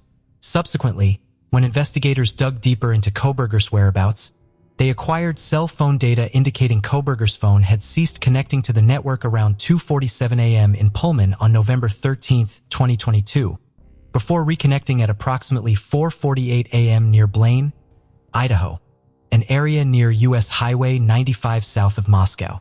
Further cell phone data revealed that Kohberger's phone accessed a cell tower in close proximity to the victim's residence at around 9 a.m. on November 13, 2022, roughly 5 hours after the tragic incident occurred. Moreover, police obtained data indicating that his phone had pinged from the cell phone tower nearest to the residence at least 12 times between June 2022 and November 13, 2022. However, this was not all. In addition to this evidence, investigators collected a DNA sample from the crime scene that did not match the DNA of any of the victims. This DNA was discovered on a tan leather knife sheath found on Maddie's bed. Authorities utilized a public genealogy database, which led them to a partial match with an individual having a familial connection to Kohberger. Subsequently, investigators pursued this lead and successfully traced the DNA evidence to Kohberger by matching it with DNA retrieved from the trash collected at his family's residence in Pennsylvania. Investigators proceeded to surveil Kohberger outside his parents' residence in Pennsylvania. During surveillance, Kohberger was observed on multiple occasions wearing surgical gloves and placing trash bags into a neighbor's garbage can. Subsequently, the items retrieved from the trash were sent to the Idaho State Lab for further testing as part of the investigation. Authorities also noted that Kohberger had meticulously cleaned his vehicle, thoroughly addressing both the interior and exterior, ensuring that no area was overlooked or left uncleaned. On December 30, 2022, 28-year-old Brian Christopher Kohberger was apprehended, unveiling comprehensive details about his background and personal information. Brian Christopher Kohberger was born on November 21, 1994, hailed from Albrightsville, Pennsylvania. Raised in Pennsylvania with his parents Michael and Marianne and two sisters Amanda and Melissa, Kohberger's online presence was limited until his arrest. His academic pursuits primarily focused on criminality and psychology, aligning with his family's inclination towards education, especially in psychology-related fields.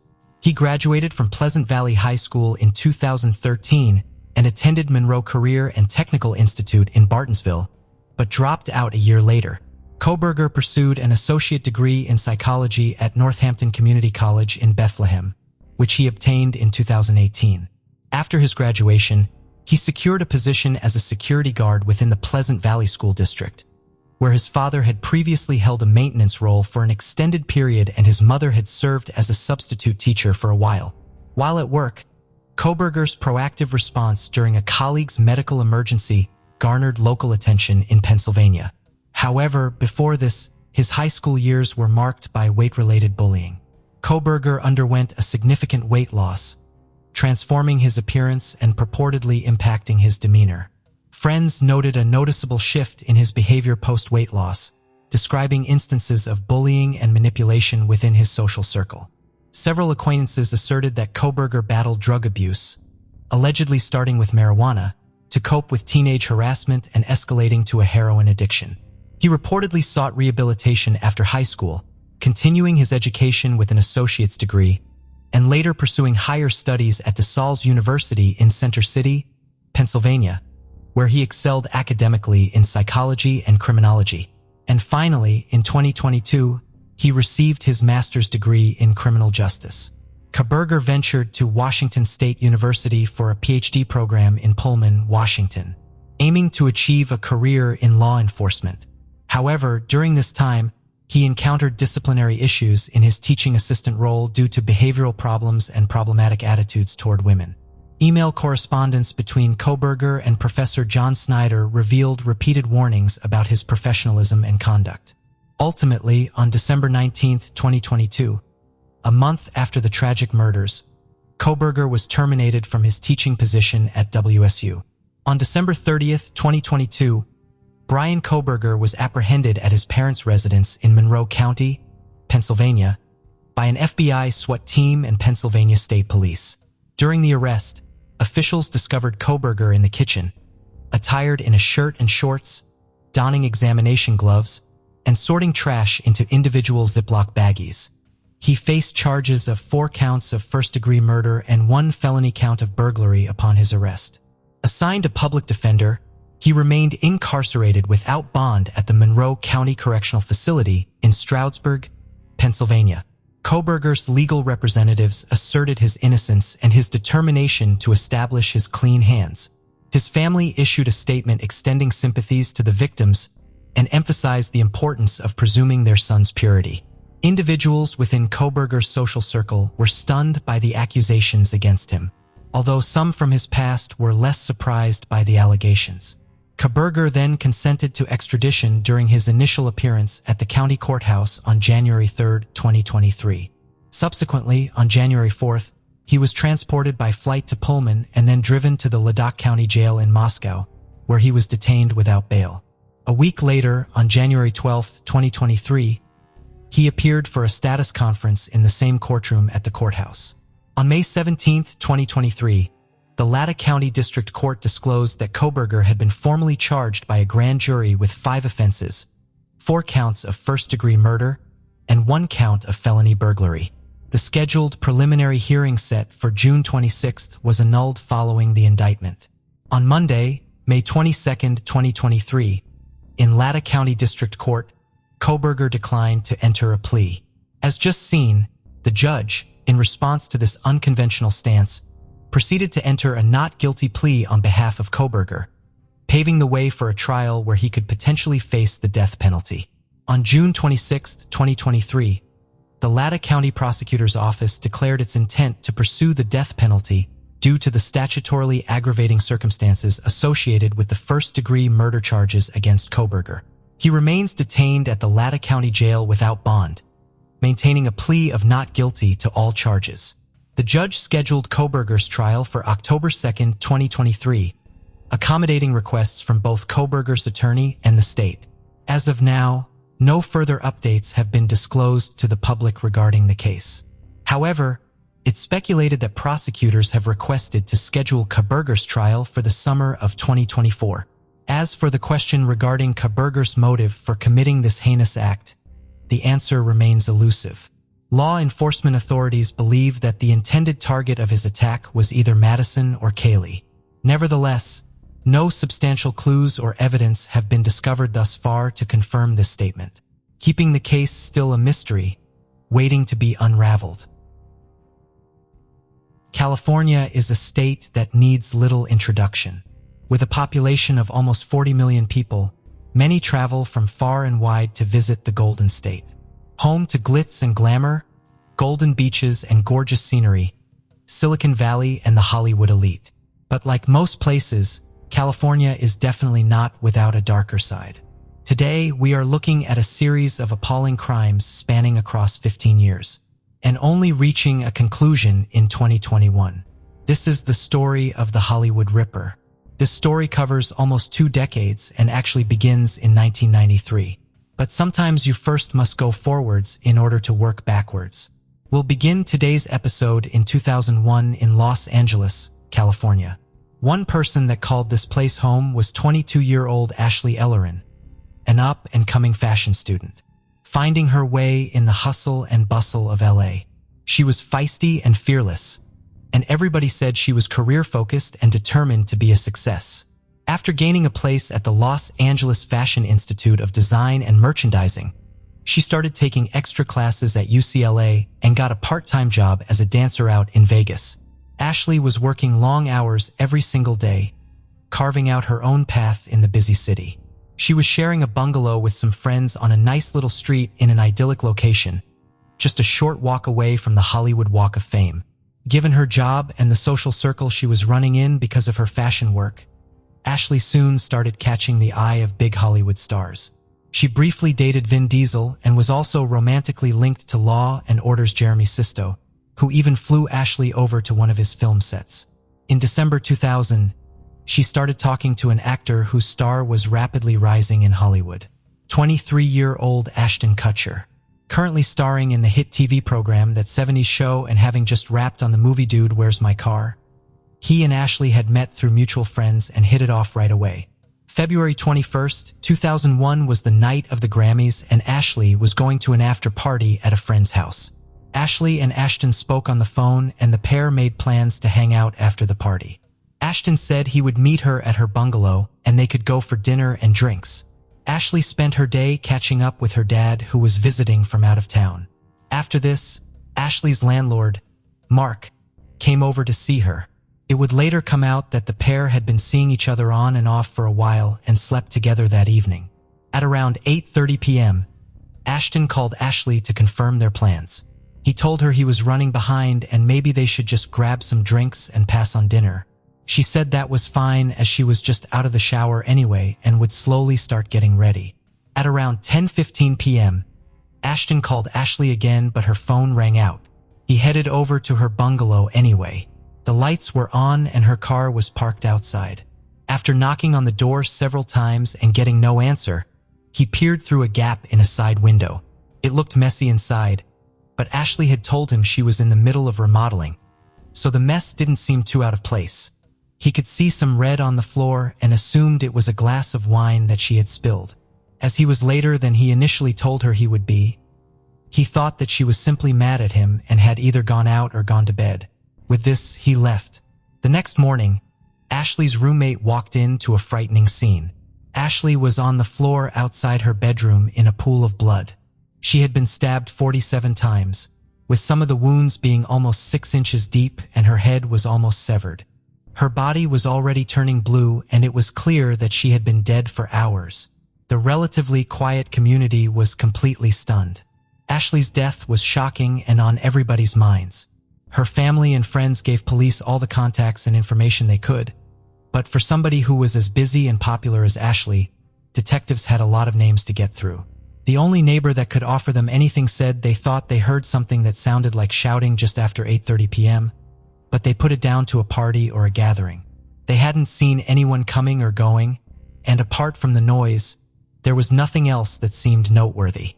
The police started with the man she was supposed to be seeing that night, Ashton Kutcher. He told them that he was worried, as although he had nothing to do with her death, his fingerprints were on her door handle. They asked him some routine questions and he was very quickly ruled out. He was shaken and upset about what he now realized he'd seen inside, but he simply couldn't help the police any further. Another person they wanted to talk to was Ashley's landlord, given their relationship, but he was also eliminated from the investigation. The bungalow was very secure and double-gated, and as there was no sign of a forced entry, it meant that she had opened the door to her killer, which implied she potentially knew them. One of the names her friends handed over to the officers was Mike the Furnace Man. They didn't know a lot about it, just that he was someone Ashley had complained about pestering her for a while, with some of her friends saying he was creepy, always hanging around and turning up uninvited. After several months, the Los Angeles Police Department finally landed on a name, Michael Gargiulo. As detectives started trying to locate Michael to ask him some questions about his whereabouts that night and his connection to Ashley, they received a surprising call from the Cook County Sheriff's Office in Illinois.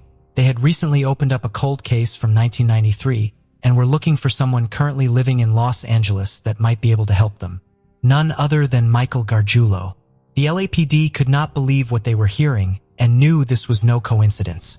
The Illinois case that was currently being investigated was the 1993 murder of Tricia Picacho, an 18-year-old who had been stabbed nearly 50 times on the steps of her family home. On the night of Friday, August 13th, Tricia met up with some friends for dinner at a TGI's. It was one of their last nights together before they all went their separate ways to various universities. That night, she and her friends stayed together until about 1 a.m. and after dropping her friends home, Tricia drove home herself. Just a few hours later, Tricia's father, Rick, found his daughter dead on the front steps of their home as he left to walk the dog. He said the first thing he saw when he stepped outside were her little tennis shoes before he fell onto his knees, screaming. She was covered in wounds and blood, and one of her arms had been broken. She was still clutching her house key in her hand. She had fought her killer hard, and there was DNA under her fingernails.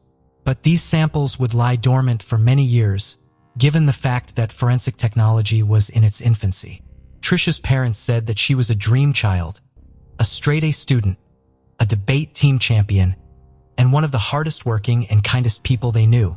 She was set to study engineering at Purdue University and was most definitely up for any challenges life threw her way. Nobody could believe that anyone would want to hurt her in such a brutal way, and they simply had no names and no suspects. Before long, Trisha Picacho's case went cold. Her mother Diane said that the police had told her, "Unfortunately, some cases just didn't get solved, and that's the way it was." She said, "If they thought they were going to turn up on my doorstep and tell me that I have to accept that, they knocked on the wrong door." But sadly for the family, it seemed it had just been them fighting for answers for the last 7 years until it was reopened now that forensic testing had come such a long way. The Cook County Sheriff's Office wanted samples from everybody that had been in contact with Trisha around that time. After she was found on that fateful morning, Michael Gargiulo had actually been one of the first people on the police's radar. He had admitted to driving Trisha to a friend's house 2 days before she was killed. He was also good friends with her brother Doug and a frequent face at the Picacho home. He was questioned by police in 1993, but no charges were filed. And now, almost a decade later, officers wanted to talk to him again. As soon as the murders of Ashley and Trisha were compared, the similarities in the way both women had been killed could not be overlooked. Los Angeles police now needed to find Michael even quicker, and after a few months of looking, they finally located him. The first thing they wanted was a DNA sample, but he refused, saying he had nothing to do with either case. And without a warrant, he wasn't going to hand anything over. With this, the officers had no choice but to leave. They kept tabs on Michael for a while, and when they found out he had briefly been admitted to hospital, they secretly got their DNA sample from there. After a long wait, the results finally came back. Michael Gargiulo's DNA was a positive match to the DNA found under Trisha's fingernails all those years ago. Investigators were so relieved they went straight to the attorney's office looking to seek an indictment for murder. The attorney's office, however, refused to take it any further. They said that the DNA could have been exchanged through casual contact given the fact that Michael knew Trisha and her brother from school. But according to witnesses, Trisha spent the night with many people, including her boyfriend, but the only DNA found on her was Michael's. A second blow came when the LAPD determined that they had no physical evidence tying Michael to the murder of Ashley Ellerin, and they announced that no charges would be filed there either. Detectives had been on the cusp of catching a dangerous killer, and it had slipped through their hands in an instant. But they knew that this had to be their man. They just had to go back through his history and gather as much as they could about his character, prior relationships, and previous crimes. So, who was Michael Gargiulo? And what had led to all of this? Born in 1976, Michael Thomas Gargiulo grew up in a quiet suburb of Glenview, Illinois. He was from a big family, having 7 brothers and sisters. He would tell people he suffered physical abuse at the hands of his father and of the siblings, although these claims were never corroborated. As he entered his teenage years, Michael gained a reputation as a bully with a quick and aggressive temper. He was also known to lie compulsively and exaggerate things all the time. One of his friends recalled he could go from being perfectly pleasant to almost inhuman in a split second. Michael soon started getting arrested for things like breaking into unlocked cars in his school and fighting with people. He developed a fascination with the serial killer Ted Bundy and spent countless hours deep in books about forensic science, something he soon took great pride in knowing a lot about. He told people if he ever got caught committing a crime, he would either know how to get himself out of it or he would lie until he dies. After Trisha was killed in 1993, the Picacho family started receiving gifts from Michael. A t-shirt for Rick, a restaurant voucher, and some flowers for Diane. Michael then showed up at their house asking to talk to Rick. They said it looked like he wanted to get something off his chest. He waited for him to come home for almost an hour before abruptly leaving without saying anything. Rick and Diane were so on edge after the strange encounter. They got straight on the phone and told the detectives what had happened.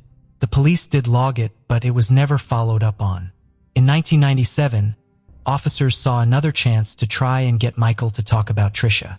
He was charged with stealing a car, and police said if he told them what he knew about Trisha's murder, they could cut him a deal on the charges. But he still sat quiet and said nothing at all. Former girlfriends of Michael had horror stories to tell of their time with him. One said when she was 17, he handcuffed and raped her. Another one of Michael's exes said he punched her in the face so hard, she ended up with a detached retina. He threatened to kill her, saying he would be able to get away with it because of his extensive knowledge of forensics. In 1998, Michael decided he was going to go to LA to chase a dream that many share when they move there. He wanted to be an actor and a model. Michael quickly got a job as a bouncer at the Rainbow Bar and Grill on Sunset Boulevard, West Hollywood. No sooner had he been hired, he was let go for punching a customer in the face. During his brief time there, Michael made friends with two other bouncers. They said that Michael had once asked them if they'd ever killed anyone. He then admitted to murdering Trisha Picacho. Back in 1993, "I buried a bitch. I left the bitch on the steps for dead," he calmly said. With Michael's reputation as a liar, the two men assumed that this was just another one of his wild stories. In the fall of 2000, Michael met Ashley Ellerin, who at the time was living just across the street from him in Hollywood. He offered to help her change a flat tire and the pair exchanged numbers. This short encounter soon became a fatal obsession. Before long, he was trying to visit her at all hours of the day and night, sitting outside her home in his car and turning up wherever she was. Despite all of this and the DNA matches, 4 years would pass since that fateful day back in February 2001, when Ashley was found dead, and over a decade since Trisha was killed. It was now 2005 and police were still working on both cases. Although they still only had one suspect, they didn't have enough to meet the threshold of what was required to file charges. To their horror and dismay, another shocking and disturbing crime was about to take place across the city. A 32-year-old mother of 4, Maria Bruno, was starting fresh in a new apartment complex in East LA. She had recently separated from her husband, and she moved into a new place, looking forward to a new start. She told everyone she had spent a lot of time choosing the apartment and had picked it because of its security and how safe it felt for her and her young family. She had 2-year-old twins, a 4-year-old and a 5-year-old. Just 10 days after moving in on December the 1st, 2005, Maria was found dead by her ex-husband Irving. She had been stabbed 17 times, her throat had been slit, and both her breasts had been cut off. The only clue left at the scene was a blue surgical shoe cover with a small amount of Maria's blood on it. Whoever her killer was, they had broken in via the kitchen window at around 1 a.m. and used one of her own knives to kill her. Experts determined the killer was left-handed. Police's first thought was that Irving might have something to do with it. They had separated on bad terms after their relationship had become more volatile. But Irving said the pair were working on getting their marriage back on track and had even been out for dinner the night before. There were a couple of drops of Maria's blood found inside his car, but he said this was easily explained. While at the restaurant table, Maria cut her finger and a few employees came to help her as well, corroborating what Irving had said. After police ruled him out, they were left with nothing. One detective said it was almost like she was killed for the sake of it and they had nothing to go on, apart from hoping there was some more DNA found on the shoe cover. But a few neighbors had their eyes on another man who was living just across the courtyard from Maria at the time. He always acted and behaved oddly, but in the days and hours leading up to her death, he was acting even more strangely than usual. They gave police a description and a sketch was drawn up. The man they were describing was Michael Gargiulo. Michael was long gone by the time the investigation got underway, and another awful crime would remain unsolved for several years. It was around this time that Trisha's parents back in Illinois finally learned that there had been a hit on the DNA sample from their daughter's case. They were appalled that it had taken them so long to learn about this and that Michael was still out there, free, facing no charges. Another 3 years would pass, taking us to 2008. In an apartment complex in Santa Monica lived 26-year-old Michelle Murphy. Late one April night, Michelle woke up to a man in her bedroom wearing a hoodie and a hat. He launched at her and started stabbing her. Michelle was petite, standing at just 5'1", and before she knew it, she was fighting for her life against someone that was completely overpowering her. She grabbed the blade with both hands, trying to get him to lose control of it. She was screaming so loudly, she knew it was a matter of time. before someone heard her. In the last-ditch attempt to get him off her, and with all of her remaining strength, she tucked her knees in towards her chest and pushed both legs out at him, causing him to fall off the bed. After this, her attacker ran out of the room saying, "I'm sorry." Michelle was left battered and bleeding on the bed, but she had survived. She called her boyfriend and he called for help. Her attacker was left-handed, and fortunately had been cut with the blade in the fight, leaving his blood in her apartment. Sure enough, when the Santa Monica Police Department ran the blood through the database, they got a match, and it went right back to the DNA that was found under Trisha Picacho's nails. And they also realized it matched DNA that was found along the elastic part of the blue surgical shoe cover outside Maria Bruno's apartment. Michael Gargiulo's despicable acts weren't stopping or slowing down. Far from it. And finally, with this, after 15 years, his horrific crime spree would come to an end. In June 2008, he was placed under arrest for the attempted murder of Michelle Murphy and held on a $1.1 million bail. A search of his car uncovered many items of evidentiary value, including some blue surgical shoe covers. 3 months later, Michael was also charged with the murders of both Ashley Ellerin and Maria Bruno. However, it would take until 2011 for Michael to be charged with the murder of Trisha Picacho too. Because Trisha's case had happened in Illinois and Ashley, Maria, and Michelle were all in California, it meant that Michael would have to have 2 separate trials in both states. Michael Gargiulo pleaded not guilty to all charges, and after many pushbacks due to him hiring and firing lawyers and some attempted escapes from prison, in May 2019, his California trial finally got underway. By this point, it had taken Michael longer to go to trial than any other inmates in the history of the LA County Jail. His defense team said he had suffered mental health issues and was unable to recall attacking Michelle, and it was up to a jury to decide if he was sane at the time or not. This would obviously result in a very different possible sentence, so this decision was not made lightly. A jury found Michael Gargiulo sane, and this paved the way for prosecutors to seek the death penalty if he was found guilty. 36,000 pages of evidence had been gathered and hundreds of witnesses were called to testify, 2 of which were Michelle Murphy and Ashton Kutcher. The prosecution painted a damning picture of Michael Gargiulo. They laid out his patterns of behavior, his past relationships, the fact he was left-handed, the DNA evidence, and where he lived in relation to all the women. The jury then left the courtroom to go and see the apartment buildings and get a clearer idea of just how close Michael was to them, and how easy it would have been for him to see into their homes and keep tabs on them. Michael's defense team, however, raised the fact that no evidence had actually been found in Ashley's home. There was no DNA, no witnesses.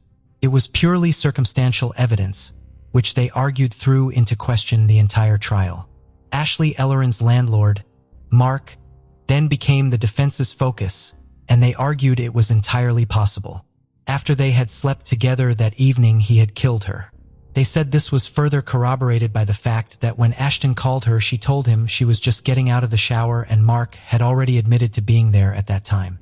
They said given how she was found, how soon after she got out of the shower she was killed, and the fact that just after 8:30 a neighbor heard something, it put Mark right there at the time, and he was most definitely not in the clear. They also said that the DNA found near Maria Bruno's home was probably because Michael was a repairman at the time. He could have worn a pair of these during a job on the complex and innocently become caught up in the investigation. His lawyer pointed towards her estranged ex-husband and their toxic marriage.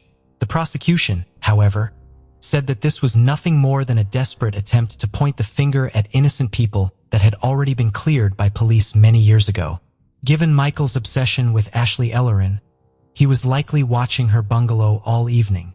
When he saw Mark leave, he spotted his opportunity and ran over, taking him just seconds. Ashley could have opened the door straight away, thinking it was Mark coming back to get something, and, as it was just a matter of minutes later, she would still be in her robe from the shower. They said the same could be applied to Maria Bruno, and the DNA evidence was clear, as it was in the case of Michelle Murphy. The trial was a grueling one for everybody. Even reporters who were seasoned in these type of cases and knew them pretty well often had to turn their heads away because the evidence was so graphic and gruesome. As everything came to an end, it was now up to the jury. Despite the defense's arguments, Michael Gargiulo was found guilty on all charges, and in late 2019, The jury unanimously reached the conclusion that he should be sentenced to death, believing no other sentence was appropriate. Their recommendation was heard and agreed upon. And in 2021, 45-year-old Michael Gargiulo was sentenced to death for the murders of Ashley Ellerin and Maria Bruno. He is unlikely to be put to death anytime soon, however, as the state of California has not executed anyone since 2006. And Governor Gavin Newsom halted executions for as long as he is in office. But courts have been working on the assumption that executions may one day resume. Los Angeles Superior Court Judge Larry Paul Feidler said, "This case, everywhere that Mr. Gargiulo went, death and destruction followed. Ashley's parents, Maria's ex-husband Irving, and Trisha's family, among others, all gave powerful victims impact statements. All Michael Gargiulo had to say was, 'I'm going to death row wrongfully. I've been framed by tunnel vision detectives.' Michael will now face extradition to begin trial for Trisha's murder, but this date has not yet been confirmed. Officers from all forces that dealt with this believe that unfortunately there will be more victims out there. During one of Michael's police interviews, he gave several partial confessions alluding to killing at least 10 women, but he refuses to give any further details. The police continue to follow up on leads and tips and hope that a fuller picture will be painted over time and more closure can be found in doing so. They also admit that there were many failings within the investigations and how things were handled. "I can't put a happy face on this because we dropped the ball. No ifs, ands, or buts about it," said one of the detectives. When asked about the fact that Cook County prosecutors refused to seek an indictment for Trisha's murder sooner, another detective said, "I'm not privy to everything they have, but I gotta say, if I'd had evidence like that, you'd bet that the LA District Attorney's Office would have had a filing, and these other girls wouldn't be dead. Plain and simple, they wouldn't be dead. For the family and friends that Trisha, Ashley, and Maria left behind, the brutal way in which they were killed will forever haunt them. Vibrant, determined young women, all in exciting new places, their lives so cruelly snatched away in such a frightening way." Trisha's father Rick said, "People talk about closure, but there is no closure. That void is always there." And for Michael's former partners who were subjected to such torment, and Michelle who almost died at his hands, their lives are forever changed as well. Michelle said she dreads going to sleep every night and is equally terrified to wake up. The devastation caused to so many people over those 15 years is unimaginable and unfathomable.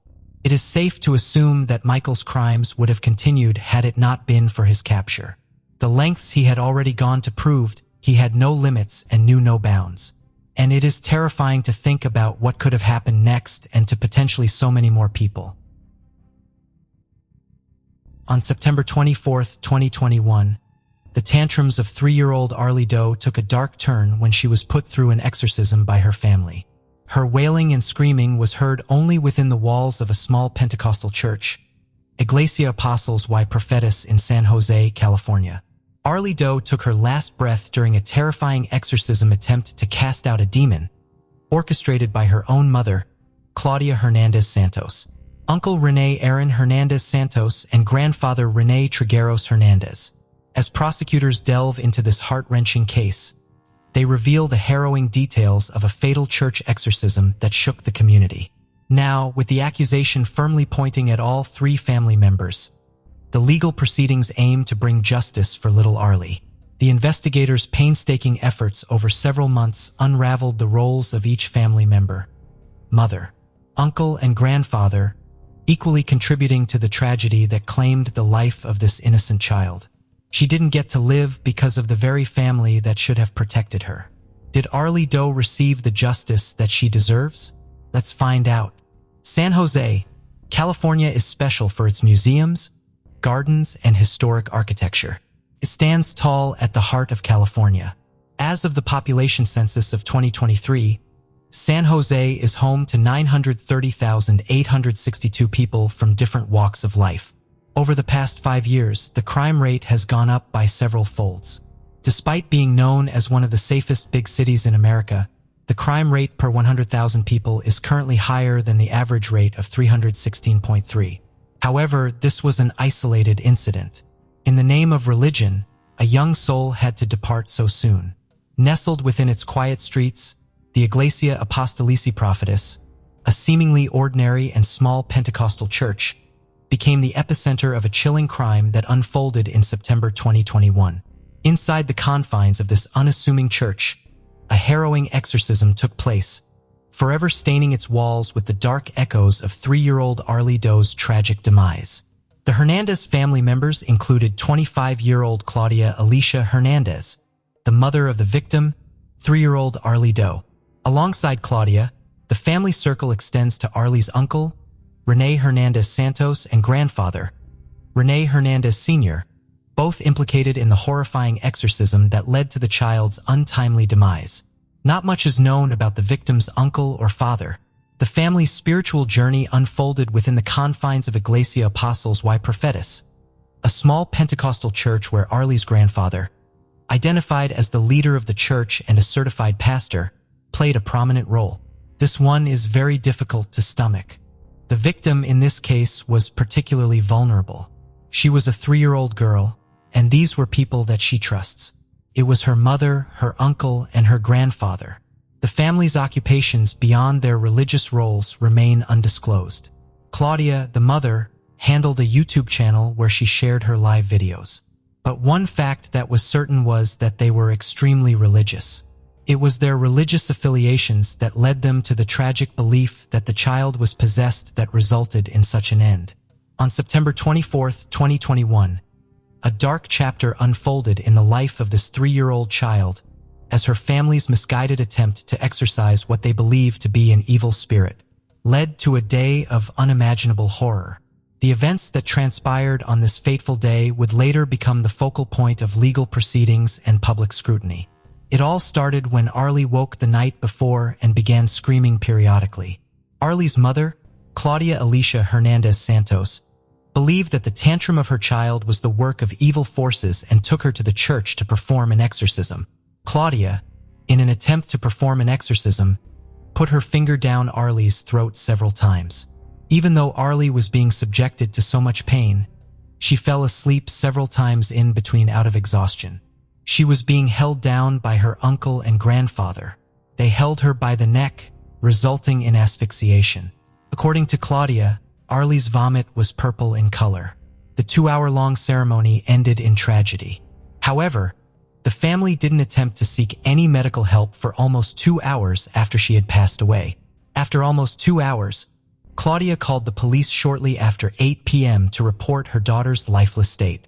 Responding to the call, the authorities arrived at the Iglesia Apostolici Prophetas Church in San Jose, a place that would forever be etched in infamy. There, they discovered little Arlie, unconscious on the floor, initiating a harrowing sequence of events that unfolded over the next few hours. Arlie was subjected to relentless physical abuse, lost consciousness, and displayed signs of trauma with injuries around her eyes, face, neck, and chest. The family's disturbing belief in demonic possession led to a prolonged ordeal for the young girl, lasting approximately 12 hours. When paramedics finally arrived 2 hours later, they found her lifeless body on the church floor, marking the end of a day filled with torment and anguish. The affidavit filed in Santa Clara County Superior Court revealed that Arlie's mother Claudia believed her daughter had died between 6 and 6:30 p.m. The family's distorted perception of spirituality and the misguided belief in their ability to expel evil through abusive practices cast a dark shadow over Arlie's final moments. The investigation into the tragic death of Arlie unfolded as a chilling tale of religious fervor gone awa, leading to a horrific exorcism performed by her own family members, her mother, uncle, and grandfather. The subsequent legal proceedings shed light on the shocking details of the whole 12-hour ordeal that culminated in Arlie's death inside the confines of the small Pentecostal church Iglesia Apostolici Prophetas, located in San Jose, California. The investigative process took a significant turn when Santa Clara County District Attorney Jeffrey Rosen filed court documents seeking to consolidate the cases of all 3 family members into a single trial. The rationale behind this request was rooted in the assertion that each defendant played a reprehensible role in the violence inflicted upon Arlie, making it challenging to determine individual responsibility for specific injuries. The court documents revealed the disturbing timeline of events that unfolded on September 24, 2021. Arlie's mother, 25-year-old Claudia Hernandez Santos, initiated the tragic sequence of events by calling the police to report her daughter's lifeless state. The authorities arrived at the Pentecostal church, discovering Arlie unconscious on the floor, a scene that would later be confirmed as the result of a homicide caused by suffocation and smothering. The investigation uncovered harrowing details of the family's collective actions during the 12-hour exorcism attempt. Prosecutors contended that all three defendants, Arlie's mother, uncle, and grandfather, actively participated in physically abusing the young girl. At various points during the ordeal, each family member held Arlie at different parts of her body, with one gripping her neck, another her abdomen, and the third holding her legs. The alleged attempt to induce vomiting involved a disturbing collaboration of efforts. A preliminary autopsy later confirmed that Arlie's death was a result of homicide, with asphyxia due to suffocation identified as the cause. The alarming details emerged as investigators delved into the disturbing circumstances surrounding the little girl's demise. According to court documents, the family, gripped by the belief that Arlie was possessed by a demon, engaged in a twisted form of prayer and exorcism at the church. Arlie's mother, in an attempt to rid her daughter of the perceived evil spirit, resorted to distressing methods. She allegedly attempted to induce vomiting by sticking her fingers down Arlie's throat and squeezing her neck, actions that escalated as the day went on. The investigation revealed a disturbing lack of care for Arlie's basic needs leading up to her death. The affidavit stated that the victim last ate on Thursday, September 23rd around 9 p.m. and was provided with only about 6 ounces of water from Thursday until the time of her death. The coroner's findings further emphasized the extent of Arlie's suffering, revealing injuries to her face and neck, as well as blunt force injuries across her chest and back. Internal bleeding added another layer of brutality to the acts committed by her own family member. As the investigation unfolded, the family members faced charges of child abuse, including assault on a child with force likely to cause great bodily injury resulting in death. The legal proceedings brought attention to the distorted beliefs that fueled the family's actions, the misguided conviction that Arlie was possessed by a demon and that a religious ritual could expel this perceived evil. The court documents delved into individual statements made by each defendant during police interviews. Arlie's grandfather, the self-proclaimed pastor of Iglesia Apostles y Profetas, provided varying accounts of the events leading to the young girl's death. His changing narratives between September and May raised suspicions about the accuracy of his statements and hinted at potential inconsistencies or attempts to obfuscate the truth.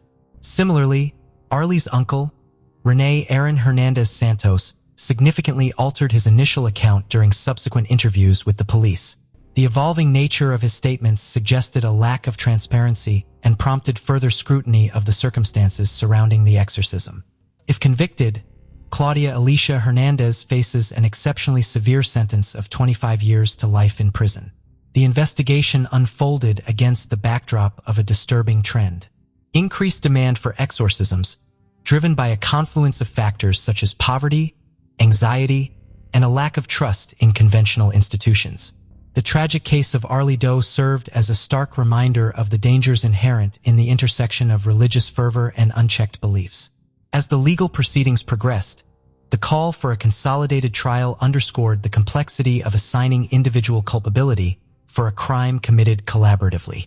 The families and actions, as revealed through the investigation, provide a chilling insight into their perspective on the events surrounding the young girl's death. The family's narrative begins with Arlie's mother, Claudia Hernandez Santos, expressing her belief that her daughter was possessed by an evil spirit. According to statements provided to police, Arlie would periodically wake up at night crying or screaming, which fueled the family's conviction that she was under the influence of a demonic force. In response to these perceived manifestations, Claudia attempted to perform what she described as an exorcism to rid Arlie of the alleged evil spirit. Claudia's involvement in the exorcism took a disturbing turn as she detailed the methods she employed in a rather matter-of-fact manner. First responders who arrived at the scene observed bruising around the child's eyes, neck, and chest. Claudia admitted that they waited for 2 hours before finally calling 911. Subsequent interviews with investigators revealed Claudia's evolving beliefs about Arlie's possession. Claudia and her uncle reportedly prayed for Arlie while inside a bedroom. The events escalated the following morning when Claudia and her uncle drove Arlie to the Iglesia Apostolis Prophetus, a small Pentecostal church. The family still held the belief that Arlie was under demonic control. The family believed she had died between 6 and 6:30 p.m., around 12 hours after arriving at the church. According to Arlie's father, they had to perform the ceremony to liberate her of her evil spirits. The details about the exorcism weren't revealed, however. It was stated that Arlie was asleep when they reached the church. He also added, "If you read the Bible, you'll see that Jesus cast away demons and made sick people healthy again," he told the newspaper. "It's not when I want to do it. It's when God, in His will, wants to heal the person. The preacher is like an instrument of God. What we do is what God says." In the aftermath of Arlie's death, Claudia set up a GoFundMe campaign to solicit donations for burial expenses. The family's deep-rooted religious convictions were evident in Claudia's Instagram profile description, which included a reference to Isaiah chapter 55, verse 8 through 11, a Bible verse about finding strength during difficult times. Arlie's mother added another layer to the investigation through YouTube videos she uploaded, providing insights into her perspective on her daughter's death. In these videos, Claudia did not accept blame for the alleged exorcism or her daughter's demise. Instead, she attributed Arlie's death to a divine act, asserting that God took her and expressing gratitude that her daughter would not have to face the hardships of the world. In a bizarre turn of events, a YouTube video surfaced in January, for months after Arlie's passing, featuring Claudia Hernandez discussing her daughter's death. The 40-minute self-shot video, titled with Arlie's full name, offers a haunting glimpse into Hernandez's demeanor as she addresses the circumstances surrounding the tragedy. Hernandez's statements in the video attempt to provide her perspective on the situation, asserting that only those present truly understand what transpired. She acknowledges the negative perceptions surrounding her and the circumstances of her daughter's death, but emphasizes her inability to change the past. Hernandez expresses gratitude that her daughter is no longer suffering in a world she perceives as increasingly challenging and deteriorating. As a matter of fact, the video becomes a poignant exploration of Hernandez's emotions, revealing the pain of losing a child juxtaposed with moments of apparent detachment. She reflects on the joy of being a mother, acknowledging the sadness, tears, and longing for her daughter. The complex emotional landscape painted in the video adds another layer of intricacy to an already deeply tragic narrative. 6 days after the YouTube video was uploaded, prosecutors formally charged Hernandez. The gravity of these charges, coupled with the perceived disconnect between Hernandez's demeanor in the video and the alleged actions leading to Arlie's death, underscores the complexity of the case. The family's association with Iglesia Apostles y Prophetus took a darker turn as the church was linked to another incident, an alleged kidnapping involving individuals associated with the church. Professor Allison Cavey, an expert in the history of magic, science, and religion, provided valuable insights into the broader context of exorcisms. She highlighted the increasing prevalence of exorcisms in both the United States and Latin America over the last 5 to 7 years. Cavey pointed out challenges stemming from the Catholic Church's lack of preparation for priests to perform exorcisms, leading to a demand that is not met by qualified individuals. She also identified societal factors such as poverty, anxiety, and a lack of trust in conventional institutions for education as driving forces behind the demand for exorcisms. Cavey emphasized that when people choose supernatural explanations, like demonic possession, it often stems from dissatisfaction with natural explanations, providing comfort without the burden of blame or responsibility. In the case of Arlie's family, the tragic events unfolded against the backdrop of a desperate attempt to solve a problem they may not have fully understood, attributing it to supernatural forces. It's alarming how the family didn't express any form of guilt or sorrow even after Arlie's loss. The YouTube video recorded by Claudia before her arrest offered a glimpse into her emotional journey, from the excitement of pregnancy to the profound grief of losing her daughter. Her sentiments reflected the difficulty of accepting a child's loss due to illness, pushing individuals to seek solace in supernatural explanations. As the legal proceedings unfolded, Claudia Alicia Hernandez Santos faced charges of felony, assault on a child with force likely to produce great bodily injury resulting in death. Her arrest, which occurred on January 31, 2022, highlighted the severity of the crimes committed during that fateful exorcism. The day of horror marked by religious fervor gone awry not only claimed the life of a young child, but also brought to light the dangerous intersection of misguided beliefs and heinous actions. The tragic case of Arlie Doe came to an end when her mother, Claudia Alicia Hernandez, was charged with felony assault on a child with force likely to produce great bodily injury. The severity of the allegations prompted prosecutors to emphasize the extreme nature of the actions she's accused of committing against her own daughter. The decision to deny bail was motivated by concerns over public safety and the assessment that Hernandez presented a high flight risk. Prosecutors pointed out her minimal ties to the community coupled with her birthplace in El Salvador as factors contributing to the perceived risk. This precautionary measure underscores the severity of the accusations against Hernandez and the potential dangers she may pose if released pending trial. The disturbing details of the case were brought to public attention through newly uncovered court documents, as neither the San Jose Police Department nor the District Attorney's Office had initially disclosed information about the harrowing homicide. The investigative process aimed to unravel the circumstances surrounding Arlie's death, with Hernandez emerging as the sole individual arrested in connection to the case. The legal proceedings will continue to unfold, scrutinizing the evidence, witness testimonies, and the chilling details revealed in the court documents. Anyways, as the justice system navigates the intricacies of this case, the focus will remain on seeking accountability for the actions that led to the tragic loss of Arlie's life. The proceedings will unfold with a commitment to ensuring justice for the young victim and holding those responsible accountable for the alleged heinous acts that cut short a promising and innocent life. As we wrap up our investigation into the disturbing incidents surrounding Iglesia Apostolici Prophetis in San Jose, the web of tragedy and criminality continues to unravel. The revelations of a deadly exorcism and a shocking baby kidnapping have cast a dark shadow over this church community. July 2, 1995 marks the day when New Delhi, the bustling capital city of India, became a stage for a horror that would haunt the country for ages. Within this vibrant city, a love story took a sinister turn. Tandoor, a clay urn-shaped oven meant for creating culinary delights, became the ominous centerpiece in a gruesome crime. Instead of cooking chicken, a husband would grill his own wife at 500 degrees, and to make it even more gruesome, he applied butter to turn her into ashes. This is India's most infamous true crime story, which unfolded between the prominent areas of Kanak Place and Carol Bagh, situated in New Delhi. The region around Ashoka Road and Janpath Road near Carol Bagh in New Delhi is a bustling neighborhood characterized by its blend of residential serenity and commercial vigor. Known for its diverse community and lively atmosphere, this place offers diverse cultures, traditions, and modern conveniences. Ashoka Road leads directly to the majestic India Gate, while the Janpath area is known for hosting local cuisines and bustling markets. The area boasts a mix of residential complexes, local markets, and small businesses that cater to the daily needs of its residents. It mostly thrives with the presence of various eateries serving delectable local cuisine, adding a flavorful essence to the neighborhood.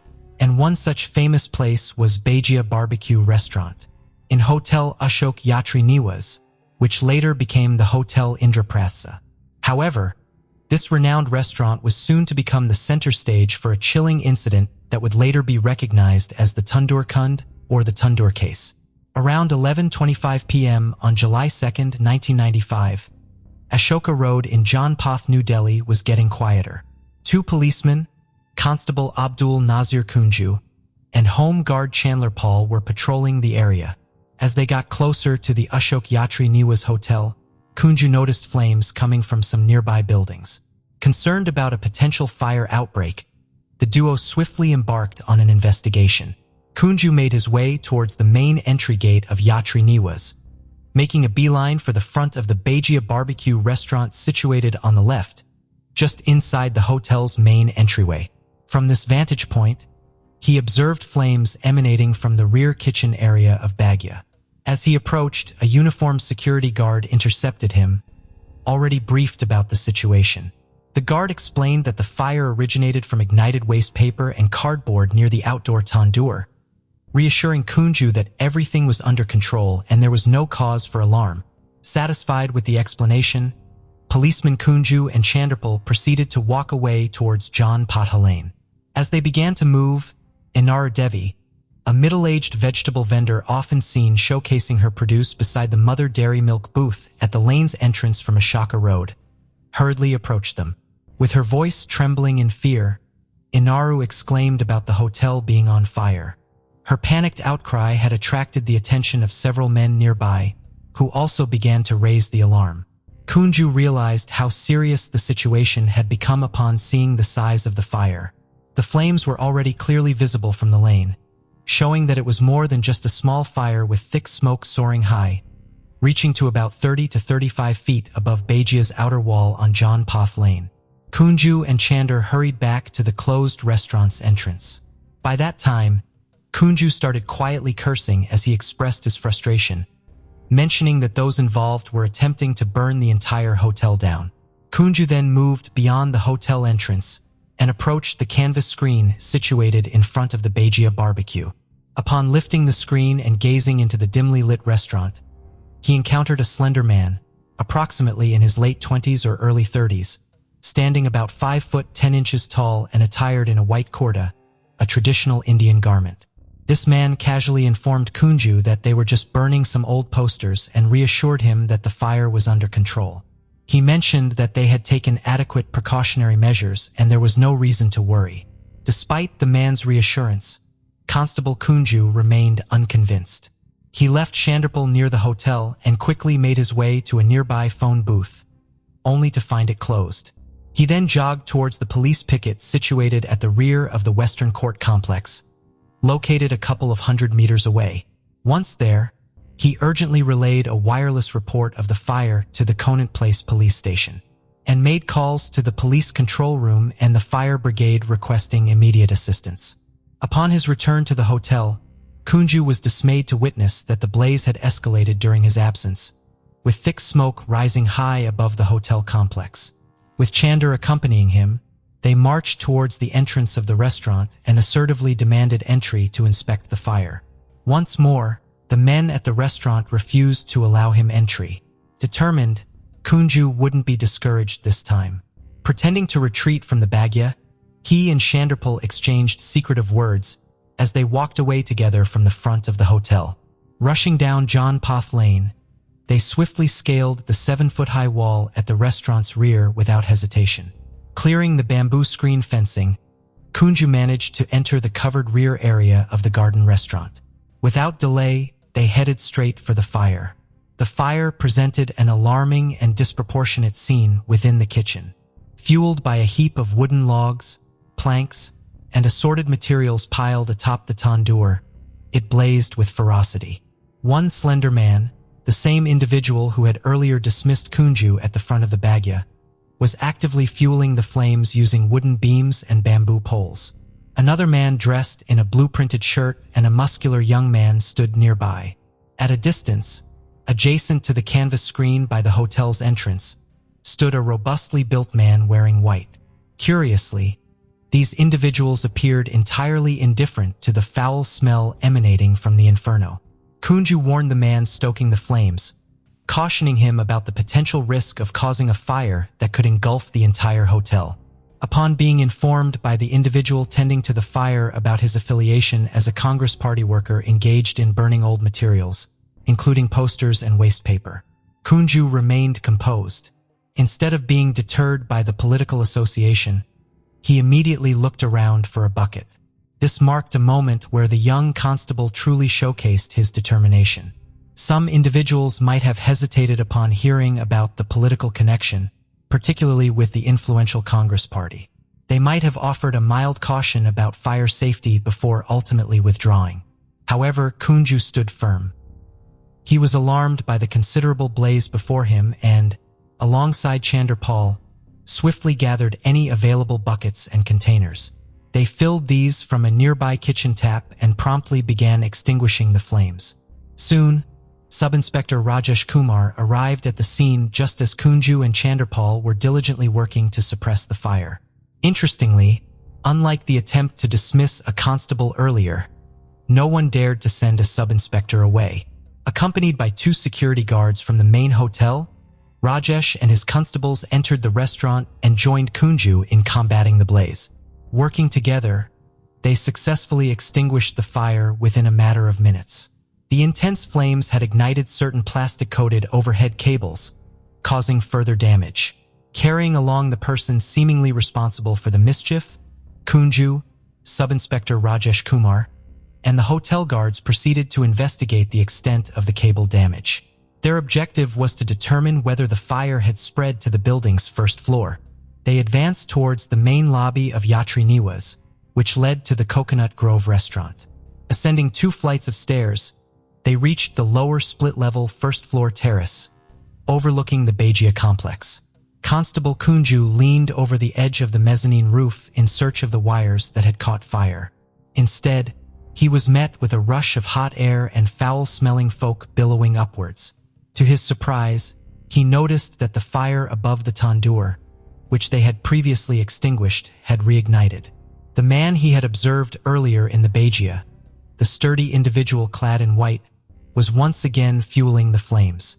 Kunju's initial alarm transformed into exasperation at the careless disregard for safety displayed by these people. Hurrying to the rear edge of the roof without considering the steep drop below, he leapt down, landing forcefully on the paved rear courtyard of the restaurant. Swiftly advancing towards the fire, he pushed aside the wicket fence obstructing his way and approached the tandoor from the rear.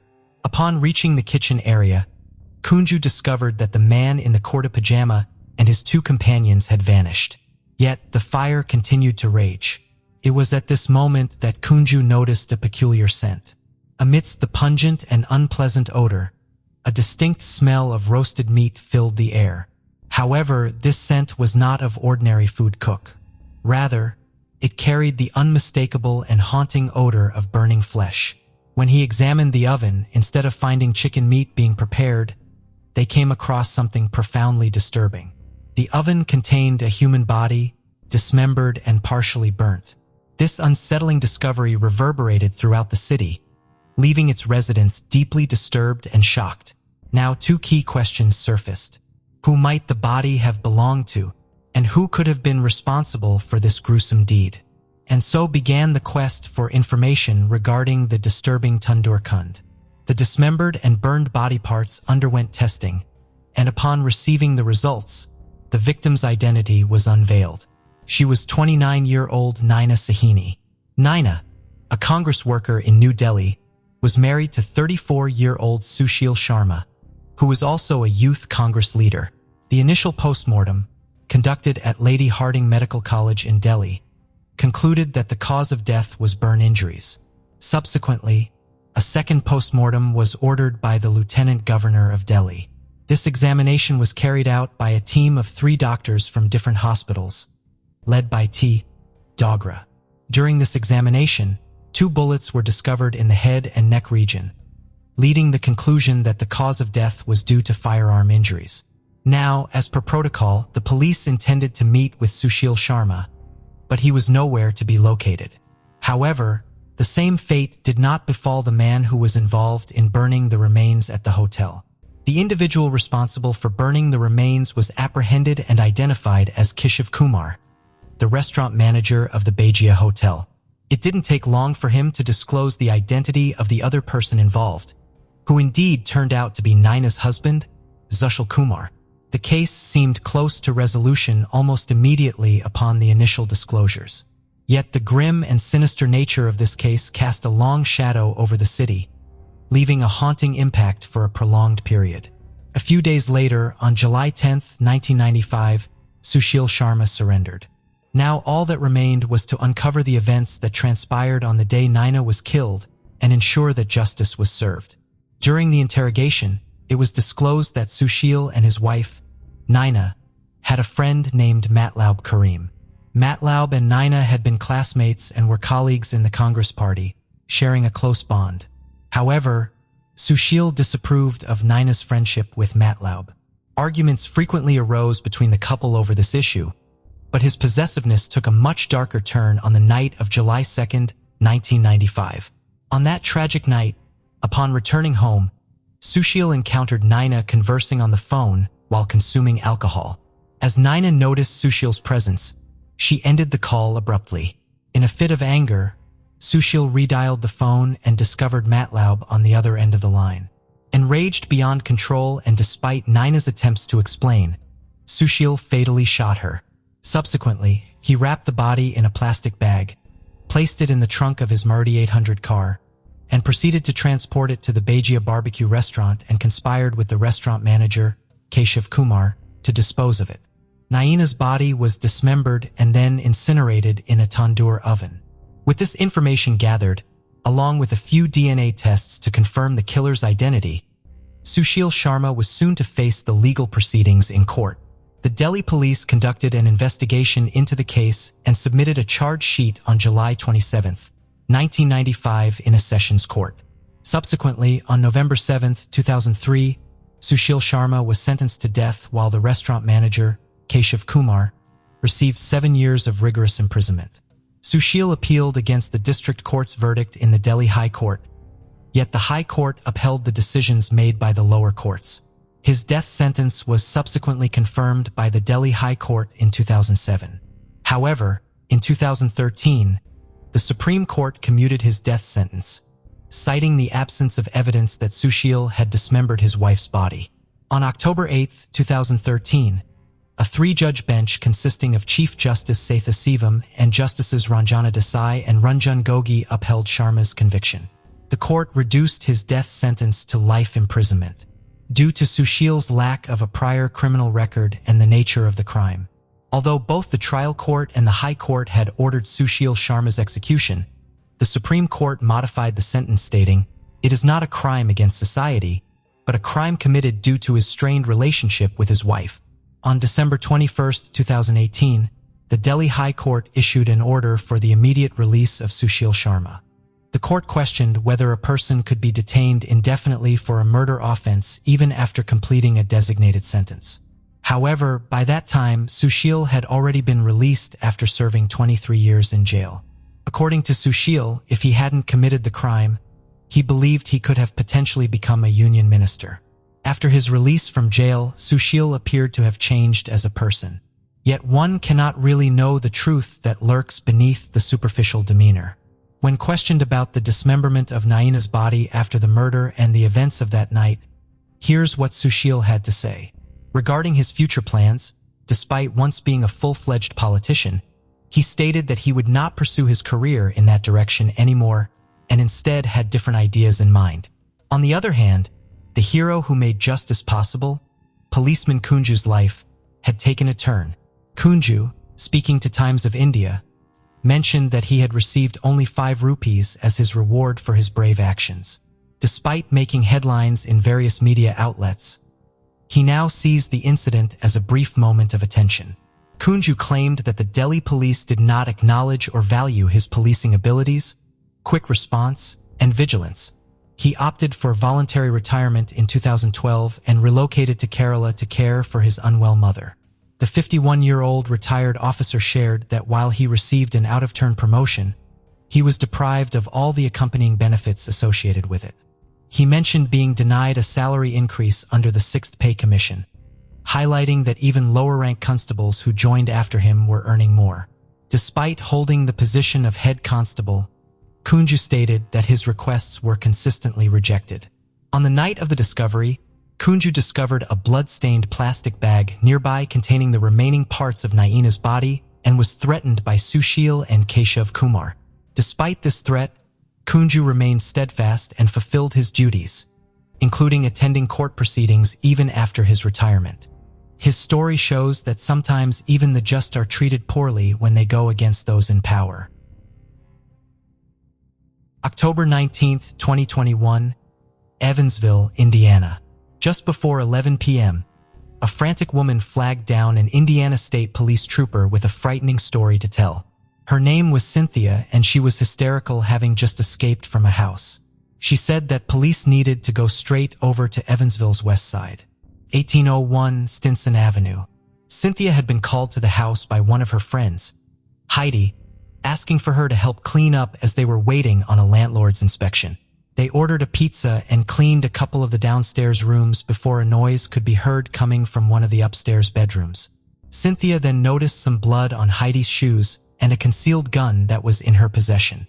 A few minutes later, she heard a very loud and very definite cry for help. Not sure what was going on, Cynthia tentatively sat down on what she thought was a pile of laundry. But as soon as she sat down, she felt something underneath. Slowly peeling back the blankets, she realized it wasn't a something. It was a someone, and they were very clearly dead. She ran straight for the door, but in that moment, Heidi's boyfriend appeared and instantly tried to stop her from leaving. She pushed past and managed to escape, running as fast as she could, eventually flagging down the car for help. Just before midnight, Evansville police started gathering outside the house on Stinson Avenue. The events that had transpired inside up until that point were shocking and terrifying, but no one really had any idea what was going on in that moment. All police knew was what Cynthia had told them. It seemed there was a woman being held captive inside and one man was already dead.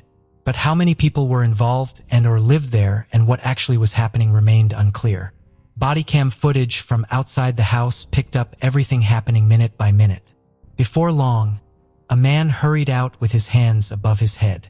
He told police his name was Jason and this was his house, but he was completely innocent in whatever it was that was going on. He said there were more people inside, including his 2 children, and he had instructed them to hide upstairs when he saw the flashing lights and heard the police from outside. Officers then spent several more minutes trying to get everyone else out. Another man then came out holding something in his hand that from a distance resembled a gun. Police said he was moving very quickly and seemed aggressive in his manner. He was ignoring their instructions to put whatever was in his hands down. It is unconfirmed what the object actually was, but it was determined that it was not a firearm. Officers said they had to act fast, and when he started moving towards them, holding his hands out in a shooting stance, they fired, killing him instantly. As police moved in towards the house, a woman appeared as well. This woman was 36-year-old Heidi Kathleen Carter, and more body cam footage picked up her being patted down, uncovering the revolver that she had been concealing. She was then placed in handcuffs. Police finally started entering the house. As they moved through the rooms, they found a severely beaten woman tied to a bed and the lifeless body of a man that would turn out to be 50-year-old Timothy Ivy. The woman tied to the bed was Timothy's girlfriend, and she was taken to hospital immediately to treat her terrible injuries. That left police with Heidi Carter. The man who had been shot and killed was her boyfriend, Kerry Hammond, the same man that had tried to stop Cynthia from escaping. He said they were still trying to find out what on earth had happened. And as they approached Jason, who lived at the property, he was able to give some clarification. He said he had been out until about 8 p.m. and got back, not realizing anything was wrong. He said he had gone straight to bed when he came home as he was suffering from kidney stones and was in a lot of pain. He said his family were the same, having not been home long and having not seen anything untoward either. Jason said he and his family were in total shock and the police were satisfied that none of them knew anything or were involved in any way. It was determined that neither Heidi nor Kerry had lived at 1801 Stinson Avenue. Jason said he had invited Heidi into his home as she was living in a motel and needed somewhere to stay. Kerry would come over a lot and the pair were constantly fighting. Jason said he had asked her not to have anyone over because of his children and the issues with Kerry. I was only trying to help an individual out, he told the police. With their main suspect, Kerry Hammond, now dead, it was down to Heidi to talk. And after she was in custody, she went through what she said had happened. In her interview, she was frantic, agitated, and emotionally all over the place. 1 minute crying, the next falling asleep when the detective left the room. She said that earlier in the day, she had started talking to the female victim on a dating app. They arranged for both her and Timothy to come over to the house. Once there, they all drank and took drugs before having consensual sex. At some point that afternoon, Kerry had come to the house and found the 3 together. According to Heidi and the other woman, he completely lost it grabbed a baseball bat and started beating Timothy with it. The female victim, who has not been named, told police that she and Timothy were both restrained by Carrie and Heidi, and duct tape was put over their mouths as well. A tirade of physical and sexual abuse ensued over the next few hours. Timothy's girlfriend said that Carrie had raped her repeatedly and that Heidi was holding a gun to her while she was being attacked, encouraging Carrie to do it. She said that Heidi told the couple that she knew people that could help them dispose of the bodies and she didn't care if they died. With Timothy still trying to break free and escape, Carrie eventually strangled him to death with his belt, before both he and Heidi moved his body into another room and tried to conceal it. Heidi, however, was adamant that she never held the gun inside the house and only had it on her after she walked out the front door before she was arrested, something which Timothy's girlfriend and Cynthia said wasn't true. Heidi claims she only acted like she was restraining the couple, but didn't actually do anything. "There are a lot of things I should have done different," she said, adding that she had inadvertently helped Carrie by not stopping him.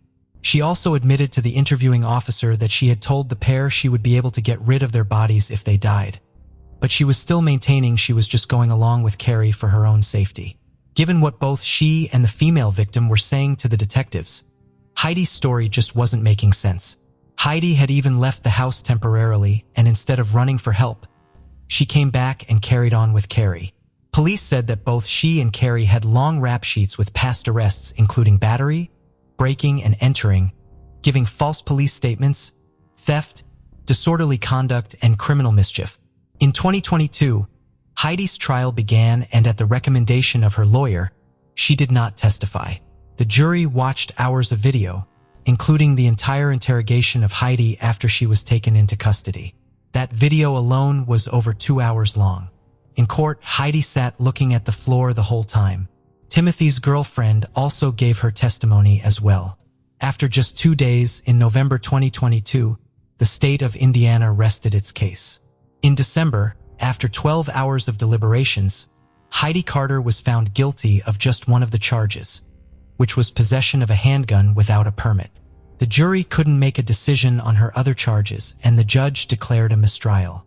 Heidi Carter is now scheduled to go back on trial in February of 2023. The reality is, it is hard to know the full extent of what happened inside the house on Stinson Avenue back in October 2021. We will continue to follow this case and bring you updates with it, as and when they happen. Born in the heart of Hong Kong on May 22, 1955, Lam Kor Wan experienced a complicated upbringing. His father, Lam Wailak, navigated a challenging life with 2 mistresses, a legal wife, and a total of 10 children. This created the backdrop for Lam's tumultuous childhood. Lam's early years were marked by harsh treatment. When he and his biological mother lived in Malaysia, they both suffered violent domestic abuse from his father. His parents separated when Lam was a child, but this didn't ease the situation either.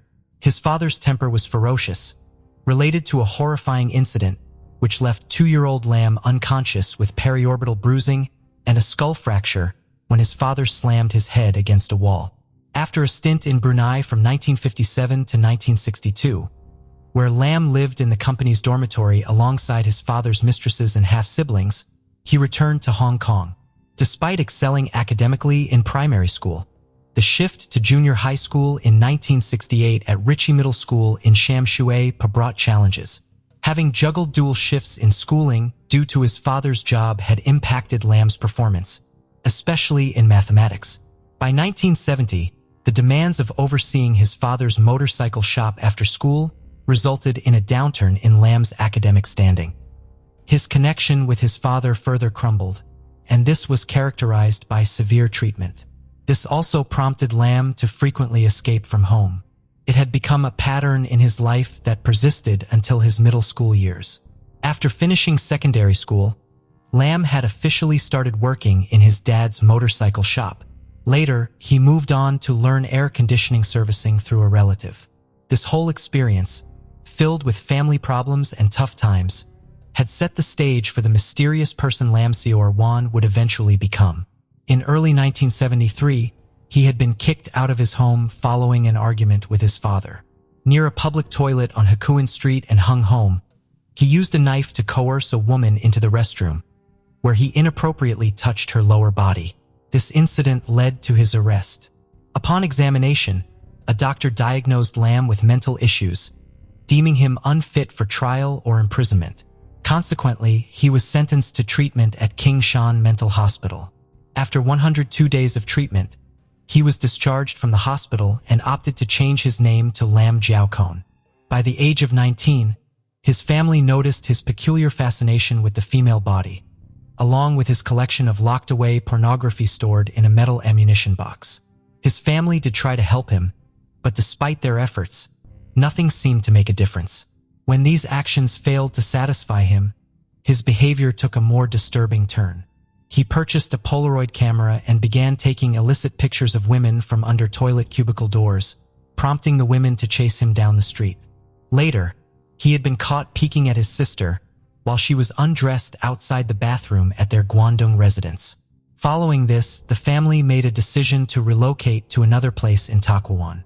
At their new home, he and his younger brother shared a room, dividing the space by sleeping in separate compartments of a bunk bed. An agreement was in place. Their belongings were to be kept distinct with no interference from the other side.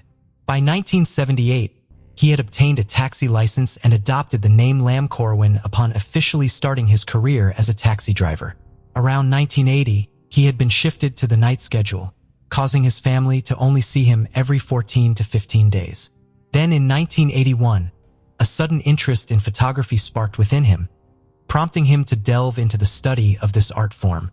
However, lacking a dark room at home for printing color photos, he sought out a photo studio.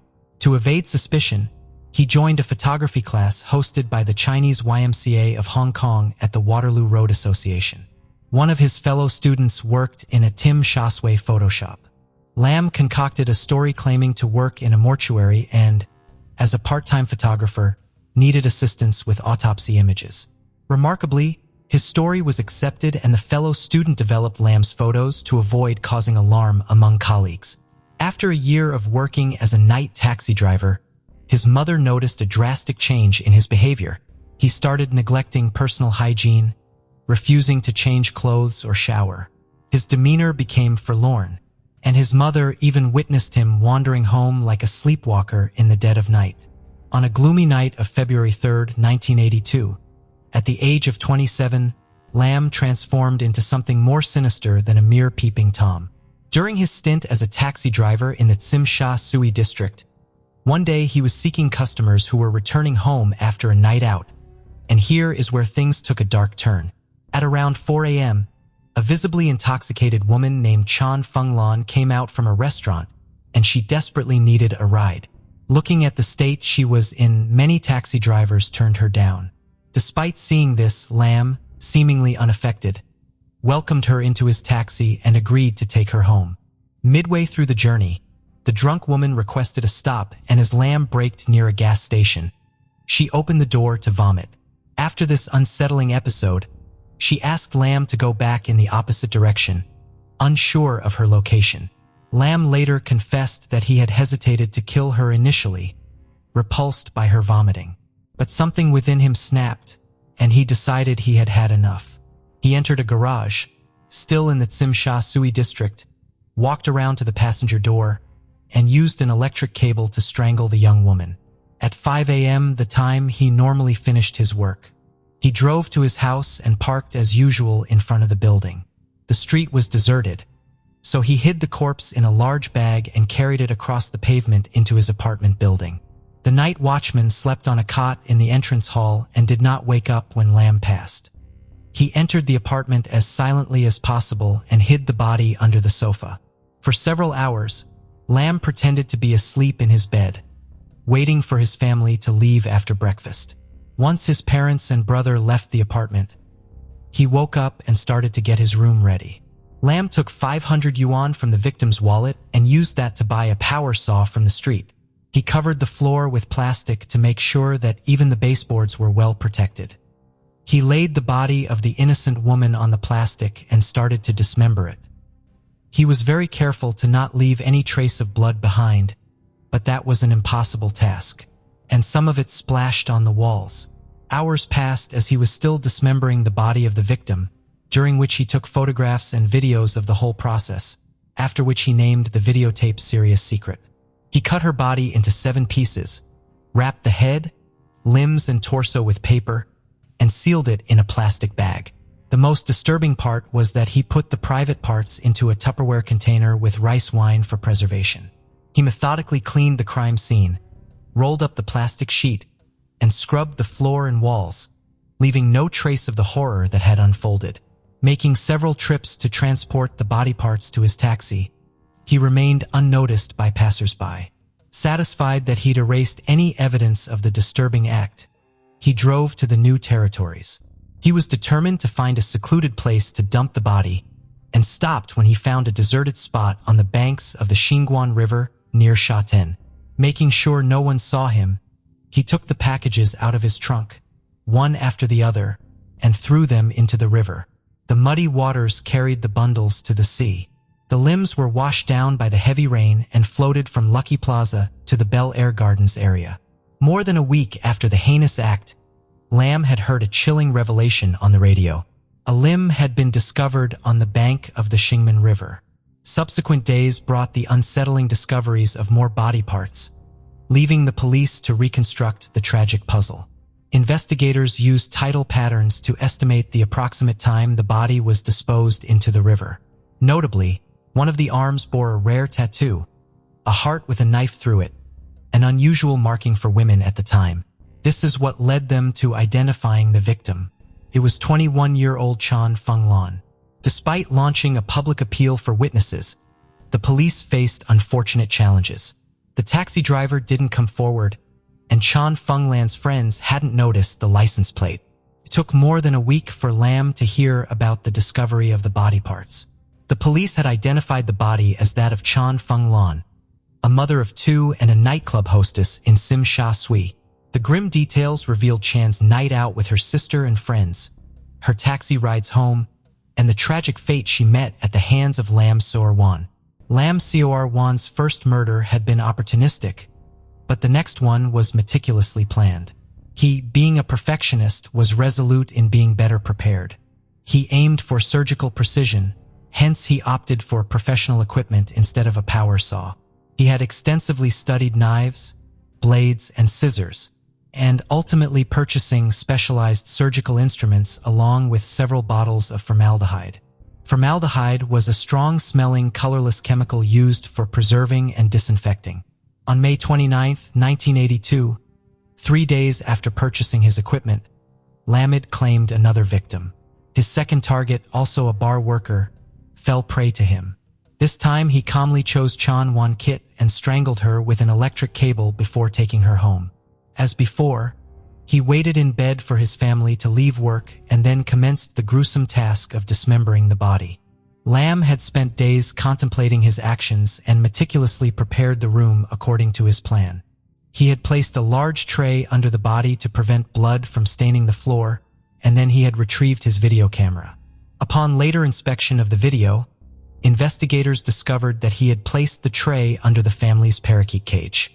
While carefully cutting up the body, Lam showed great skill. When he finished chopping it into pieces, Lam took pictures of the body parts once again. As he thought a lot about a safe place to get rid of the body, he finally found the perfect spot after many nighttime trips. This time he put the body parts in a big plastic bag and placed it in his taxi's trunk. Early in the morning, he drove through the tunnel to Hong Kong Island. The chosen place, Tai Hang Road, a densely wooded residential area, was a 20-minute drive east of the city center. After he parked in a hidden part of the street, he started having trouble carrying the heavy bag out of the trunk. He carried it a short way up to the railing and threw the body over it while he watched it roll down the slope into a muddy ravine. In the days that followed, Lam had constantly reflected on the events of that night, not because he had felt guilty or remorseful, but because he had wanted to improve himself. 2 weeks later, he had struck again. On June 17, 1982, Ling Sawan, a 29-year-old nightclub cleaner, had finished her shift at 4 a.m. and held a taxi driven by Lam. Shortly after, she met her tragic fate. Lam brought her lifeless body back to his residence, where he indulged in a chilling series of actions. He documented his horrific acts, capturing them on both photographs and video, titling the recording Operation Rainy Night. Using the selfie function on his camcorder positioned on the bunk bed, Lamb filmed the dismemberment process, displaying an unsettling level of detail compared to his previous action. This time, he went as far as cutting open the abdomen, extracting the intestine and even attempting to taste human flesh, albeit abandoning the attempt due to its nauseating effect. He then left the severed limbs in a burlap bag on Tai Hang Road, marking yet another horrifying chapter in this grim spree. With each crime, Lamb had become more daring. He had spent his time carefully preparing his next crime.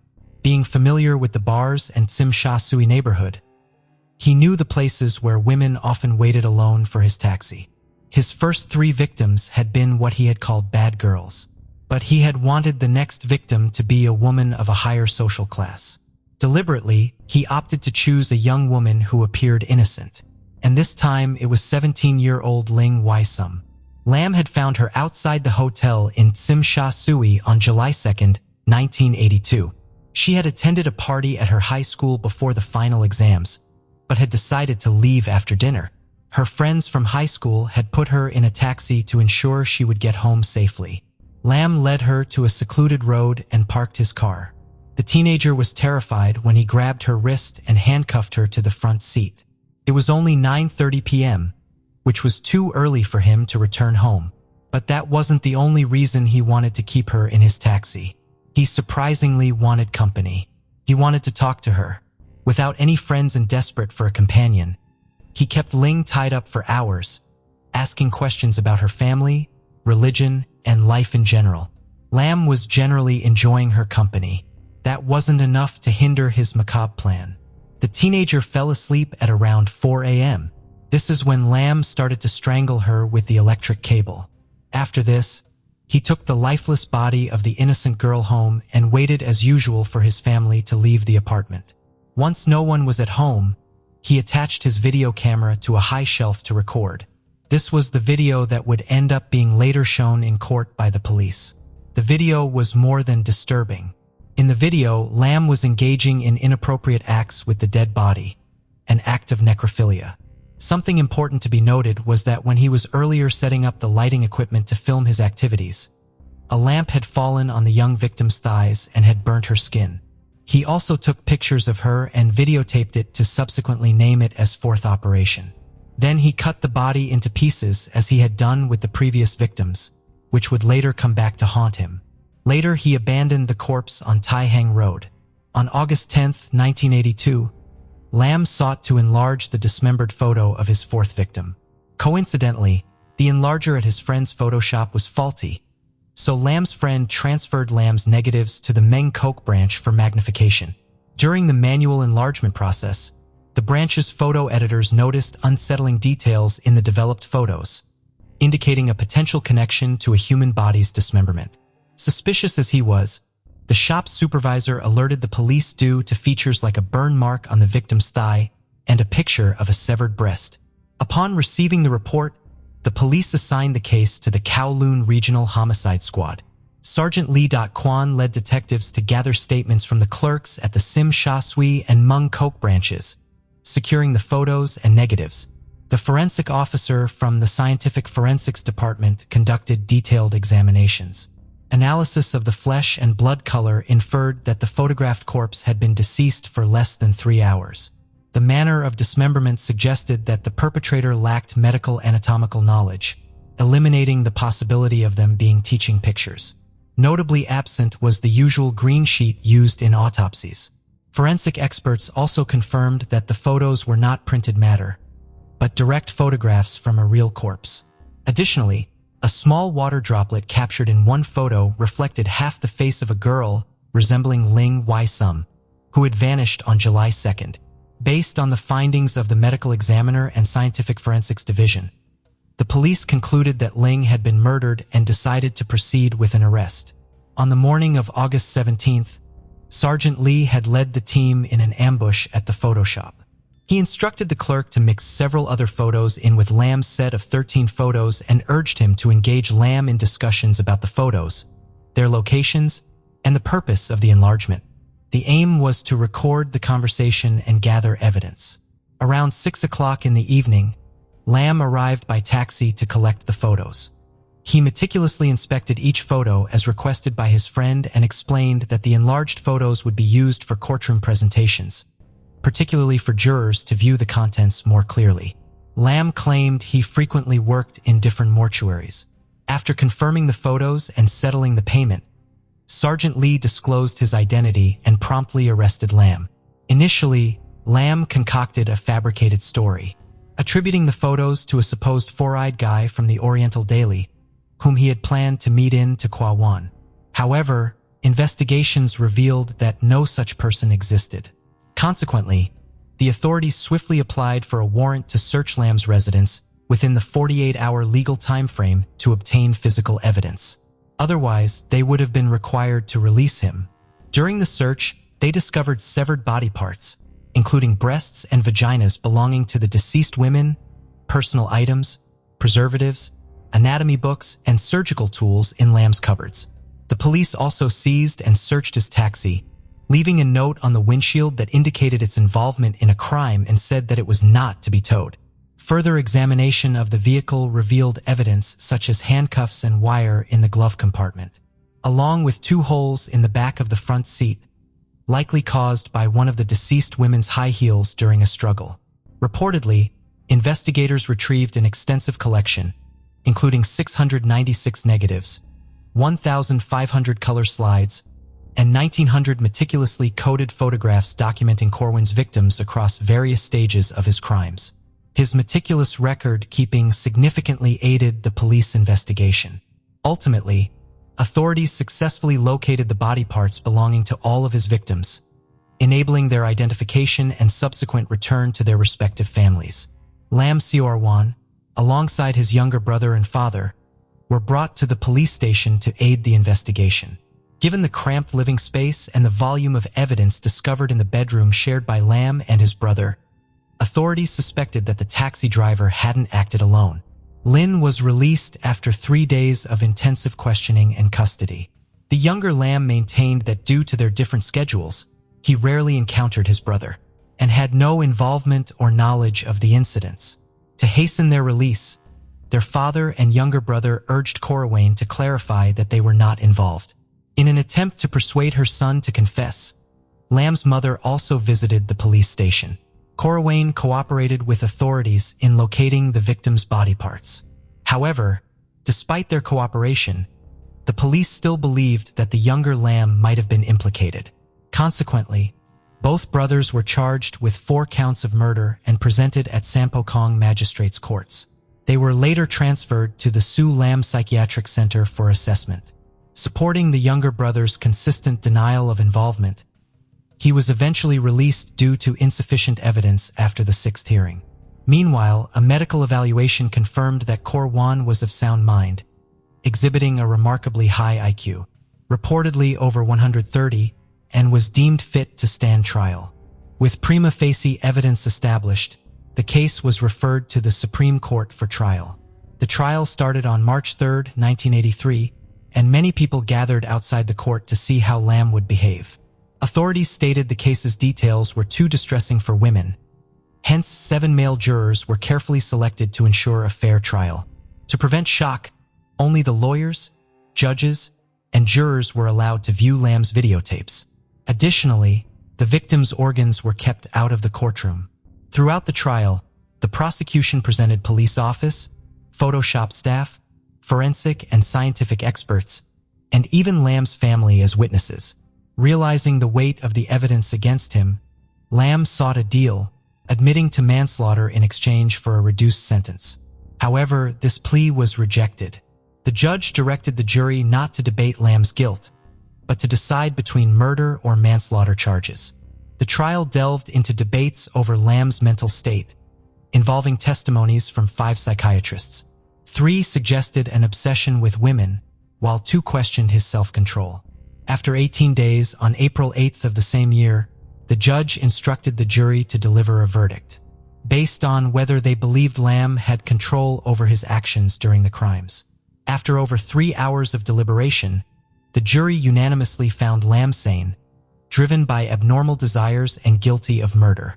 Initially sentenced to death by hanging, Lam's punishment was commuted to life imprisonment after Hong Kong abolished capital punishment in 1984, courtesy of the governor's pardon.